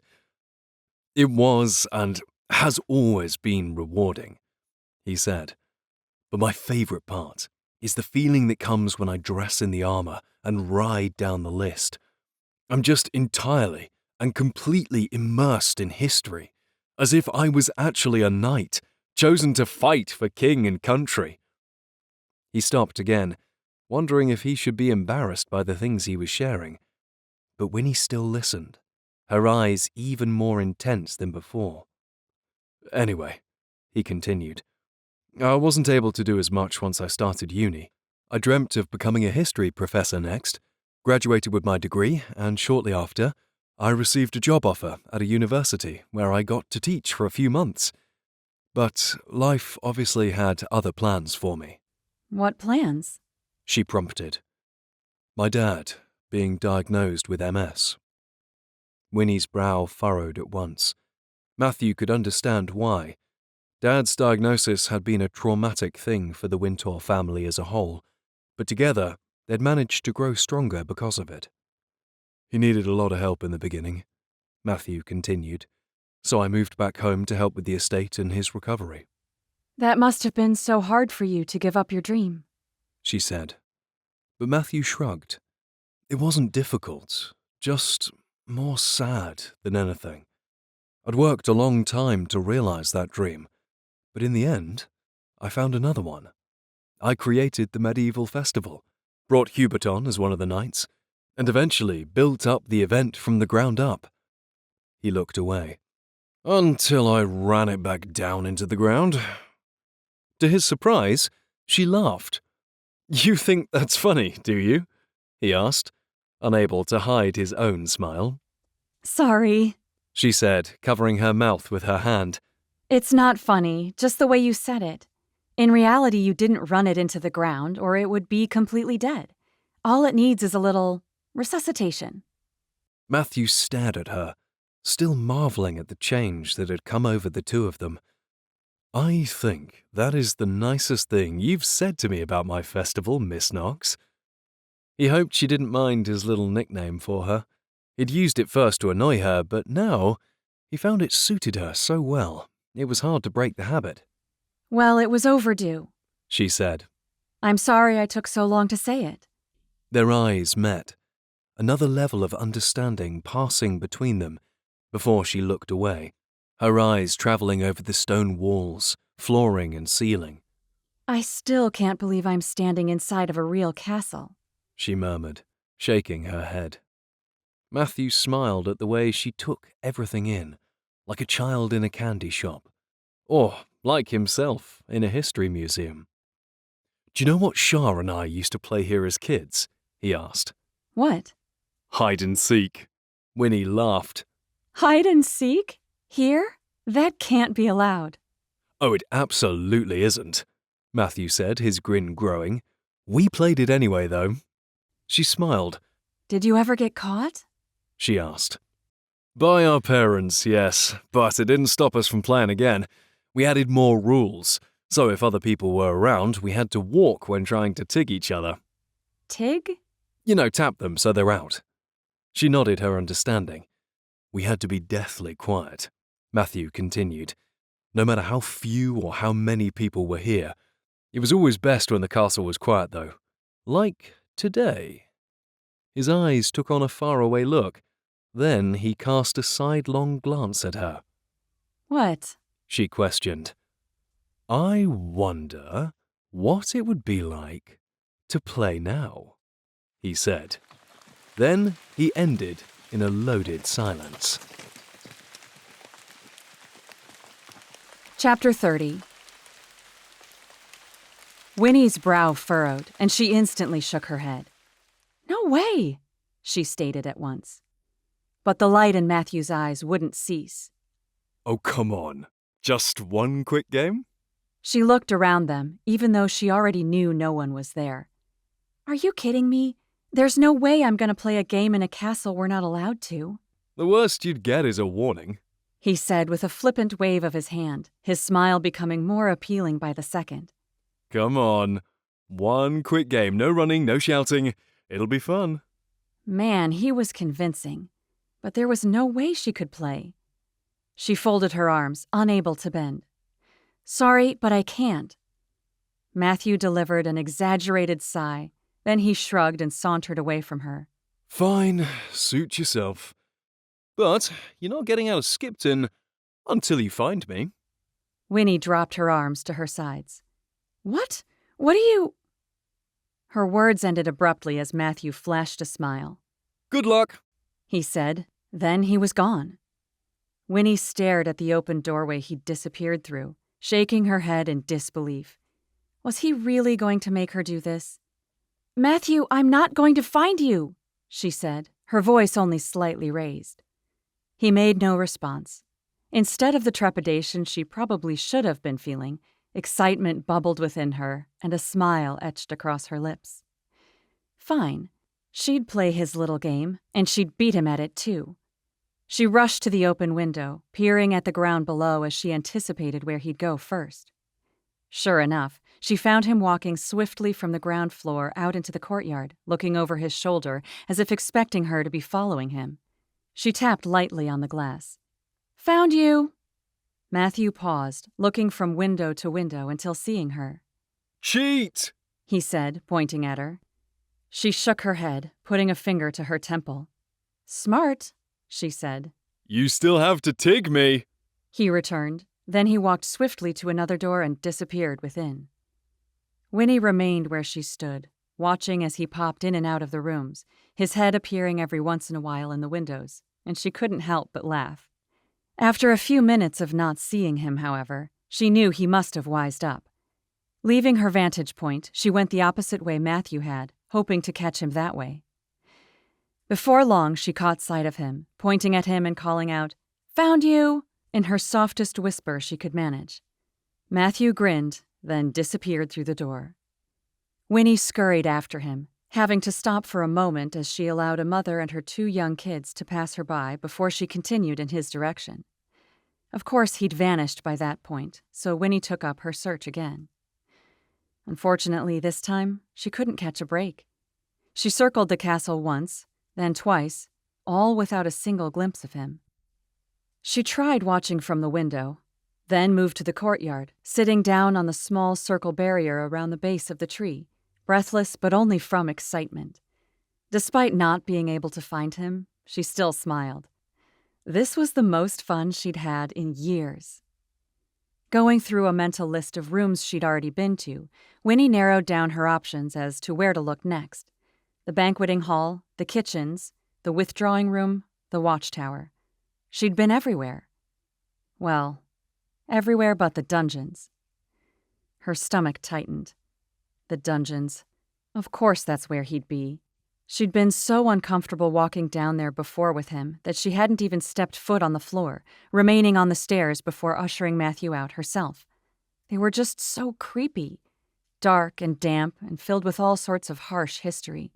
So now she had to walk all the way down there to find and tag Matthew? Nope, no way. And yet, if there was anything she'd learned about him in the last few weeks, it was that he was as stubborn as she was, maybe even more so. If she ever wanted to leave Skipton, and if she wanted to win, she'd have to find him. It was as simple as that. With a heavy sigh, she pushed herself off the stone and headed for the dungeons. At the top of the steps down, she paused. "Matthew," she called out quietly, "I know you're down there." No response. "I'm not coming down," she continued. Still nothing. Winnie sighed. He was really going to make her do this, wasn't he? She descended a few steps, pulling out her phone and shining her light down the stairs. "Come on, we're going to be late for whatever we're doing next," she said. She listened for any sound of him, but there was nothing. "Don't you want to come out and teach me more about history and stuff?" Not even that worked. She pulled in her lips, taking the remaining steps down to the dark, windowless room. She shone the light across the space, lighting up as much of it as possible, though the corners remained black. Still, there was no sign of him. "All right, you win," she said. "Just come out already." She took a step forward, her heart thudding uncomfortably against her chest as she stared at the dark walls, imagining the type of things that had once occurred down there. Torturing, deaths, hauntings. A shadow moved in the corner, and her stomach dropped, her heart echoing in her ears. Matthew could stay down there for the rest of his days, for all she cared. She was done. Spinning on her heel, she had every intention of flying up the stairs to escape whatever ghosts now surrounded her. But when she came face to face with Matthew instead, his features half covered in shadow, she yelped, launching toward him on instinct. Her phone plummeted to the floor, and she reached forward, landing a sound slap on his cheek. He grunted, backing away from her in shock as she gasped. "Oh my gosh," she said, rushing toward him, realizing too late what she'd done. "I'm so sorry." To her relief, he laughed. Then she realized what he'd done. Lit by her phone still on the ground, Matthew straightened, holding a hand to his cheek as he beamed with utter delight at having scared her so badly. Indignation ran through her. "You jerk," she said, reaching forward and pushing his broad shoulder back. "You scared me to death." He laughed again, lowering his hand from his cheek and reaching down for her phone. I'm sorry. I couldn't resist. She snatched her phone from his fingers. "You do realize you just lost the game." It was absolutely worth it. She fought the smile off her lips. "You're lucky I didn't punch you. You can't mess with a girl who's lived in New York, you know. I could have pepper sprayed you, too." You have some on you? "Usually." He smiled in response, rubbing his cheek. Sorry. I really didn't think I'd scare you that badly.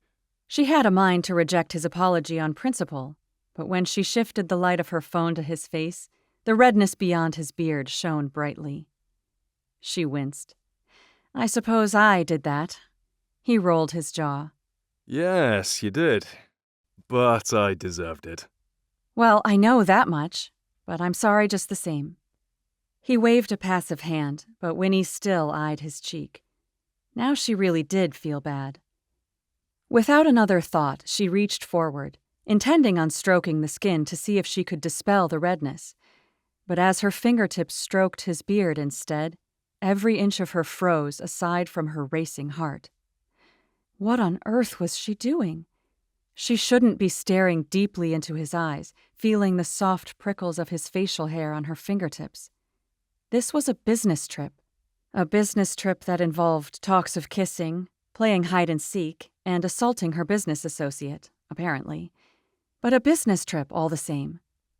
She dropped her hand and took a step away from him, shifting her phone's light away to hide her embarrassment. "Sorry," she mumbled. For slapping me?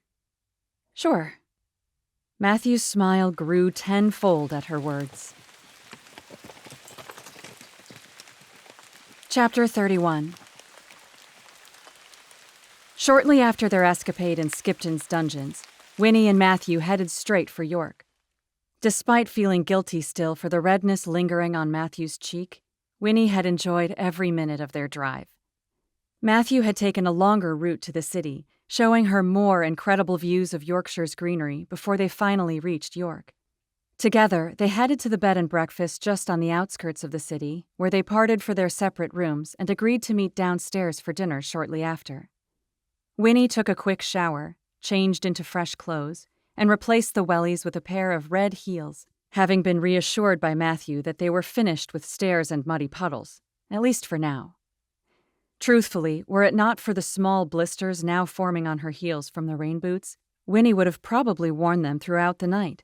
They were comfortable, sensible, and produced more compliments than Winnie had received in her life. In those boots, she was no longer Winnie Knox. Instead, she was Winnie Gaudy Wellies Wearer, and she loved it. Unfortunately, the city called for something a bit nicer, and those floral attention-getters just did not match with the sleek black dress she'd changed into that night for dinner. As she peered into the mirror, she made to pull her hair back into her typical bun, then paused. Wasn't there something different she could do? Something a little less boss-y? Besides, if she wasn't supposed to think about work, why did she have to look like work? She dug through her toiletry bag, finding a claw clip inside before twisting her hair up loosely and allowing a few tendrils to frame her face. There. Now she didn't appear so fierce. But as she closed and locked the door behind her, Winnie wondered if she'd put in a little too much effort that evening. Hair, lipstick, clothing. Was she trying to draw too much attention to herself? What if Matthew still wore what he had before? She'd look like a tryhard. Fortunately, her worries were set aside when she saw him standing at the base of the stairs waiting for her, wearing slacks and a striped button-up shirt, though his curly mane was only slightly tamed. He caught sight of her as she stood at the top of the stairs, a smile growing on his face as his eyes settled on her heels. Got tired of those wellies, did you? She smiled. I figured I'd go for something a little more subtle tonight. He looked her up and down.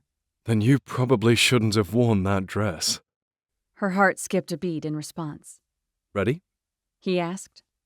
She nodded, unable to speak as the two of them headed out the door. Winnie did everything she could to distract herself from Matthew, from his compliment and from the way his slacks hugged his thighs, to his ability to make her not only feel heard, but also seen. That was all easier said than done until they reached the inside of the city, where Winnie was shocked to discover that York was, in fact, surrounded by a large wall. Matthew explained the history as they walked down the streets, both sides of the small roads lined with countless shops, their windows boasting of Christmas decor, antique books, and handcrafted teapots. It reminded her of New York in a way, but this old York held a definite magic to it, a magic that she was sure came from how ancient the city was and the history it held. Instead of towering metal skyscrapers, York overflowed with quaint shops, overhanging signs, and cobbled roads, and Winnie fell in love with England just a little bit more because of that. As for her time with Matthew, she felt as if she were living in a dream. The last thing she wished to do was return to reality tomorrow, to her job, to her stress, to her decision to stay or to go. But then, who was she kidding? How could she ever choose to leave now, after all the work Matthew had put into helping her? Instead of telling him her decision, however, she kept silent about it throughout their dinner at a nearby pub, centering their conversation around more trivial matters that didn't cause her to fear failing again. because, frankly, she was enjoying this frivolous time with Matthew, so much so that she didn't want the evening to end when their meal did. Fortunately for her, he appeared to want the same, suggesting a walk around the city walls instead of going to bed, which Winnie readily agreed to. "I thought you said no more steps," she said as they climbed the 20 or so up to the top of the walls. Quit your whinging, He'd said with a smile. Then he motioned for her to precede him up the stairs. At the top of the 13-foot walls, Winnie marveled at the pink and purple sunset across the city, lighting up the glass windows of the minster, the brown tops of the terraced homes, and the trees that popped up across the city like green flowers blossoming from stone. It's beautiful, isn't it? Matthew asked, motioning to the sights. New York doesn't hold a candle to the real York. Winnie had to agree. They continued on, and Matthew took to sharing more facts about the city as they walked along the fortifications. The longest city walls in England, He said. They were built in 71 AD, but only a small degree of stonework remains from the actual Roman origins. It's pretty amazing, though, that in the medieval times, they were already the 4 gatehouses that allowed traffic inside and out of the city. He continued for a few more minutes, then abruptly stopped with an averted gaze.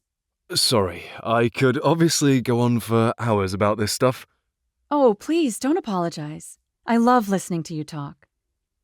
Their eyes met, and only then did she realize how ridiculous her comment had sounded, like she was fawning all over him.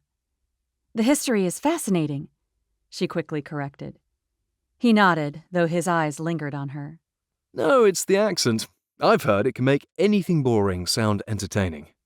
That was true enough. She could listen to him read Minnie's owner's manual, and she'd still swoon at the sound. Still, she didn't want to risk sounding like she was throwing herself at him. She'd better tease him again. That was always the safest option. With a shrug, she responded, "I guess that could be true, for some people. I mean, I prefer Finns. Northern Irish, right? But yours is nice too, I guess." Northern Irish? Over my proper English? Matthew scoffed. I'm going to pretend you didn't just say that. "Whatever suits your pride. Now tell me more about these walls." Matthew swiftly obliged. With bright eyes, he continued his happy instruction, and Winnie listened with as much enthusiasm as ever until they paused on the path with the perfect view of the minster.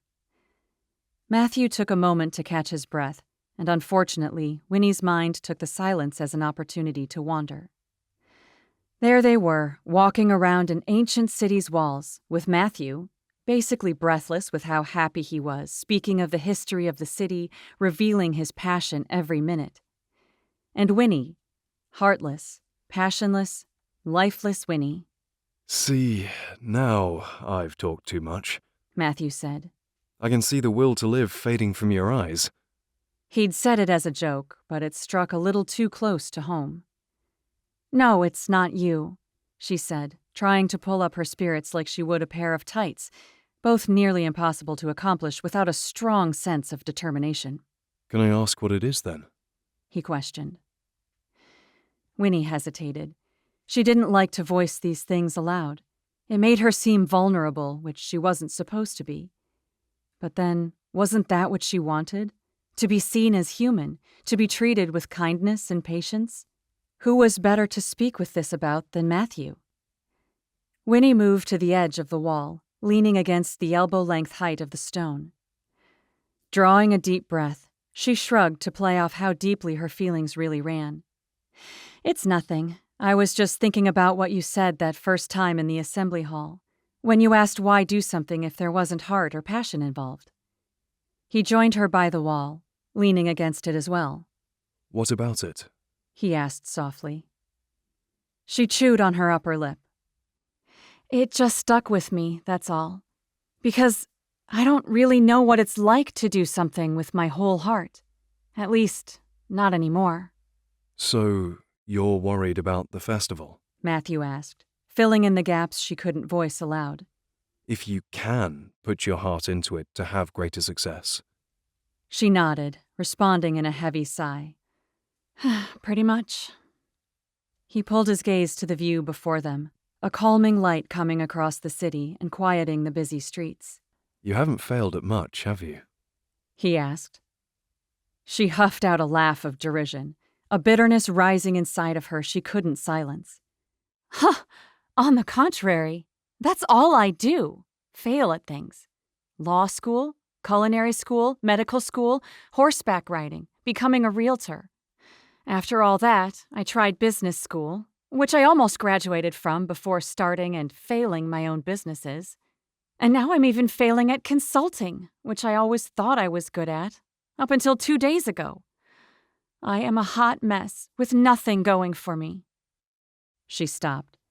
With Matthew's attention focused solely on her, embarrassment flushed over her. Sorry, she mumbled. There's no need to apologize. He said at once. Then he paused. Did you really try to do all of those things? Over the years, yes, and more. All of it was a monumental waste of time. I don't know about that. He countered.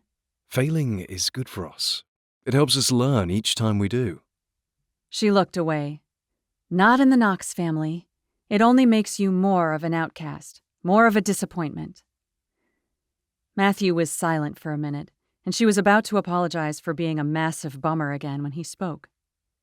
I have a confession to make, he said softly, staring down at the wall they leaned against.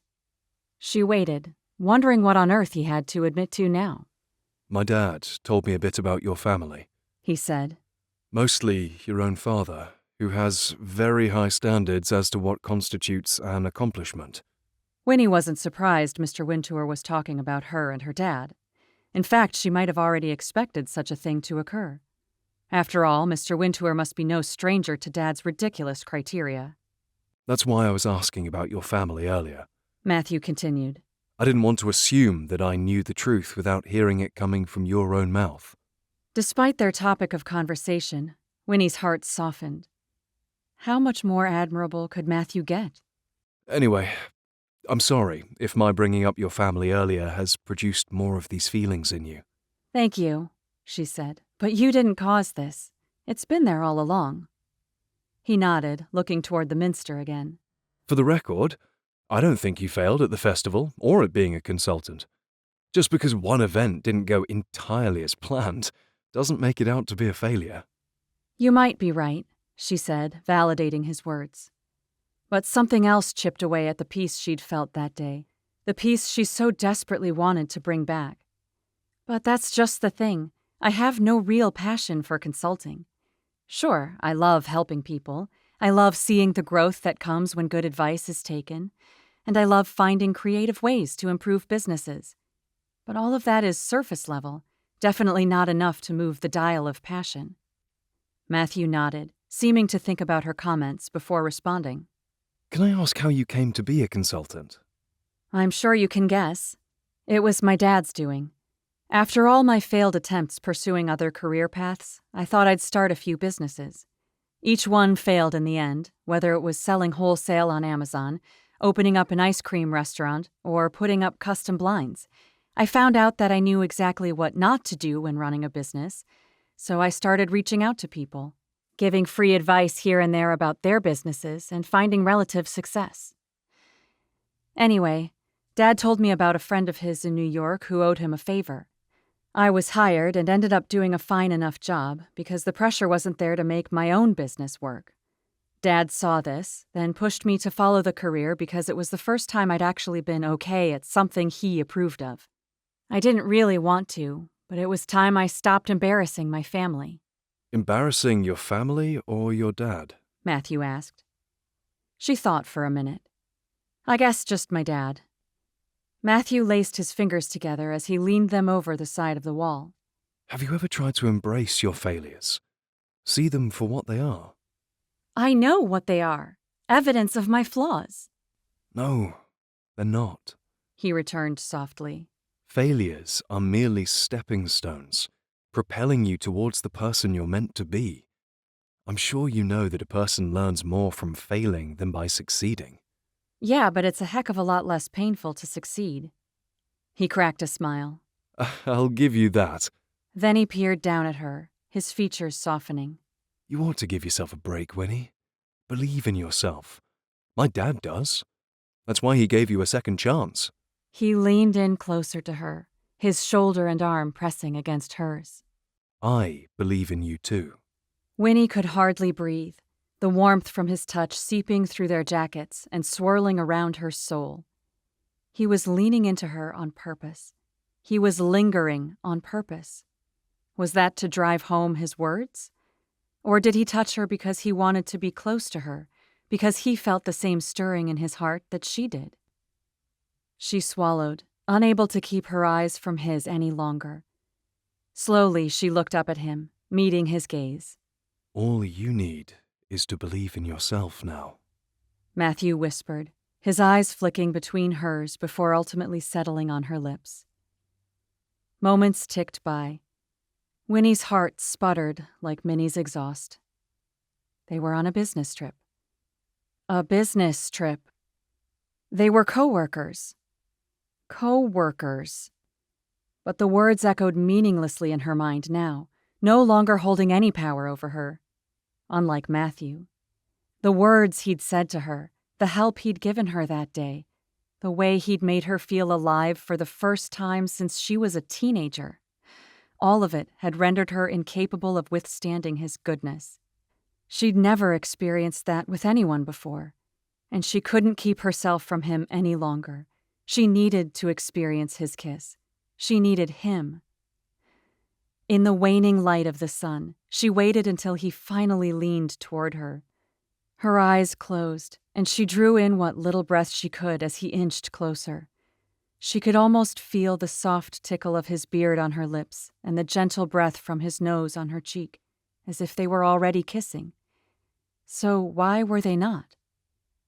Slowly, she opened an eye, then two. The hesitation on Matthew's brow was enough to yank her from the dream that might have been the best she'd ever had. She leaned back, snapping her gaze away and pulling their shoulders apart.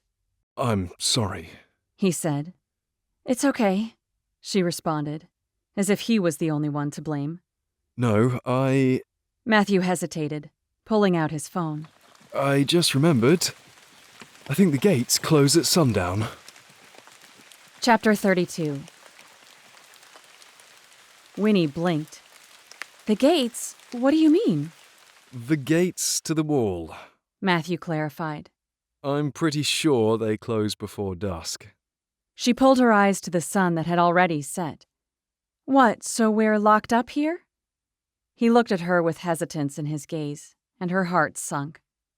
First, they didn't kiss. Now this?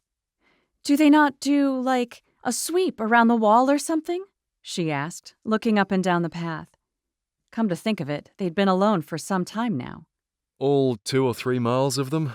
Matthew questioned with a doubtful look. Unfortunately, I think they give people more credit to watch out for the approaching darkness themselves. Winnie pressed a hand to her brow. So now what?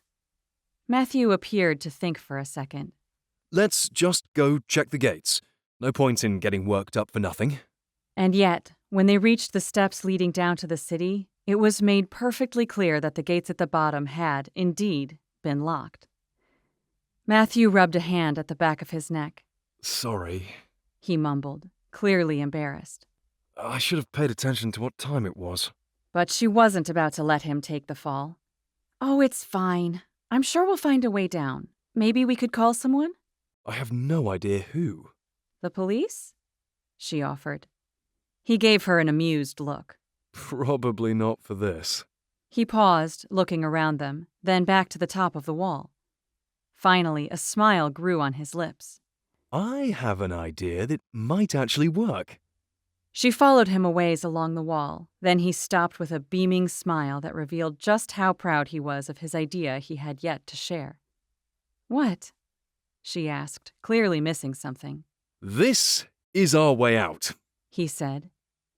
He waved toward a large tree sticking out toward them, its long branches stretching over the wall, just above their heads. Winnie stared, calculating the distance she'd have to jump to reach up to the tree, shimmy along the branch, then fall to the ground below. I don't know about this, she mumbled. You'll be fine, he reassured her. Even in these? She motioned to her high-heeled feet. And this? Then she waved a hand across her dress. Matthew frowned. You and those ruddy heels. Well, never mind, you can take them off. The dress, of course, will have to stay on. Winnie wasn't sure he knew what he was actually saying as he looked back to the tree. Come on, He urged. let's get down before it gets too dark. I'll go first, then I can spot you from the bottom. Winnie stared at him in disbelief. He was out of his mind. But then, what other option did they have? In a state of mild panic, she watched Matthew climb onto the ledge of the wall, facing the outskirts of the city and gripping the branch that stretched toward them. Slowly, he steadied himself, eyeing the grass below. "Is it a far drop?" she asked. Nah, if I fall, I'll survive. Might have a broken bone or two, though. She winced. "Matthew, I don't know about this." I'm kidding, Winnie. I promise we'll be fine. Then he looked back to the tree. Winnie leaned over the edge herself. That drop looked a lot farther than Matthew had let on. Honestly, the things he was making her do today, wearing wellies, playing games in castles, now climbing trees in heels. What would he concoct next, breaking into a museum that night to spend even longer learning about history? The street beyond the walls was situated more than 24 feet away, and a few cars drove by, the people inside entirely unaware of her and Matthew escaping the city walls. At least, she hoped they were unaware. "What if we're caught?" she asked. Escaping from the place we were locked into? Matthew asked. I don't think we'll be faulted for that. Now, hush, I have to focus. Winnie clamped her mouth shut, watching in silence as he tested the strength of the branch by pulling it up and down. It hardly moved an inch, even with his pressure. All right, here we go. He mumbled, as if to hype himself up. Finally, he jumped up, grabbed onto the branch more securely above him with both hands, then shifted his way slowly over the wall.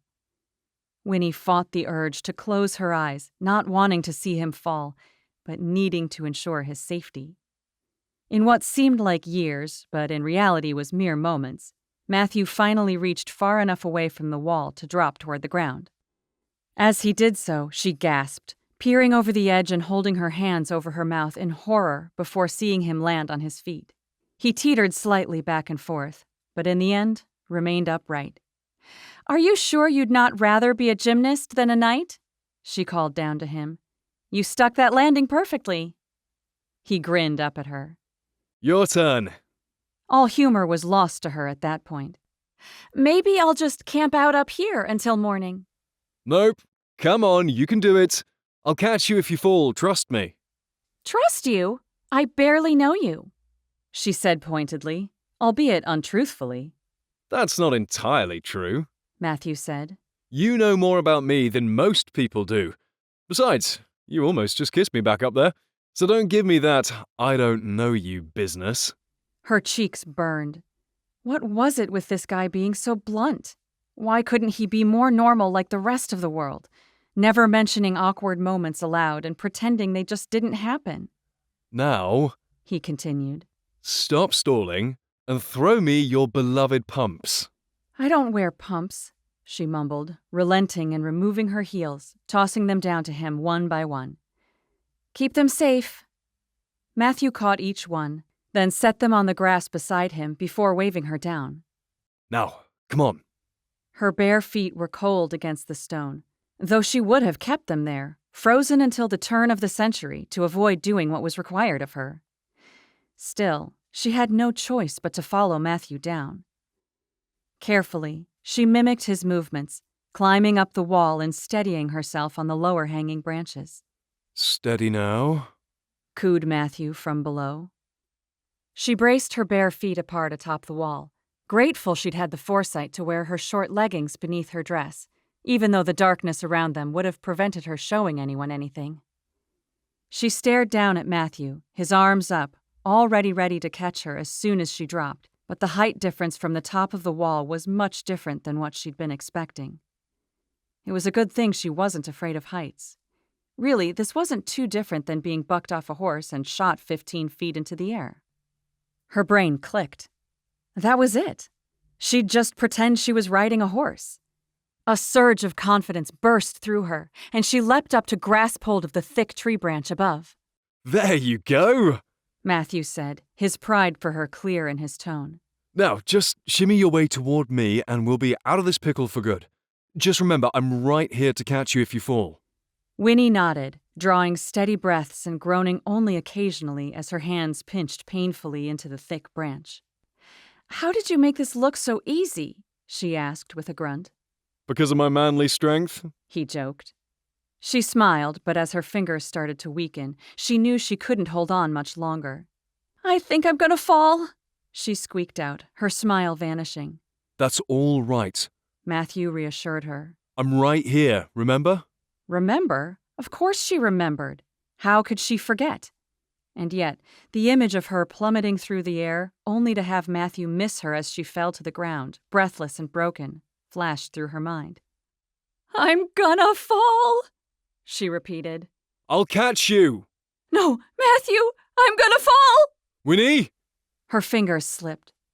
Fear sailed throughout her, and she was taken straight back to the last time she'd fallen so frighteningly through the air, when Goldilocks had spooked and launched Winnie from her back.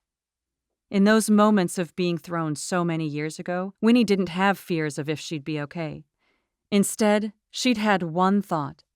Please, don't let Dad be watching.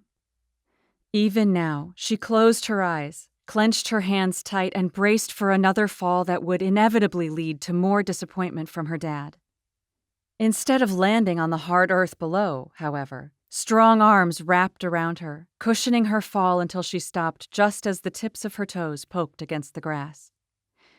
She breathed heavily, still squeezing her eyes shut, holding on to... What was she holding on to? And why was there a soft, soothing breath brushing against her cheek? It's all right, Came a soothing voice. I have you, Winnie. Matthew. He'd caught her, just like he said he would. Slowly, she opened her eyes, realizing only then that her arms were wrapped around his neck and his arms around her middle. His breath brushed against her cheek again as he calmly held her. The feel of his arms around her, his strong chest against her, was enough to drive away any negative feelings, and little by little, fear seeped from her person, carried away by the vessel of Matthew's comfort. You okay? He asked after a moment, no doubt feeling her breathing as it steadied. Winnie wanted to pretend that she wasn't okay so she might stay in Matthew's arms forever, but she knew their separation was inevitable. Slowly, she drew back, moving to stand on the flat of her feet as he stared down at her, his arms shifting to hold her around her waist. She told herself his lingering grasp was due to his wanting to secure her, not hold her. But she couldn't help but wish for the latter. The grass curved around her feet, even colder than the stone from the wall now beside them. But she didn't care. All she could feel was the warmth of Matthew's fingertips searing into her sides. His eyes delved into hers as they stood in silence, their bodies still touching. "Thank you," she said, staring up at him. "I kinda lost it up there." That's understandable. It's a long drop. "You said it wasn't that far," she returned, her heart skipping a beat as his gaze dropped to her lips, then lifted back to her eyes. I had to say something to convince you to jump down from a wall meant to keep Romans out. If I hadn't freaked out, I probably would have landed like you did. Oh, no doubt.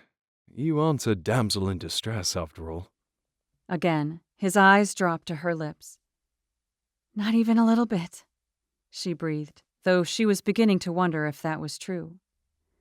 His words from before echoed in her mind. If I wanted to kiss you, believe me, I wouldn't have to ask you for it. You'd give it of your own free will. How could he have been so right? Because with his eyes on her mouth and his hands on her hips, there was nothing more she wanted to do in that moment than to fall into his arms all over again and be rescued by the night standing before her. But once again, disappointment crushed her racing heart as a car revved its engine nearby, breaking the silence between them. Matthew looked away, losing his focus and dropping his hands to his sides. Winnie drew a deep breath. How did they keep getting into this situation? Almost kissing and then nothing. It was a good thing, though. Business trip, remember? You ready to head back? He asked, taking a step away from her. I just need my heels. Right. He bent down and delivered them to her, their fingers brushing against each other's, though Matthew no longer met her gaze. On their short walk back to the bed and breakfast, Winnie itched to walk with her hand outside of her jacket pocket, longing to see if he'd hold her hand if given the option. But she withstood the temptation and kept her fingers tucked securely away. After all, no good would come from holding hands with a man like Matthew Wintour unless she was allowed to fall for a man like Matthew Wintour. Because as much as Winnie hated to admit it, she was falling for him. And that was where the problem was. Knowing that Dad got her the job at Foxwood was bad enough. Having Dad believe that she'd kept her job at Foxwood because she'd kissed the boss's son would be even worse. So she'd keep away from Matthew if it was the last thing she did. Which honestly, it very well could be, seeing as how each moment she spent with him and didn't kiss him was another moment she died a little bit more inside. Not a damsel in distress, her foot. Chapter 33.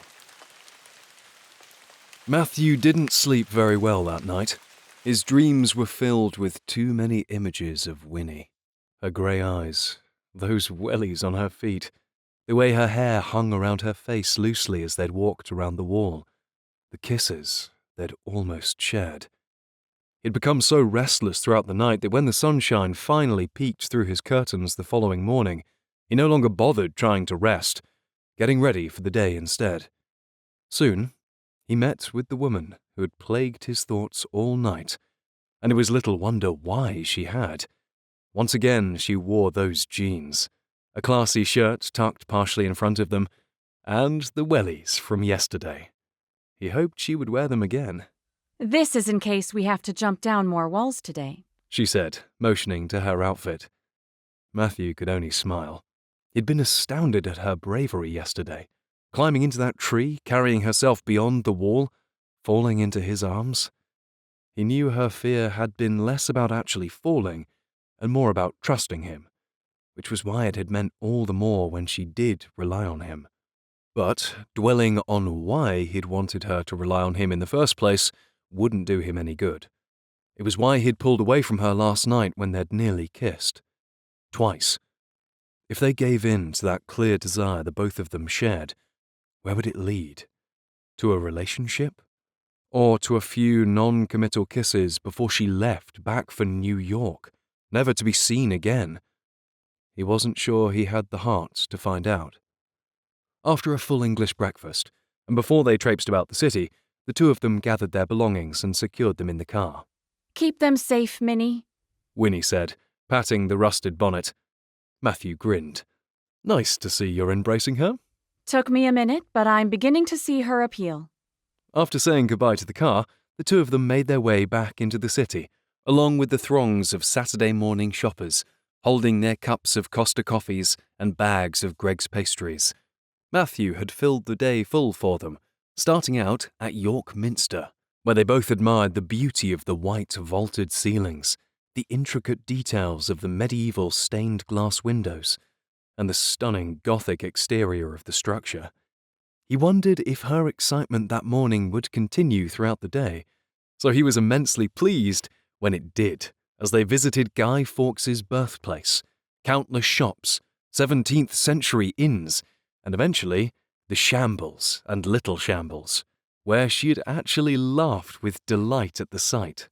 I honestly had no idea a place like this even existed, she said, shaking her head in amazement as they walked down the narrow street, timber-framed structures jutting forth on each side, only a few feet apart from touching one another in the center. Signs hung out across the street, alerting potential customers of sweet shops, fudge pantries, and tea rooms. They walked past a shop filled entirely with Harry Potter merchandise, and her brow raised. Your favorite shop? She guessed. Oh, of course. They moved farther along, stopping at the fudge shop for Winnie to purchase a bag, before the two of them stood outside together, staring at the quaint and cozy atmosphere the Shambles exuded. I bet you can't guess how far back this dates, Matthew challenged, leaning closer to her to be heard above the crowds and the musician playing Viva la Vida on his harmonica in the street over. Let me guess. Winnie said, popping a small piece of fudge in her mouth. The medieval era? Wait, how did you know that? He asked, with narrowed eyes. Her grey eyes sparkled as they met with his, a bit of fudge sticking to her lower lip, and his heart leapt. He should not be looking at her lips right now. Fortunately, he knew just the thing to distract himself. This street used to be called the Great Fresh Shambles, he began. That was because butchers would hang their meat out for people to purchase. At one point, there were 31 butchers' shops here, and the blood from all the meat would just drain right down the road. She fell silent, a look of disgust on her face as she chewed another piece of fudge half-heartedly, the other half of the sweet between her thumb and forefinger. There, that had put a stop to his mind wandering. Really makes you have an appetite, huh? He asked. Not really, she mumbled. In that case, he reached forwards and stole the other half of her fudge, slipping it into his mouth before she could protest. Hey! She exclaimed in protest. He merely walked away with a brighter grin. After the shambles, the two of them headed for the museums, ending with the York Castle Museum, where Matthew was more than happy to discover Winnie just as enthusiastic about what she saw within the buildings as she was with the outside of them. She read every detail of the pamphlet she was given, looked at every sign of every exhibit, and commented on everything she found that was even remotely medieval related. Matthew was dying. How often he'd wanted to take a girl on a date to a museum, but had stopped himself, knowing they'd lose their sanity from utter boredom. But not Winnie. She was taking it all in stride and was making him slow down.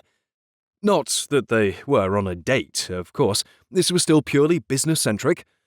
But if they had been on a date, this would have been the best of his life.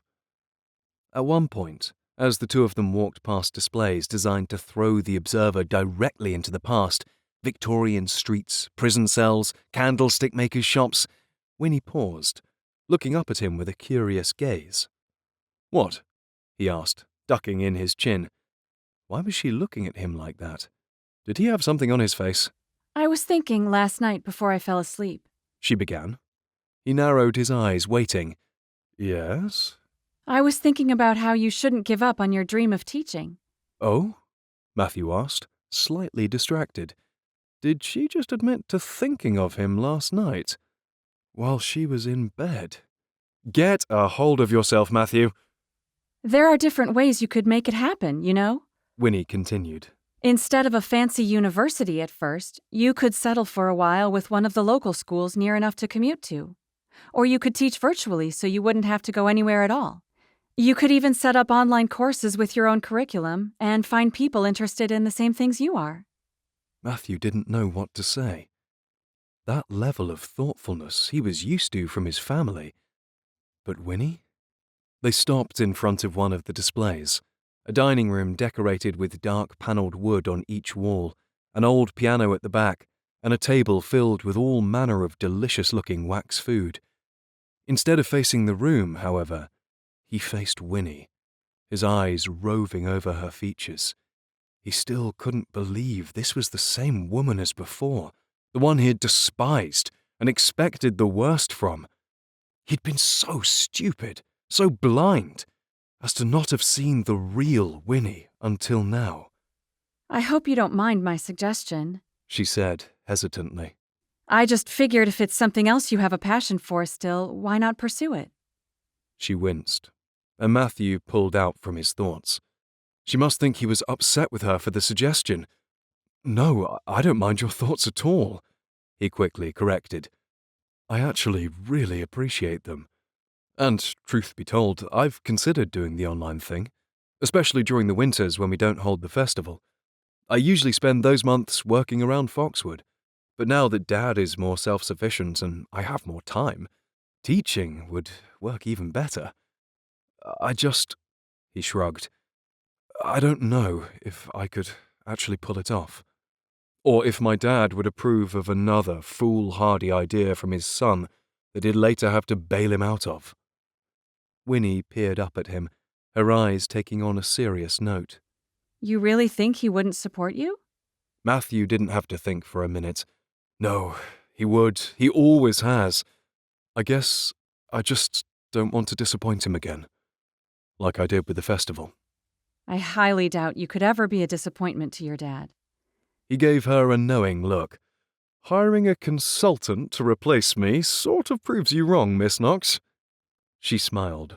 No, but really, he loves you so much. He clearly just wants to help. She looked away, her features sobering. Even if you were a disappointment to him, I hope you wouldn't ever let it stop you from doing what you really wanted to do, like I did. Matthew stared. Was she referring to the careers that hadn't worked out, or something else entirely? He wanted to ask, but she turned to face the darkened display room more directly. Anyway, She said. if you ever need any help getting anything like that started up, I know of a consultant who considers herself slightly well-versed in helping businesses, whether they're brand new or highly seasoned. He peered down at her with a smile. It's good to hear you talking about yourself in a positive light again. She shrugged. I figured it was about time Winnie freaking Knox made another appearance. A chuckle pulled from his chest. Seriously, though, She continued. I'd be more than happy to lend some advice. No pressure, though. Well, I appreciate it, Matthew said sincerely. I'll be sure to take you up on the offer. They walked to the next exhibit, but he still stared after her, just as he did while they made their way through the museum.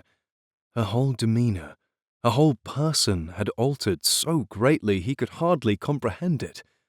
Then again, had he not changed too?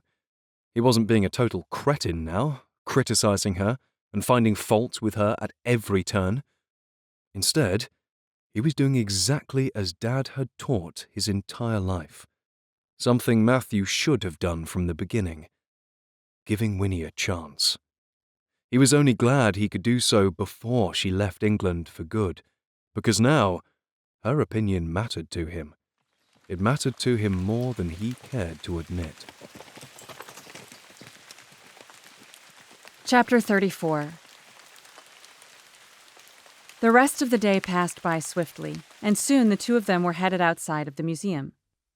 As they left the warmth and comfort of the building, they were met with cooler temperatures, a storm having blown in to cover the sunshine and fill the city with rain. With the afternoon drawing to a close and the poorer weather creating puddles across pathways, the streets that had once been filled were swiftly deserted by tourists and residents alike, allowing Matthew and Winnie to reach the car much faster. She thanked him for opening her door for her, then lowered herself into the vehicle, peeling off her raincoat and buckling up as Matthew got in on the other side. He made to start the car, but unsurprisingly, Minnie struggled to meet expectations yet again, stalling for what seemed the 100th time that trip. Come on, girl, Matthew soothed, rubbing the steering wheel again. Do you really think that helps? Winnie asked. He held up a finger to silence her. She did as she was told, but when the car stalled again, Winnie had to hide a smile. She's quite temperamental, isn't she? Aren't all women? Matthew asked. Weren't you just saying that she was growing on you? That was before, when she was actually doing what she was told. In the next moment, the car started. Aha! He exclaimed in triumph. See? A little patience goes a long way. No one should have to be as patient with their cars as you are with this one, I can be patient with an ever-reliable vehicle. he returned. Over the next hour, after a quick bite to eat, the two of them continued through unrelenting rain. Darkness fell, and still the windshield wipers thwapped back and forth, back and forth. They drove along a quiet street, turning slowly with the curves that followed stone walls and crooked trees that were only visible in flashes. Winnie peered out into the darkness, and a nugget of worry hunkered down in her belly. Is Minnie safe in this kind of weather? She asked. This was too similar to how she'd spun out on the road to Foxwood. Far, far more than your little green sports car, Matthew assured her. Winnie nodded, still trying to calm her rattled nerves. Are you worried? Matthew asked after she fell silent. Slightly. Are you not? Not with Minnie. The car rattled in response. Matthew looked down in confusion. What is it now? He muttered to himself, his brow furrowed. Winnie stared. Had the sound been different than any other that day? It must have been. Matthew looked genuinely troubled. After another sputter, a loud pang and cling sounded near the bottom of the car. Winnie gasped. Matthew merely frowned. Come on, He said louder. But the car had had it. Little by little, it slowed until finally coming to a stop, and Matthew pulled off to the side of the road just in time. Winnie was about to make some sarcastic comment about the car's reliability, but the sight of the frown marring Matthew's forehead made her hesitate. After a minute of silence, however, she couldn't help herself any longer. "Is she officially kaput?" she asked as gently as possible, and with only the slightest hint of irony. His frown stayed the same. I'm sure she's fine. She's probably just acting up. First time she's had to share attention from me before, you know. "Oh, so it's my fault," Winnie returned. He glanced at her sidelong. I'm not saying it is, but I did warn you about offending her. With a sigh, he unbuckled. I'll go see what the problem is. From the sound back there, I would guess Minnie coughed out her engine, Hush. he said with a pointed look. Then he got out and closed the door behind him. Winnie smiled happily to herself. He was fun to tease. Then again, maybe she shouldn't under the circumstances. If the car really was dead and they ended up being stuck wherever the heck they were, what were they going to do? Her concern didn't last long. She knew Matthew would take care of them both. Choosing to be a damsel in distress again, Winnie? Fine, she'd put forth some effort, too. She pulled out her phone to search for what was nearby, a car garage, a hotel, Foxwood. But to no surprise, she had zero service. The first time she had experienced no cell service on the road to the estate, she'd been utterly and absolutely frazzled. Now, she didn't know if it was the slower-paced 2 days she had or her time spent with Matthew, but she was completely at ease. A few minutes later, Matthew lowered the hood and came back to the car, giving a shiver as he left the cold air outside for the now lukewarm air inside. Rain beaded in his beard and dripped from his curls. "So what's the verdict for our Minnie?"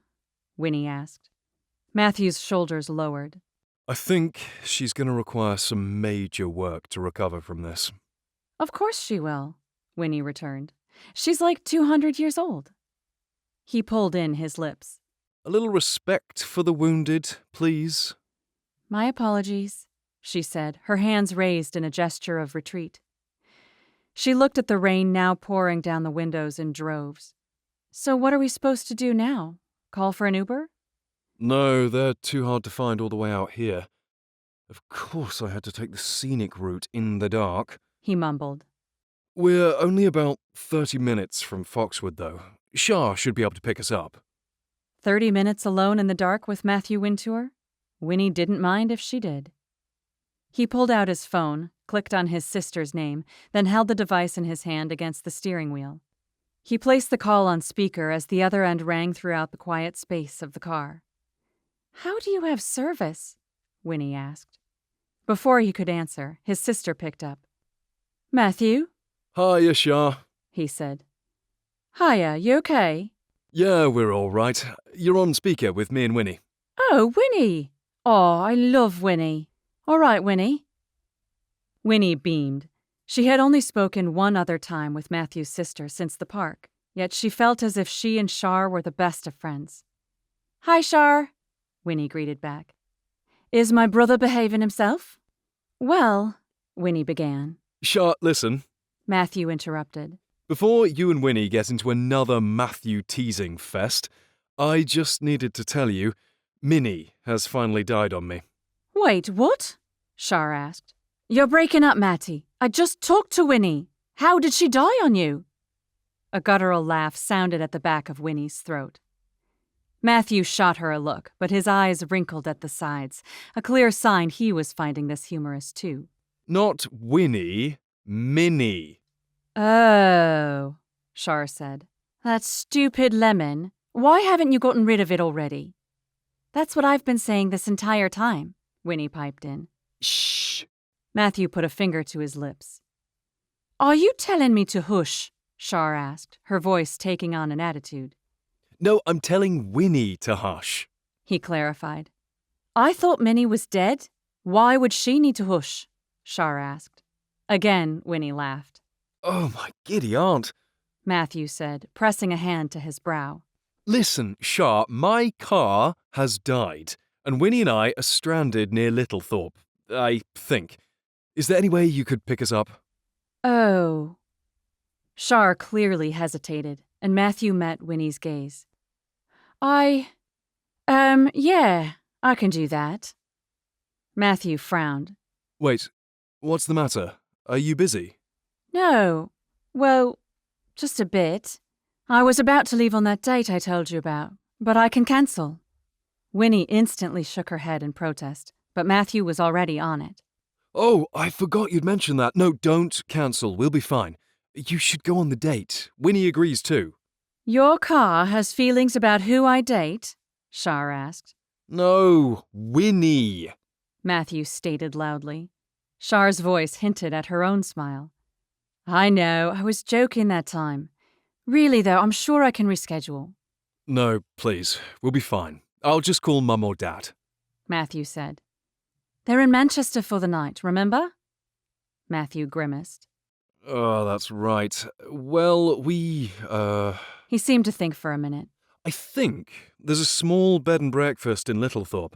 We can just stay for another night and have you pick us up in the morning. He glanced at Winnie, clearly seeking her approval, which she gave with a ready nod. Anything to get Char on the date. A single mother of 2 children deserved that at the very least. Are you guys sure? Char asked. I don't want to put you out. No, we'll be right, Matthew said with a reassuring nod, though Char couldn't see. Right, Char said, still hesitant. Well, give me another call when you get sorted at the B&B, just so I know you made it. Will do. Thanks, Char. Love you. Bye. Winnie's heart nearly exploded at his expression of love for his sister. She couldn't remember the last time her siblings had shared their love for her, or she for them, for that matter. He hung up the phone and faced Winnie with an expectant look. What? She asked. Are you ready to walk in this downpour for 10 minutes to the B&B? 10 minutes? Eesh. But what choice did they have? Yep, she stated with a smile. Good thing I've got my wellies. He grinned, and together, the 2 of them left Minnie at the side of the road with their suitcases and umbrellas in hand, both of them praying the inn held some vacancies. Otherwise, they were in for a very long, very cold night in what little to no shelter with which Minnie could provide them. Come on, B&B. Chapter 35. Winnie and Matthew reached the bed and breakfast after a cold, wet walk, both of them relieved to see the vacancies signed bright at the front of the red-bricked, white-trimmed home. Newly energized by the mere thought of a warm bed and dry clothes, they rushed forward. Matthew opened the door for Winnie as a bell jingled above, and instantly they were greeted by the warmth of a crackling fire and by the smell of wet wood and brown sugar. It's freezing out there, Matthew said, closing the door behind them and giving his head a little shake as raindrops flew out to the side of him. They looked around the small waiting area of the bed and breakfast, where 3 claw-footed chairs were arranged before a modest fire that cast a glow across the wooden floor. A table sat in the middle of the chairs, holding a tray with clean floral teacups and lace doilies beneath it. At the other end of the room, a small front desk was situated with no one behind it, though a white cat sat on top, flicking its tail toward them. A vase of flowers was perched at one end, and a bell on the other, which Matthew moved forward to ring. A few moments passed by, but no one responded. I guess we'll try again, he said, dinging the bell once more. By the 3rd time, Winnie began to worry they'd have to walk back to the car. But a moment later, a door opened in the back room, and a harried-looking woman appeared around the corner.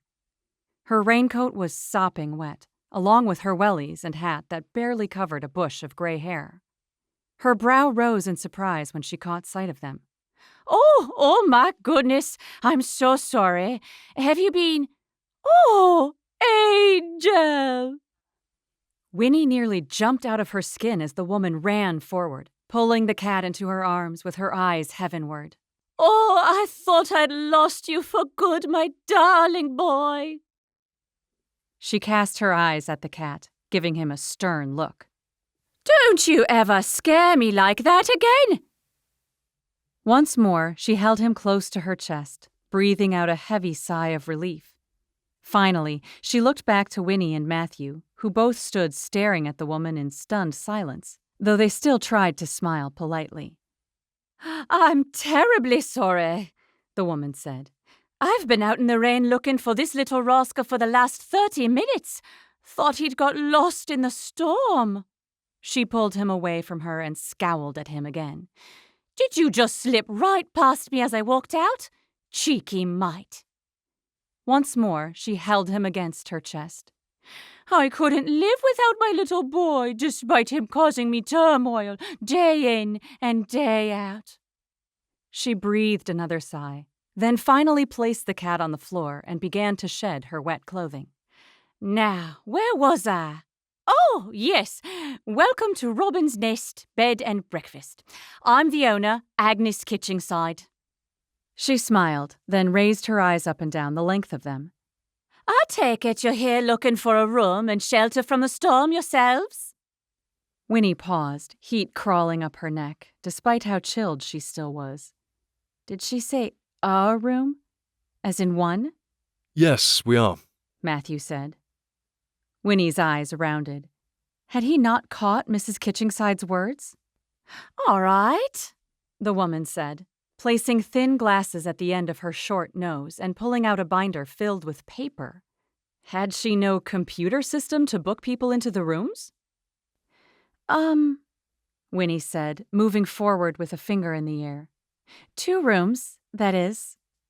Matthew stared at Winnie as if to say, that goes without saying. But he nodded all the same. Oh, yes, of course. 2 rooms.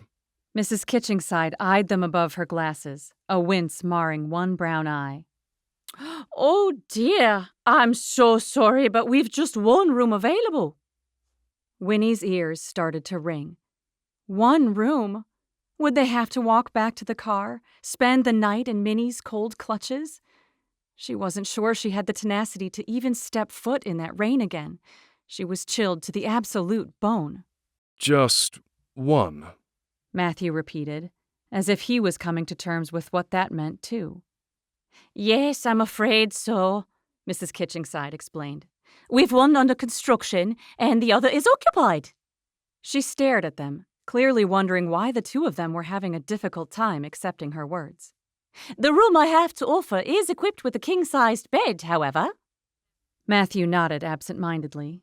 Do you know of any other places to stay nearby? Not for miles, dearie. I'd give up my own bed, but I don't think either of you would take kindly to Angel as a sleeping companion. Winnie nearly laughed, thinking the woman was joking, but at Mrs. Kitchenside's sincere expression, Winnie swallowed her chuckle and took to staring at the cat instead. Angel now slept comfortably before the fire, curled into a warm, hairy ball. At this point, Winnie would take the cat's place at the front entryway before returning to the car. Winnie? Winnie pulled her attention back to Matthew, who stared down at her expectantly. What do you think? He asked, motioning to Mrs. Kitchenside. Winnie hesitated, glancing at the woman, who still watched them curiously over her glasses. Excuse us just 1 second, Winnie said politely. Then, before awaiting a response, she led the way back to the door. She faced Matthew once they were far enough away from the woman's prying ears, intent on stating in no uncertain terms that she could not fathom walking back to the car. But he spoke first. You take the room, he whispered. I'll sleep in the car. Despite his gallant offer, she instantly shook her head. And have you freeze to death at my expense? Absolutely not. I'd most likely be fine, he said with a flippant shrug. But Winnie was adamant. No, that's not an option. He stared down at her, their voices still low. Okay, but what other option do we have? Short of sharing the room tonight. Honestly, the very notion was ridiculous, absurd, absolutely asinine. And yet... She sighed. That's fine. What's fine? We can just share the room. He stared down at her, his brow raised in surprise. And you'd be okay with that? Of course, she said, determined not to make it a big deal. Who cared that they were once enemies and now friends? Or that there was all this tangible, warm, sparkling chemistry between them? They were professional, working adults. They could handle one night in the same room in order to keep both of them dry, safe, and warm. Not to mention alive. But... Matthew began, still clearly hesitant. Wouldn't it be a little... inappropriate? Bless his heart. Only if you make it so, Matthew Wintour, she teased. He smiled, and the awkwardness from before seemed to drip off them with the rain. Anyway, she continued in a whisper, glancing back at Mrs. Kitchingside. The woman's eyes darted swiftly away as she pretended not to listen. It's not like we have to share the bed. One of us can sleep in it, and the other can sleep on the floor with pillows. Anything is better for the both of us than sleeping with that traitorous Minnie for the night. Matthew grimaced. She is traitorous, the little minx. Winnie nearly laughed. So it's decided then. We'll share the room. You sure it won't make you uncomfortable? Nope, I trust you. The words startled her as much as they seemed to startle Matthew. His eyes darted toward her, lingering and softening as the seconds ticked by. You do? He asked. Winnie had no idea where the words had come from, other than the center of her soul. She didn't really have a problem trusting others. She'd trusted some boyfriends in the past. She trusted her sister Sarah. But trust the guy who'd openly admitted trying to get rid of her? Yet it was true. Yep, she said flippantly. Any guy who names his car Minnie can't possibly be a threat. He chuckled, and they returned to Mrs. Kitchingside. We'd love your final room, thank you. Excellent, the woman responded, though her curious eyes remained on them. Winnie looked away, unable to respond to any more probing. She was questioning herself enough, wondering once again how she'd managed to go from practically hating Matthew Wintour to liking him, if not more.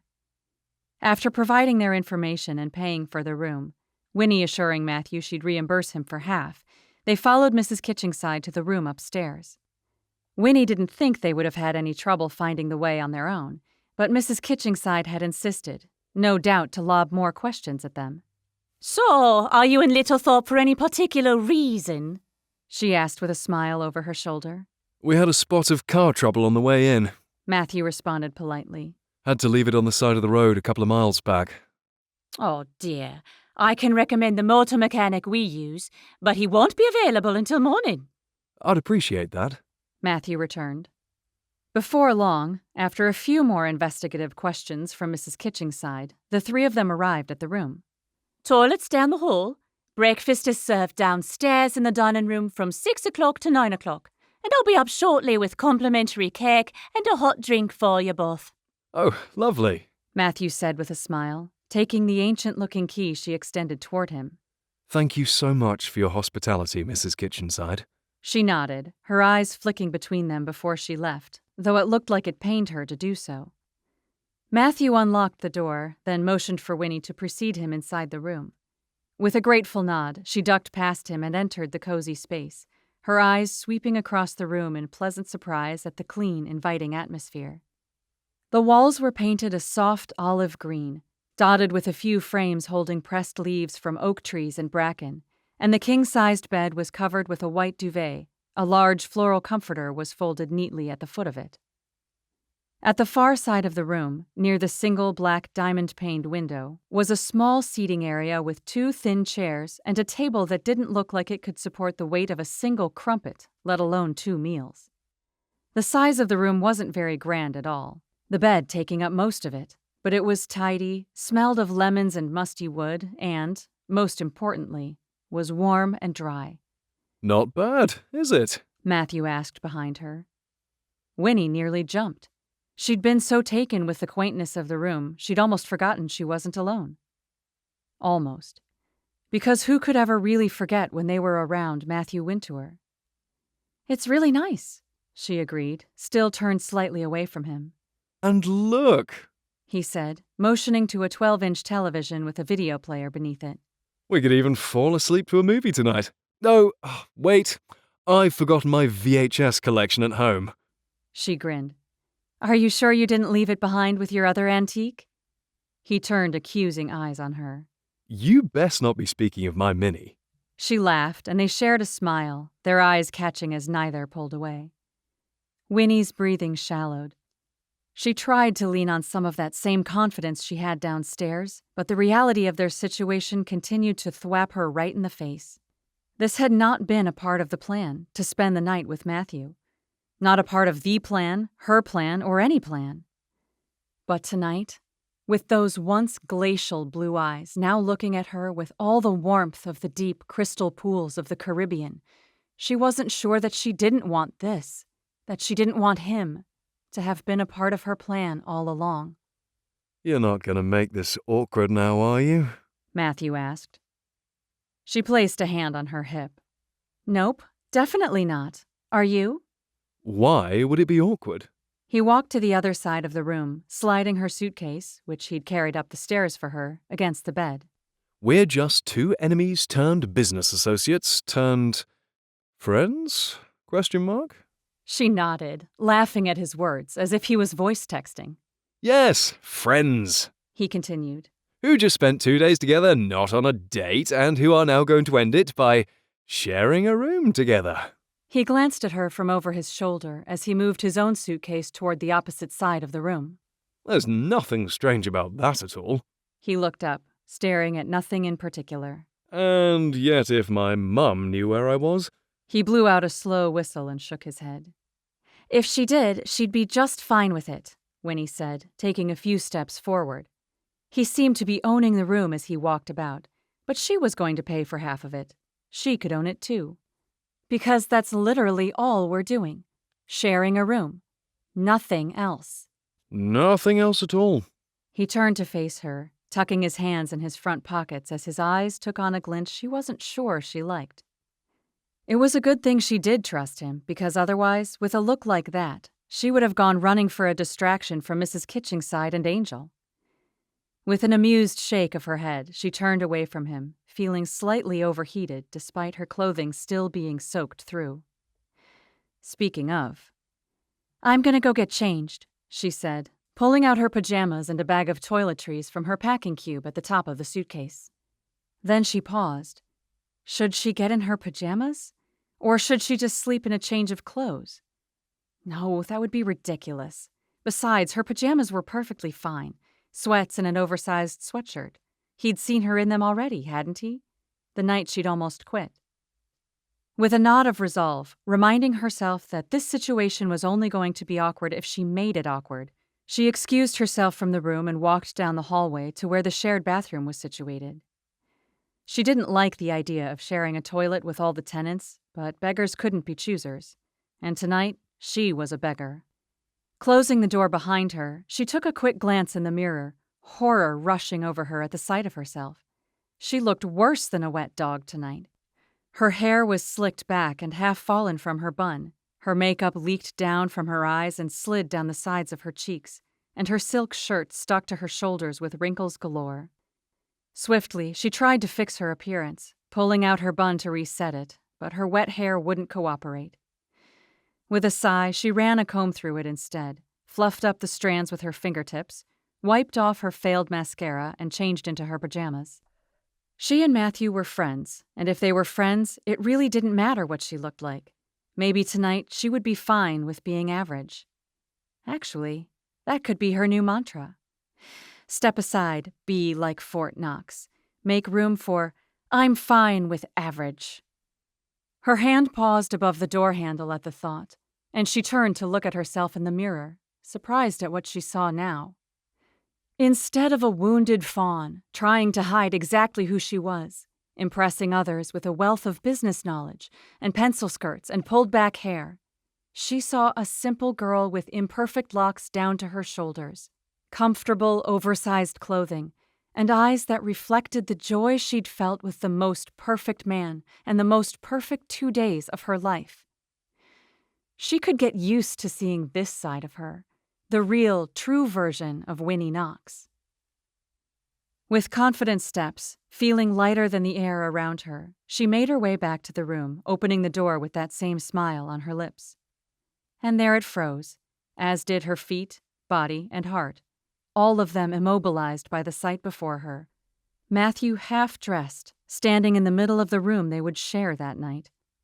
With his dark blue sweats fortunately in place, he lowered his shirt, turning toward her as he revealed just a glimpse of his chest and abdomen. He looked, well, let's put it this way. He looked exactly how a person would expect a knight to look putting on his shirt. Except multiply that expectation by 3,000 and maybe you'd get close to how Matthew looked right now in front of her.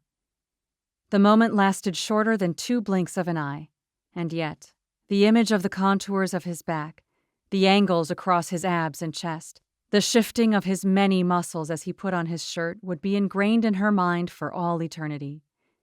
And she wasn't mad about it. She wasn't mad about it at all. Chapter 36. You all right? Matthew asked. Winnie blinked, shaking herself mentally from her stares. Sorry, I figured you'd dress in the bathroom. I can come back. No need, I'm finished. She nodded, walking in and closing the door behind her. He straightened his thin gray t-shirt over his torso, revealing just a sliver of his skin. But Winnie forced herself to look away all the same, hanging her wet clothes near the wall heater, where Matthew's shirt and pants already rested. He motioned to the brittle table near the window. Cake and teacups now balanced precariously atop the small surface. It was a good job I was here when Mrs. Kitchenside brought the slices of cake. She might have come in and rifled through all our luggage to see what we're really doing here. Winnie smiled, though still frazzled.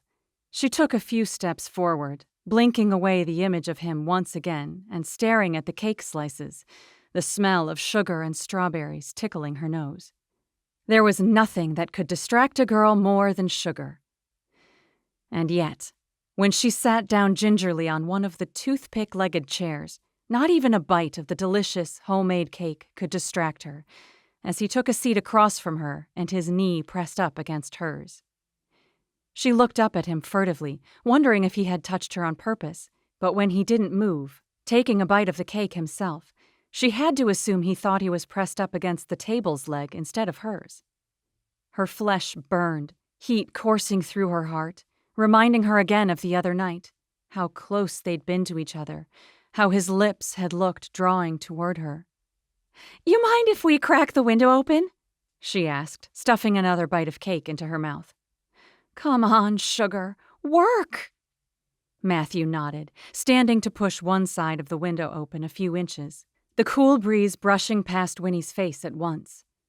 The minute he moved, Winnie shifted her legs to no longer sit beneath the table, allowing no further chance of touch between them. As much as she wanted to feel that heat for the rest of all time, she needed to calm down. She was spending the night with the guy, for heaven's sake. She shouldn't be thinking about kissing him.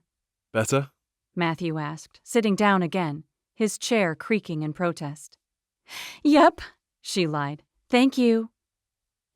She shoveled another bite into her mouth. It was a delicious cake, just not as delicious as Matthew in his pajamas. Nothing could ever compare to that. Except maybe Matthew in his pajamas on a horse. A phone buzzed, and Winnie forced the ridiculous image away from her mind as he pulled out his phone from his pocket. Oops, it's Sharp. I forgot to call her back. Do you mind if I... She waved a dismissive hand, unable to speak due to her mouthful of cake. The food was working now, right? It had to be working now. Hey, Shah. He answered. Sorry, we made it to the inn and got a room. Oh, good. All right, I was just checking. Her voice was perfectly clear to Winnie, despite Matthew not putting it on the speakerphone this time. To avoid imposing without his knowledge, Winnie looked down at the street below, the orange lamp in front of the bed and breakfast casting a perfect halo beneath it. A couple walked past, their gentle whispers drifting up toward her as they walked beneath a single black umbrella together. "Wait," Shar said. "Did you say a room?" Winnie took another bite, focusing outside all the harder. Yeah, there was only one available. Matthew leaned back in his chair, running his free hand through his wild hair that became even more unruly as it dried from the rain. Would he let her touch it, smooth away one of the curls from his brow? "Pull yourself together, Winnie." "Wow," Shar said. "That escalated quickly. Didn't you guys hate each other like yesterday?" Hate's a strong word. Winnie couldn't help herself. She glanced at Matthew, his eyes on her with a deep, lingering look. "So, you like her then?" Matthew's smile faded, an unreadable expression stretching across his features. His eyes narrowed slightly, and she knew he was wondering if Winnie had heard Shar's question. Still, Winnie couldn't look away. That He began. is a question for another day. "Aw," came Shar's disappointed response. Enjoy your date, Shah. Matthew said. "And you enjoy your night, Matty." He hung up then, though their eyes remained locked. Winnie's mouth dried, the cake turning to crumble as she chewed. It didn't taste so sweet anymore, not with Matthew's kiss on her mind. "Winnie!" She pulled her eyes away, chastising herself once again. "So," she said, finally pushing the cake away and carefully leaning back in her chair. She needed something else to distract herself, and there was something that always worked, even more than sugar. "About the festival." Her abrupt change in conversation didn't faze him, his smile remaining. What about it? "Well, since this is a bonus night neither of us was expecting, I figured we could talk about it for a bit." Sound logic? If that's what you prefer to talk about, then let's get to it. Winnie would prefer to talk about how Matthew had managed to obtain such formed muscles and how he looked better than half the men in New York City with their gym memberships and personal trainers. But work would have to do. She moved to the bed, sitting on the side of it as she rifled through her luggage and found her writing tablet. "I've done really good with not thinking about work when we're out and about." She opened her tablet and pulled up the document she'd been working on each night. "But once I'm alone and trying to sleep, my mind just wanders. I decided to make good use of that time by putting together a few ideas for the festival." She stood with the tablet, walking toward him. "I realized," she explained, feeling more self-conscious and hesitant by the second, "that I was trying to turn the festival into a spectacle, basically a busy book for adults and kids. Always something to do, always something going on. Super stimulative, super action-packed, super loud. But after this trip, I don't know. I guess I've just seen how different it is here. I realized that most people don't always want a busy, stimulating, action-packed event. With your festival, they expected what they received from the rest of Yorkshire. Beautiful surroundings, things that help them feel active, moments that help them connect with history, time to process what's going on, and choosing what best they'd like to do." Matthew looked up at her, his eyes soft and eyebrows raised. She extended the tablet to him, and he reached for it, but she quickly pulled it back. "None of it is set in stone," she clarified, "and anything can change. And please, for the love of all things medieval, if something isn't going to work, tell me." He smiled, still holding out his hand. I promise. She sighed, then finally handed him the tablet. "Be gentle," she prayed. Over the next several minutes, she sat on the edge of the bed, chewing her thumbnail and watching his face carefully as he smiled, nodded, looked thoughtful, and sometimes even frowned, reading through her document of changes, suggestions, and ideas for his festival. By the end of it, her nerves were shot. Matthew, who still sat on the fragile chair, lowered the tablet with a shake of his head. Wow. He murmured. Winnie hesitated. "Wow as in, you've outdone yourself, or wow as in, you're missing the boat again, Winnie, give up and go back to the States?" No. Wow, as in, You've entirely captured my original vision for the festival. Relief flooded through her, pushing a smile on her lips and a giddy feeling across her body. "Really?" Really? he said with a look of sincerity. All of these ideas are fantastic. Some of them might be a bit hairy to get sorted, but I think most of them will work. He pulled up the tablet again, reading off some of the ideas she'd had over the last couple of days. No more rides, no loud music, no script for the jousting. He glanced up at her. Those will go over so well with the others. He looked back down. The food suggestions are a great compromise. Beef and veggie stew, yes. Turkey legs sounds amazing. And purchasing tents that look medieval with flags and everything, I love it. Oh, and this one. Having the kids dress as knights and princesses to fight off a dragon?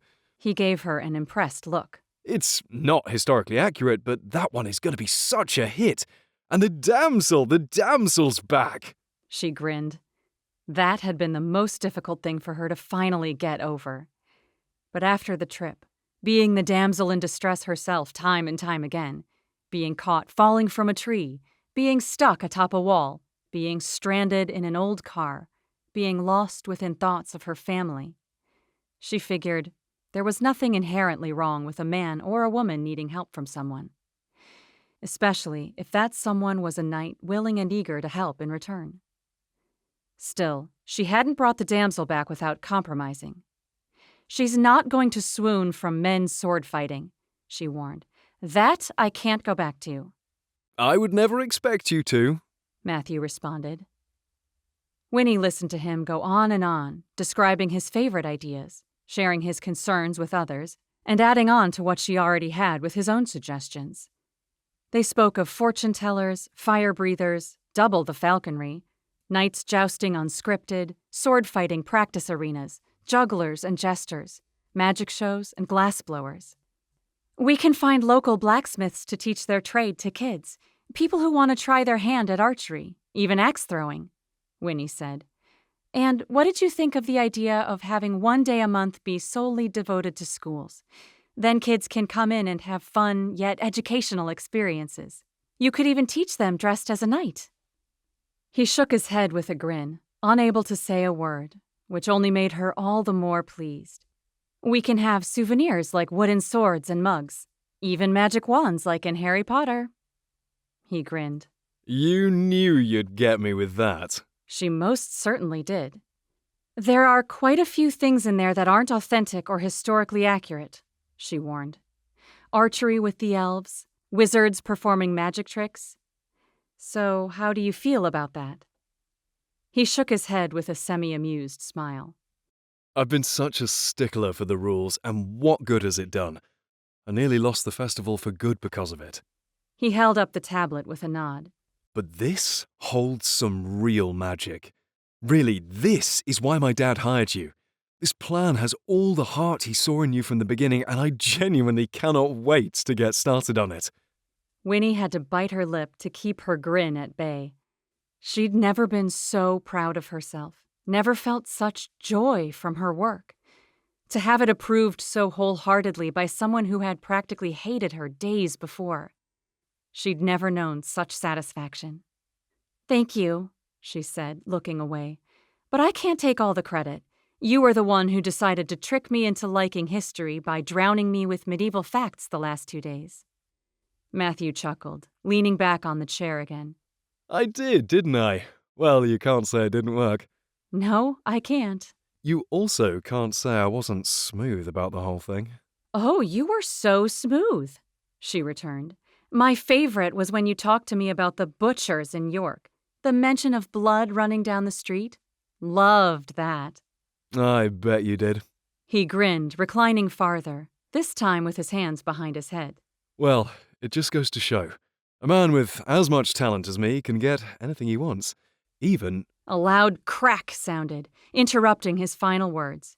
And all at once, the toothpick-legged chair crumbled to pieces, and he fell to the floor in a heap of wood. Chapter 37. Winnie gasped, rushing forward. "Oh my gosh, are you okay?" Matthew let out an embarrassed chuckle, covering his face with his hands as he grunted. Yeah, I'm all right. She breathed out a sigh of relief, looking at the mess of wood strewn across the floor beneath him and doing her best not to laugh. Now that she knew he wasn't hurt, the image of his fall, his eyes widening in shock as he came down, arms and legs flailing about, was too funny to ignore. I can't believe that just happened, he said, still lying down, his features hidden behind his fingers. Winnie bit her lower lip. As they say, pride goeth before the fall. In your case, literally. He raised his hands so he could meet her gaze, and she gave him an innocent smile, to which he responded with a hardly amused expression. Slowly he stood, straightening from his position on the ground and groaning again as he rubbed his backside.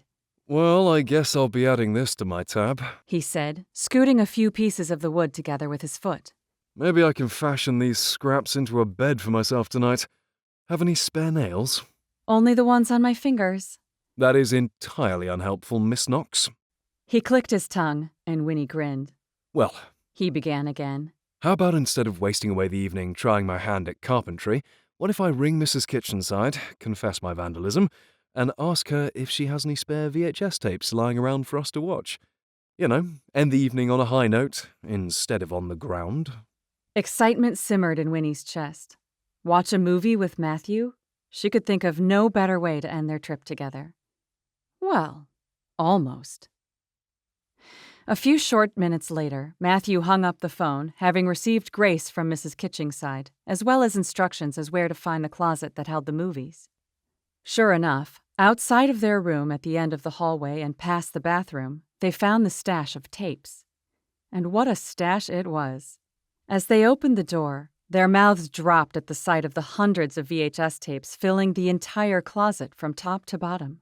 Wow. Matthew breathed. That's a lot of movies.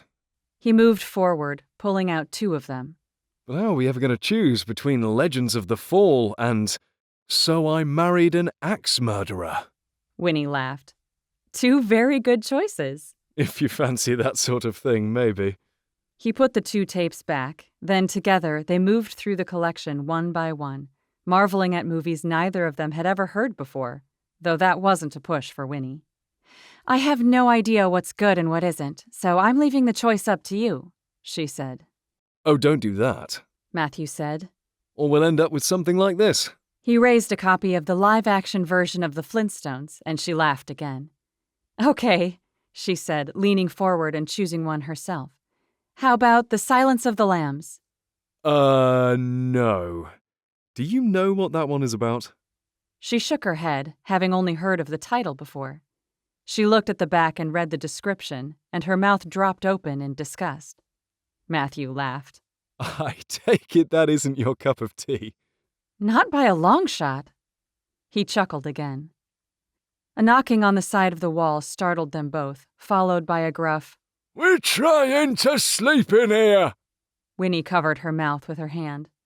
That's where the other guests are, she whispered. Matthew clenched his teeth together in a half-wince, half-smile, though his eyes still shone with humor. Come on, let's pick something quick, Winnie said. And yet, the more they looked, the more they laughed. Godzilla? He asked. Oh, no. Lost in Space. Oh, Hero and the Terror with Chuck Norris. Oh, there are too many good ones to choose from. Winnie continued laughing, the lateness of the night getting to her, and the fact that she found everything coming out of Matthew's mouth to be completely hilarious.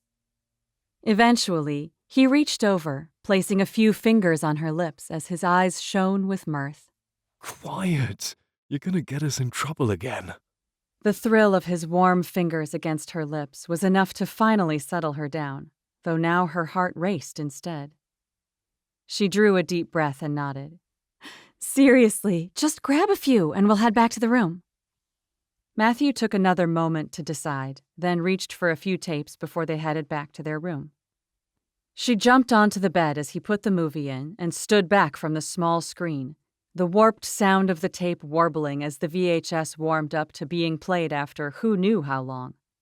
What did you choose? She asked, watching the screen expectantly. The Man from Snowy River, he said, turning the volume a notch higher before looking back at her. Have you seen it? She shook her head, and his smile grew. I think you'll like it. Intrigued, she watched the screen before noting Matthew moving to the chair he hadn't broken. "What are you doing?" she asked. He paused, motioning to the chair. Sitting down to watch the movie? She shook her head. "You can't break another one." He propped his hands on his hips. What makes you think I'm going to break this one too? "What makes you think you won't?" she countered. He pulled in his lips. Fair enough. He looked around the room, clearly in search of another place to sit, but Winnie sighed. It was inevitable. She'd known it from the start. "Come on." She patted the bed beside her, the first movie preview being played across the screen. "You can sit here." He gave her a sidelong glance, clearly unsure if her offer was made in earnest. "I don't bite," she said, patting the bed again. "Come on. You're going to make me miss the movie." He sighed, taking a few steps forward. I just don't want to make you uncomfortable. "You won't," she stated truthfully. "There's also no amount of pillows that we have that would make sleeping on that floor comfortable, so you can put that notion to bed too." Dad would be horrified with Winnie's suggestion. That is no way for a Knox to behave. But tonight, his opinion didn't matter, because she was just Winnie now, and she was more than fine sharing a king-sized bed with a man she trusted wholeheartedly. She leaned back against the headboard, but Matthew merely remained where he stood. What do you mean? He asked. "I mean that you may as well sit here now, because you're also going to be sleeping here." But we agreed to get the room on the premise that you would get the bed and I would sleep on the floor. Matthew pressed, another preview playing on the screen. She waved her hand across the length of the bed. "This bed is huge, Matthew. We're both adults. More importantly, we're friends. We can share the bed and perfectly respect each other still." She'd never seen him so hesitant, and she'd never liked him more. "Look." She gathered a few of the extra pillows on the bed, lining them down the center so they both had a good twin-sized bed each to themselves. "See? More than enough room. And now there's a security barrier so you won't be nervous." He looked slightly more at ease now, but still, he hesitated. Are you sure? "Yes. I don't want you to be dinged for another chair broken," she teased. "And I definitely don't want to listen to you complaining for the next few weeks about how the floor was so uncomfortable when I got to sleep on the bed." Finally, a smile cracked on his lips. That does sound like something I would do. "I know." The previews for the movie ended, and the 20th Century Fox logo sounded weakly on the TV. "Come on, it's starting." Matthew finally relented. Fine, but you'd best keep your hands off me. You may trust me, but I don't know if I can trust you after that slap. She smiled. "Just don't try to scare me again, and you'll be fine." He grinned, then he finally climbed onto the bed. The mattress shifted. Even though they still felt miles apart, the intimacy of the moment increased, making the room feel closer than it was, cozier than it was. "Comfy, huh?" she asked, trying to play off her palpitating heart as nothing out of the ordinary. So much so that I feel like I'm sitting on a sea of clouds. He returned. She laughed, watching the screen as the tape created a line down the center of it. "So what's this movie about?" she asked. You'll see, He said cryptically. Soon enough, dozens of thundering hooves stomped across the television, and her heart jumped. She looked to Matthew, his blue eyes bright. "Horses?" she asked. His smile faded. If you don't want to, we don't have to. I just thought... His words trailed off as Winnie shook her head. "No, this is perfect." And it was. An excellent trip, an enthused response to her job proposal, a film about horses. Matthew seated beside her, creating an oasis of utter perfection. Now all they needed was... Winnie paused, reaching for her suitcase. "Chocolate?" Oh, yes. Only if it's British, mind. She pulled out a few of the candy bars she'd purchased at the shop back in York. Will these suffice, Sir Matthew? Oh, yes, the good stuff. He cooed, reaching for a Mars bar first. Winnie could only smile. Now, stay on your side, and we'll have a good evening, okay? Don't have to warn me twice. He said. Then he took a bite of the candy bar and winked, his jaw working as he chewed.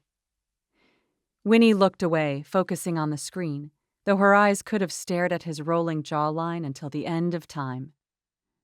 They watched the movie in silence, and while Winnie was fully invested in the storyline and the gorgeous horses on display, nothing could pull her thoughts from her proximity to Matthew, especially when he rested his arm on the pillows between them. She swallowed. "Are you crossing your line, sir?" she asked with a pointed brow. I daren't. He lifted his arm to reveal the pillow beneath. See? I'm clearly on my side. "All right, you just watch yourself," she warned half-heartedly. I will. He paused, then spoke again, his eyes remaining on the TV. There's a lot of room on this pillow, you know. I reckon even your arm could fit on it, if you wanted it to. Her pulse raced. He was asking to get closer to her. "I don't know.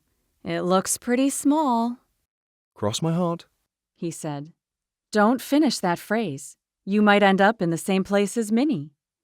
Matthew sighed wistfully. Ah, Minnie, she was a good lass. They fell silent as the movie continued. You'll never know unless you try. He said after a minute. "What?" she asked, even though she knew exactly what he was talking about still. How big the pillow is. She shook her head with a smile. Well, he was nothing if not persistent. And convincing. He was very convincing. A few moments passed by before he leaned closer. Still room. He muttered under his breath. She glanced at him, but he looked around the room, pretending like he hadn't said the words, and she couldn't help but laugh. "You're hopeless," she said. He shifted closer, and she raised a forefinger at him. "I saw that." Saw what? I didn't do anything.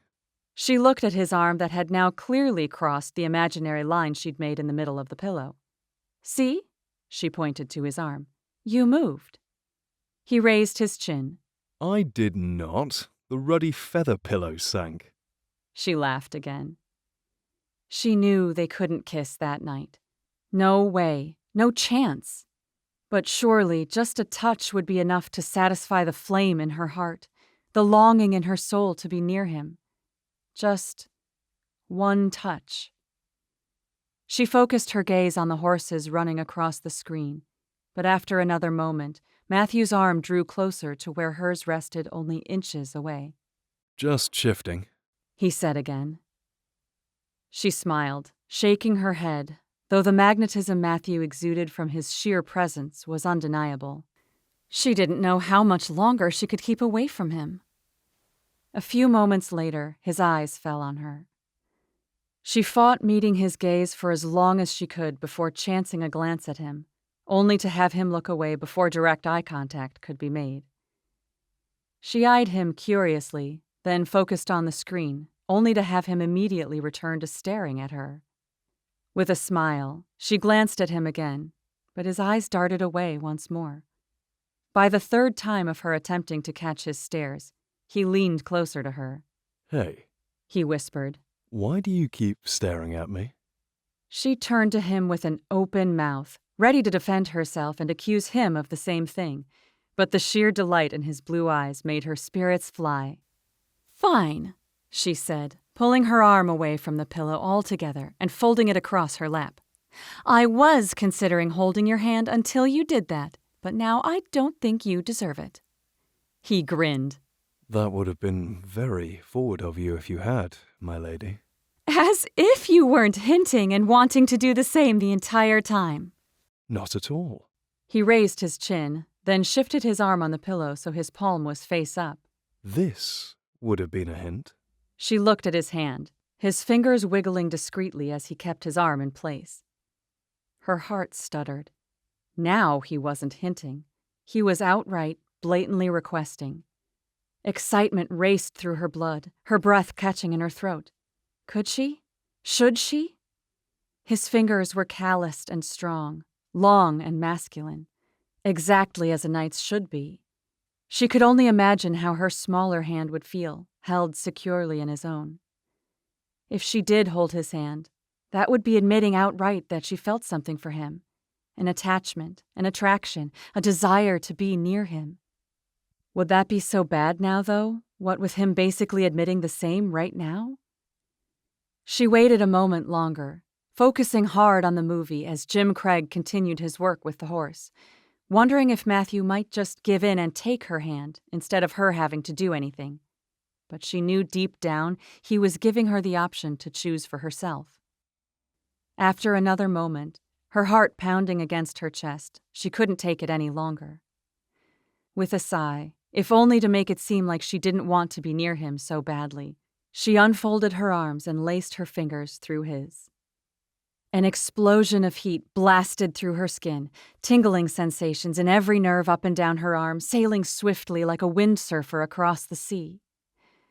And when he responded, his fingers wrapping around the back of her hand, holding securely and gently, she couldn't draw in a steady breath. Took you long enough, Matthew muttered. Winnie snapped a look to him, but he kept his eyes on the TV screen, his lips twitching with a smile. Winnie pretended to pull her hand away, but he held steady. No going back now, he said. And no crossing this line with anything but your hand, Miss Knox. Otherwise, there will be the devil to pay. As if I'm the one you need to be warning, she said pointedly. He looked down at her, their eyes catching, and the look that passed between them told her enough. He was warning himself. And that knowledge was enough to keep her satisfied, at least for now.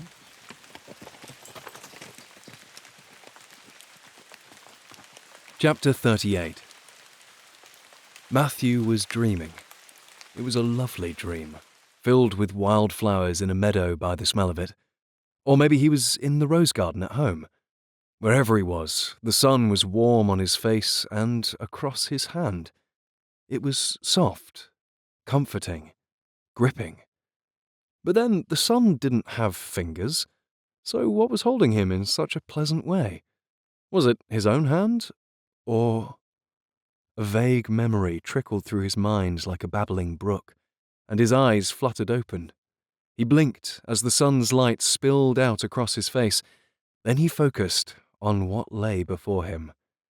Instead of seeing his room, he was greeted by the sight of two closed eyes, brown hair falling gracefully over a brow, and perfect pink lips, just a few inches away from his. Winnie. How could he have forgotten? He was in bed with Winnie. They'd fallen asleep watching the movie, shifting as they slept throughout the night, always remaining on their respective side, but each time their hands had found each other's, as if unable to handle being apart. Truthfully, it had been one of the best nights of Matthew's life, like a dream. The whole trip had been like a dream, especially now, waking up beside her. He remained still, taking the opportunity to observe her for a moment without her being aware. When she had first walked into the room last night, sweatpants, sweatshirt, and hair down, just like the night she'd almost left Foxwood, his breath had been snatched promptly from his chest. He honestly had no idea how he'd kept his hands off her, especially after he'd read her proposal for the next festival. The changes she had made, not only to the event but in herself, had been staggering. But then, perhaps she hadn't changed. Perhaps she'd merely allowed the real Winnie Knox to be revealed. Would Winnie allow her to stay? Or would the New York boss lady return the second they made it back to Foxwood? An unsettled feeling crept across him, but he managed to set it aside the very moment Winnie stirred. She drew a deep breath, then sighed, her eyes still closed as she shifted to her back. As she did so, her hand slipped away from Matthew's. The loneliness that followed rushed over him like a raging river. As her eyes fluttered open, he refrained from reaching out to her again, watching instead as she took in her surroundings, confusion in her eyes, until she settled her gaze on Matthew. To his utter delight, a bright smile stretched across her lips. Good morning, She said, her voice slightly husky. How could she make even that attractive? Good morning. Sleep well? She nodded, stretching her arms above her head, then covering her mouth as she yawned. I think so. You? Oh, yes. Their eyes met, and a look of understanding passed between them. She glanced away with a soft blush across her cheeks. He wanted to say something more, cause that appealing blush of hers to deepen. But his phone buzzed beside him. That's probably Shah texting, he said, moving to sit up in the bed as Winnie did the same. Sure enough, her name popped up on the front screen of his phone. Shar. You two lovebirds ready to be rescued? Now it was Matthew's turn to blush. He swiftly moved the phone away, glancing to Winnie to ensure she hadn't seen his sister's ridiculous text. Fortunately, she had shifted to pull up her own phone, seemingly unaware of Shah's teasing. Matthew. Yep, we're ready when you are. He thought it best to ignore her lovebird comment altogether. Shar. I can be there in 45. Shar. Did Winnie see my lovebird comment? Shar. I hope so. Matthew once more adjusted the screen to the side. Matthew. No, and she's not going to. Shar. Lovebirds, lovebirds, lovebirds. Is she able to pick us up? Winnie asked. Matthew dropped his phone. He'd be sure to delete those texts before he was around Winnie again. Yep, 45 minutes.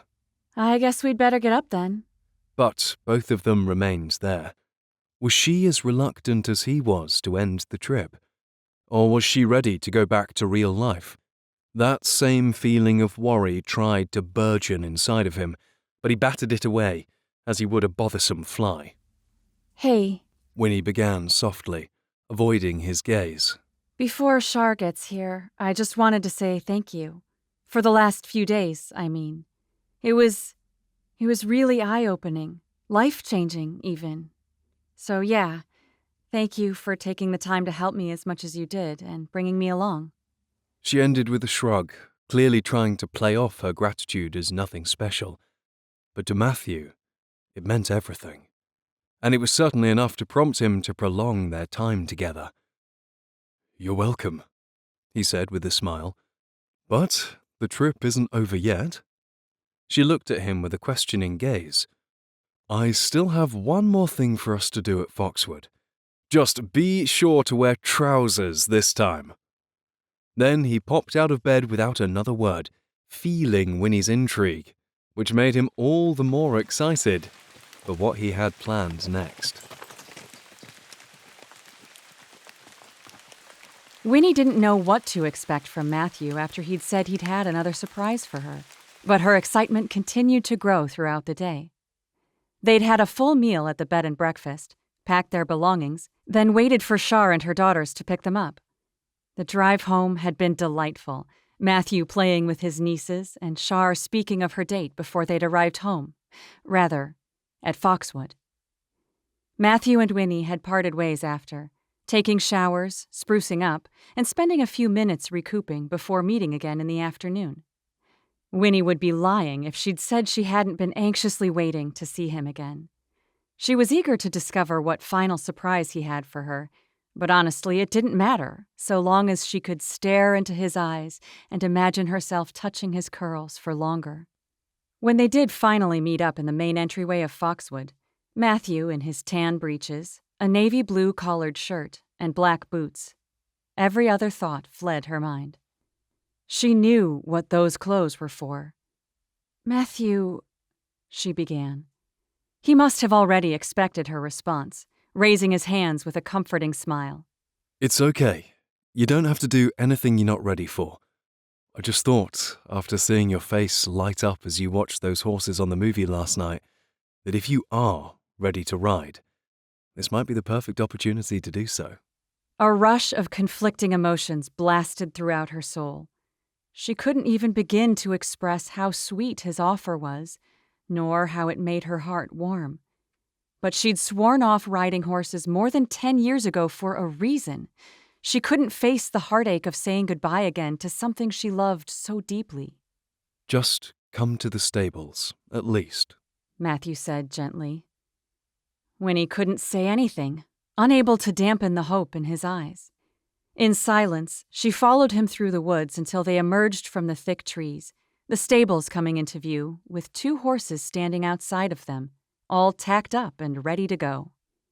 Winnie stared at the geldings, then back at Matthew, who looked very much like he was regretting the idea to bring her out there. The look in his eyes, his offer, his kindness, and his vulnerability softened her heart, opened her heart. So much so that a desire slipped by her defenses without her notice, expanding across her entire being before she could even recognize what was happening. That desire grew louder and faster and stronger. It pressed against her senses and prevented her from breathing. It was a desire she'd suppressed for too long, a desire she never thought she'd feel again, yet a desire she'd longed to feel for 10 years. It was the desire to ride. I'm sorry. Matthew continued, clearly misinterpreting her silence. I shouldn't have presumed, especially after what you told me before. We can forget this ever happened. Let's go climb a tree or something. He began to lead her away from the horses, but without thinking, Winnie reached forward, her hand resting on his forearm to stop him. Wait! He turned to look back at her, his eyes wary. Really, Winnie, I shouldn't have. His words trailed off when she shook her head. No, this is the kindest, most generous thing anyone has ever done for me. Relief shone in his eyes, and despite Winnie's continued reticence, she smiled. Are you sure you wish to? He asked. She looked back to the black and chestnut horses. I'm sure. And yet, as she spoke the words, her voice wavered. Perhaps her spirit was sure, but what about her mind, her courage? They moved forward, her heartbeat pounding in her ears. You remember Prince? Matthew said, motioning to the chestnut gelding beside Nightshade. Char's horse? Winnie nodded, moving to the front of the horse and allowing him to smell her hand. Her fingers shook from the adrenaline that pulsated through her body. Prince responded with forward-facing ears and a look of interest. The sniff of the horse this time didn't send her spiraling, nor did she have recurring flashbacks of her father's actions.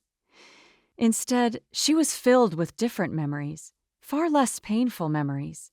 Memories of tacking up Goldilocks, the palomino nibbling at the back of her hair she'd always worn down.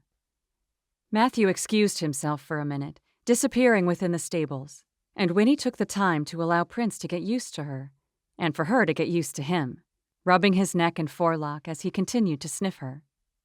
Matthew returned a minute later. These are for you. They're Char's. Should fit as perfectly as those wellies did. He extended toward her a pair of smart black riding boots that matched his own. I'm going to need to start paying your sister for all the clothes I'm borrowing from her, she joked. She accepted the boots, placing them on one by one as more memories returned from her younger years. Donning black boots just like these, pulling on clean breeches, show coats, stock ties, and pins. She'd always looked clean and tidy at her performances, but today, her jeans and raincoat would have to do. After all, she wasn't trying to impress any judges today. She was merely going to get on a horse for the first time in more than 10 years. Her stomach churned painfully, her nerves seeming to eat her from the inside out as Matthew finally faced her. Ready? He asked. She planted her feet securely on the ground and nodded. I can give you a leg up.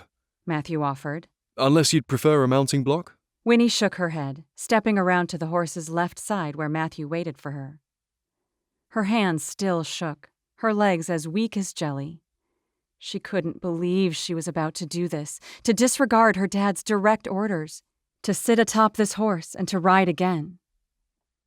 She knew it had the potential to bring on a whole slew of issues, craving riding day in and day out so she could no longer focus on work, having Dad ridicule her for disobeying him, and, worst of all, embarrassing him yet again by following this childhood fantasy of becoming a horse girl. And yet, Winnie knew if she didn't ride right now, she'd regret it for the rest of her life. So, with as much courage as she could muster, she moved toward Matthew. He laced his fingers together and leaned low for her leg, but just before she placed her bent knee toward him, her breathing shallowed and memories assaulted her. The last time she'd ridden Goldilocks, the moment she'd been thrown, Dad's words, the feeling of freedom atop her beloved animal. Tears sprung to her eyes and she backed away. Matthew instantly straightened, concern filling his features. It's all right, He said. His understanding and compassion stabbed at Winnie's pride, and she turned away. I just need a minute, she said, trying to calm her breathing. Sorry, this is just... She broke off with a sigh. This is just so embarrassing, Hey, Matthew said at once, moving around to face her directly. please, don't be embarrassed. It's perfectly understandable. There is nothing harder than getting back in the saddle. There are literal books written about it. But Winnie shook her head. It's not about getting back in the saddle, she said, blinking away her tears. It's about not getting in the saddle again. He didn't respond, allowing her time to continue. It's been so long, she whispered, and I loved it so much. What am I going to do if I have to say goodbye to it all over again? His brow pulled together. Why would you have to say goodbye if you don't want to? I thought you chose to no longer ride. She looked up at him, tears brimming again. This time, she didn't blink them away. This time, she allowed them to fall as she finally explained the truth.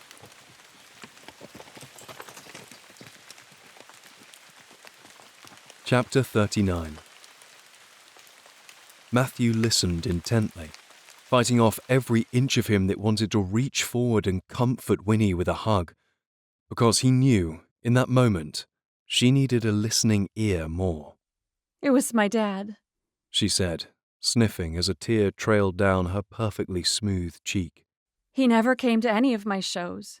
They were just silly and pointless to him. But as soon as I had the chance at reaching the Olympics, he invited all of his bigwig lawyer friends to watch me at the first event he ever attended. Of course, that was the event I was thrown. She trailed off, shaking her head. He was so embarrassed. He couldn't take it any longer. She looked away, and Matthew's heart broke at the sight of her own pain written so clearly across her creased brow and tear-filled eyes. That night, he told me I'd embarrassed him and our whole family. She said. So he sold Goldilocks and told me I wouldn't be riding anymore. Matthew's mouth dropped open, the breath rushing from his lungs. He had thought her horse had died.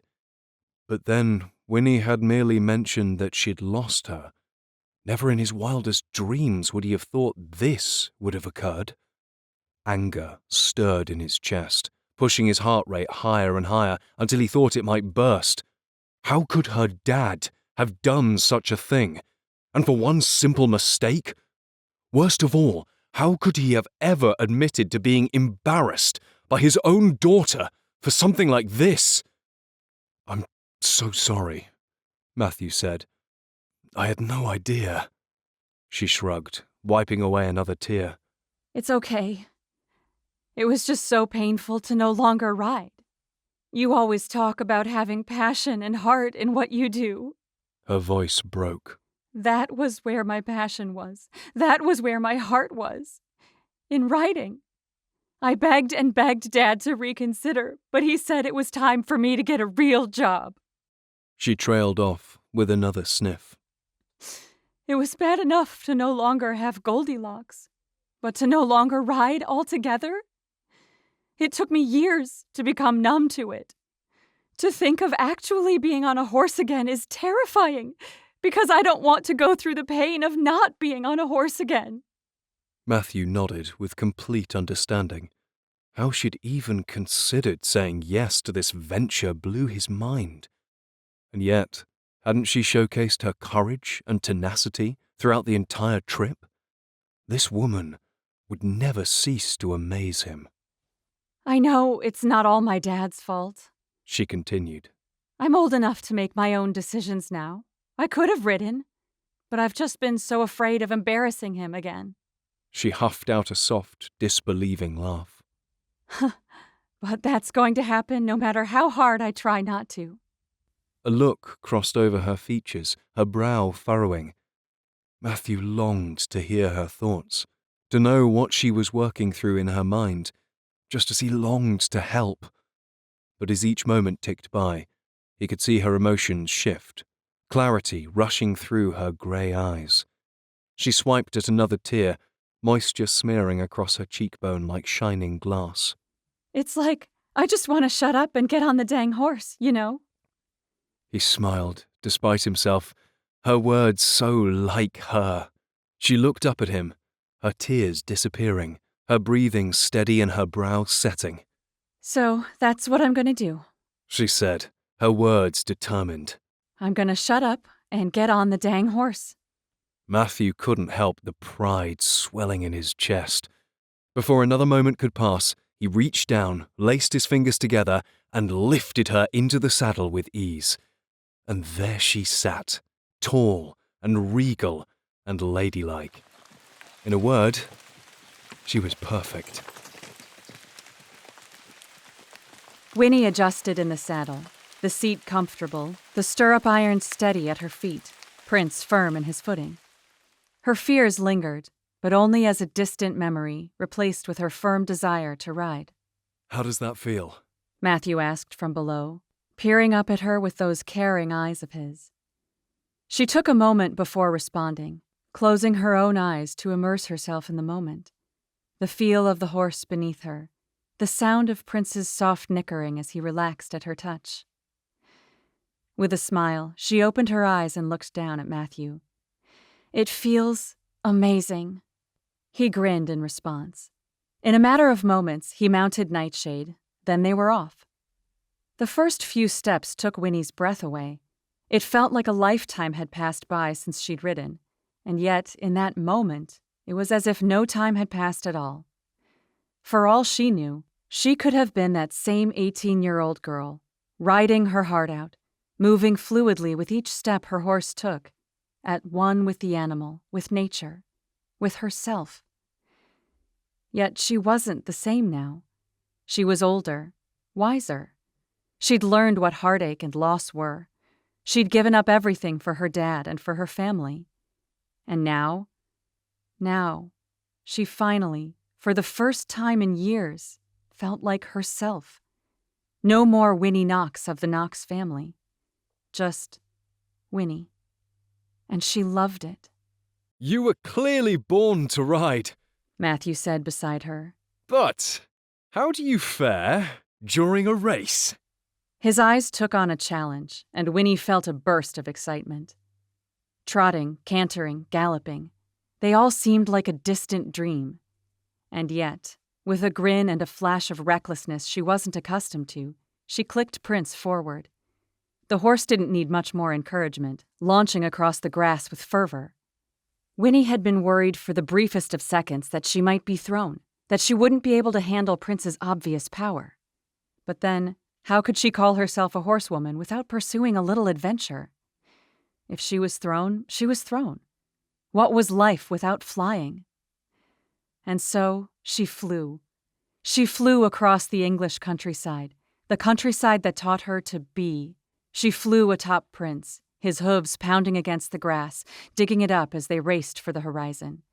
She flew with young Winnie inside her heart, telling her to be brave, to be herself. And she flew alongside Matthew, across the grounds of his family's estate, feeling a freedom she hadn't experienced, a joy she hadn't experienced in far, far too long. A half hour into their ride, rain began to fall, so Winnie and Matthew jumped down from their horses and led them nearby to the shelter of a large oak tree, the branches so thick they could only hear the rain from above instead of feeling it.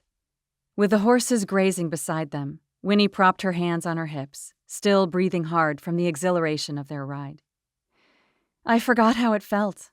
she said, staring across the green expanse, mist blurring the trees in the distance. Riding, I mean. Matthew came to stand beside her. There's nothing like it. There really isn't. And now I'm just mad at myself for waiting so long to do it again.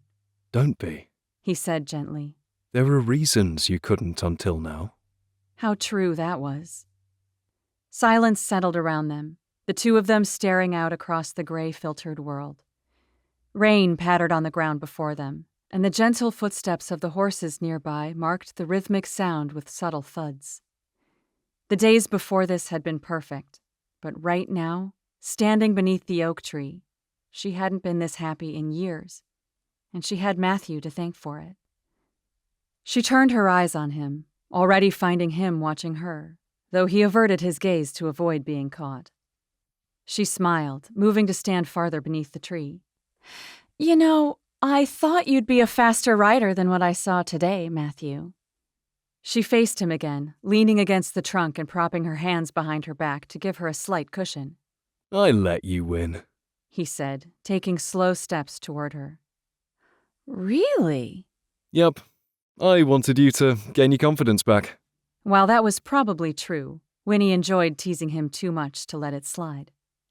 I don't know. I still think Prince and I could beat you and Nightshade any day of the week. He held up a finger, his eyes narrowing as he was nearly upon her. You'd best hold your tongue, Miss Knox. If there's one thing I'm more protective of than even Minnie, it's Nightshade. I should hope so. Minnie was a diva that... Now, he said, taking another step toward her. He was so close now. Winnie had to lean her head back against the tree trunk in order to see him. let us not speak in such a way of the dead. You've written her off, then. He stared down at her, shrugging as he rested a hand on the thick branch that jutted out near her head. I don't know. There's another woman who's come into my life recently, and has made me rethink matters. Winnie's heart stuttered. Oh? She asked, nearly breathless. And who might that woman be? He leaned toward her, his eyes flicking to her lips. Well, I've only just begun to get to know her, but what I've seen, I really enjoy. Is that so? She asked. She stared up at him, her pulse racing, hands still behind her back. She figured that was a good thing, or she'd reach up right that minute and pull his lips to hers. Mm-hmm. She's quite a woman. Strong and brave, intelligent and humble. His words cast a euphoric spell on her, causing her head to spin as he leaned closer, his blue eyes still shining as his voice dropped. She also drives me absolutely bonkers. Winnie scoffed in mock offense, reaching out a hand to swat him across his chest, but he caught it just in time, keeping hold of her wrist. You didn't let me finish, he said, grinning. She drives me absolutely bonkers, in the best way possible. Once more, she was wrapped up in his words as his thumb caressed the inside of her wrist. Because, he continued, his features sobering as sincerity touched his expression. when I'm around her, I can't think straight. When I'm around her, nothing else exists in the world but the two of us. He shifted his hold of her, pressing her own hand against his chest, where his jacket parted. His heartbeat tapped against her skin, the speed and strength matching her own heart. It wasn't always like this, He continued, his eyes focused solely on her lips. but now that it is, I can't remember what life was like before she came into it. That is the effect this woman has on me. He paused, looking at her eyes once again. That woman is you, in case I wasn't clear. Winnie laughed. I gathered. He smiled in return, his throat bobbing as he swallowed.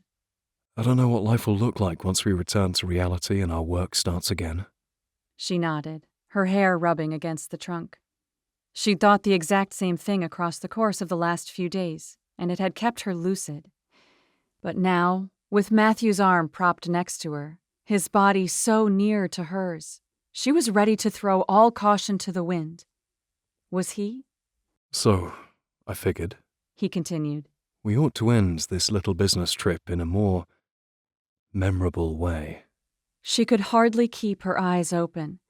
The tapping rain and Matthew's lulling accent were causing her to fall deeper and deeper into the dream she wanted to live in forever. The dream of being held in Matthew's arms. "What did you have in mind, then?" she asked, slowly blinking up at him, though she couldn't focus on his eyes any longer. Matthew licked his lower lip with a growing smile, and Winnie officially lost her mind. I think you know, Miss Knox. That nickname, where once she'd despised the two words, now her heart soared because of them. It was something only they shared, and now it spoke measures of the change that had occurred between the two of them. Slowly, he released his hold of her hand, though she kept it against his chest, and he reached forward to caress her cheek, allowing his fingers to slide back to the nape of her neck. Chills sailed across Winnie's skin in droves, like water flooding the sand on a beach at high tide. She drew in a steadying breath, but it did nothing for the world spinning around her. He leaned closer to her, inch by inch, her eyes on his until she could no longer see straight, and they drifted to a close.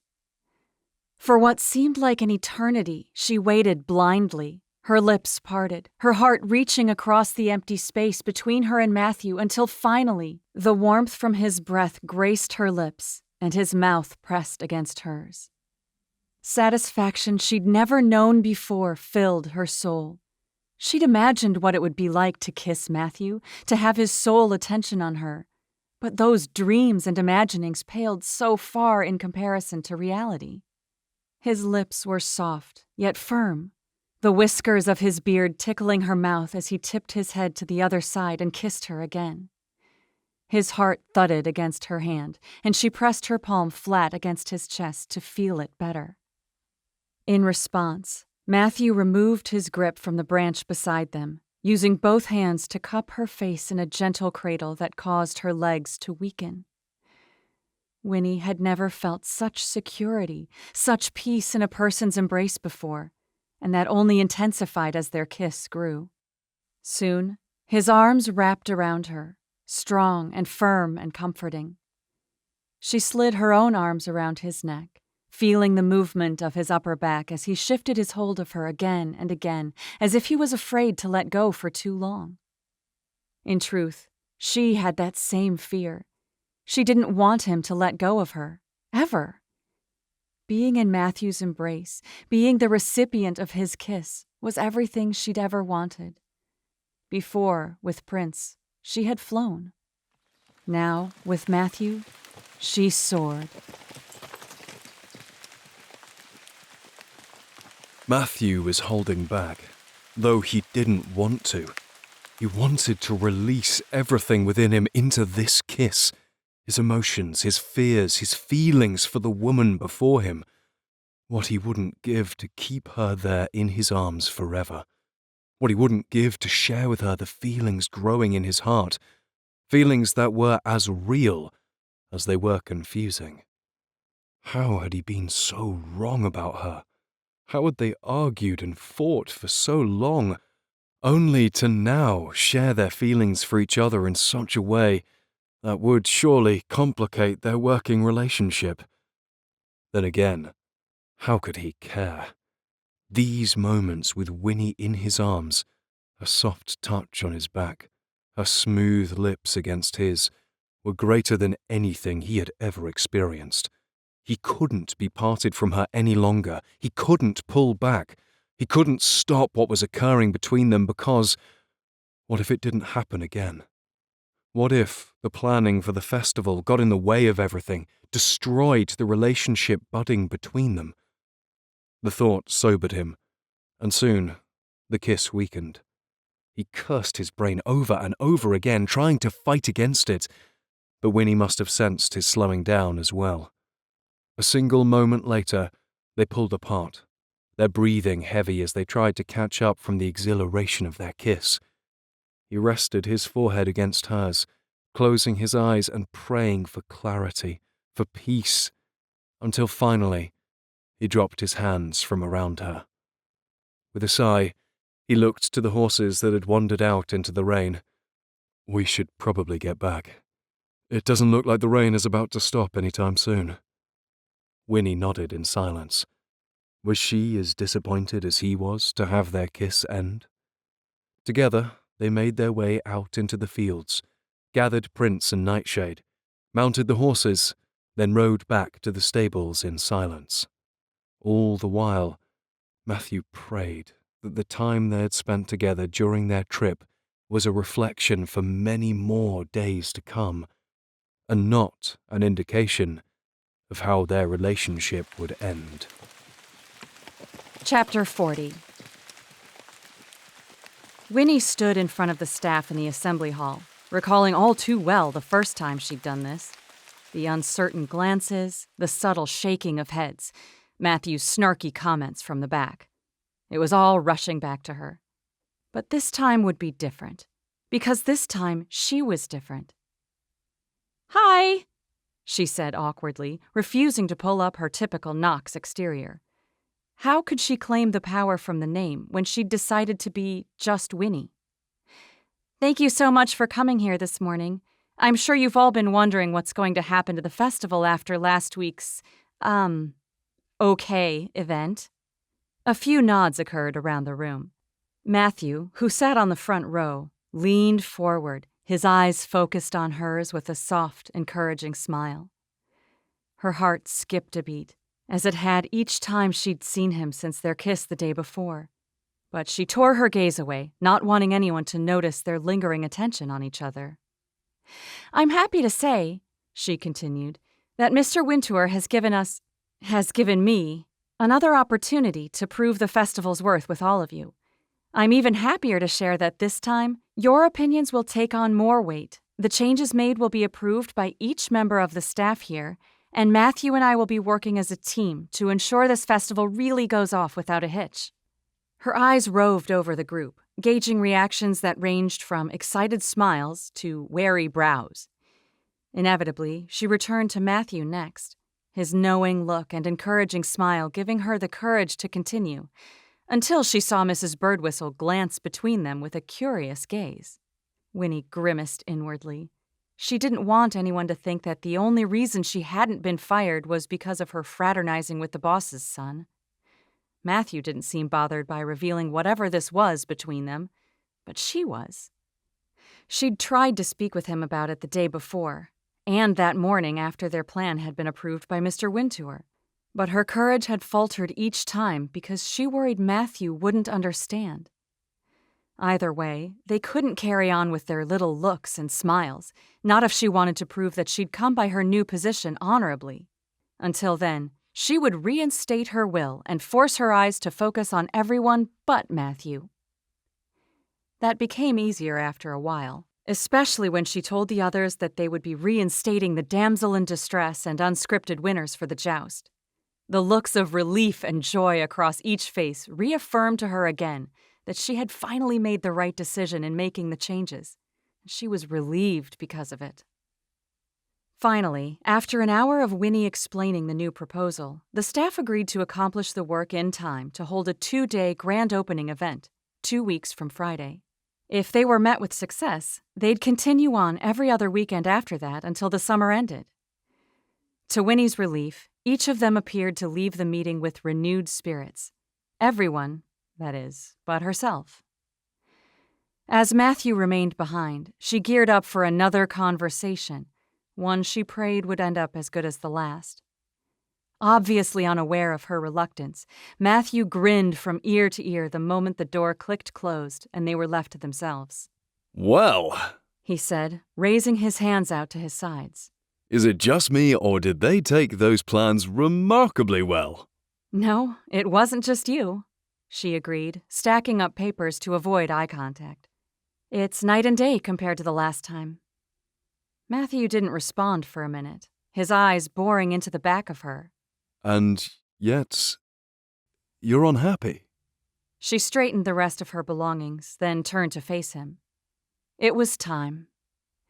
"No, I'm not unhappy with the meeting at all. It's just that—" He looked at her, then nodded, as if he understood the turmoil within her mind. It's just that we need to chat. She nodded slowly.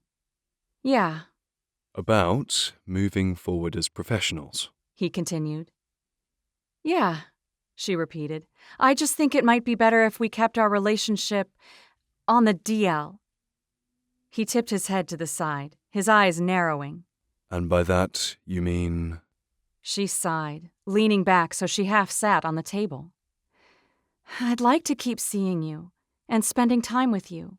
But I think, right now, while things are so iffy with people trusting me, it might be smarter if we didn't do anything that led them to believe that I was given a second chance just because of you and I being together. Her words were disjointed, as awkward out loud as they were in her mind. Luckily, Matthew seemed to understand perfectly. In short, you wish to keep our business ours. Yes, that's exactly what I want, she said. So... He took a step closer to her. that means no more secret looks. She nodded. No more secret smiles. He drew a step closer. That look in his eyes. She didn't know if she liked it. It was far too appealing. She tried to lean back, only then realizing she was stuck with the table right behind her. No more secret His eyes caught hers. kisses. She swallowed hard, trying to remember what they'd been speaking about in the first place. Is that what you want?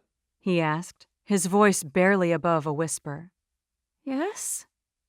The word had come out in a question. She cleared her throat, trying again. Yes, that's exactly what I want. He stood a breath away from her, their bodies so close to touching, a single movement would press their chests together.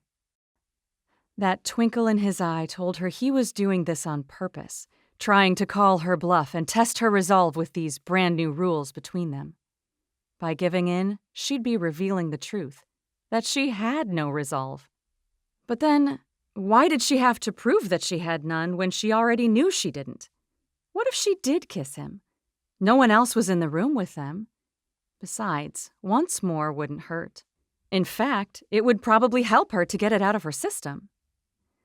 She bit her lip, trying to talk herself out of it. But the more he stared at her in silence, the more her desire grew to wipe that gorgeous smirk off his lips with a kiss he wouldn't soon forget. A kiss that would put the ball back in her own court. Without another thought as to why she most definitely shouldn't do it, Winnie grabbed his shirt and pulled him toward her, pressing her lips against his without notice. He responded at once, and fire burst between them, embers from yesterday still simmering, making it easier for them to jump into the flames. She slid her hands up his arms, allowing her fingers free rein as they inched toward his curls, those curls she'd been dreaming of touching for weeks. All that waiting was worth it, though, as the soft locks slipped easily through her fingertips. Matthew sighed deeply at her touch, and he wrapped his arms around her, his fingers splayed across her back as he pressed her against him. Winnie deepened their kiss, all the while acutely aware of the location of the door, her ears homed in on any sound that may indicate anyone discovering them. This kiss was different than the day before.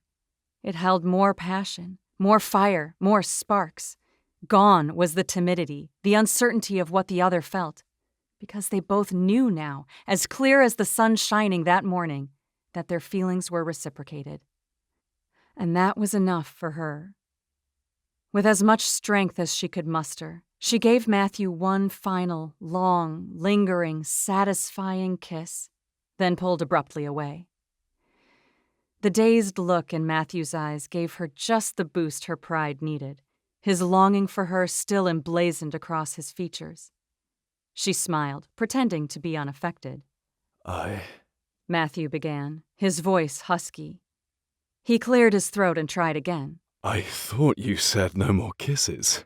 She shrugged. That was just one last time to help us both get through the coming weeks. She smiled, wiping her lower lip for good measure. Just like we promised. I think it did the opposite for me, he said, smoothing down his beard. I was hoping for that, too. She gathered her belongings and headed to exit the assembly hall. Now, come along, Matthew. We've got a lot of work to do. She walked away, feeling his eyes on her until she left the room. Only then did she allow herself to admit how much trouble she was in.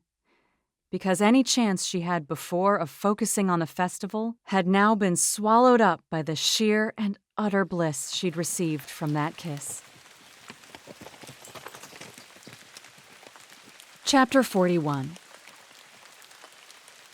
Winnie had thought she'd been busy for the first festival, but that had been absolute circus peanuts compared to this one. Day in and day out, she was solving problems and creating solutions, trying to encourage others while still encouraging herself.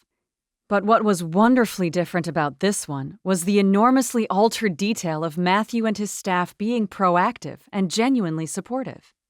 With every change made and every request given, each of them continuously jumped in to help. Winnie wondered if it was in part due to her humility, or because they'd simply caught the vision of the festival. Whatever the reason, she would take it, as she needed all the positivity she could get. Especially when Sunday rolled around. During her family chat, Dad had asked again about the estate. Instead of lying, Winnie used up what little courage she had to tell them the truth. But Arthur promised you that you wouldn't have to remain over the festival anymore, Dad had said. I know, but I didn't— Did you remind him of that? He'd interrupted. No, because this is what I wanted. Never mind. I'm sure something else will come up soon. His words had held a certain amount of intrigue that unsettled Winnie. Dad's scheming never turned out to be a good thing, but she'd done her best to push it aside. She had been done speaking after that, slightly relieved that she didn't have the chance to tell them that this was the most satisfying job she'd ever had, or that she was head over heels for her coworker. Oh, Matthew. The two of them had become nearly inseparable. Despite their best intentions, neither of them were true to their word, taking every opportunity they had to steal away on another horse ride, kissing beneath the oak tree that had swiftly become their spot, and returning to Foxwood at different times to avoid looking suspicious. At this point, however, Winnie didn't care if others found out about their budding romance. She was going to prove her abilities this time if it was the last thing she did, not because she wanted to, but because she had to. As the weeks flew by and her attachment to Matthew and his family grew, she began to feel the weight of what would occur if she didn't succeed. She couldn't face the humiliation of begging for another chance from Mr. Wintour, which meant she'd have to go crawling back to New York, or worse, crawling back to Dad, who would take it upon himself to find her more work. She'd never hear the end of it from him or her family. She'd be the one who failed again, the one who embarrassed them again.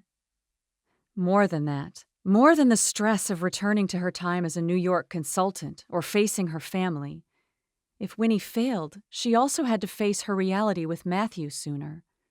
What would happen if she was forced to leave early? Would they be able to stay together, her life in New York and his in Yorkshire?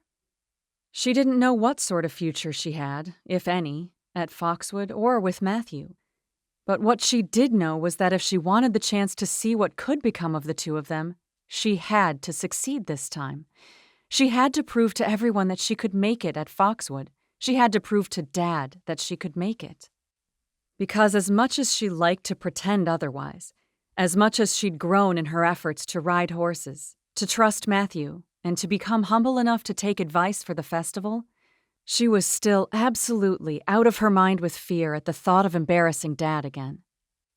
Every day the festival inched closer, she grew more and more unsettled, despite her desperate need to remain focused. Because she was still a Knox, no matter what she liked to pretend. And as a Knox, she could no longer accept failure.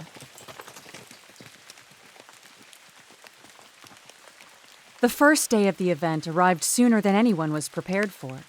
And yet, somehow, as Winnie wandered the grounds of the medieval festival, she couldn't believe her eyes. They'd done it. They'd actually done it. Not only were the grounds filled with hundreds of guests, more than 20 booths, and dozens of opportunities for historical engagement, education, and enrichment, But the sun was shining after a week of rain, and smiles stretched across the guests' faces in countless numbers. Things weren't perfect, of course. She still had hiccups to swallow and wrinkles to iron out, but overall she couldn't believe how well the festival was turning out. Taking a minute to herself for the first time in what felt like weeks, Winnie walked around to admire the work alone, greeting guests and workers along the way in her jeans and wellies that Shar had permanently gifted to her. She loved those horrible little boots, each step making her smile as she passed by the archery and the axe-throwing, the maypole and the photo-op stalks. Next, she observed the armorist, the female farrier, and the blacksmith who had come down from Scotland, thanks to a suggestion from Matthew's friend, Graham. Their tents and beyond filled with guests asking questions about their processes. Beside them were more booths filled with wood carvers, professional painters, calligraphy artists, storytellers, puppet shows, glassblowers, and a dozen more tents overflowing with local goods for sale from people who lived in Grassington and other neighboring villages. Further up were the food tents. The cabbage chowder had been replaced with huge turkey legs and bread bowls, and the smell of roasted meat, warm beef stew, bread, and all manner of sweets, from plum tarts to sugared almonds, tickled her nose and caused her stomach to rumble in protest that it wasn't already being filled with such delectable foods. It turned out that hiring a professional historical cook to help Mrs. Porter ended up being one of their saving graces, as the feedback for the food was already coming in as more than favorable. Winnie paused behind a group gathered in the center of the booths, watching in delight as the juggler launched egg after egg into the air, handling them with ease. The entertainment they'd found was stellar this time. Along with the juggler to occupy those waiting in lines, they'd also hired a flame breather, a few jesters, acrobatics, and even a fortune teller, played by their very own Mrs. Birdwhistle, each entertainer and each actor dressed in bright costumes reminiscent of the medieval era. One of Winnie's favorite activities was the dragon being fought off by children playing princesses and knights, each dressed in gowns or armor as they fought off the terror, who just so happened to be played by Shar's now boyfriend. The excitement on the kids' faces and the joy each parent clearly exuded was enough to make Winnie's day entirely. After defeating the dragon, each of the children were rewarded with a complimentary plastic scepter, sword, or crown, making the day of both child and parent alike. Fortunately, Winnie also had the foresight to hire a photographer, a freelancer from London, Liam Everhart, to capture those moments. Winnie found him taking photos of the kids attacking the dragon, and she wandered up to him to see how things were going. Excellent, He said, his voice buttery smooth. He flipped through some of the photos to show her. My wife said the knights had come out now, so I'll be heading up that way shortly to capture them next. Perfect, Winnie said. I'll go up there now myself. She left the photographer to his business, then made her way to the booth where his wife, Claire, had set up flower crowns and small bouquets for sale, all items from a flower shop she ran down in London. The husband and wife had come as a package deal, and Winnie was glad of it, as the line trailing out from the woman's booth was twice as long as anyone else's. Everything all right, Claire? Winnie asked as she walked past. Claire beamed. More than all right, she said, her American accent standing out to Winnie after so long being surrounded by so many British ones. The two had a great deal to chat about over the last couple of days, once they'd discovered they were both from the States, and Winnie had been glad to have found a new friend in someone. Liam said you spotted the knights, Winnie asked next. Yes, up by the armory tent, Claire said. Winnie nodded her thanks, then made her way toward the historical section of the festival, where exhibits of armor, shields, horseware, and other artifacts were put up on display. Sure enough, as her eyes scanned the area, she found two of the knights chatting with a group gathered around them, one of them posing for a picture with a gaggle of teenage girls, and the other, Matthew, speaking with a family with young children. Winnie had been relieved when they'd all agreed to walk around the crowds before the tournament, hoping to ramp up the guests' interest in watching the joust. By the looks of it, it seemed to be working. She watched Matthew for a minute, admiring the armor covering every inch of his body, though he held his helmet in his hand. As he moved from the family, the teenagers, who had been speaking to the other knight, came up to speak with him, saying he looked just like Sir Ulrich from Gelderland, And Winnie couldn't help but smile. That had been her first impression of Matthew, too. She admired him for a minute. His shoulders in the armor, his curly hair styled to perfection, the smile on his lips as he posed for photo after photo. How had she, Winnie Knox, been so lucky to have won his favor? She didn't know how long she'd been staring until Matthew turned his gaze on her, and her heart leapt. His eyes remained on her. That same old sultry smirk that had filled her dreams for weeks were now filling her mind awake. The girls asked for another picture, but Matthew rested his gauntleted hand on his heart and spoke with them. Alas, I must bid you all adieu, as I speak with my fair lady boss yonder. Winnie grinned. The idea for the knights to speak in such a way had been his, much to everyone's surprise. Well, everyone's surprise but Winnie's, of course. To her delight, he strode directly toward her, his armor clanking as he passed by others, nodding his head to them before reaching her. Greetings, my lady, he said with as much of a bow as he could manage in his armor. Good morning, Sir Matthew, she said with as much of a restrained smile as she could manage. You seem to be enjoying yourself. Ah, how could a humble knight not, being treated with such love and wonder by everyone around him? Particularly by the ladies? She asked, raising a teasing brow. He cleared his throat. Yes, I do apologize. I fear flattery sneaketh into my brain and muddleth my senses. She almost laughed at his words. But allow me to make it up to you, my fair Lady Winifred. Without warning, he knelt down in front of her, taking her hand in both of his and peering up at her. My mind of late hath been occupied solely by you, my lady. Oh?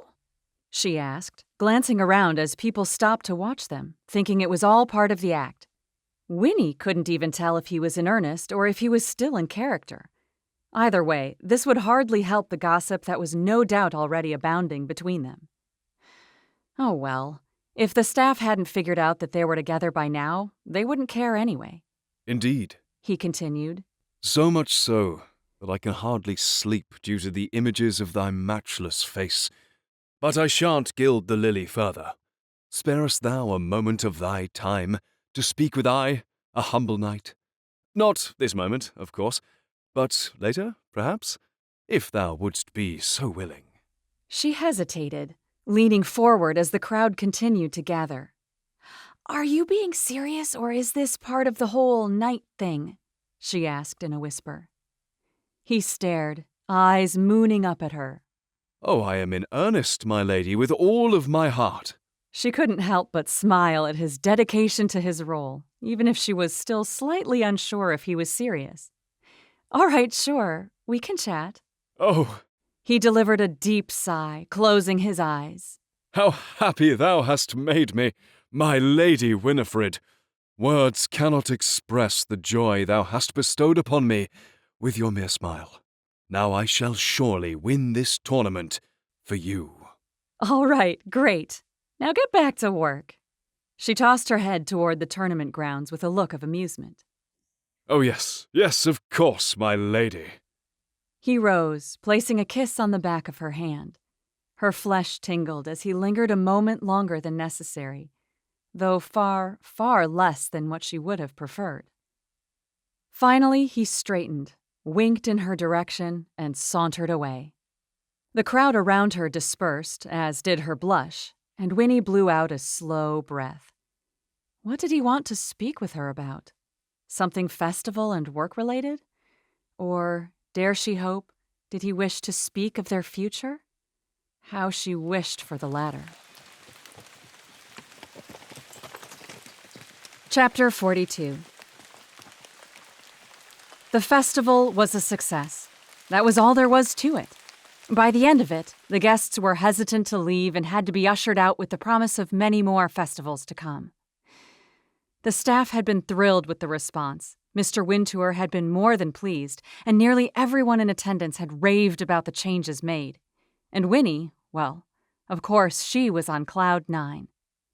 After praising the staff for their hard work and receiving a great deal of praise from Mr. Wintour himself. I knew you could succeed with your heart involved. I hope you're ready to help Foxwood now. Winnie made her way back to the house, floating with glee. She'd done it. She'd pulled off a successful festival. She'd proven herself to Mr. Wintour. She would finally make her family proud. And it was all thanks to Matthew. She pulled out her phone and sent him a quick text, having not seen him with the rest of the staff after the event. Winnie. Hey, were you serious about talking later today? I'm ready when you are. I've got some things I want to share with you, too. Wink emoji. In an instant, he responded. Sir Matthew. Ah, my fair Lady Winifred. Sir Matthew. GIF of Mr. Bean bowing. Sir Matthew. I was absolutely serious. Give me an hour to get out of character and shower. We can meet by the archery targets. Winnie. I'll be there. Sir Matthew. Can't wait. Kiss, kiss. Winnie allowed an airy sigh to escape her lips. She was a total sucker for Matthew's fake kisses, almost as much as she was for his real ones. And now they would be able to last that much longer. She'd have months now at Foxwood, which would allow them plenty of time to spend with each other, and plenty of time to decide on a future together. Everything was perfect. Absolutely perfect. She reached her room, ready to shower and wind down from the busy day, but her phone buzzed. A smile caught her lips. Was Matthew calling to tell her he couldn't wait a minute longer to see her, to hear her voice? She pulled up her phone, and her smile vanished. Dad. Why was he calling? Usually, she'd ignore him until she had enough gumption to deal with him. But right now, she was absolutely ready. He would be relieved to hear that she was finally placed in charge of the estate. But would he be proud of her work for the festival, too? She swiped the phone call to accept it. Hey, Dad. Winnie, you sound chipper. I am, she said with a smile, sitting down on her bed and propping her feet up. I've just had an incredible day. Well, I'm about to make it even better. She tried to inflate her spirits again, Dad's lack of interest in her words causing her to sink. Oh? Yep. I've just received word from my contacts in Chicago. You've finally gotten out for working with the Wintours. Winnie froze, her heart sinking so low she could hardly feel it beating against her chest. What? What do you mean? Well, after Arthur pulled that switch on you, forcing you to prove yourself before giving you the job he promised, I couldn't take it. No one treats a Knox like that. Not even a ritzy Englishman. Winnie's mind swirled. He and Mr. Wintour were friends. Why was he talking about him like that? Anyway, I called in a few favors from friends and, well, long story short, Chris and Sons wants to hire you. I promised them you'd be there by Sunday. Winnie could hardly breathe. She sat upright in bed, her hand to her brow. Wait, what? His sigh was audible. Were you even listening to me? Yes, of course I was. I just don't get it. Chris & Sons was a highly reputable company that specialized in the software used for creating apps.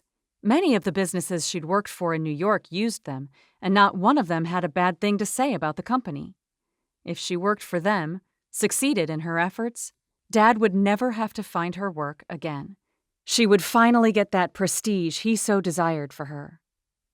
But at what cost? Certainly nothing she wanted to pay. What don't you get? Dad asked impatiently. You were mistreated by someone I thought I could trust.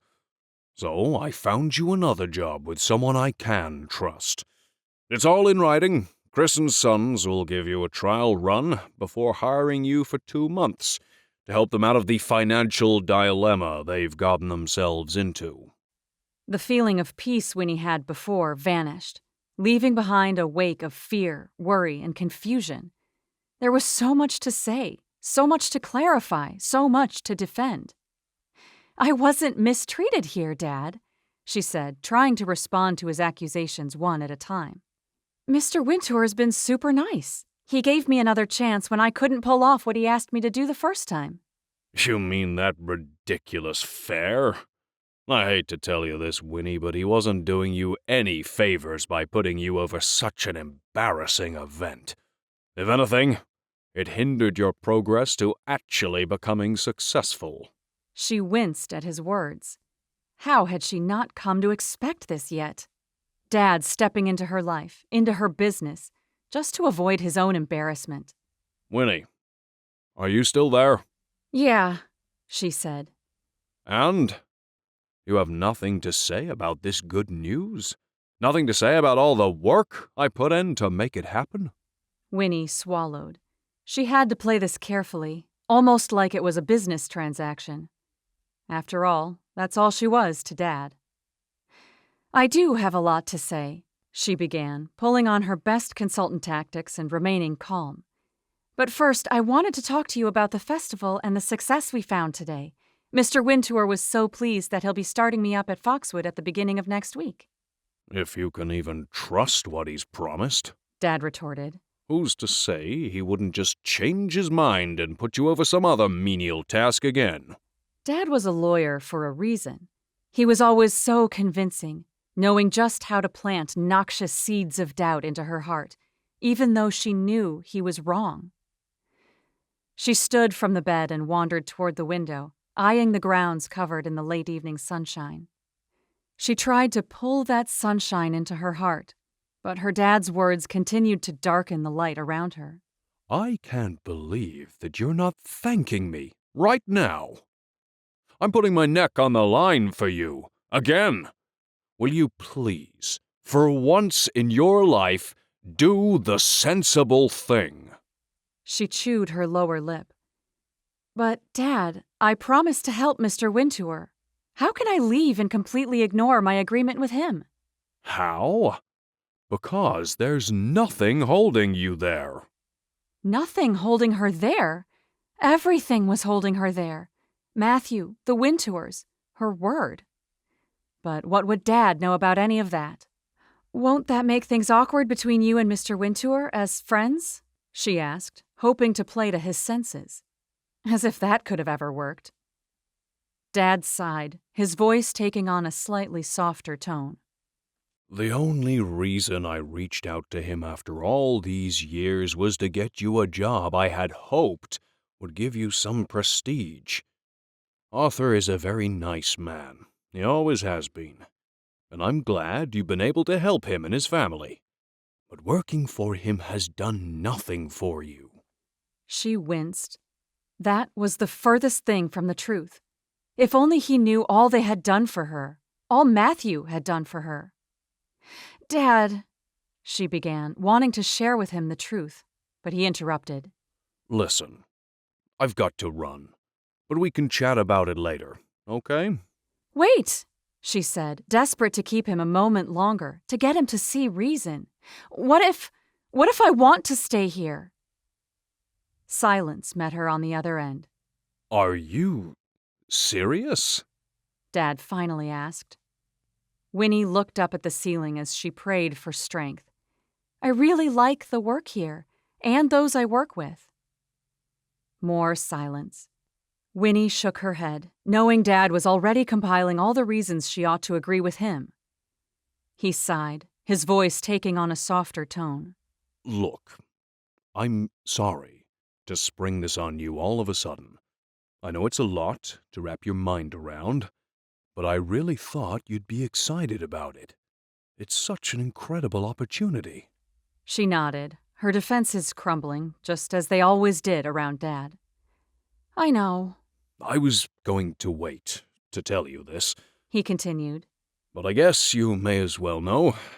I have it on good authority that if you do this job, and do it well, I'll have an in with Chris and Sons. Your mom and I would become their go-to firm. I don't have to tell you how much credibility their company would lend to ours. Knox family law would be put on the map in ways we've only dreamed of. And it would be all thanks to you. Right, Winnie? Be like Fort Knox. She winced, discomfited by the phrase returning to her mind. I guess. You're still not convinced? How could she be? How could she ever be convinced to leave the life she wanted to pursue in England, with the person she wanted to pursue it with? I guess I just don't get it, she said, doing her best to speak up, though her courage had all but fled. Why would they bring you on as their permanent lawyers only if I agree to be their consultant? I'm nothing special. Dad was silent for a minute. It's complicated. An inkling of indignation slid through her veins. I'm sure I can understand it, Dad. Again he sighed. I guess I came on a little too strong with Mr. Chris when we first met in person. I told him the vision of what I had for his company, and apparently he was scared off by all of my ideas. Winnie listened carefully, though she didn't find it difficult to believe that Dad had come on too strong. That had always been her issue with him, too. Anyway, I got the idea that he prefers a much less direct approach. He added. Which is where I come in? She guessed. Exactly.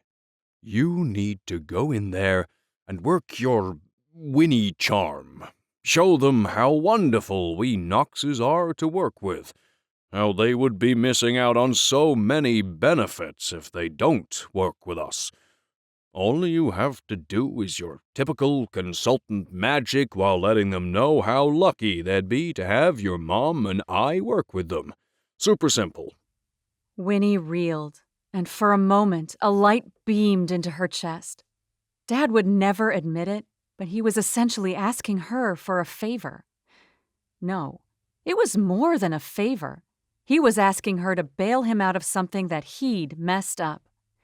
She'd never known him to ask for help before, and he'd asked her. She had no qualms with the job at all. In fact, she knew she'd succeed with helping Chris & Sons because she'd previously excelled working with other software-based companies. Did that mean Dad had the same faith in her? You do know who you're talking to, right? She asked. Of course I do, He said, clearly impatient. Winnie. She grimaced, reality setting her firmly back on the ground.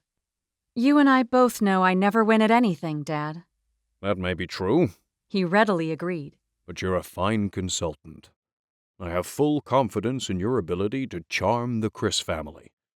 Once they meet with you, there's no way they won't hire you. Winnie pressed a hand to her pulsing brow. She knew how Dad worked. Build someone up to get his way. It was his oldest trick. So why was she falling for it? Why was she falling for his overdue compliments and his supposed faith in her? Fortunately, there was one continual thought still grounding her. What about Matthew? She wanted to help her dad. Really, she did. But to give up so much of what was almost within her grasp, a potential future with a man she could see herself spending forever with, finding joy she'd sought for so many years. She couldn't agree to that. I don't know about this, Dad, she said softly. I just don't know. Again, silence met her. Winnie, He began after a moment, his tone losing its softness from before. how many times have I helped you find consultant jobs? The weight of the past few years settled on her chest, her bones pressing uncomfortably against her heart. How often did I support you in your endeavors? He interrupted. Winnie didn't bother responding now. He wouldn't hear her words. How frequently did I pull you under my wing, He continued. urging you to keep going when you failed time and time again? The weight pushed down harder, her breath coming in labored bursts. Of course Dad would see his actions as supportive instead of oppressive. After all, he never did anything wrong. I don't wish to pressure you, He said. but after everything your mother and I have done for you, after all the sacrifices we've made, if you can't do this one simple thing to help us, your parents, who love you more than anything, Do you even wish to be a part of this family at all? She bit the inside of her cheek and closed her eyes. He didn't want to pressure her? That was exactly what he wanted to do because he knew pressure worked. It cracked even the hardest of metals and the strongest of desires. It cracked even the happiest of spirits. And Winnie's had already suffered an irreparable fracture. So, can I rely on you to help us, Winnie? Dad asked. Winnie pushed aside her feelings. She didn't have a right to them anyway, just like she didn't have the right to her own dreams or her own life. Dad said, not even allowing her to answer. Listen, honey, I've got another client calling. I really need to take this. She barely heard his words, her heart numb. Sunday, she murmured. I wouldn't have time to go home first? Home. Home wasn't in New York. It certainly wasn't with her parents. In truth, she would be leaving the only place she'd ever really felt like she was home. She would be leaving the only person she'd ever felt at home with. No, Dad replied. the deal is for you to arrive in Chicago by Sunday. She nodded in silence. Winnie? Yeah. Can I tell them to expect you on Sunday? Sunday. That meant she had to leave tomorrow morning. Leave. So that was it. She was just giving in. A single tear rolled down her cheek, but she didn't bother to wipe it away. What was the point? She would just shed more anyway. That much was inevitable with her leaving Foxwood. She didn't have any other choice.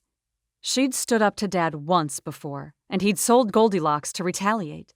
She'd only tried to tell him now that she wanted to stay at Foxwood, and what had he done? Manipulated her until she'd agreed to leave. She knew his actions were controlling. She knew they were wrong. But he needed her help. Maybe if she did this one thing for him, he would be satisfied, grateful, maybe even proud. Then she could create some distance between them, live out her life the way she wanted to. Winnie, Dad said, his tone strained. I need an answer now. Yes, she said softly. I'll be there on Sunday. That's my Winnie. Dad responded in a distracted tone.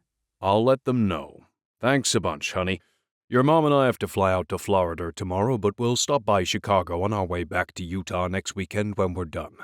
That way we can catch up and see all your progress. Winnie didn't bother saying anything back. He was done listening. Anyway, He continued. gotta run. Love you, honey. See you soon. Bye. Slowly, Winnie lowered the phone, staring out the window at the landscape of Foxwood that she'd grown so accustomed to. The green fields, the wild, tangled trees, the flags from the festival. How could things change so suddenly? A few minutes ago, she was planning a future at Foxwood. And now she was replacing those dreams with images of a life in Chicago, tethered to Chris and Sons, tethered to consultant work for companies she didn't care about, tethered to Dad with no hope of escape. No hope and no joy. That's what awaited her outside of England. That's what awaited her without Matthew in her future.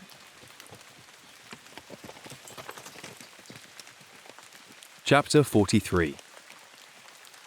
Matthew pulled back another arrow on his bow, lined up his shot, and released.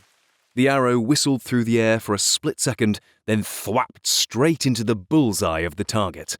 He smiled with satisfaction at his 3 arrows centered on the board, nestled in a crook of trees 70 feet away.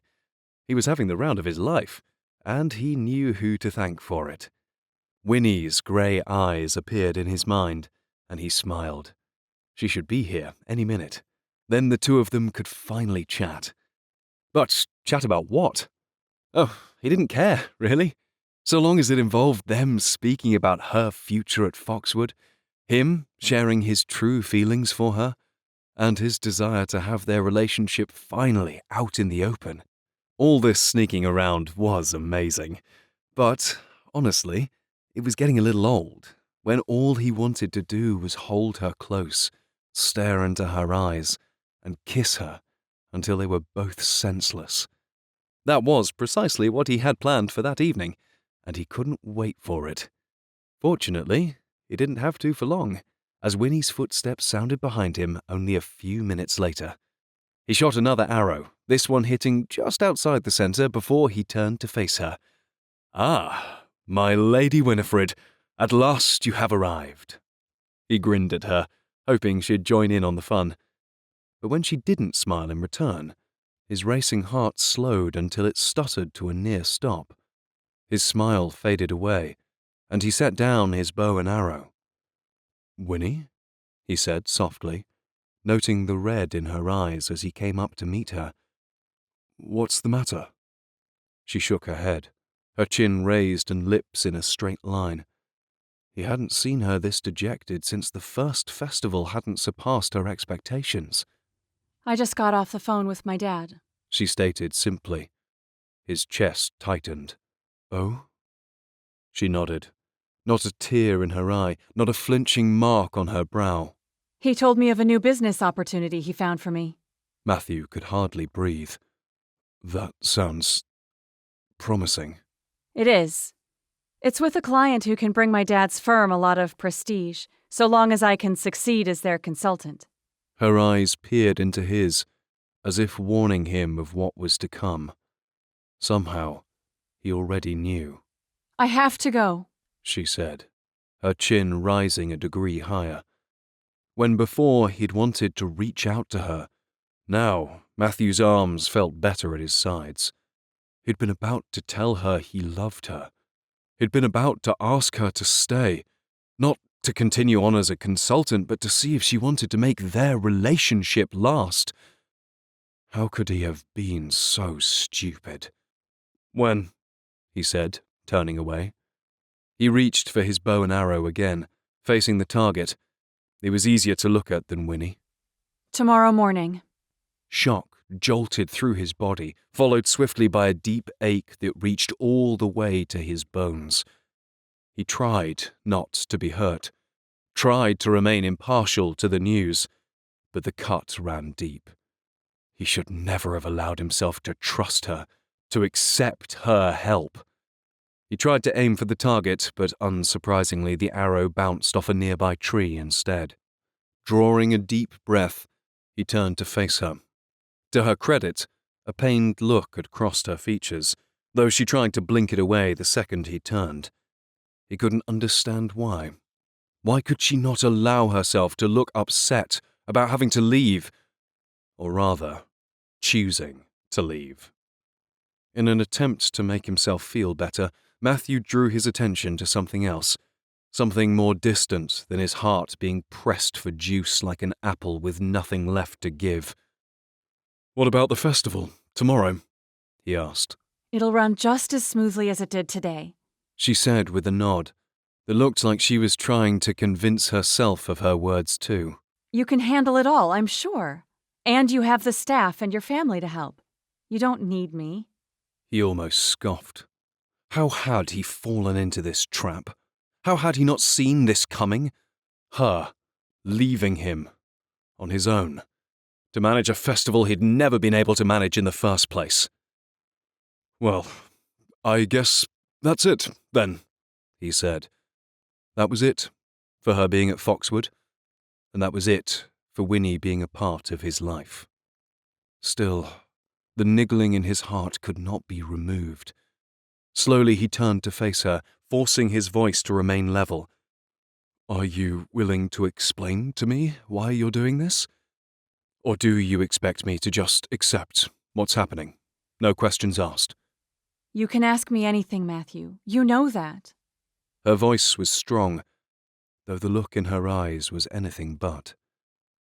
"Then, why are you going?" he asked. Because my dad needs help. Despite Matthew's desire and attempt to remain cool, indignation simmered in his belly. Not for Winnie, but for her father. "Your dad is a grown man with an established firm. I'm sure he could handle this on his own." No, you don't get it. She broke off with a sigh. He asked for help. He's been trying to build up his firm for years, and he finally found the company to help him do it. But he's worried that the deal will fall through. He's asked me to help him, Matthew. Me. She took a step toward him. Do you know how long I've waited for this? For him to see my value? For him to trust me? If I can make this work, I think he'll finally be proud of me. Matthew longed to shout out how nonsensical she was being. They both knew she'd never be enough for her dad. He was just that sort of person. She'd said so herself. But then, who was he to talk? From the time Winnie had arrived at Foxwood, Matthew had wanted to make his own dad happy, wanted to make him proud. Such was the prerogative of children and parents. The difference was, though, that deep down, Matthew had always known that his father was proud of him, no matter how many mistakes he made. But Winnie? She had never been given that luxury. No, that basic human right. Matthew? Winnie's voice pulled him from his thoughts. What are you thinking? She asked, her voice holding a tentative tone to it, as if she was afraid to hear the truth. He proceeded as carefully as he could, not wishing to injure her the way she had already injured him. Does your dad really need you? Or is he just using you? Winnie tipped her head to the side, her lips pulled into a frown. I'm not stupid, Matthew. I know he's using me. But after everything my parents have done for me, what kind of daughter would I be if I didn't help them? She paused with an impatient sigh when he didn't respond. Don't you get it? I think I can turn this around to benefit from the job myself. I'll get prestige, experience, and like I said, I'll have finally earned Dad's pride and trust for myself. You shouldn't have to earn it, he said softly. Yeah, well, I wasn't lucky enough to have been born into a perfect family, Matthew. Her brow furrowed, her voice tense, as she responded defensively. That's what we Knoxes do. We come from a cutthroat environment. If we don't act how we're expected to, we get left behind. And that's exactly what will happen to me and to my dad if I don't do this. So that's what matters most to you? Not getting left behind in a corporate world? She looked away. No, helping my dad is more important. Her answer was weak, her tone unconvincing. Why? He asked, desperate for her to admit the truth. Because not helping him would be selfish. That's not true. Not when it makes you sacrifice your own needs. Your hopes and dreams are just as valid as everyone else's, Winnie. Maybe in a perfect world. Not in mine. He shook his head, trying to keep his frustration at bay because he knew it was only a mask for the pain pinching at his heart. Your intentions are honorable, he said, but they're flawed. You're not leaving Foxwood to help your dad. You're leaving because you're scared. Tears brimmed in her eyes. He had found the truth. His heart softened, and he dared a step towards her. I get it. You're scared to stand up to him, to stand up for your own dreams. I would be too. Giving up is easy. But following your heart? That takes courage. He paused, praying his words would have some effect on her. But when she shook her head, all hope fled. I'm sorry, she said softly. That is courage I don't have, and a choice I don't have either. Her words pricked at his heart, his will to continue slipping through his fingers. Everyone has a choice, Winnie. You can choose to stay here, or you can choose to leave. It's as simple as that. Nothing is ever as simple as that, she replied. Matthew didn't respond. What was the point? She had already made her decision. I don't want to go, she whispered, her voice breaking. Their eyes connected, tears brimming in those grey pools he had grown to love. The last few weeks have been... Her words trailed off as Matthew shook his head. He couldn't bear listening to what she had to say. It's fine, he said. You don't have to do that. She nodded, her shoulders slumped forward, her expression dejected. Matthew wished he could step in, call her dad and demand that he release Winnie from his manipulative behavior and force him to acknowledge how he was ruining his daughter's life. But just like Matthew had told Winnie, it was her choice. Without another glance, he turned away from her, unable to bear the sadness in her eyes any longer, his vision clouded by hurt. I really am sorry, she said, her broken voice breaking him. I know, he said, staring at the target as if the arrows were pierced into him. I only hope you find the courage to seek your own happiness, wherever that may be. She didn't respond, but a few moments later, her retreating footsteps sounded across the pathway behind him. With all his power, he fought the desire to look back at her. It was time to let her go. Time to move on. Time to remember that even though he may not be a disappointment to his father, he would always be a disappointment to himself, because he'd failed to capture the heart of the only woman he'd ever truly wanted. The only woman he'd ever truly loved. Chapter 44. Flight 311 will be boarding for Chicago at 11:31. Flight 311 boarding shortly. Winnie stifled a yawn as the announcement sounded out across the airport's intercom again. She'd woken up at the crack of dawn, escaping Foxwood without running into a soul, and zipping her way to Manchester Airport, where she'd said her final farewell to the Aston Martin. Of course, that was the easiest of her goodbyes. Mr. Wintour had been understanding, if not disappointed, and had suggested she return if she ever had the interest to.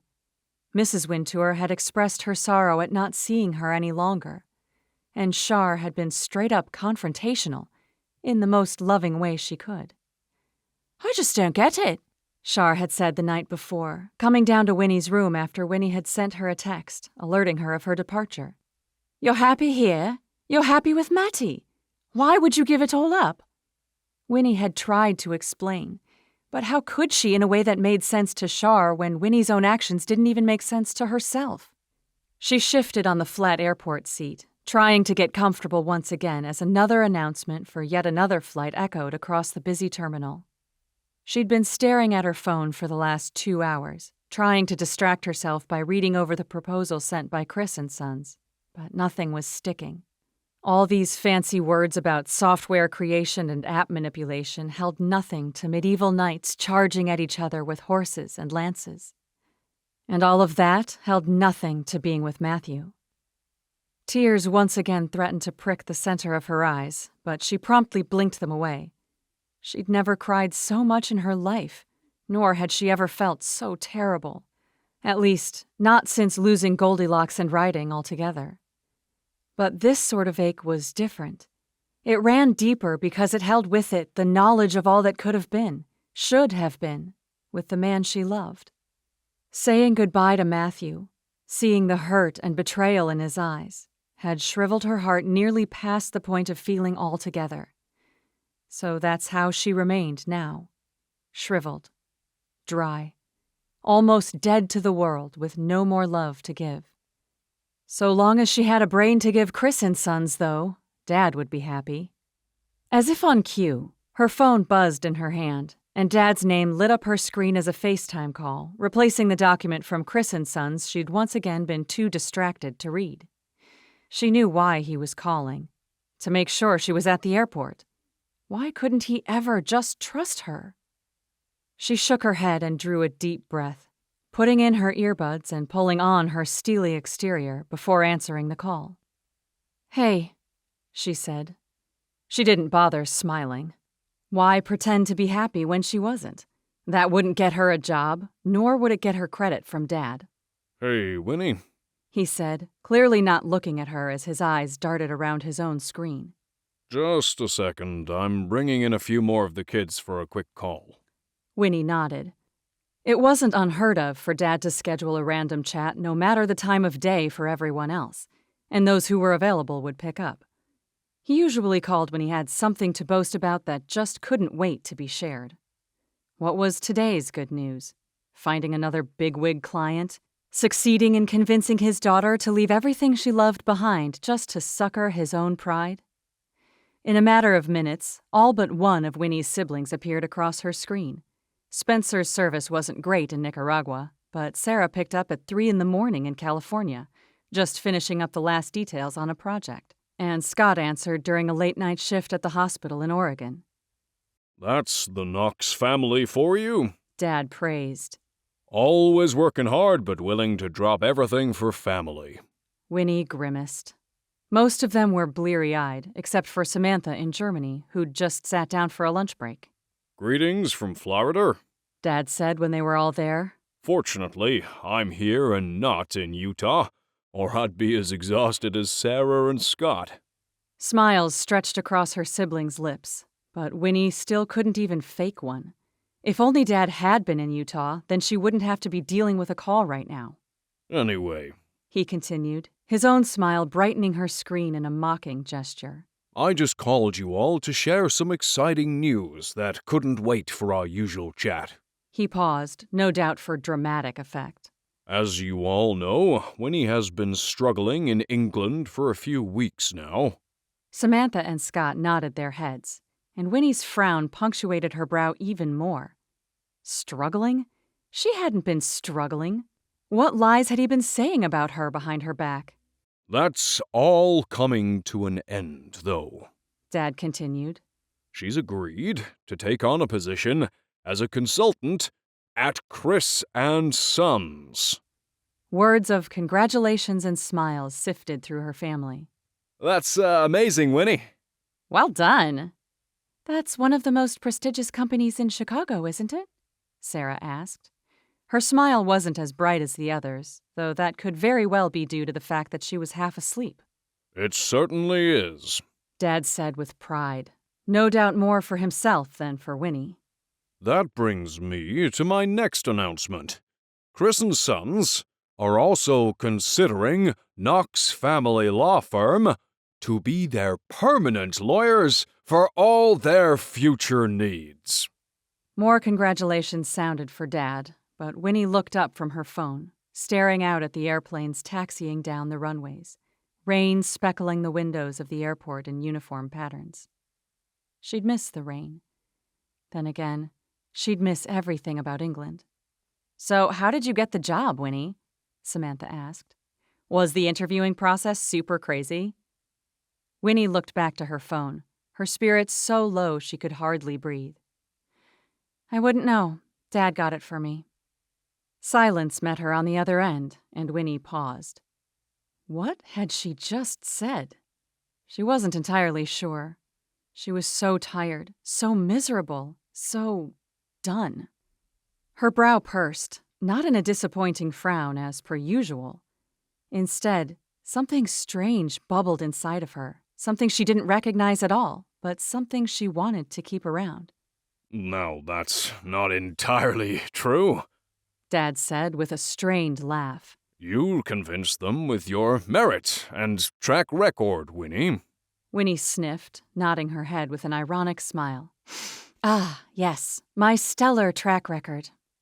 More silence. What on earth was going on with her? Why was she being so snarky, so vocal? And why was she enjoying it? Even Dad seemed stunned by her actions. So does that mean you finished with the festival then? Sarah asked. She'd been the only one to have ever texted Winnie about the job at Foxwood. Of course she would be the only one to ask her about it now. Apparently, Winnie said. Dad said I was done, so here we are. There was that feeling again, that foreign feeling of freedom? Lack of care? Whatever it was, it rose as she sensed her family's discomfort. Discomfort that was only there due to her honesty. They were no doubt wondering what was going on with their baby sister. How did the Winters take it? Sarah asked next. Winnie's joy dampened at the memory of the Winters and their kindness to her. But instead of stamping out the feeling of freedom altogether, she kept hold of it, longing to feel that satisfaction again. "They couldn't understand why I was leaving," she stated simply, "and I couldn't explain it to them either. Not in a way that made sense, anyway." Dad gave another tense chuckle. I'm sure they can all understand that business is business. You simply received a better offer and accepted it. Oh, the Wintours knew business, but they knew heart more. Winnie's own heart thudded against her chest. The freedom she clutched tightly in her hand grew, feeling stronger, more malleable. Could she maintain this feeling? Take it and run with it for longer? "You know what, Dad?" she began, testing the waters further. "I'm not sure that I did receive a better offer." Dad stared at her through the phone, her siblings deathly silent, each of them in shock. But their reactions, oddly enough, only proved to lend her more courage. "In truth," she continued, "I loved working on the festival with the Wintours. I know you don't want to hear that because it's embarrassing for a Knox to admit enjoying a simple job and a simple life. But I don't care anymore. I loved it there." Speaking the words aloud unleashed a current within her more powerful than she'd ever felt before. The freedom at her fingers was now so commanding she could no longer maintain hold of it, and it spilled from her hands in droves like sunshine that couldn't be contained. She was done. She was done being silent, of following exactly what Dad told her to, simply because he wanted to grow his own business for his own prestige. If she was being forced to do something she didn't want to do, she was going to let them know about it. "I've felt more joy there than I have in all my other jobs, all of my other prospects combined," she said. "But now I'm being—" Dad sighed, cutting her off. That's great, Winnie. I'm glad it was so good. But I've got some things to see to before my workday starts, so we're gonna have to call it a day here. Winnie scoffed, shaking her head in disbelief. Of course, he'd end her words prematurely. He didn't want to hear how she really felt. He just wanted her to blindly agree with everything he said, just like she always had. But what if she didn't want to be that person anymore? What if she wanted to be just Winnie? She'd learned enough from interacting with her dad that chasing after money and acclaim led to nothing but stress and unwanted pressure. But from the Wintours, from Matthew, she'd learned that passion and heart, that sacrifice for those in real need, led to true happiness. What she was doing for Dad wasn't that. What she was doing for him wasn't what she wanted to do. It was what Dad wanted her to do. And yet, following him had been her choice. All at once, something clicked within Winnie's mind, a light switching on and brightening the darkness she'd been trapped inside for years. It was her choice, just like Matthew had told her. How had it taken her so long to figure that out? "Wait," she said, as if her voice was coming from a different person. Then again, it was, because she was different. "You can wait a few more minutes for me to finish." Dad stared at her in silence, as did the rest of her siblings on her small screen. Instead of those stares intimidating her like usual, strength poured into Winnie's heart. All right. Dad said after a moment, clearly struggling to give her permission. Go on, then. Winnie drew a deep breath. She wouldn't be rude, nor would she blame her dad for her struggles. Not anymore. That blame had held her back, had prevented her happiness for too long. But now Winnie was an adult. She was changed. She was ready to be free. "I rode a horse again," she stated simply. Sarah smiled. Dad's jaw twitched. Everyone else merely watched in surprise. "That was something I hadn't done in more than a decade," she continued. Because you chose to do something more sensible. Dad said. "No," she corrected. "Because I was persuaded to do something you thought would bring the Knox family name more prestige than your daughter accidentally falling off a horse." His lips thinned. "I'm not going to blame you any longer, though, Dad," she said.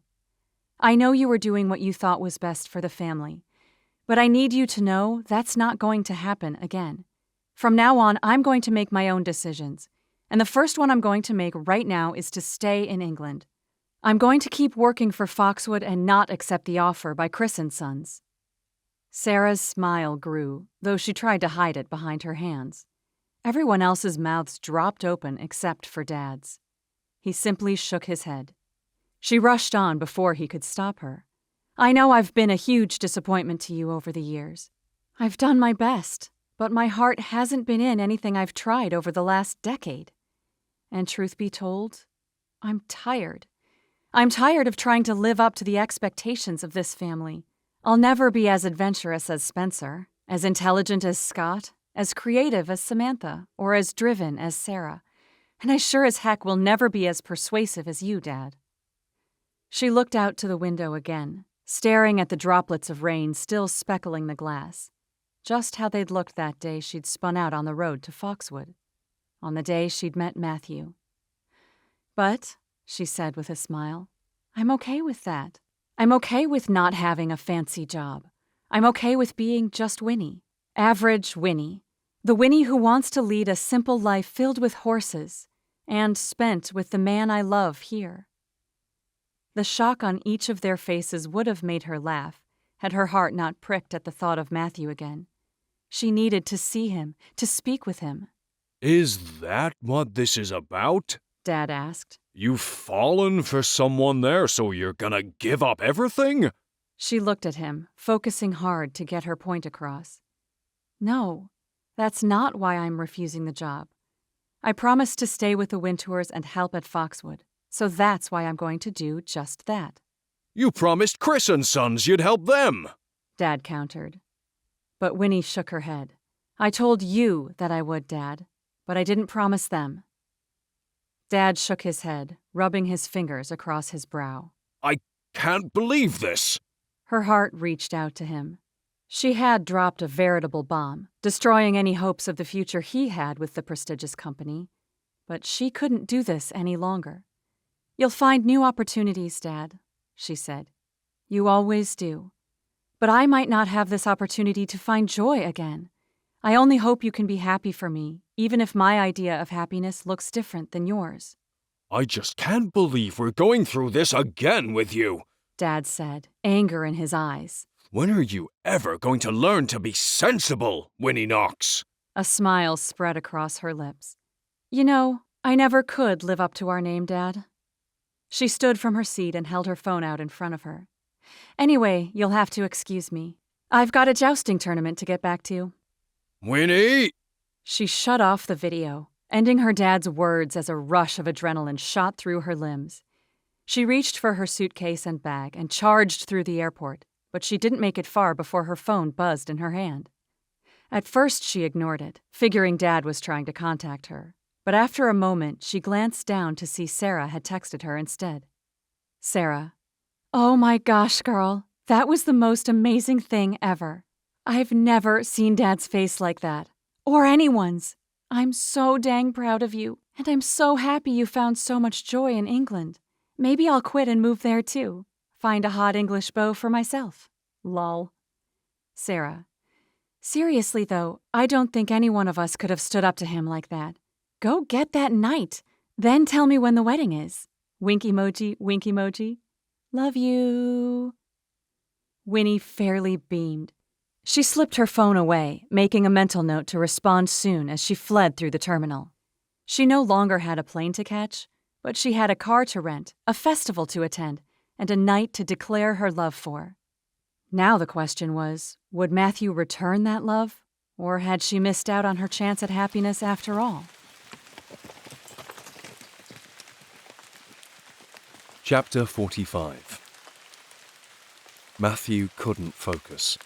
He walked around that morning in a sort of daze, greeting guests and speaking as nightly as possible, but his heart wasn't in it. Not when every single turn he took, every single object he looked at, every single thing he heard was a glaring reminder of Winnie's hand in his life. Somehow he and his staff and family had managed to get the festival off on the right foot, with the guests happy and cared for, But not even that could help the sorrow deep within Matthew's chest, nor his desire to be with Winnie again. All he wanted to do was see her bright smile. All he wanted to hear was her teasing about his worthless car. All he wanted to do was be by her side, to tell her how her work on the festival had changed his life forever, and how her leaving had altered his hope forever. But the time for that was gone. She was already on her way to Chicago, ready to meet with the next company she would no doubt help. Did she regret her decision? Or had she already moved on, forgotten about Matthew and Foxwood completely? A voice spoke on the wind, originating from the speaker near the jousting grounds, and Matthew's stomach dropped.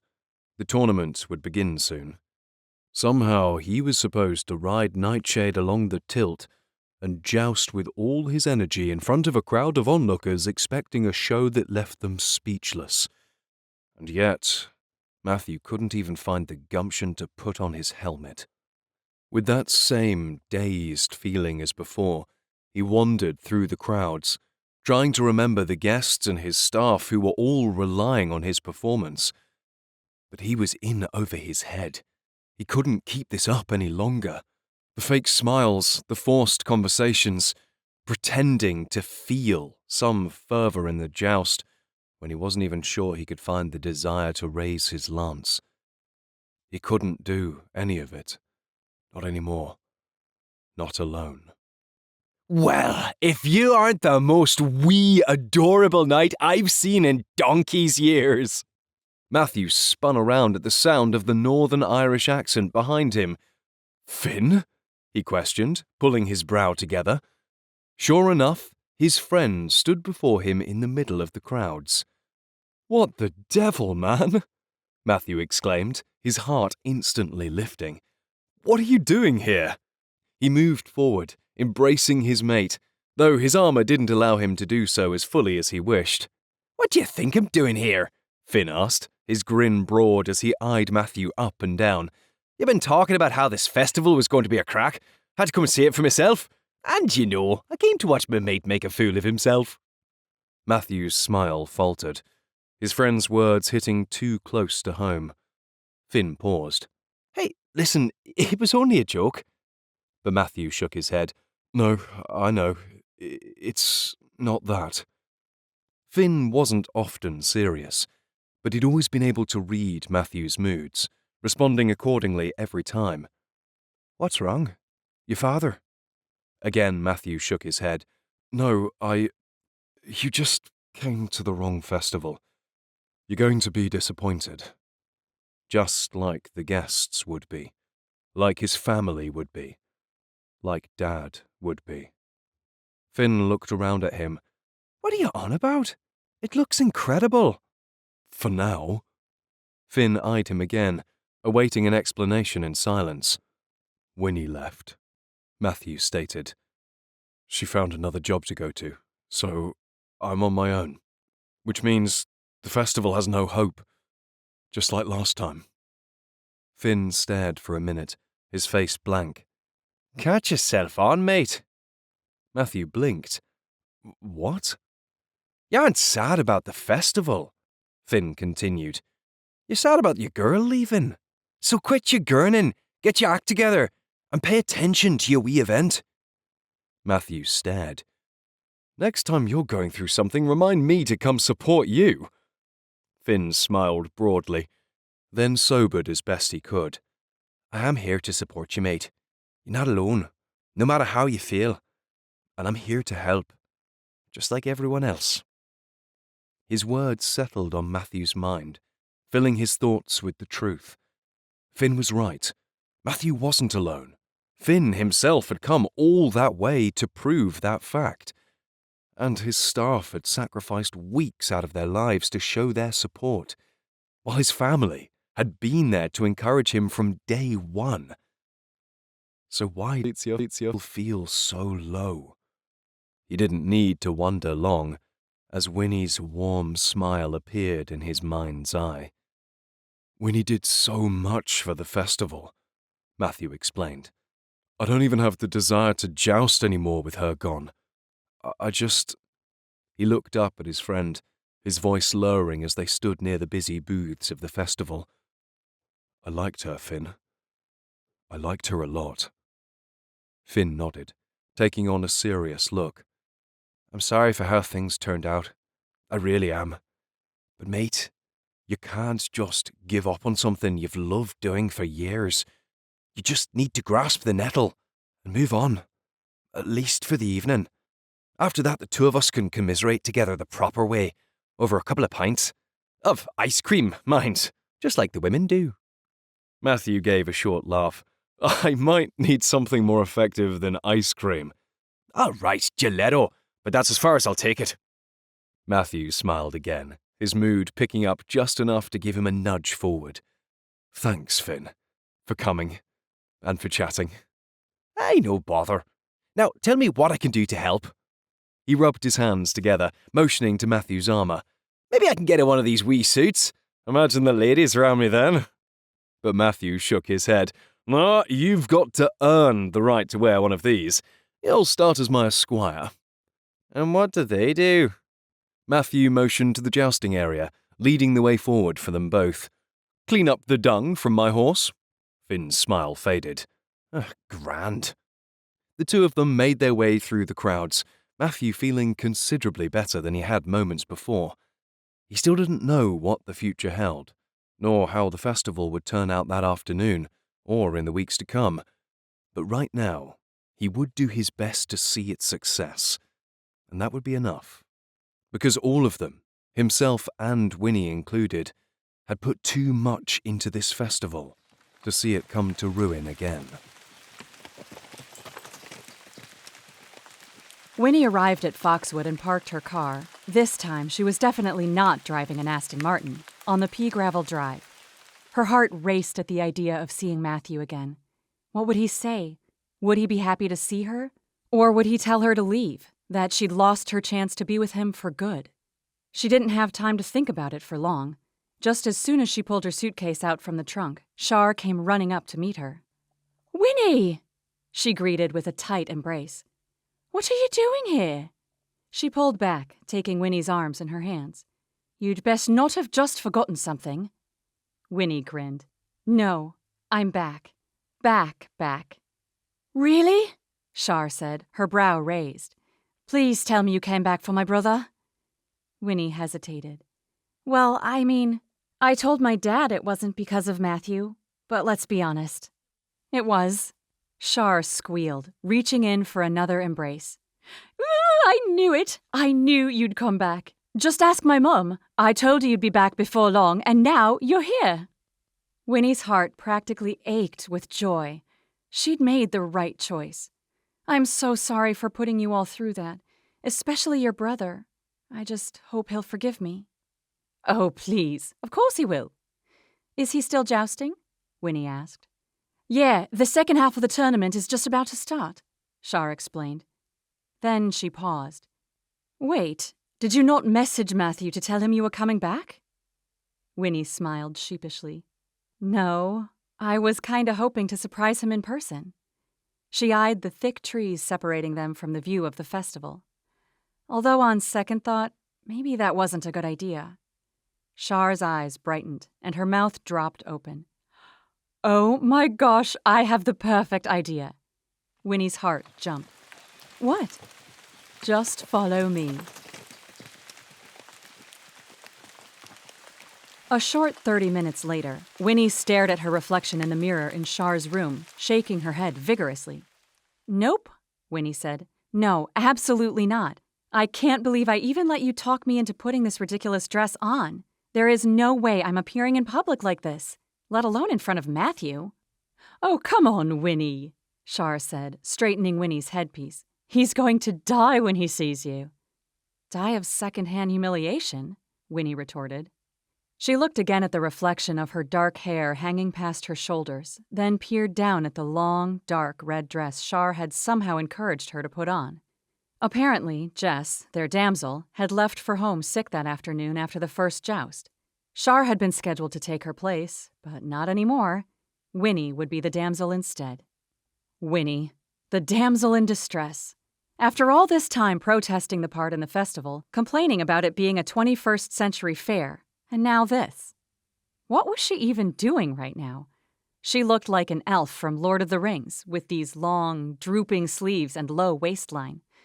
If she was being honest with herself, she didn't entirely mind the look. It was almost kind of fun. But she couldn't even stomach the thought of Matthew possibly rejecting her while she wore such clothes. "Do you even know Matthew?" Shar asked, smoothing out one of Winnie's sleeves. "He's going to jump on you when he sees you." "Shar," Winnie said with a laugh. "I hardly think that'll be his reaction." She shook her head, looking down at the dress once more. "I can't. It's too much." "No, you can," Shar said. "He's going to love it. Trust me." She stood back and looked at her handiwork. "You can pull off this style, Winnie. You should become a regular at the festival." As if Winnie would agree to such a thing. Then again, wasn't she a real-life damsel in distress right now? She was, after all, a young unmarried woman who was suffering. Her dad was clearly upset with her. She didn't know if she still had a job at Foxwood. And she was about to appear before the love of her life and beg him to love her in return, all while in front of a huge audience. If that didn't speak damsel in distress, she didn't know what did. "So, are you ready to do this?" Shar asked, still smiling at her. Winnie's head swirled, but she nodded nonetheless. "Yes, I'm ready. Let's go catch myself a knight." Matthew charged towards Hubert for their next round of jousting, Nightshade's hoofbeats pounding against the ground, the crowd cheering around him until his lance met contact with his friend and mentor's shoulder, the tip splintering across the grass. The cheers grew louder, and the announcer's voice echoed around the area. "That is 3 points for Sir Matthew for splintering the tip of his lance. Do you see the speed they have running down the tilt in the list? The list is what we call the field, my lords and ladies, and the tilt is the barrier between the horses." Matthew couldn't believe the difference a good announcer made to the crowd. Funnily enough, Mr. Fogg, who had been more than happy to stand down as solely the scorekeeper, had told them all about his brother-in-law, Mr. Aiken, who was far more enthusiastic than himself. The change in the atmosphere was remarkable, and once again, it was thanks to Winnie for pushing a change in the first place. Matthew rode his horse back to the side of the tilt, trying to wipe the image of her from his mind again, but it was of no use. He couldn't help himself. He'd been seeing her throughout the day, too, or rather imaginings of her. He just kept on hoping she'd show up, around the tents or beneath a tree. At this point, he'd even take her in her pencil skirt, scribbling away on her tablet all the ways his festival had been terrible before she came along. "Now, Sir Matthew and Sir Hubert will be facing each other again," Mr. Aiken continued. "Remember, where once the goal was to unseat the opponent here, these knights must merely break their lance on the opposing knight's body or shield." Matthew faced Mr. Birdwhistle again, drawing in a deep breath. He needed to focus. While he no longer cared about winning the match, he still had to pay attention.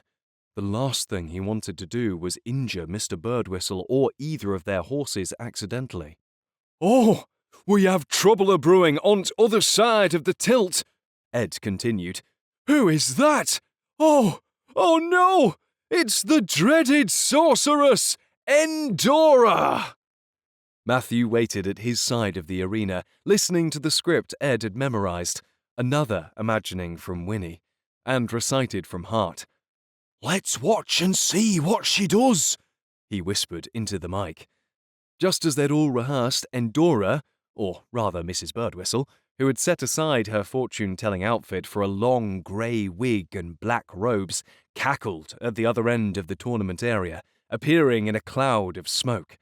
She snuck towards the group of damsels, all actors hired and dressed up in their finest medieval wear, who remained unaware until one of them, dressed in red, was snatched by the sorceress. He recalled Jess being assigned the role of the damsel that afternoon, but he couldn't be certain, as Shah had agreed to take charge over that part of the festival. Either way, due to his distance and his visor being down, Matthew couldn't see much of what was going on. Now you are mine! Mrs. Birdwhistle shouted in a shrill voice. Oh no! Mr. Aiken exclaimed, narrating the event as Mrs. Birdwhistle grabbed the girl around her forearm and pulled her away from the other damsels. Endora has taken a lovely lady from the rest. Who will rescue this damsel in distress now? The crowd was thoroughly engaged in the spectacle, and Matthew couldn't blame them. Everything Winnie touched was gold. He watched as Jess was pulled away, the woman pretending to swoon into the sorceress. Then he narrowed his eyes. His mind was playing tricks on him. It had been doing so all day long. And yet, Jess didn't look like Jess. His heart flipped, but he pushed it down. He wouldn't allow himself to hope again. He couldn't handle the heartache. But when the damsel in distress made eye contact with him from far down the list, he could no longer help himself. His breath was snatched away from him, and he threw open his visor. He had been thinking about Winnie too much. There was no way Jess could have just magically turned into the love of his life. But as her eyes lingered on his, and he set aside his denial, he could no longer refuse the truth. That smile, that gorgeous brown hair, that quintessentially Winnie expression of confidence mixed with uncertainty. She had come back. Winnie had come back. And she was dressed as a damsel. Thoughts sped through his mind. Why had she come back? Was she to stay there for good? Or had she simply forgotten something? A brief smile spread across her lips, no doubt from the look of utter shock on his features, but she pulled on an expression of fear and dismay as Mrs. Birdwhistle stole her away. "We've heard rumours of Endora," Mr. Aiken said, Matthew barely registering the man's words. "She thieves unsuspecting damsels often and turns them into toads for her magic spells. Will that happen to this fair lady yonder? Not if our king has anything to say about the matter." Matthew continued to stare, unable to peel his eyes from Winnie, even when his dad, who had felt well enough to play the king of the tournament that day, stood at the centre platform built to be raised above the rest of the grounds. "My people," he said, using another mic from his seated position, "we have witnessed something truly horrific this day, but I will not stand by and allow yet another one of our lovely damsels to be taken to fall prey to the ill will of the evil Endora. I will send our bravest knight to rescue her. Which of you shall go?" "I will!" Mr. Birdwhistle shouted, raising his lance from the other end of the list. "Nay, send me!" David, Jess's husband, cried out. "I will fight for her!" shouted James. Then silence. Blast! Matthew had forgotten his cue. "I am the bravest knight. I shall rescue the lady," he shouted. His words had sounded less convincing than the others, but could he be blamed? He was still too focused on Winnie being dragged away to the outskirts of the event, standing near another platform they'd built beneath a tree. The very tree she'd stood under that first festival so many weeks ago. Her hands were bound behind her back, and Mrs. Birdwhistle was crouched low beside her in a menacing stance. Winnie's eyes were still on Matthew. "So many brave knights," Mr. Aiken chimed in. "Which will our king choose?"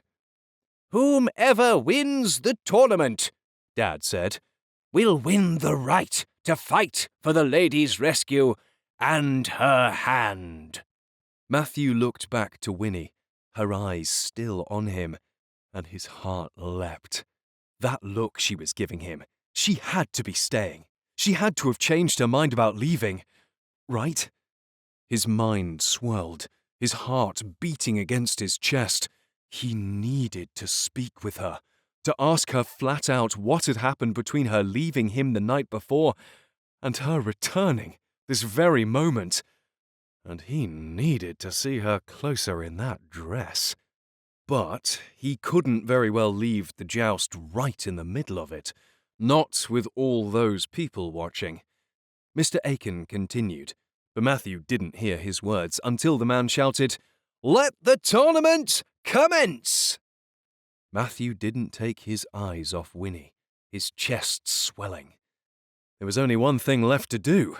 He had to follow through on his word, to win the tournament for the love of his life. He slammed his visor down and faced forward, gripping his lance with a firm grasp. Now, he had something to fight for. Chapter 46. Winnie had never seen Matthew joust so well.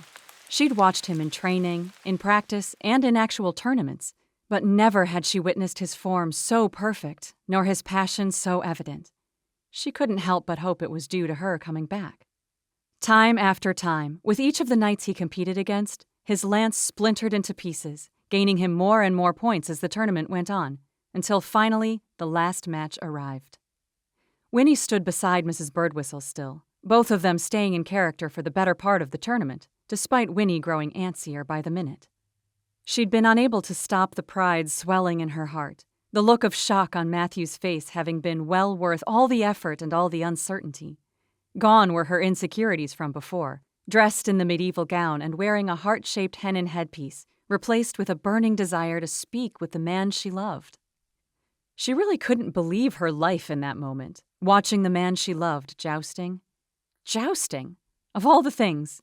She'd always pictured herself being with some executive of a fancy business who was obsessed with work and money, not because she wanted to, but because she would have no other options. But a knight on a horse with a lance in his hand? Now that was unbeatable. The final joust was run, Matthew's lance once more splintering against James's armor, and Mr. Aiken, that blessed brother-in-law who showed so much excitement, shouted into the mic. 3 cheers for the victor, Sir Matthew of Foxwood! The crowd roared, Mr. Aiken playing a short clip of Low Rider over the speaker before Mrs. Birdwhistle pretended to drag Winnie back to the arena where the final event would take place. Her heart raced as she watched Matthew riding around the area for his victory lap, a fresh lance in his hands being raised in the air. How she wanted his helmet removed so she could see his features again. She wanted to be with him, to speak with him, to explain. But they had to wait, no matter how her heart yearned to be with him. Ah, the sorceress has returned, Mr. Aiken declared. What will our brave knight do now? Winnie, with her hands still bound behind her back, albeit very loosely, was situated in the center of the arena when Matthew launched off his horse and charged toward the sorceress, and together the two battled out in a pretend clash of magic and swords. Winnie stood on the sidelines, watching the event play out, knowing the sorceress would eventually pretend to be struck by Matthew before disappearing into a cloud of smoke. But Winnie couldn't wait any longer.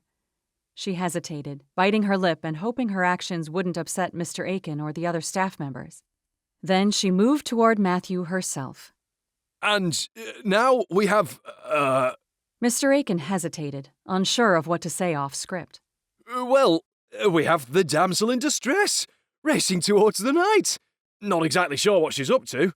Winnie ripped free from her loosely tied ropes, and Matthew stood still, clearly in shock as she ran toward him, his visor still down.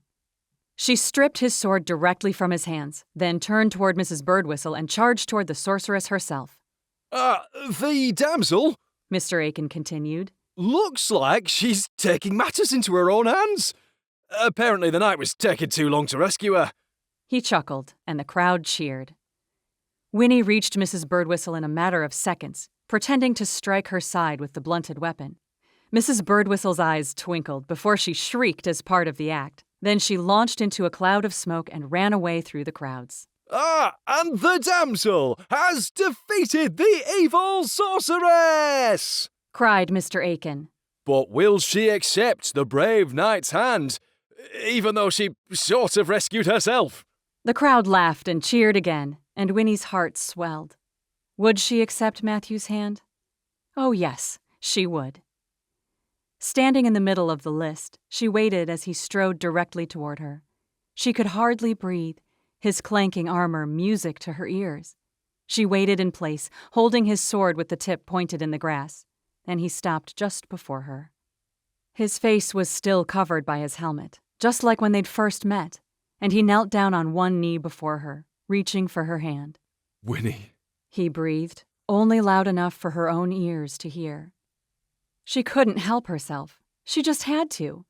"Sorry," she said. "I can't hear you with all of—" She paused, waving her hand in front of her face like she had when they'd first met. "This?" To her utter joy, he laughed within his helmet, then raised the visor, looking up at her. You came back, he said, still kneeling down. Winnie peered down at him, the love in his eyes matching her own. "I did." Why? Tears brimmed in her eyes. "Because I've fallen in love with a knight. The only knight who could ever rescue a damsel in distress like me."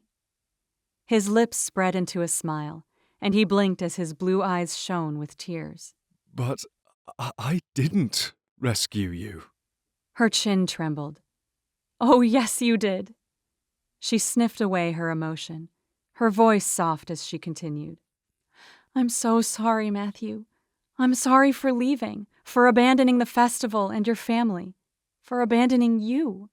I never should have left, but I want you to know that I'm finally choosing who I want to be, and with whom I want to be." She stared down at him, wiping away another tear. "And that is you, Matthew. I just hope I'm not too late." A moment passed by, and Winnie held her breath, fearing her apology wouldn't be accepted, before Matthew stood, threw off his helmet and hood, and closed the distance between them. She dropped his sword to the side of them and wrapped her arms around his neck, standing on the tips of her toes as he bent down and kissed her. Her breath was stolen away, every inch of her heart and soul invested in the night, holding her as firmly and as gently as only Matthew could. They'd shared many kisses over the last few weeks, each one better than the last. But this one was different. This one answered the questions they'd had from the beginning. This one made their feelings clear, their love for each other apparent. The crowd cheered around them, thinking this was all part of the show. But Winnie didn't care, because she knew this was real. Their love was real, and it would be a love that would last through the ages. After the tournament had ended, the festival had come to a close, and Matthew and Winnie had both changed out of their period clothing. The two of them returned to the house. Dinner tonight? He asked, his arm around Winnie's shoulders as they crossed the grounds. The White Hart, perhaps. Sounds amazing, Winnie said, wrapping her arm around his waist and holding his hand that draped over her shoulder. Would it sound as amazing if Finn were to join us? Matthew asked, glancing at her sidelong. He just came all this way and is only here for the weekend. Of course. I'd love to hear that accent of his again. Hey, Matthew warned, and she laughed. Where is he now anyway? She asked, looking around. I believe he's already snuck inside. Matthew responded. Shirking his esquire duties, no doubt. Winnie smiled, staring ahead of them as the house came into view. Do you mind if I drive tonight? Matthew sighed. We don't really have another option now. At least not until Minnie gets out of the shop. Your emerald steed will have to do. Oh, you didn't hear? She asked, looking up at him. I turned that one in. He peered down at her in surprise. Did you?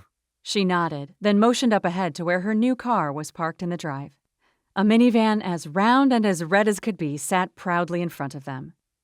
I like to call her Minnie 2.0, Winnie said. Matthew let out a burst of laughter, stopping to face her as he wrapped his arms around her waist. Who am I even dating right now? First, you're a damsel in distress. Now you're driving a people carrier. What's next for you, jousting? She laughed. No, I think I'd prefer being a damsel to anything. I quite like being rescued by you. Although next time, I expect you to speed things up a bit. He laughed. You have changed, Miss Knox. In some ways more than others. She stared into his eyes, her heart swirling with warmth and love for the man in front of her. The biggest change is how much happier I am now, and it's all thanks to you. She looked to the side with a shrug. And, of course, to England. He grinned, leaning down to kiss her before pulling back. Well, the happiness looks good on you. He paused. As did that medieval dress. You know, I wouldn't mind if you put that on again. She gave him a saucy smile. Oh, well, maybe I will if you promise to win another tournament for me. Then you shall have thy wish, my fair lady Winifred, he said, putting on his ancient accent. Anything you so desire is yours, so long as thou dost promise to share thy love with me forevermore. She stared into his eyes. I dost promise. He looked to the side, then whispered. I dost promise. I don't think that's right. Hey, at least I'm trying. I mean, they speak more accurately on a knight's tale. He teased again. She swatted his chest. You just can't help but correct me, can you? 'Tis a curse that I take great pleasure in, he said with an air of feigned pride. But forgive me, I shall give it up, if I must. He smiled, dropping his knightly facade as he continued. Because nothing makes me happier than winning Winnie's hand and her love. Well, that you have, sir, she said. But I think I'll stick to speaking like this from now on, if you don't mind. Whatever suits your fancy, he said with a wink. Then he leaned down for another kiss that Winnie heartily returned. Epilogue. 1 week later. Matthew. Well, lads, it's official. Finn. You've lost the plot. Graham. Minnie is dead? Cedric. You admit you're terrible at running. Matthew grinned. They just couldn't help themselves. Matthew. Just for that, I'm not coming to the next charity run. Finn. Oh, you have to. I've got a crack lined up in Belfast. Matthew. We'll see. But your guesses are all wrong. Graham. Come on, tell us then. Matthew. Winnie and I are officially dating. Finn. All right. How much are you paying her? Graham. Whatever the amount, it's not enough. Cedric. Wait, I thought you hated her. Finn. No, remember, he only said he hated her.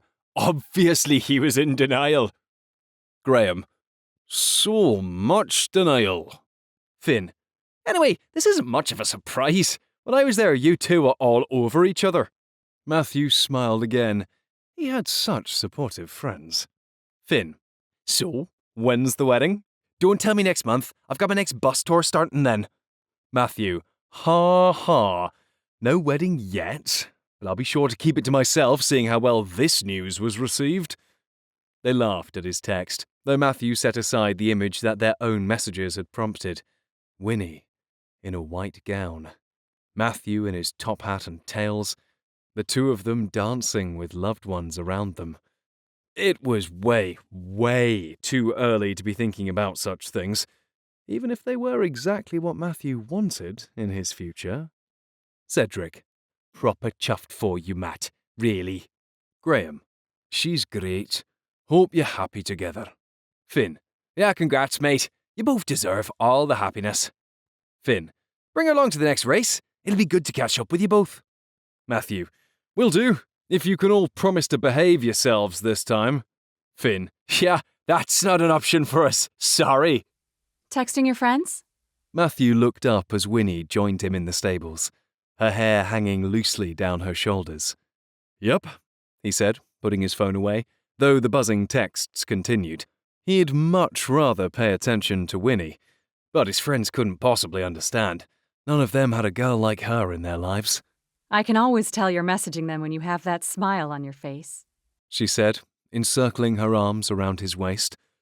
Well, you should know then. I was smiling because I finally told them about us. He leaned down and kissed the tip of her nose. Did you? How did they take it? Not as excitedly as Shah, he said. He drew up the memory of his sister, hugging them both over and over again throughout the evening, the night of that first festival together. But they're well happy for us, he said, which is nice to hear. Very nice. Matthew peered down at her, admiring her features in silence.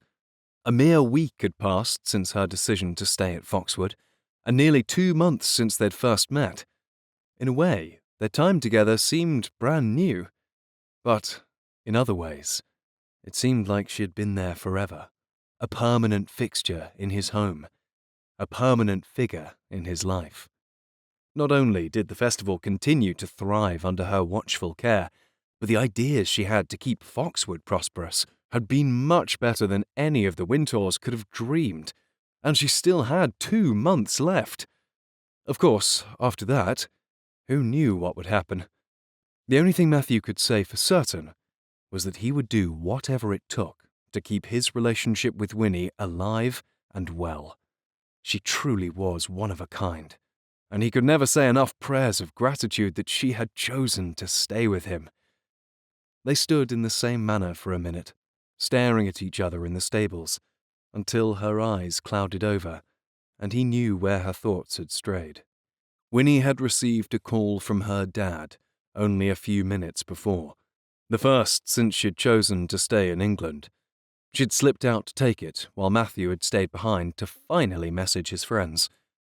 "How was it?" he asked, gently. It was all right. She replied with a shrug. He was still clearly upset with me, but he actually apologized for making me feel like I had to do whatever he wanted me to. I don't know if he was sincere, but it's a step in the right direction. She looked away. Of course, he ended the call with sharing how well everyone was doing in their own jobs, so that was the same as usual. Matthew tightened his hold of her. Standing up to her dad had been a long time coming for Winnie, but that didn't mean it was any less difficult to do. In truth, it had taken its toll on her. He could see it in her eyes. He would never be able to fully understand having a father like Mr. Knox. Only yesterday, Matthew's own dad had pulled him and Winnie aside, telling them both yet again how pleased he was. "You both did such a wonderful job with the festival," he'd said. "I still can't express how proud I am of both of you." Matthew had never been more grateful for his father's kindness. He and his whole family would give anything to have Winnie experience the same sort of love and acceptance from her own father. But until she did, Matthew would be there for her, every step of the way. Anyway, Winnie said, pulling on a smile as Matthew departed from his thoughts. Sarah's been awesome throughout the whole thing. I told her she needs to find herself a boyfriend now and stand up to Dad next. Oh, and did I tell you Scott messaged me? Matthew shook his head. What did he say? He told me he was proud of me for standing up for myself and that he hoped I would be happy. That's kind of him, Matthew said. Winnie nodded, her eyes taking on a distant look, before returning to Matthew. Well, are you ready to ride? I'm ready if you are, he said, and he returned her smile. Matthew was hesitant to so readily set aside something that still clearly pained her, but he trusted her. She would talk to him when she was ready to, just like she always did. In a matter of minutes, the two of them set off across the countryside, taking a break near their tree and admiring the effects the sunshine had on the green grass, brightening each blade like glass and warming the very air around them. Of course, Matthew was more taken with Winnie, her long hair blowing in the soft breeze, her eyes taking in the world around her. He couldn't believe his luck. He couldn't believe the blessing she was in his life. What are you staring at, Sir Matthew? Winnie asked, watching him from the corner of her eye. Only the most beautiful lady I have ever beheld. She rolled her eyes, though a smile spread across her lips. She directed Prince to face Matthew, her legs brushing against his as she leaned forward, placing a hand to his cheek and kissing him soundly on the lips. When she pulled back, a wistful look had taken root in her eye. Thank you, she said. For the kiss? She laughed. No, for being there for me, and for always wanting my happiness. He sobered, nodding his head. I'll always want that for you, Winnie. I know. Then the two of them shared another kiss, relishing the love between them, and the future before them, because they both knew their future together would be as bright as the sunshine after an English rain. The end.